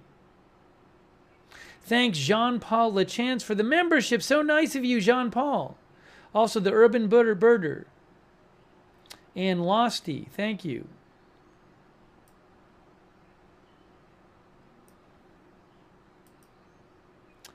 I got the Tel Aviv feedback, the one we were just watching. Here we go. Ready? Here it comes back. It's back. Well, it was back. There it is. There it is. Go full screen. I'll put this full screen too. All right. Tel Aviv. So I'm going to eat. And then when I eat, I'll feel better. My brain will work, and we can discuss some stuff when I get back. Thanks, Sammy. Steve is, and again, if there's something big, I'll come in before I finish.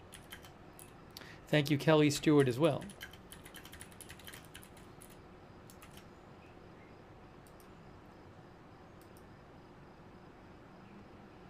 Steve is eating. He'll be back after.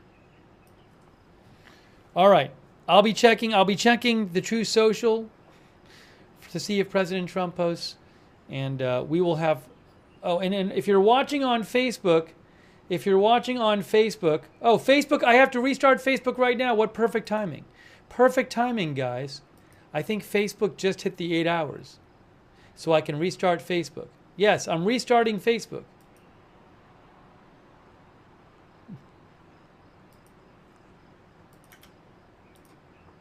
I'll restart, and then they can come on Facebook and see that I'm going to eat. I'm gone eating.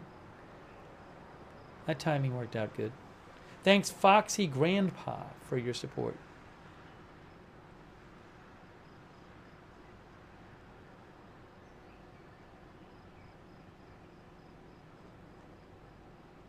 Okay, Facebook restarted.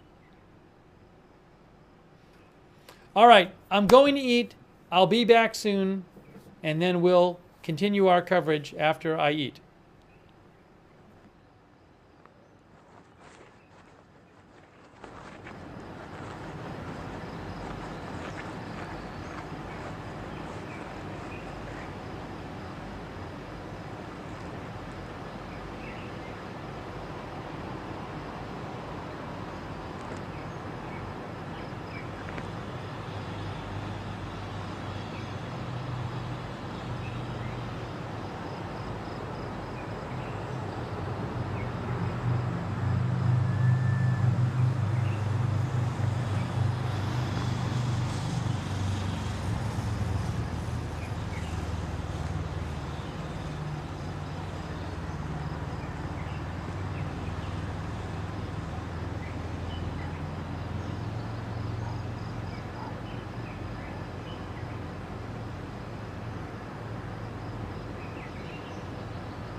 Thank you for your patience. Thanks for your patience. I have eaten. The sun is coming up there. Let me get my headphones in here.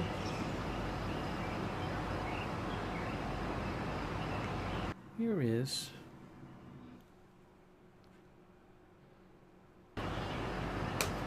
Give me 2 seconds here. Hang on. 2 seconds.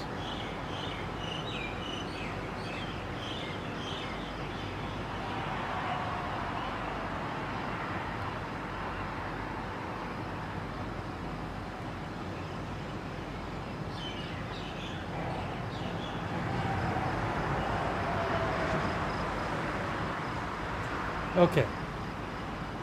Thank you for your patience.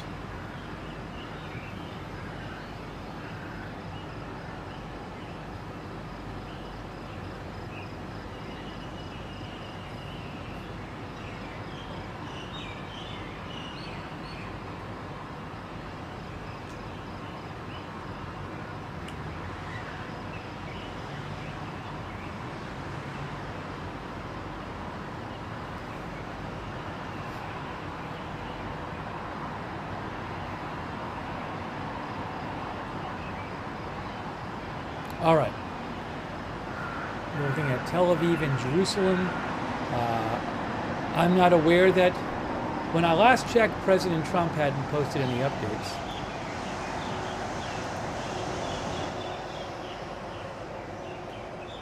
Everyone's wondering if President Trump is going to have the U.S. join the war, join the Israeli military campaign against the Iranian nuclear program.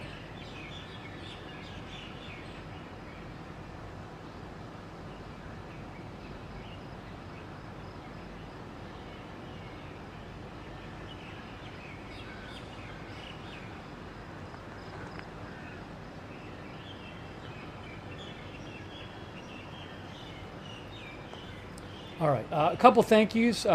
Thanks when I was away. Dana Weiglein, thanks for the memberships. Vern Dude, thank you. Losty, always a ways question from North Dakota, thank you. And Cole Z28 from North Dakota. IH, thank you. And Brandon Deal. Smell My, thank you. PA Outdoors. Rosa Sabaldi, Jesse James, The Carzar, Jasmine Ruiz, thanks Jasmine.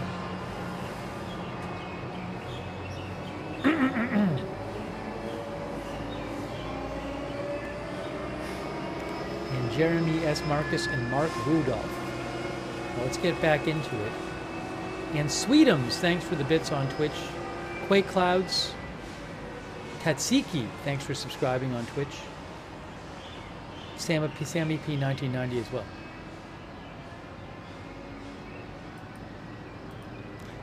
There were some reports of some more explosions in Iran. It seems like Israel is continuing to launch strikes in Iran.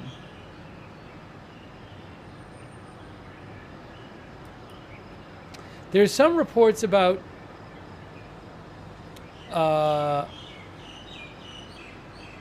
where is it here? Seen some reports claiming that they're striking some university.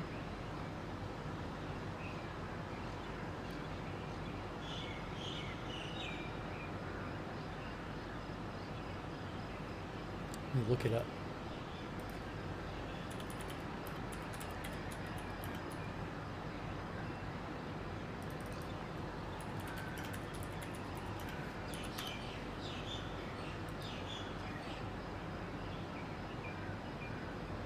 Yeah, there is a university, Imam Hossein University, which is in Tehran, and it's affiliated with the Revolutionary Guard Corps. And I've seen some reports that perhaps it was attacked in the last couple hours.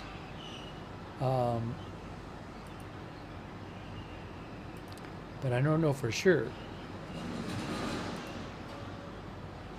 Yes, N12 News Israel says Israel attacked Imam Hossein University in the east of the city and is linked to the Revolutionary Guards. For whatever it's worth.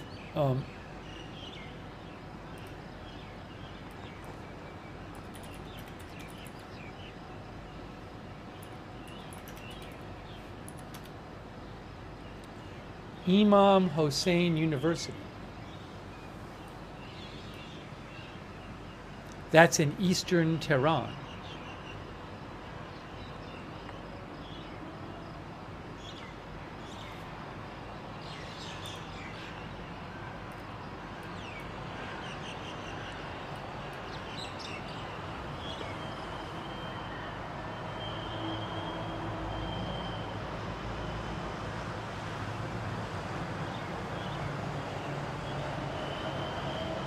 Now, yeah, again, that's a university affiliated with the Revolutionary Guard.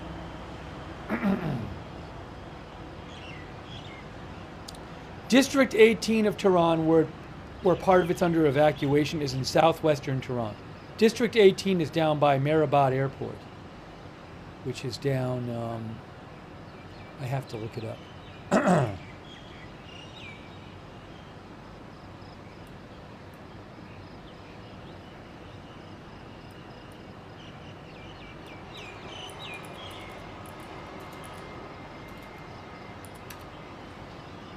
Oh, I'm sorry. I thought it was further south. Anyways, it's down, but it's over here. It's not up here. It's over here. Part of District 18 is under evacuation. Israel told part of District 18 you have to evacuate because we're going to be conducting strikes there. I don't know if they have yet.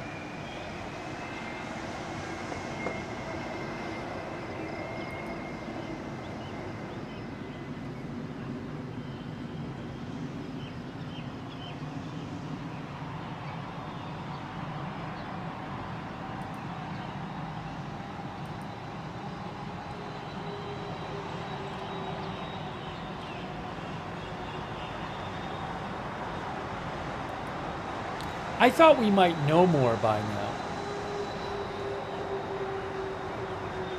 about what Trump is going to decide. And we've talked about this possibility that maybe something's already happening, we just don't know about it. So keep that in mind. So I'm just making sure I'm not missing anything here, then we'll move forward.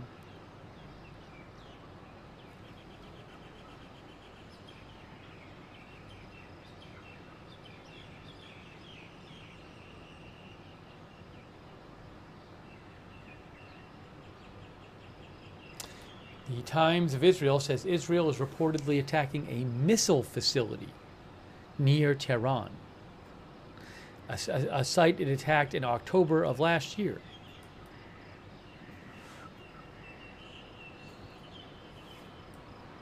I wonder if it's on Google Maps.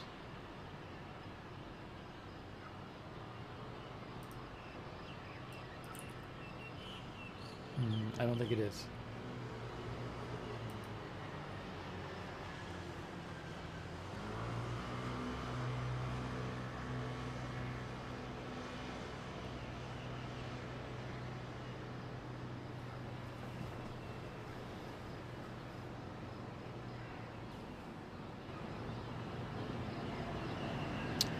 Crazy Ape says the missile facility is the big fire going on in Tehran right now, which we talked about earlier.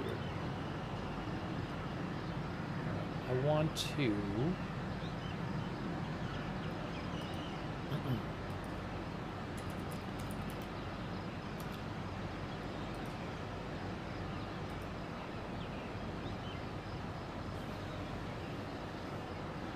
I want to show you a couple things from the Institute for the Study of War Iran report. This site does military analysis. I really like it. It's at understandingwar.org. I'll post a link to the article. If they have some analysis I wanted to mention. They say Israel has continued striking Iranian military targets, which has likely degraded Iranian missile forces significantly. This degradation is reflected in the decreasing volume of Iranian missile fire at Israel. I think we've seen 2 missile attacks while we're on the air, 15 and 10, I think, missiles, but maybe I'm forgetting about one. They also say, Institute for the Study of War also says, Israel has continued striking energy infrastructure and regime sites connected to domestic surveillance and repression. These strikes could reduce the ability of the regime to control the population and in turn destabilize it.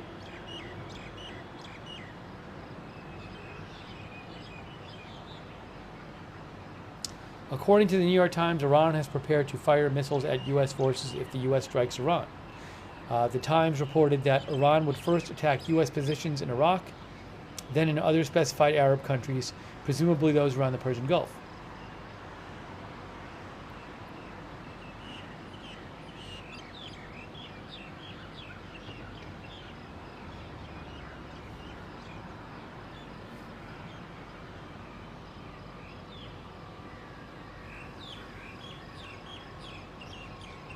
The IDF, Institute for the Study of War, says the IDF today estimated that it had destroyed between 35 and 45% of Iran's ballistic missile stockpile.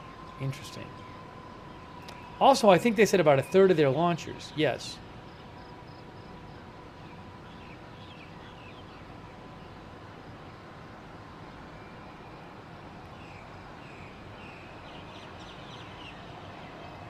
Iran's missile barrages in the recent conflict are much smaller compared to its barrages in the October 2024 attack on Israel, which likely reflects the IDF's degradation of Iranian ballistic missile capabilities. Iran launched about 200 missiles in 2 waves in October of 2024, whereas they used 30 to 40 missiles per barrage on June 16th and 20 missiles in its largest barrage and 2 in its smaller barrage on June 17th.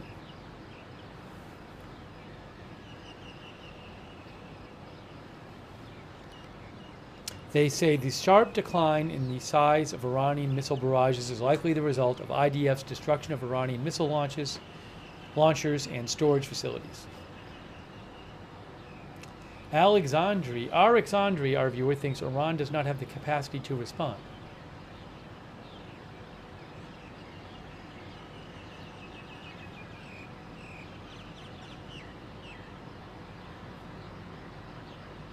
By the way, this report by Institute for the Study of War has all these different maps on it and stuff.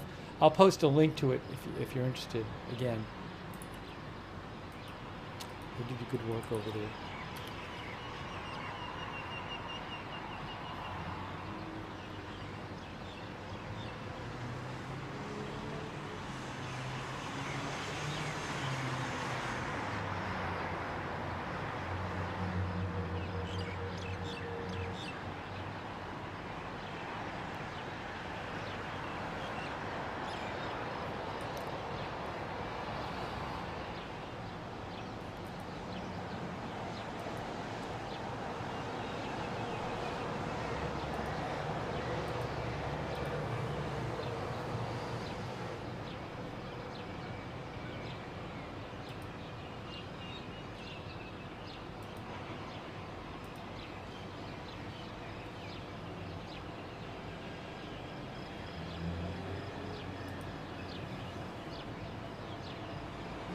Oh, what happened to my camera? Where'd the camera go?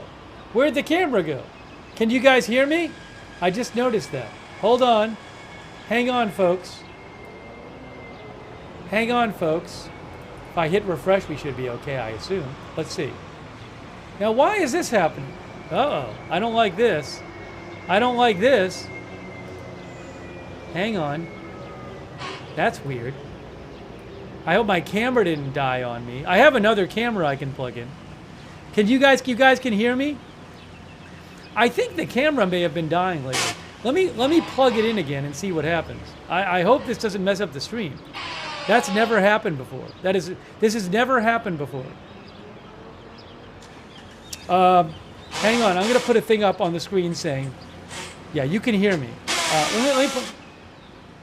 Let me put a thing up on the screen that says Steve is fixing his camera. I mean, I've had this camera for a while. It's never given me a problem. And I was thinking of replacing it because I started noticing a couple things lately. But I have another one here. But I do have another camera here. But I would have to go. I can maybe go replace it. But let me see. Let me see if I can make this one work.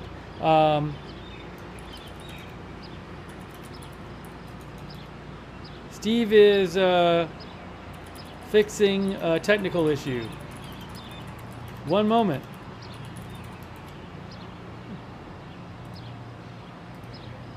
Hopefully I can make this work. I hope it doesn't mess everything up. That has never happened before. Well, if I have to, I could always, for the next stream, switch out the other camera. But let's see if I can get this to work. That's a first. That is a first.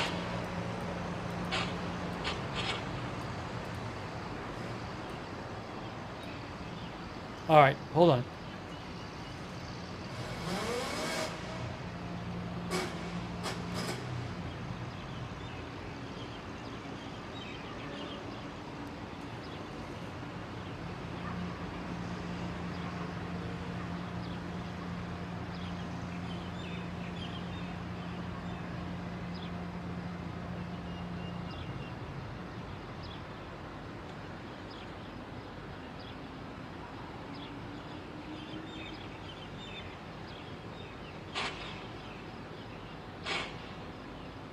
All right, hang on a moment. The camera is on. It is actually on. So I may have to unplug something else. All right, give me a moment here.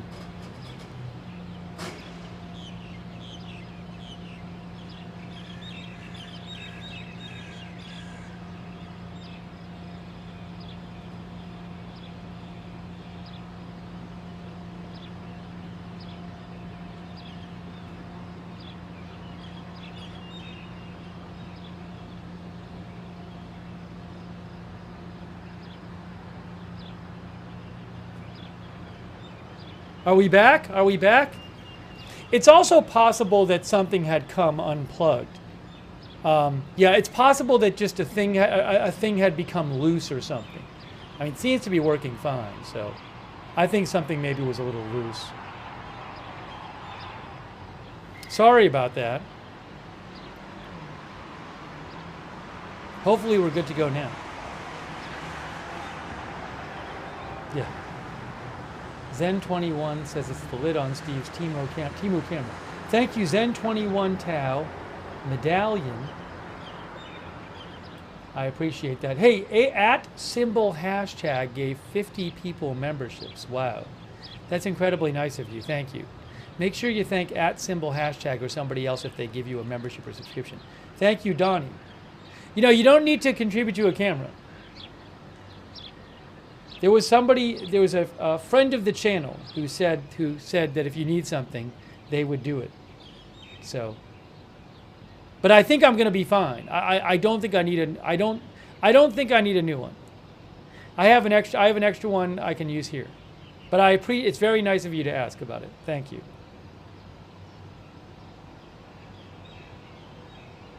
Thanks, Albert Freites, Losty. It's just I've had it for a while, so eventually I'm sure I'll have to replace it, but we'll see how it goes. Kalinda McCullum, thank you. IE, Chris Dent, Specific Gravity, The Dancing Dragon, Frank Fortina, Dan L., Mika Jackson, Gavin Carson. Yeah, a bunch of people have got into like analyzing this Doomsday plane on flight radar, and like, I don't know. I don't look at flight radar every day. I don't know how everything normally flies, but there's all these accounts I follow, and if there's something weird going on flight radar that's important, they'll post about it. No account I follow tonight has talked about anything particularly important and strange going on flight radar. So my guess is that there's nothing hugely consequential going on there for our purposes.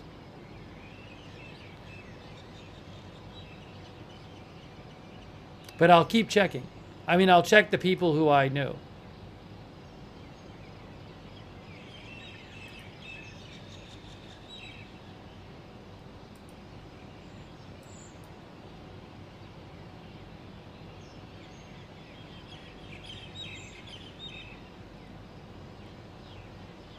Who I know what they're talking about. Dan L, thank you. And Chris Dent. All right.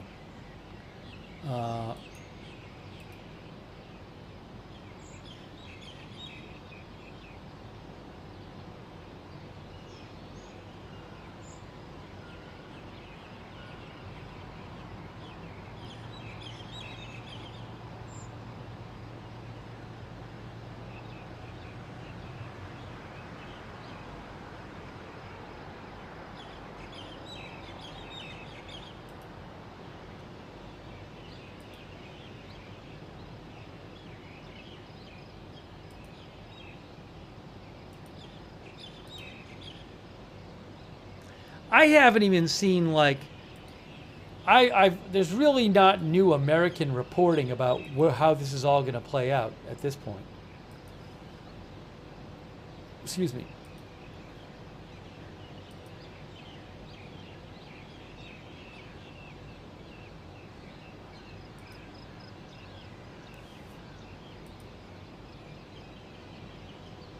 Oh, we should look at this. Hey, let me show you a little. I'll give a little. I'll talk a little about. There's a new article tonight from the Washington Post. Let's see what they have to say. Trump debates bombing Iran in pivotal moment for presidency, they say. Let me just check this out.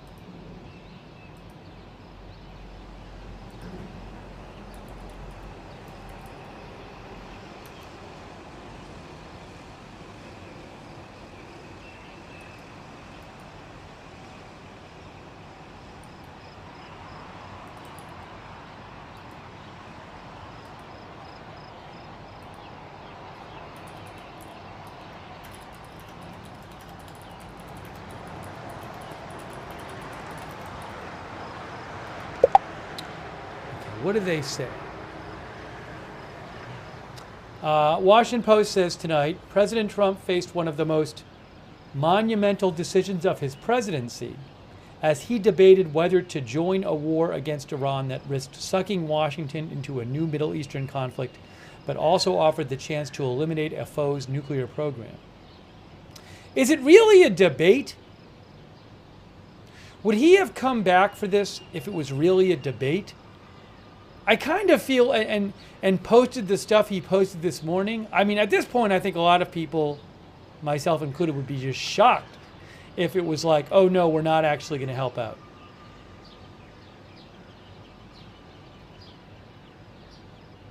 I feel like maybe you don't come back unless you're already pretty sure what you're going to do. But who knows? You know, again, this morning he was posting, earlier today he was posting things like, hold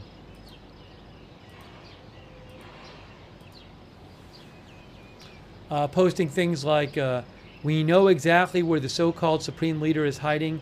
He's an easy target, but is safe there. We're not going to take him out, kill, at least not for now. But we don't want missiles shot at civilians or American soldiers. Our patience is wearing thin. Thank you for your attention to this matter. And we now have complete and control of the skies over Iran. Iran had good sky trackers and other defensive equipment and plenty of it, but it doesn't compare to American-made, conceived, and manufactured stuff. Nobody does it better than the good old USA. You know, as much a bunch of you said, we. So, I don't know. I would be shocked at this point if it came out that the U.S. was not actually getting into it. But you never know. I mean, some people are saying maybe it's a bluff and he's trying to get a deal or something.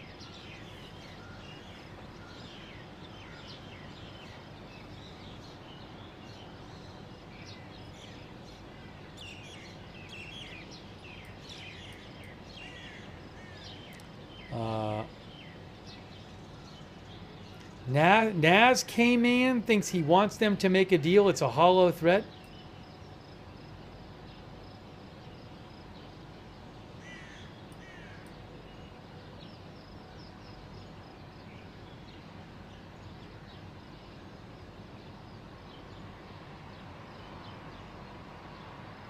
Cody Porple thinks he could have wanted input from staff and generals.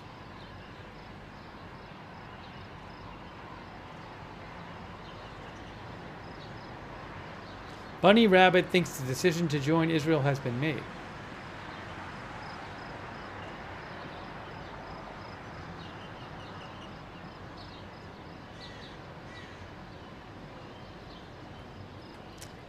Let me just read a little more of that.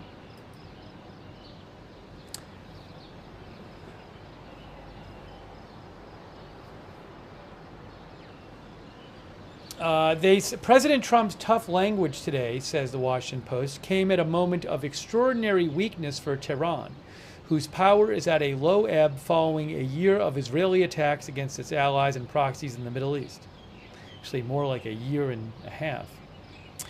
Trump has long taken an aggressive approach toward Iran, although he also campaigned on ending global conflicts, and as recently as last week continued to seek a new agreement to restrict its nuclear program. The Post says Trump's current posture could rebound in unpredictable ways. If he succeeds in wresting concessions from Iranian leaders to dismantle their nuclear program, or destroys it by military force without provoking major retaliation, he could be hailed as a president whose unpredictable approach to foreign policy yields results. Mishandling the situation could pull Washington into a major conflict with dangerous and unpredictable consequences for U.S. citizens. And it could also lead to a nuclear-armed Iran if strikes fail and the government resolves to develop the nuclear weapon it has long declared it does not seek. I've seen a bunch of analysis that says if this whole, assuming the regime survives this, it'll make them want to get a nuclear weapon even more.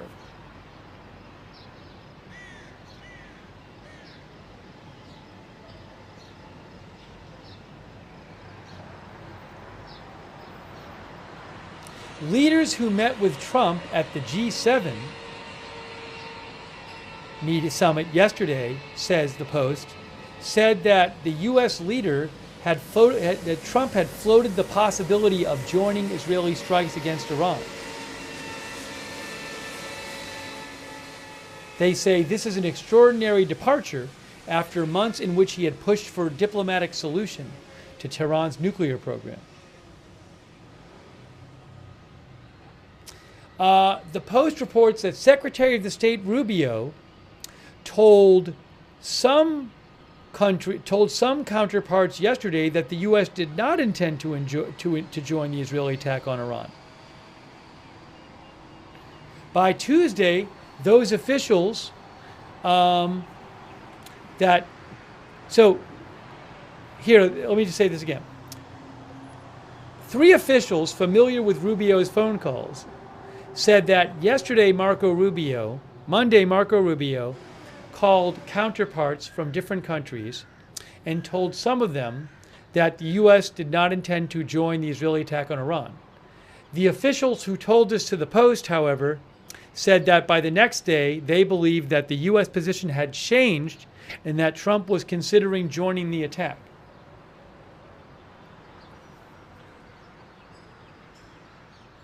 Senator Lindsey Graham, said he spoke to Trump on Monday night and believes Trump wants to help Israel to finish the job in destroying Iran's nuclear program.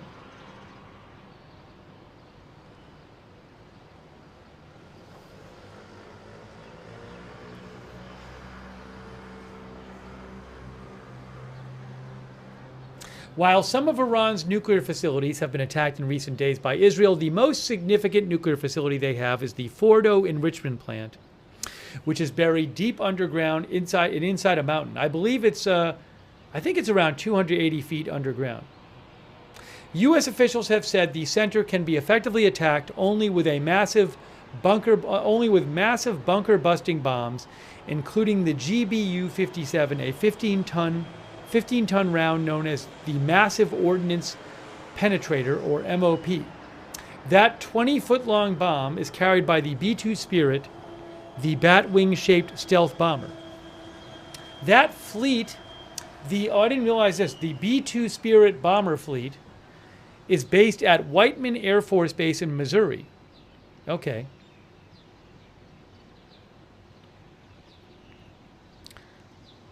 And those bombers have previously been deployed for global bombing runs in which they rely on aerial refueling to fly to and from targets without stopping. Wow. Should the Pentagon use other kinds of bombs to attack Iran, it could rely on an array of other aircraft, including fighter jets already in the region and B-52s. The Pentagon recently relocated some of these aircraft to Diego Garcia, an island with a joint U.S.-British military base in the Indian Ocean, says the Post.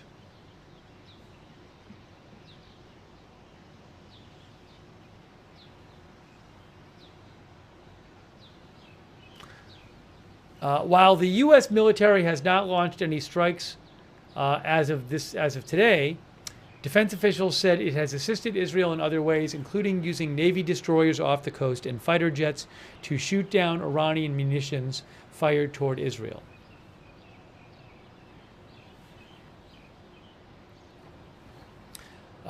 Little more background here. I think it's interesting, some of this stuff. The Post says that most experts assess that Iran would need a week to produce enough highly enriched uranium for a bomb. But they say it would take months up to a year to turn the uranium into a weapon. So the uranium, the enriched uranium, is the fuel for the bomb. Again, most experts assess Iran would need a week to produce enough highly enriched uranium, given what they have, I assume, for a bomb. But they said it would take months up to a year to turn the uranium into a weapon.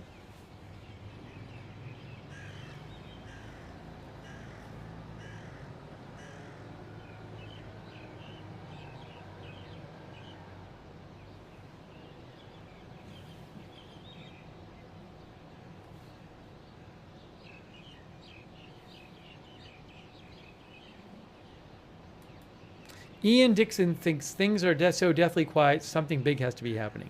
Now, to be clear, there have been strikes reported in Iran. But Trump only posted once on True Social himself after the posts about Iran, which were like, what, noon or something? But the one post he posted tonight was about flagpoles at the White House.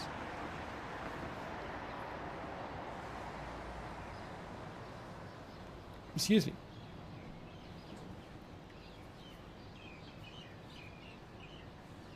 Smoke says, rumor is they're still working on the trigger for a bomb. There's all these different things you need to do to make the bomb besides have the fuel, the uranium, enriched uranium.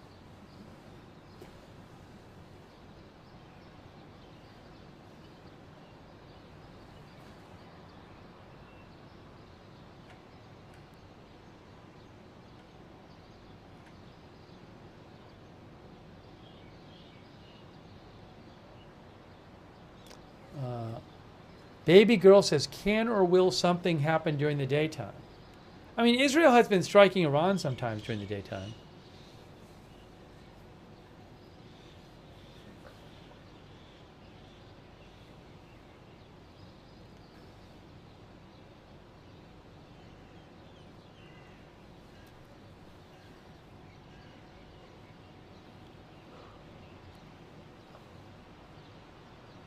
Pescare 68 thinks they've been saying they were months away for a bomb for 30 years.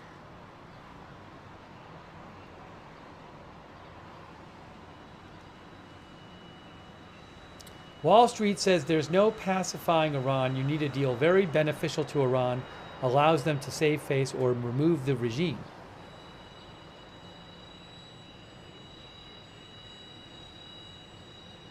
Our viewer, American Foreigner, says, I live near Whiteman and frequently see the B-52s and they're so cool. Yeah, we were showing earlier pictures of the B-2s, is that what you said? We were showing pictures of the bomb, the bunker buster bomb, that in theory would be used. On Fordo. See if I can dig it up here for you.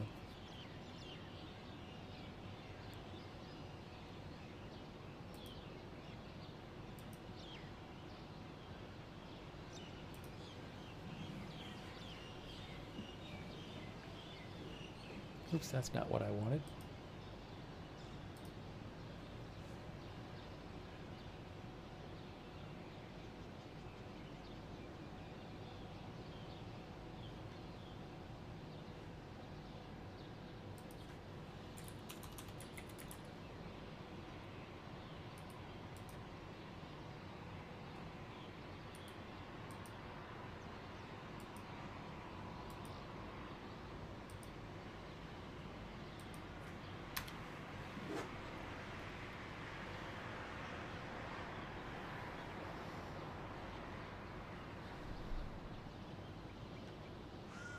Oh, that looks interesting. Hold on. Hold on a moment. Hold on a moment.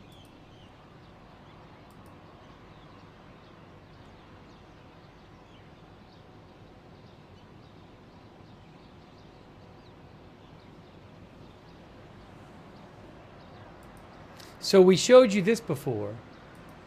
We talked about this article before, but I want to just show you these photos again. What to know about bunker buster bombs in Iran's Fordo nuclear facility. So that particular bunker buster bomb, Iran doesn't have something like that. This bomb can penetrate the ground. The idea is it penetrates the ground before blowing up. And it actually can penetrate reinforced concrete up to 200 feet before it then explodes. It weighs 30,000 pounds.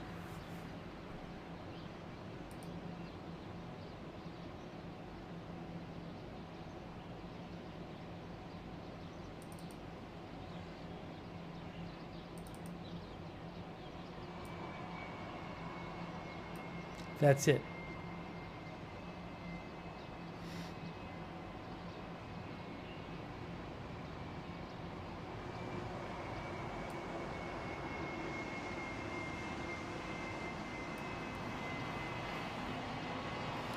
And then, yes, Celis Scout says they could use multiple bunker busters in a row on the same place.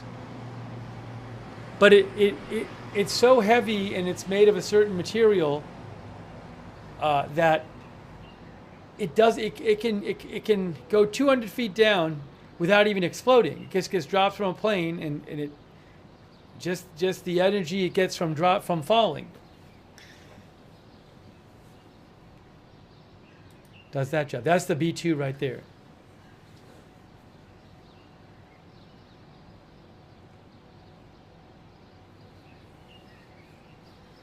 Only certain planes, you need a special plane that's heavy, that can carry something that heavy.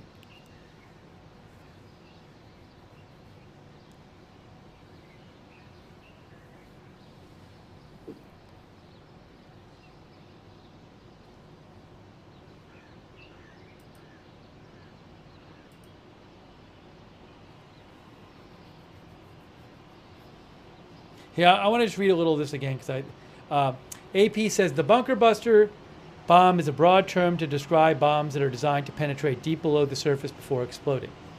In this case, it refers to the latest GBU-57AB Massive Ordnance Penetrator, MOP bomb in the American arsenal. The roughly 30,000-pound bomb, precision-guided, is designed to attack deeply buried and hardened bunkers and tunnels. It's believed to be able to penetrate about 200 feet below the surface before exploding.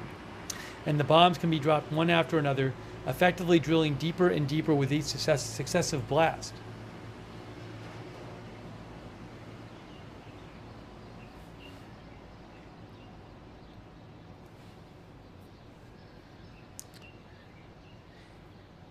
In theory, that bomb, that bunker buster, could be dropped by any bomber capable of carrying the weight, but at the moment the U.S. has only configured and programmed its B-2 Spirit stealth bomber to deliver the bomb. And the B-2 is only flown by the Air Force.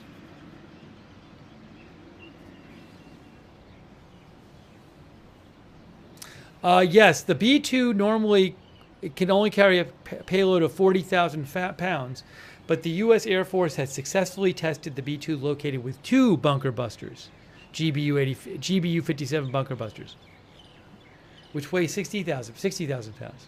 That's according to AP. So it could carry two of them.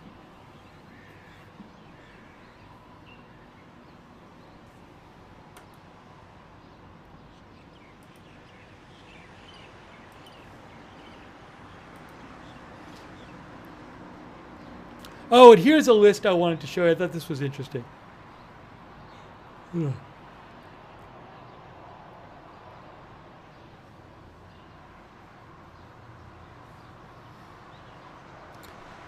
AP had a list of countries.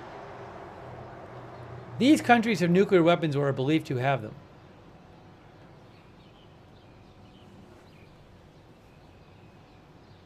Here you go. Here's the list, according to AP, of countries with nuclear weapons and estimated numbers. Oh, hold on. Do it this way.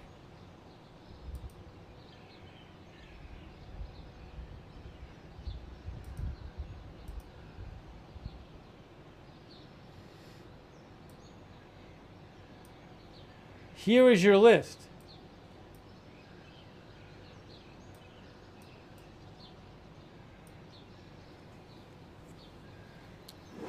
Russia, United States at the top there, then China, France, UK, India, Pakistan, Israel, North Korea.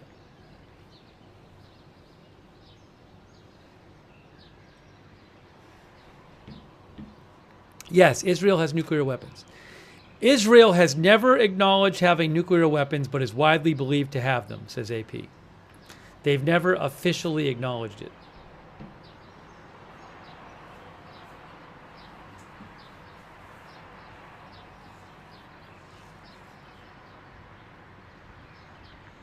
Oh yeah, John Harris. North Korea has a bunch of nuclear weapons.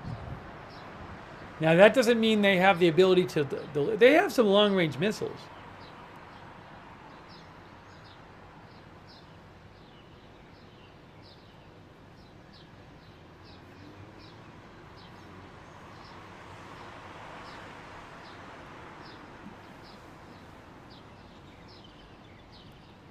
One of our viewers thinks the number on North Korea is too high.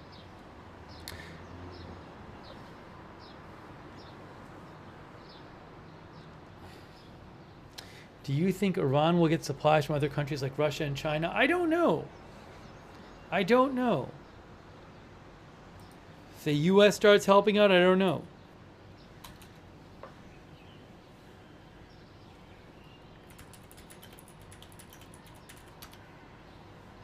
Germany does not have nuclear weapons. Uh-oh, what happened here?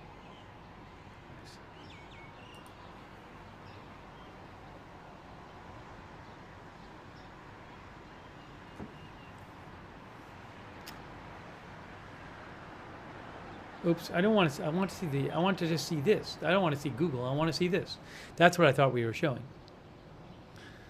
There we go.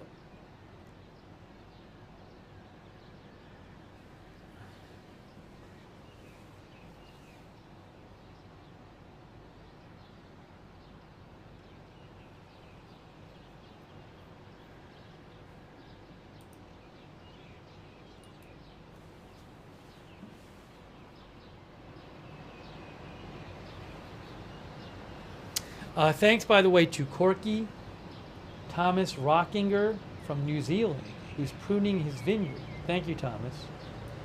CMM. Thank you, CMM. IndyCar, who thinks Iran still possesses a major nuclear threat even now as they have an abundance of highly radioactive material and ballistic missiles for dirty bombs.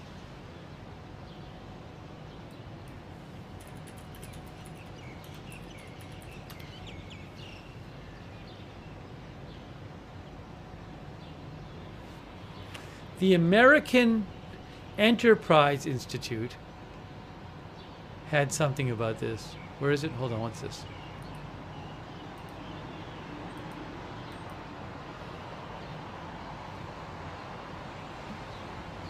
Who is it? Where are the AEI?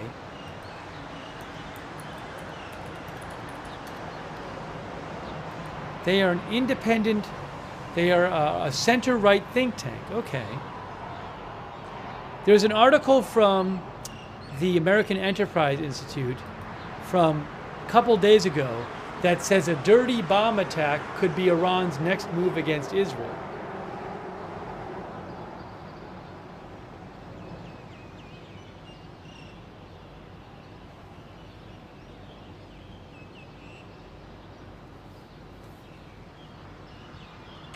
Let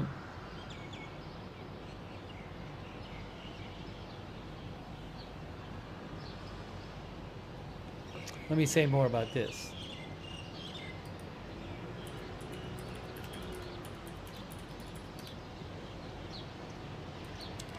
Wikipedia says a dirty bomb or radiological dispersal device is a radiological weapon that combines radioactive material with conventional explosives. The purpose of the weapon is to contaminate the area around the dispersal agent / conventional explosion with radioactive material, serving primarily as an area denial device against civilians. Dirty bombs have never been used, only tested. How about that, says Wikipedia. They are designed to disperse radioactive material over a certain area.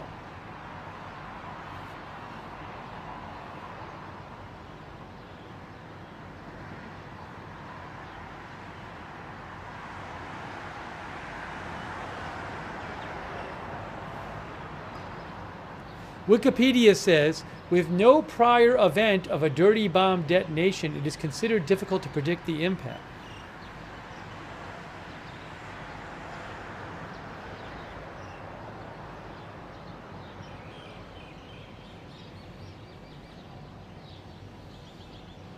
Tyler Rogaway posted something, I think, that might have alluded to that today. He is the creator of the Warzone website, founder. I thought it was him. Maybe I'm wrong. Yes, this is what Tyler Rogaway said today.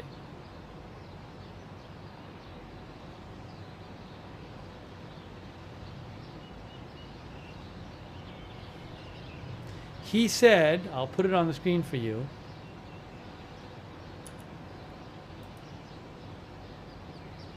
That's not what I wanted to do.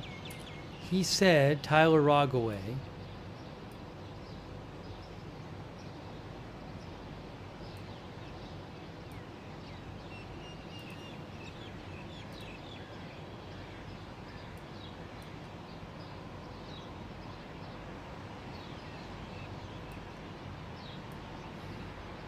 here it is.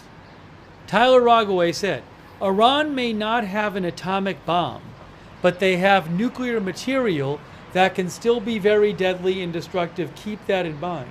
It's interesting because he's not someone who posts all kinds of like crazy theories all the time. But he's mentioning this, which is interesting.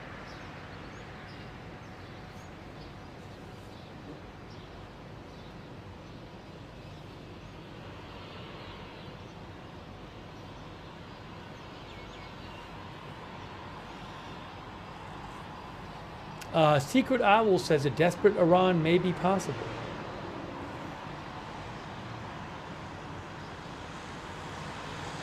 No, Zalf, nothing new from Trump about this.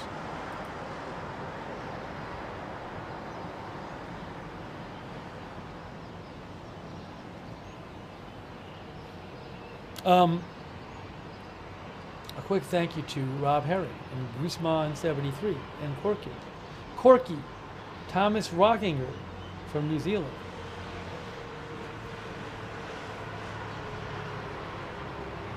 Excuse me. Hold on a moment. A couple of our viewers have asked about Air Force One.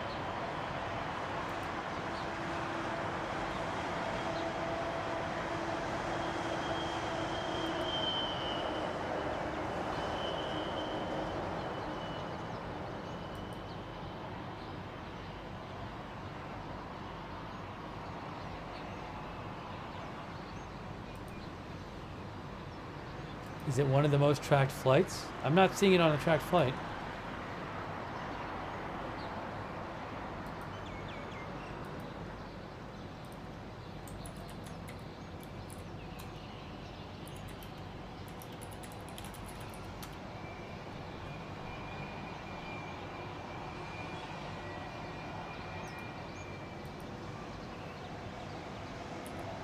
Some people mentioned it. Avalon 39. Right here, Avalon 39. Is that one of the Air Force One planes? This? I have to look it up. I'm not sure about that.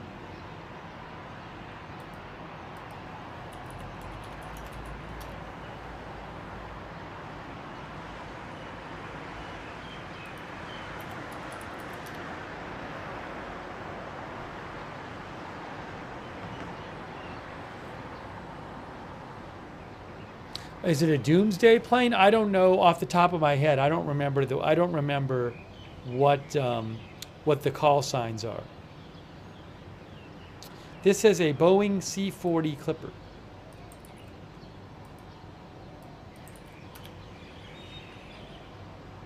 It's a military variant of a 737. It can carry cargo, passengers, or both.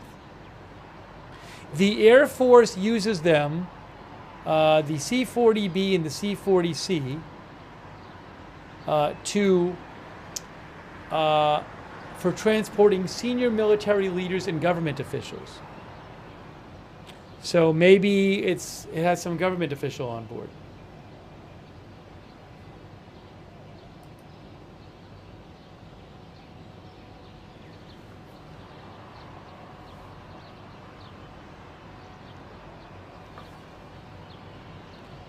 You can see that right there. And it flew from Belleville. Belleville, I think, Illinois.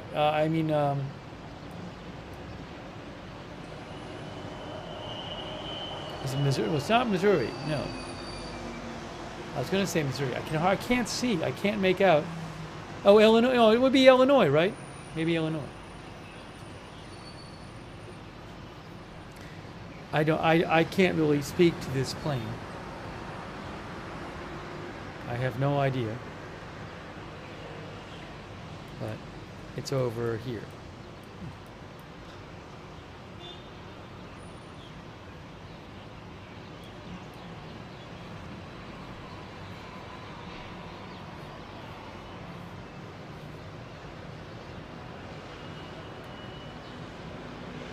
Did I get the state wrong?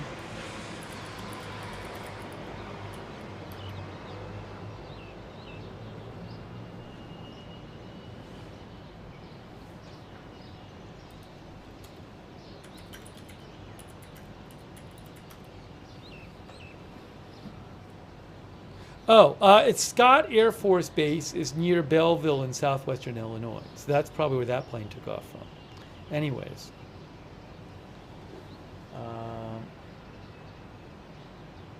Bea Williams says on their way to pick up embassy evacuees? That I don't know. I don't know that they would be picking up evacuees. I honestly don't know. I have no idea what it's doing there. I couldn't tell you at all. I couldn't tell you at all.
What is this? Is there a drone alert? There is a drone alert in Israel, by the way. Drone alert, which happens relatively regularly.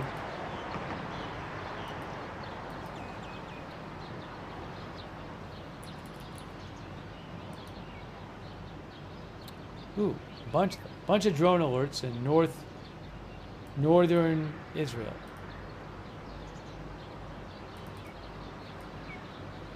That's from So Far Red Alert map.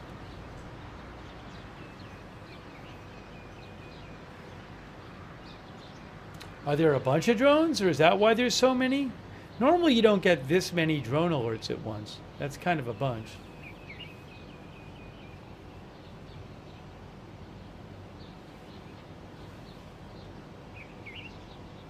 I'm going to check, let me check some of the local outlets and see if they're reporting anything on this.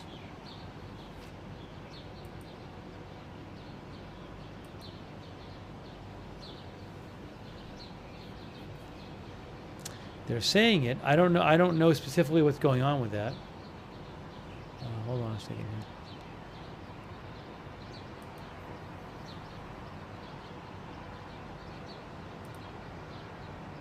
Yeah, that's a lot of drone alerts.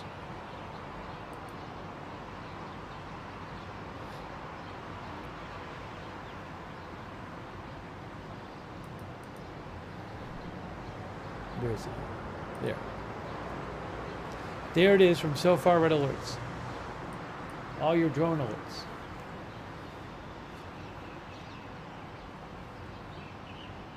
Yeah, again, usually they're not as many as this.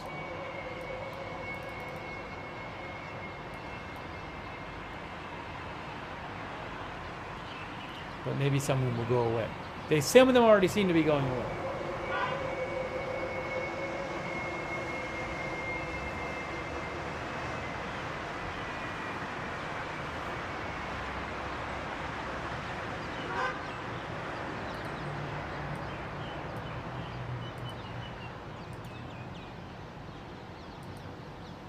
Oh, they just went away. Maybe a drone's been shot down or something. Looks like they've gone away.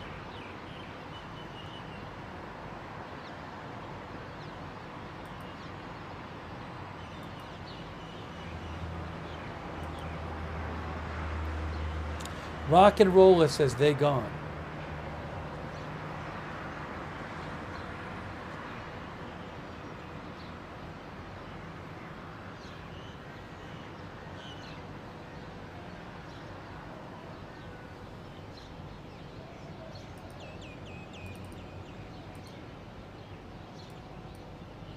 Collected Chaos says, why have the Houthis been so quiet?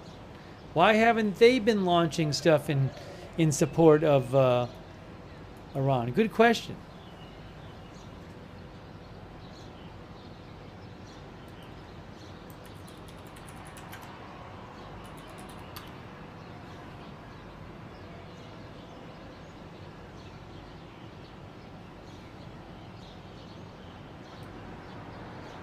Oh, hold on. I have an update for you on the Houthis. I have an update for you on that.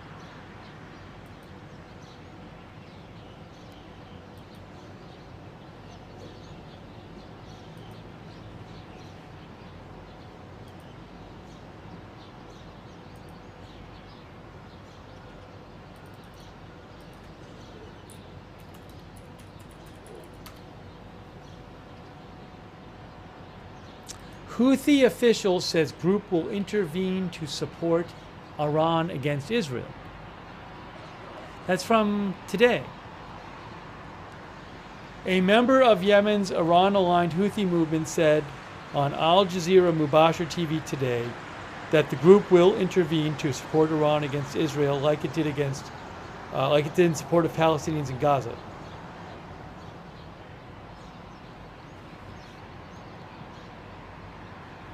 The Houthis, which have been launching attacks against Israel in support of Palestinians in Gaza, said on Sunday they targeted Israel in coordination with Iran, the first time an Iran-aligned group has publicly announced joint cooperation on attacks with Tehran.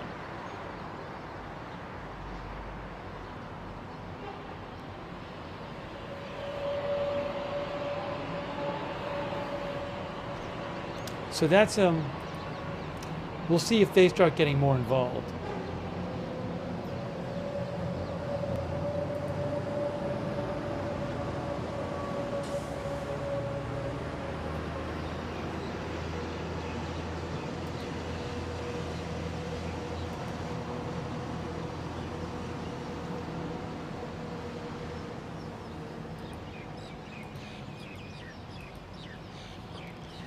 Why do people keep mentioning Tel Aviv power?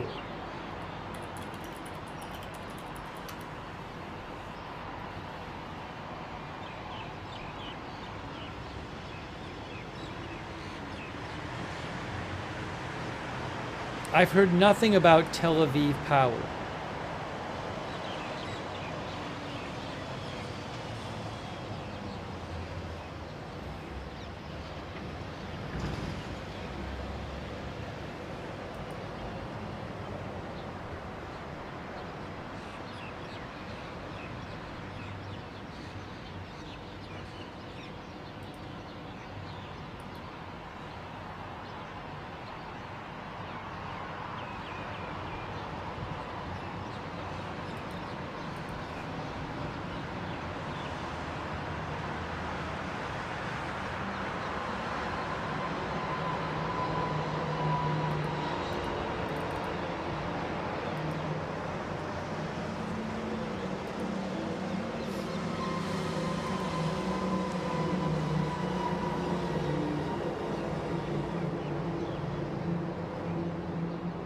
Oh, you mean there?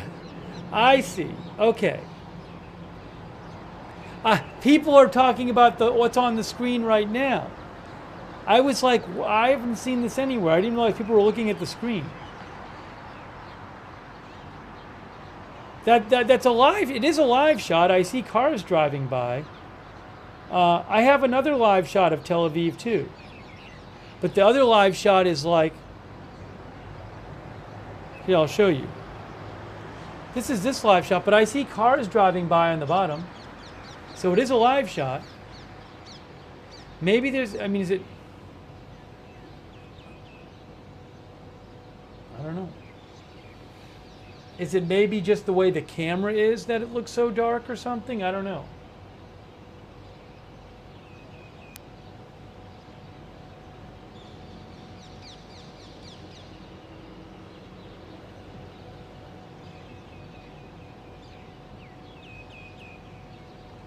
Maybe it's, well,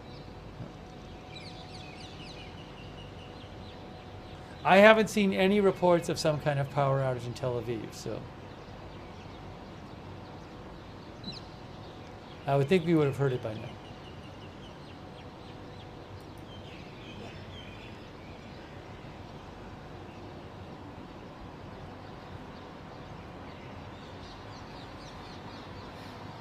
Wickedest Witch thinks groupthink is happening. I think. By the way, thanks to JW Denzel Award. He says, I'm from Tel Aviv. Power is not out. Everyone's sleeping. We haven't slept for 4 days. That's interesting. You hear that? Our viewer, Denzel, says, I'm from Tel Aviv. Power's not out. Everyone's sleeping. We ain't slept for 4 days. Sleep well, Denzel Award. Thanks, David. I kind of thought we might know more by now, but maybe something is happening. We just don't know about it. We'll have to see. Thanks to Bob Newth, also in Keone upstate. I don't know the answer to your question.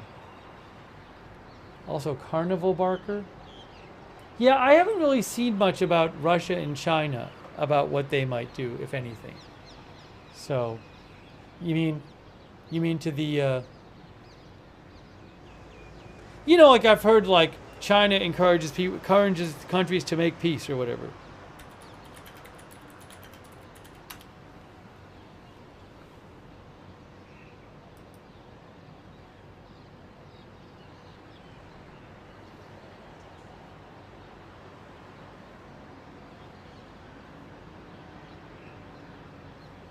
Oh, this is interesting.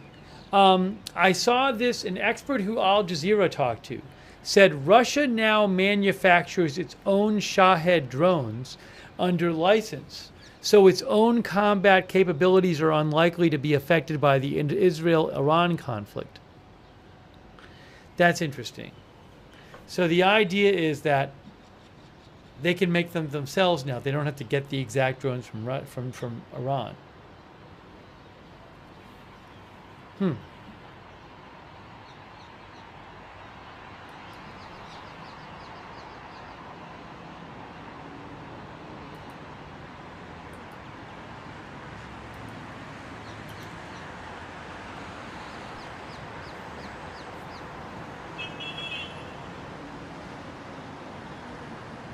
hold on a moment.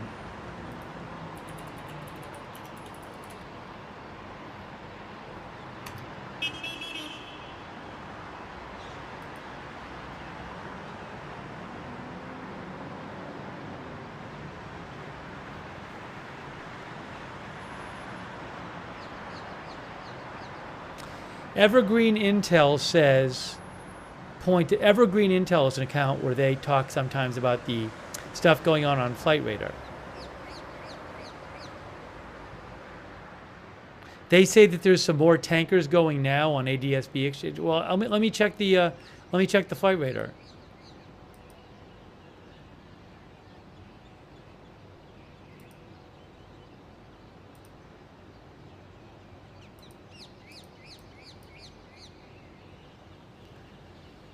So, is everything showing up here?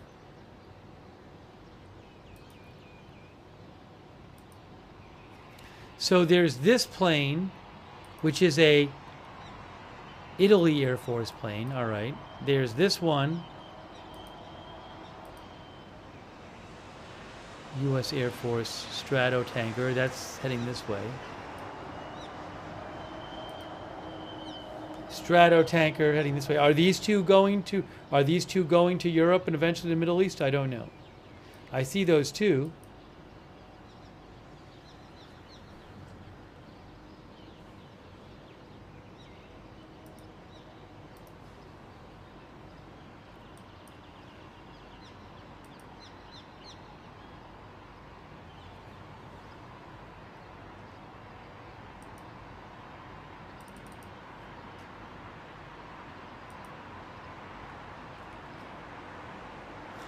I just checked ADSB exchange,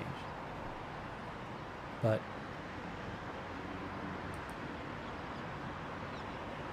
I don't see an obvious like 10 Strato tankers or something. Here's another one. Is this another one here? Strato tanker on the ADSB exchange. Strato tanker there. Is that a Strato tanker there? No, that's all. It's not a Strato tanker. Anyways. You can go to adsbexchange.com or flightradar24.com to check out that stuff.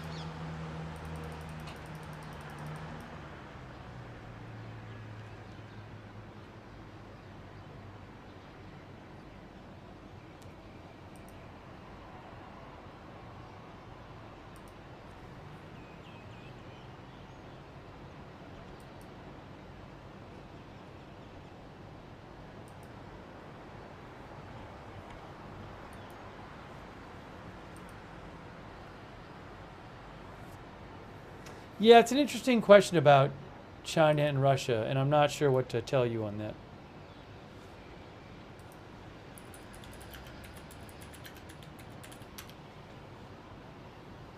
If they thought the regime was threatened, would they do more? I don't know.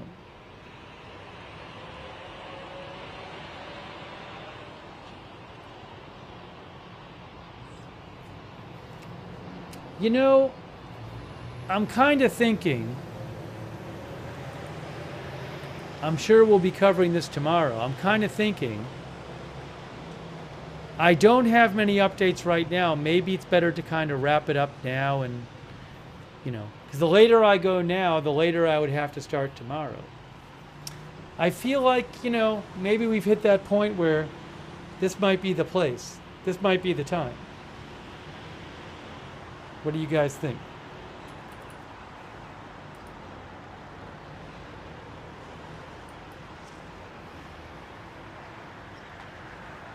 I just never, you know, you can never tell when stuff's happening. By the way, if something happens in an hour, I can just come on the air and do another stream. But I think maybe it's the time. I think maybe it's the time. I'm a bit tired myself.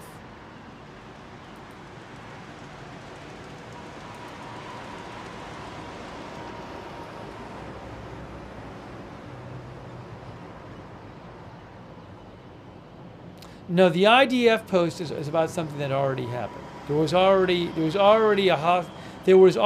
alert, a hostile. There was already a drone alert. That's what the IDF posted about. Yeah, so let me do that. I'm going to do that. Yeah, well, I mean, the world is waiting to see what the U.S. does and whether they're going to join the war. We still don't know. We're waiting. That we could get an announcement overnight. You know, if something big happens like that overnight, it can come on the air. You know, I don't know when we're going to hear about anything. Could be in 5 minutes. Could be in 4 days. We just don't know with the story. So I'll post on my X account when I hear stuff. If it's not like so big I need to come on the air. So you can follow me over on X, which is @Lookner. Post a link there.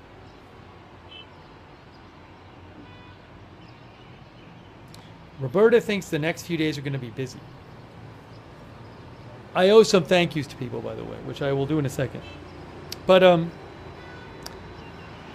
yeah, subscribe, follow the channel if you want. We cover all kinds of live breaking news without an agenda. And oops. And I will I'll post on X5 updates. If there's big enough news, I'll come back on the air.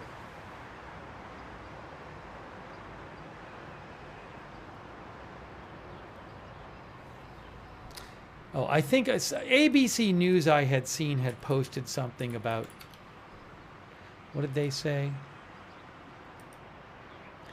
ABC News said U.S. officials signaled that the next 24 to 48 hours would be critical in determining whether a diplomatic solution with Iran is possible.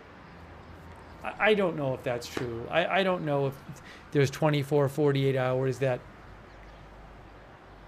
Are the 24 to... Is President Trump giving 24 to 48 hours to see if a diplomatic solution can be worked out? I have no idea. I have no idea.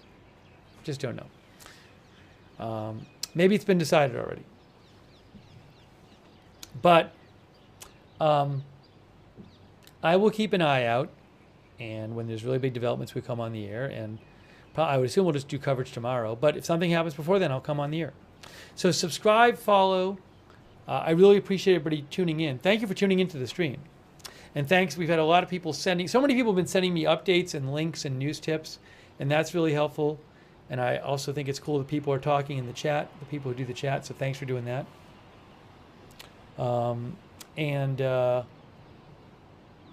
Yeah, we'll have more coverage. I'm going to try to get a little more. I'm going to try to go to bed not too late. Go to bed soon, get some sleep. That's what I would like to do.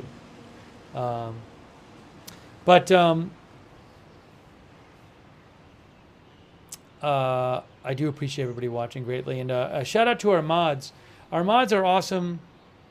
They're always here. They're making sure the chat is civil and respectful, that we can have a chat. Ruth Krafasi is over there right now on YouTube. So thanks to Ruth and all of our YouTube moderators.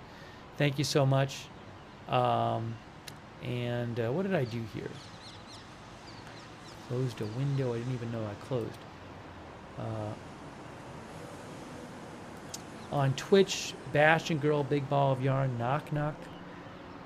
I got that fired. Oh, Bash and Girl, Mark HNC. Matthew Kohai 3, Sarah Surly Dev. There you go. That's the list. Thank you. Oh, I didn't see. I'm so out of it. It's just like I didn't even realize. I restarted a window I didn't even know I closed. So Facebook, I can see you now. Kay Lowry Body, Margaret Riley over on Facebook. Thank you so much. Uh-oh. Oh, President Trump posted on True Social 6 minutes ago, wow, U.S. wage growth best in 60 years. He did not post about this. He said, wow, U.S. wage growth best in 60 years. These are the two posts he has made since his meeting. Since his meeting, the Situation Room meeting, he has done two original posts. There's some reposts on there. Here are the two original posts. Wow, U.S. wage growth best in 60 years. That was 6 minutes ago. And then the other one we talked about. That's about the flag thing tomorrow.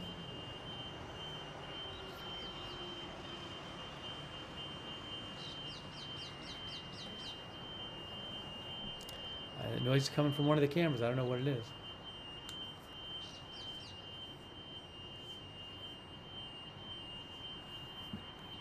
Anyways, so that got posted.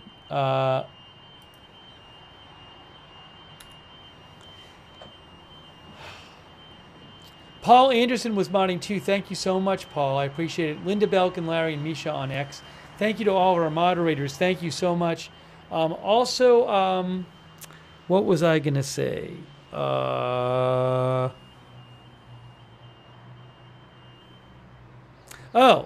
I owe some thank yous to some other people for your support. Marty Hagwood.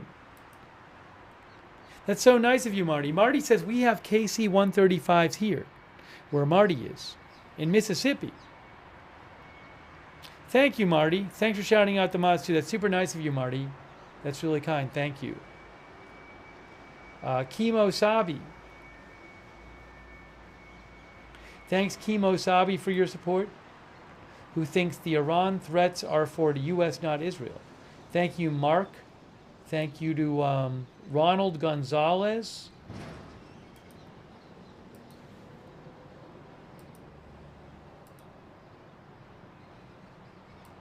Sam. Josh Barnes. I took a food break, Josh. Rizzo.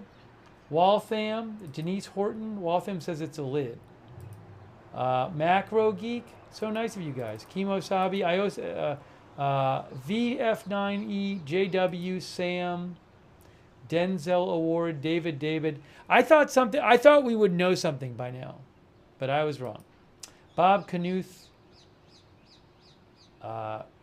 KWNY Upstate, thank you. Carnival Barker. I'll try to find out more about this. A couple people asked about if China or Russia could help Iran in some way, and it's an interesting question. I don't have much about it here. I'll have to try to look some stuff up about it. Just Mike, thank you. Jay Ford. Bill Lee. Shadow.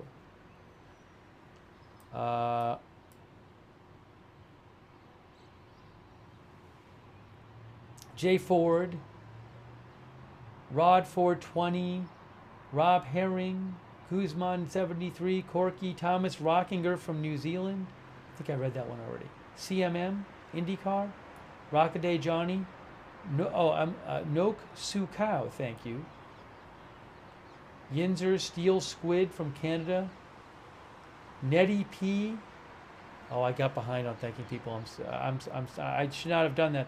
I should have not been as behind. Robbie Scott, Red Squirrel, Lee Asner, thank you. David Snyder, thank you. Evan Guthrie, Abby. Abby says we wouldn't be moving ships and equipment if we weren't doing something. I certainly understand that point of view.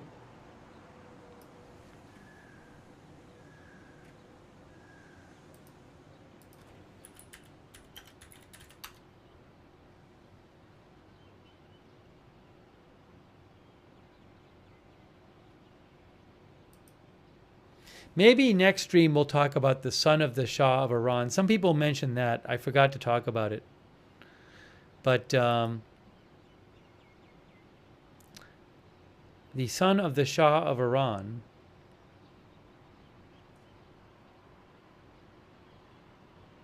wants regime change. The Shah was the ruler before the revolution. Am I right about this?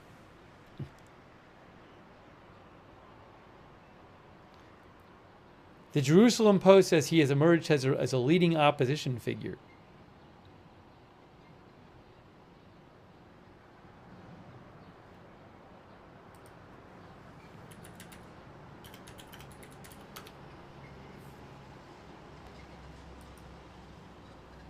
Yes, the Shah was overthrown by the Iranian Revolution. He was the monarch. He was a monarch in Iran. So maybe we can talk about that next time. Remind me. It's an interesting topic. I would like to. I'm sorry I didn't get to it this time. We'll talk about it next time. It's a very interesting topic. I also owe a thank you to Michael Toshi on Twitch, anonymous gifter on Twitch. Tech Slug, Donut Catnap, It's PETA, AZ Toaster, thanks for your support on Twitch. Larry Picklejar, Sweetums, Quake Clouds. Thanks to everybody who donated. That is so nice of you guys. You're super generous with your support of the channel. Oh, I had to think of somebody else too. Susie Marcus. Thank you, Susie. I was delayed on that one too. Your support is what allows the channel to exist, what allows me to like buy news footage and stuff. And so I really appreciate your support. It's really kind of you. Thank you so much. If you ever want to donate, you can go to agendafree.tv, but thank you to all of you guys. So nice of you. Hey, you can follow us on Twitter.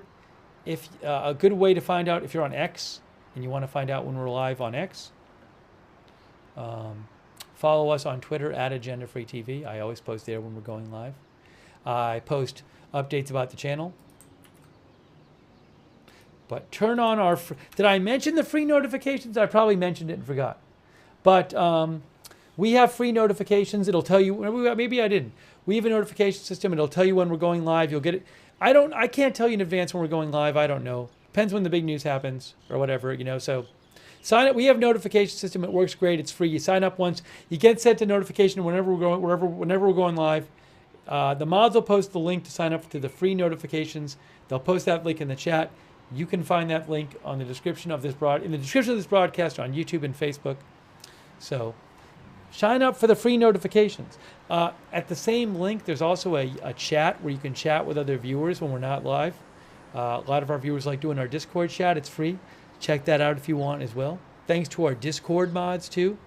Thank you so much for our Discord mods. And also, for those of you watching on YouTube, I would suggest turning the YouTube notifications on, but it's a little tricky to do that. To turn the YouTube notifications on, you got to be a subscriber. Then you got to click the bell and choose all notifications. So again, if you subscribe to the channel on YouTube, click the bell, choose all notifications. All right, I gotta thank our Twitch subscribers over there. Thank you so much for subscribing. Jax Hack, Wall Street Shaggy Devil Doc, Heavy Charter, Vietnam Baby Vietnam, Mumed 2. Thanks for subscribing. Sarah.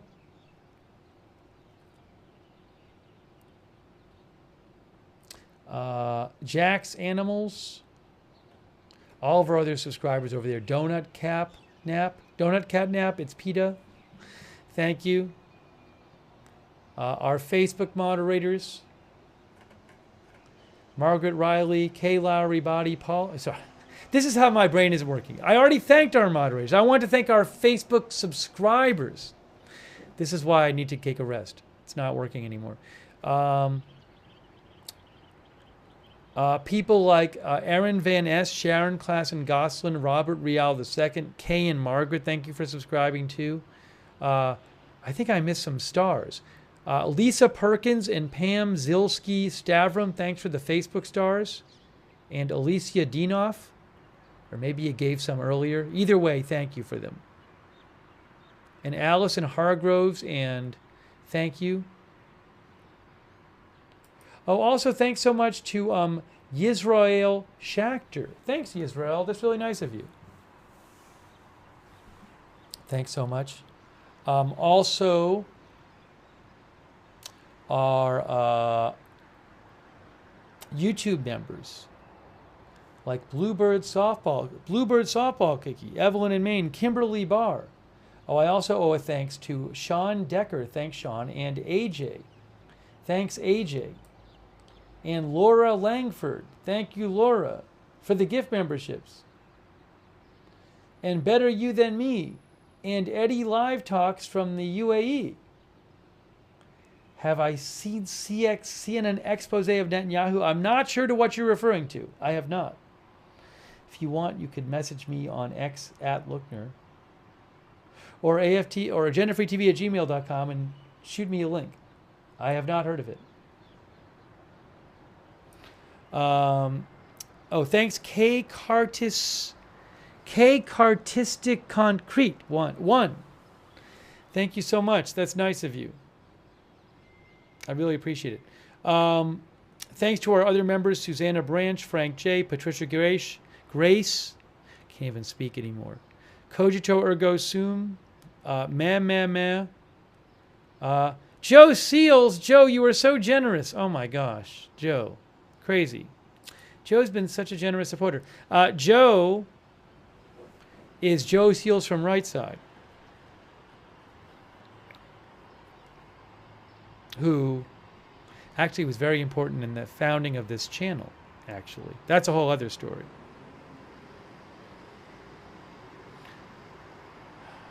But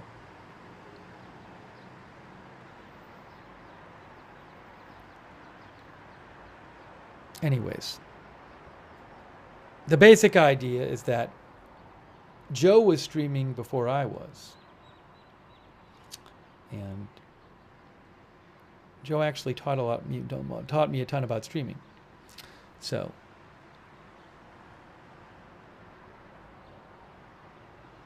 if you like the channel, you should thank Joe. Anyways, thank you, Joe. That's really generous of you. Iron Butterfly, thanks for being a member. Zinkman, Philip Ortega, Rockaday Johnny, I Need Some Skooma, Carolette, Evelyn in Maine, Frank J, My White Lie, Purple Cat Audio, Ethan Lake, Jean Romaine. Thanks to John Harris for watching. Thanks to Kitty Donahue, our member.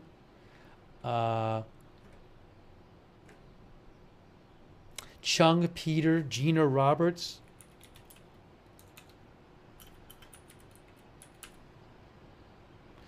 Thanks, Steven Siegel.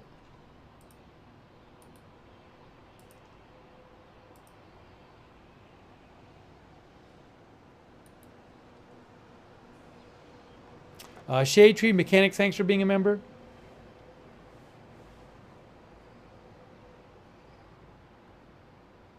Thanks, Chase B, for watching. Nick Nembus S, thanks for watching.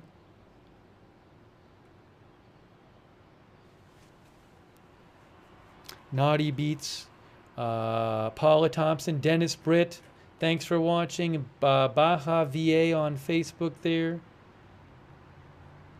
Thanks. Jade Elizabeth, Jen Farah, Jessica Peterson. Hey, if there's big news after I get off the air, we'll do another stream.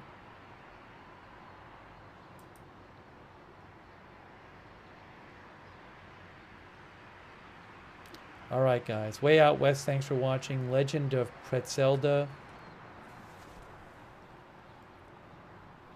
Okay, so thanks to our subscriber Foamy Boater. Thank you. All right, I got to get some rest. But if there's big news, we will cover it. Otherwise, I'm sure we'll be streaming tomorrow to find out what happens next with all this. Personally, I hope everything can die down soon, because more fighting means more people hurt and killed and more property damaged and all that. But I don't know where this is going to go. I'm not overly optimistic it's going to end anytime soon, but we can hope. Anyways, that is it for right now. I really appreciate you being here for the stream, and we will see you soon with more live breaking news coverage right here at Agenda Free TV.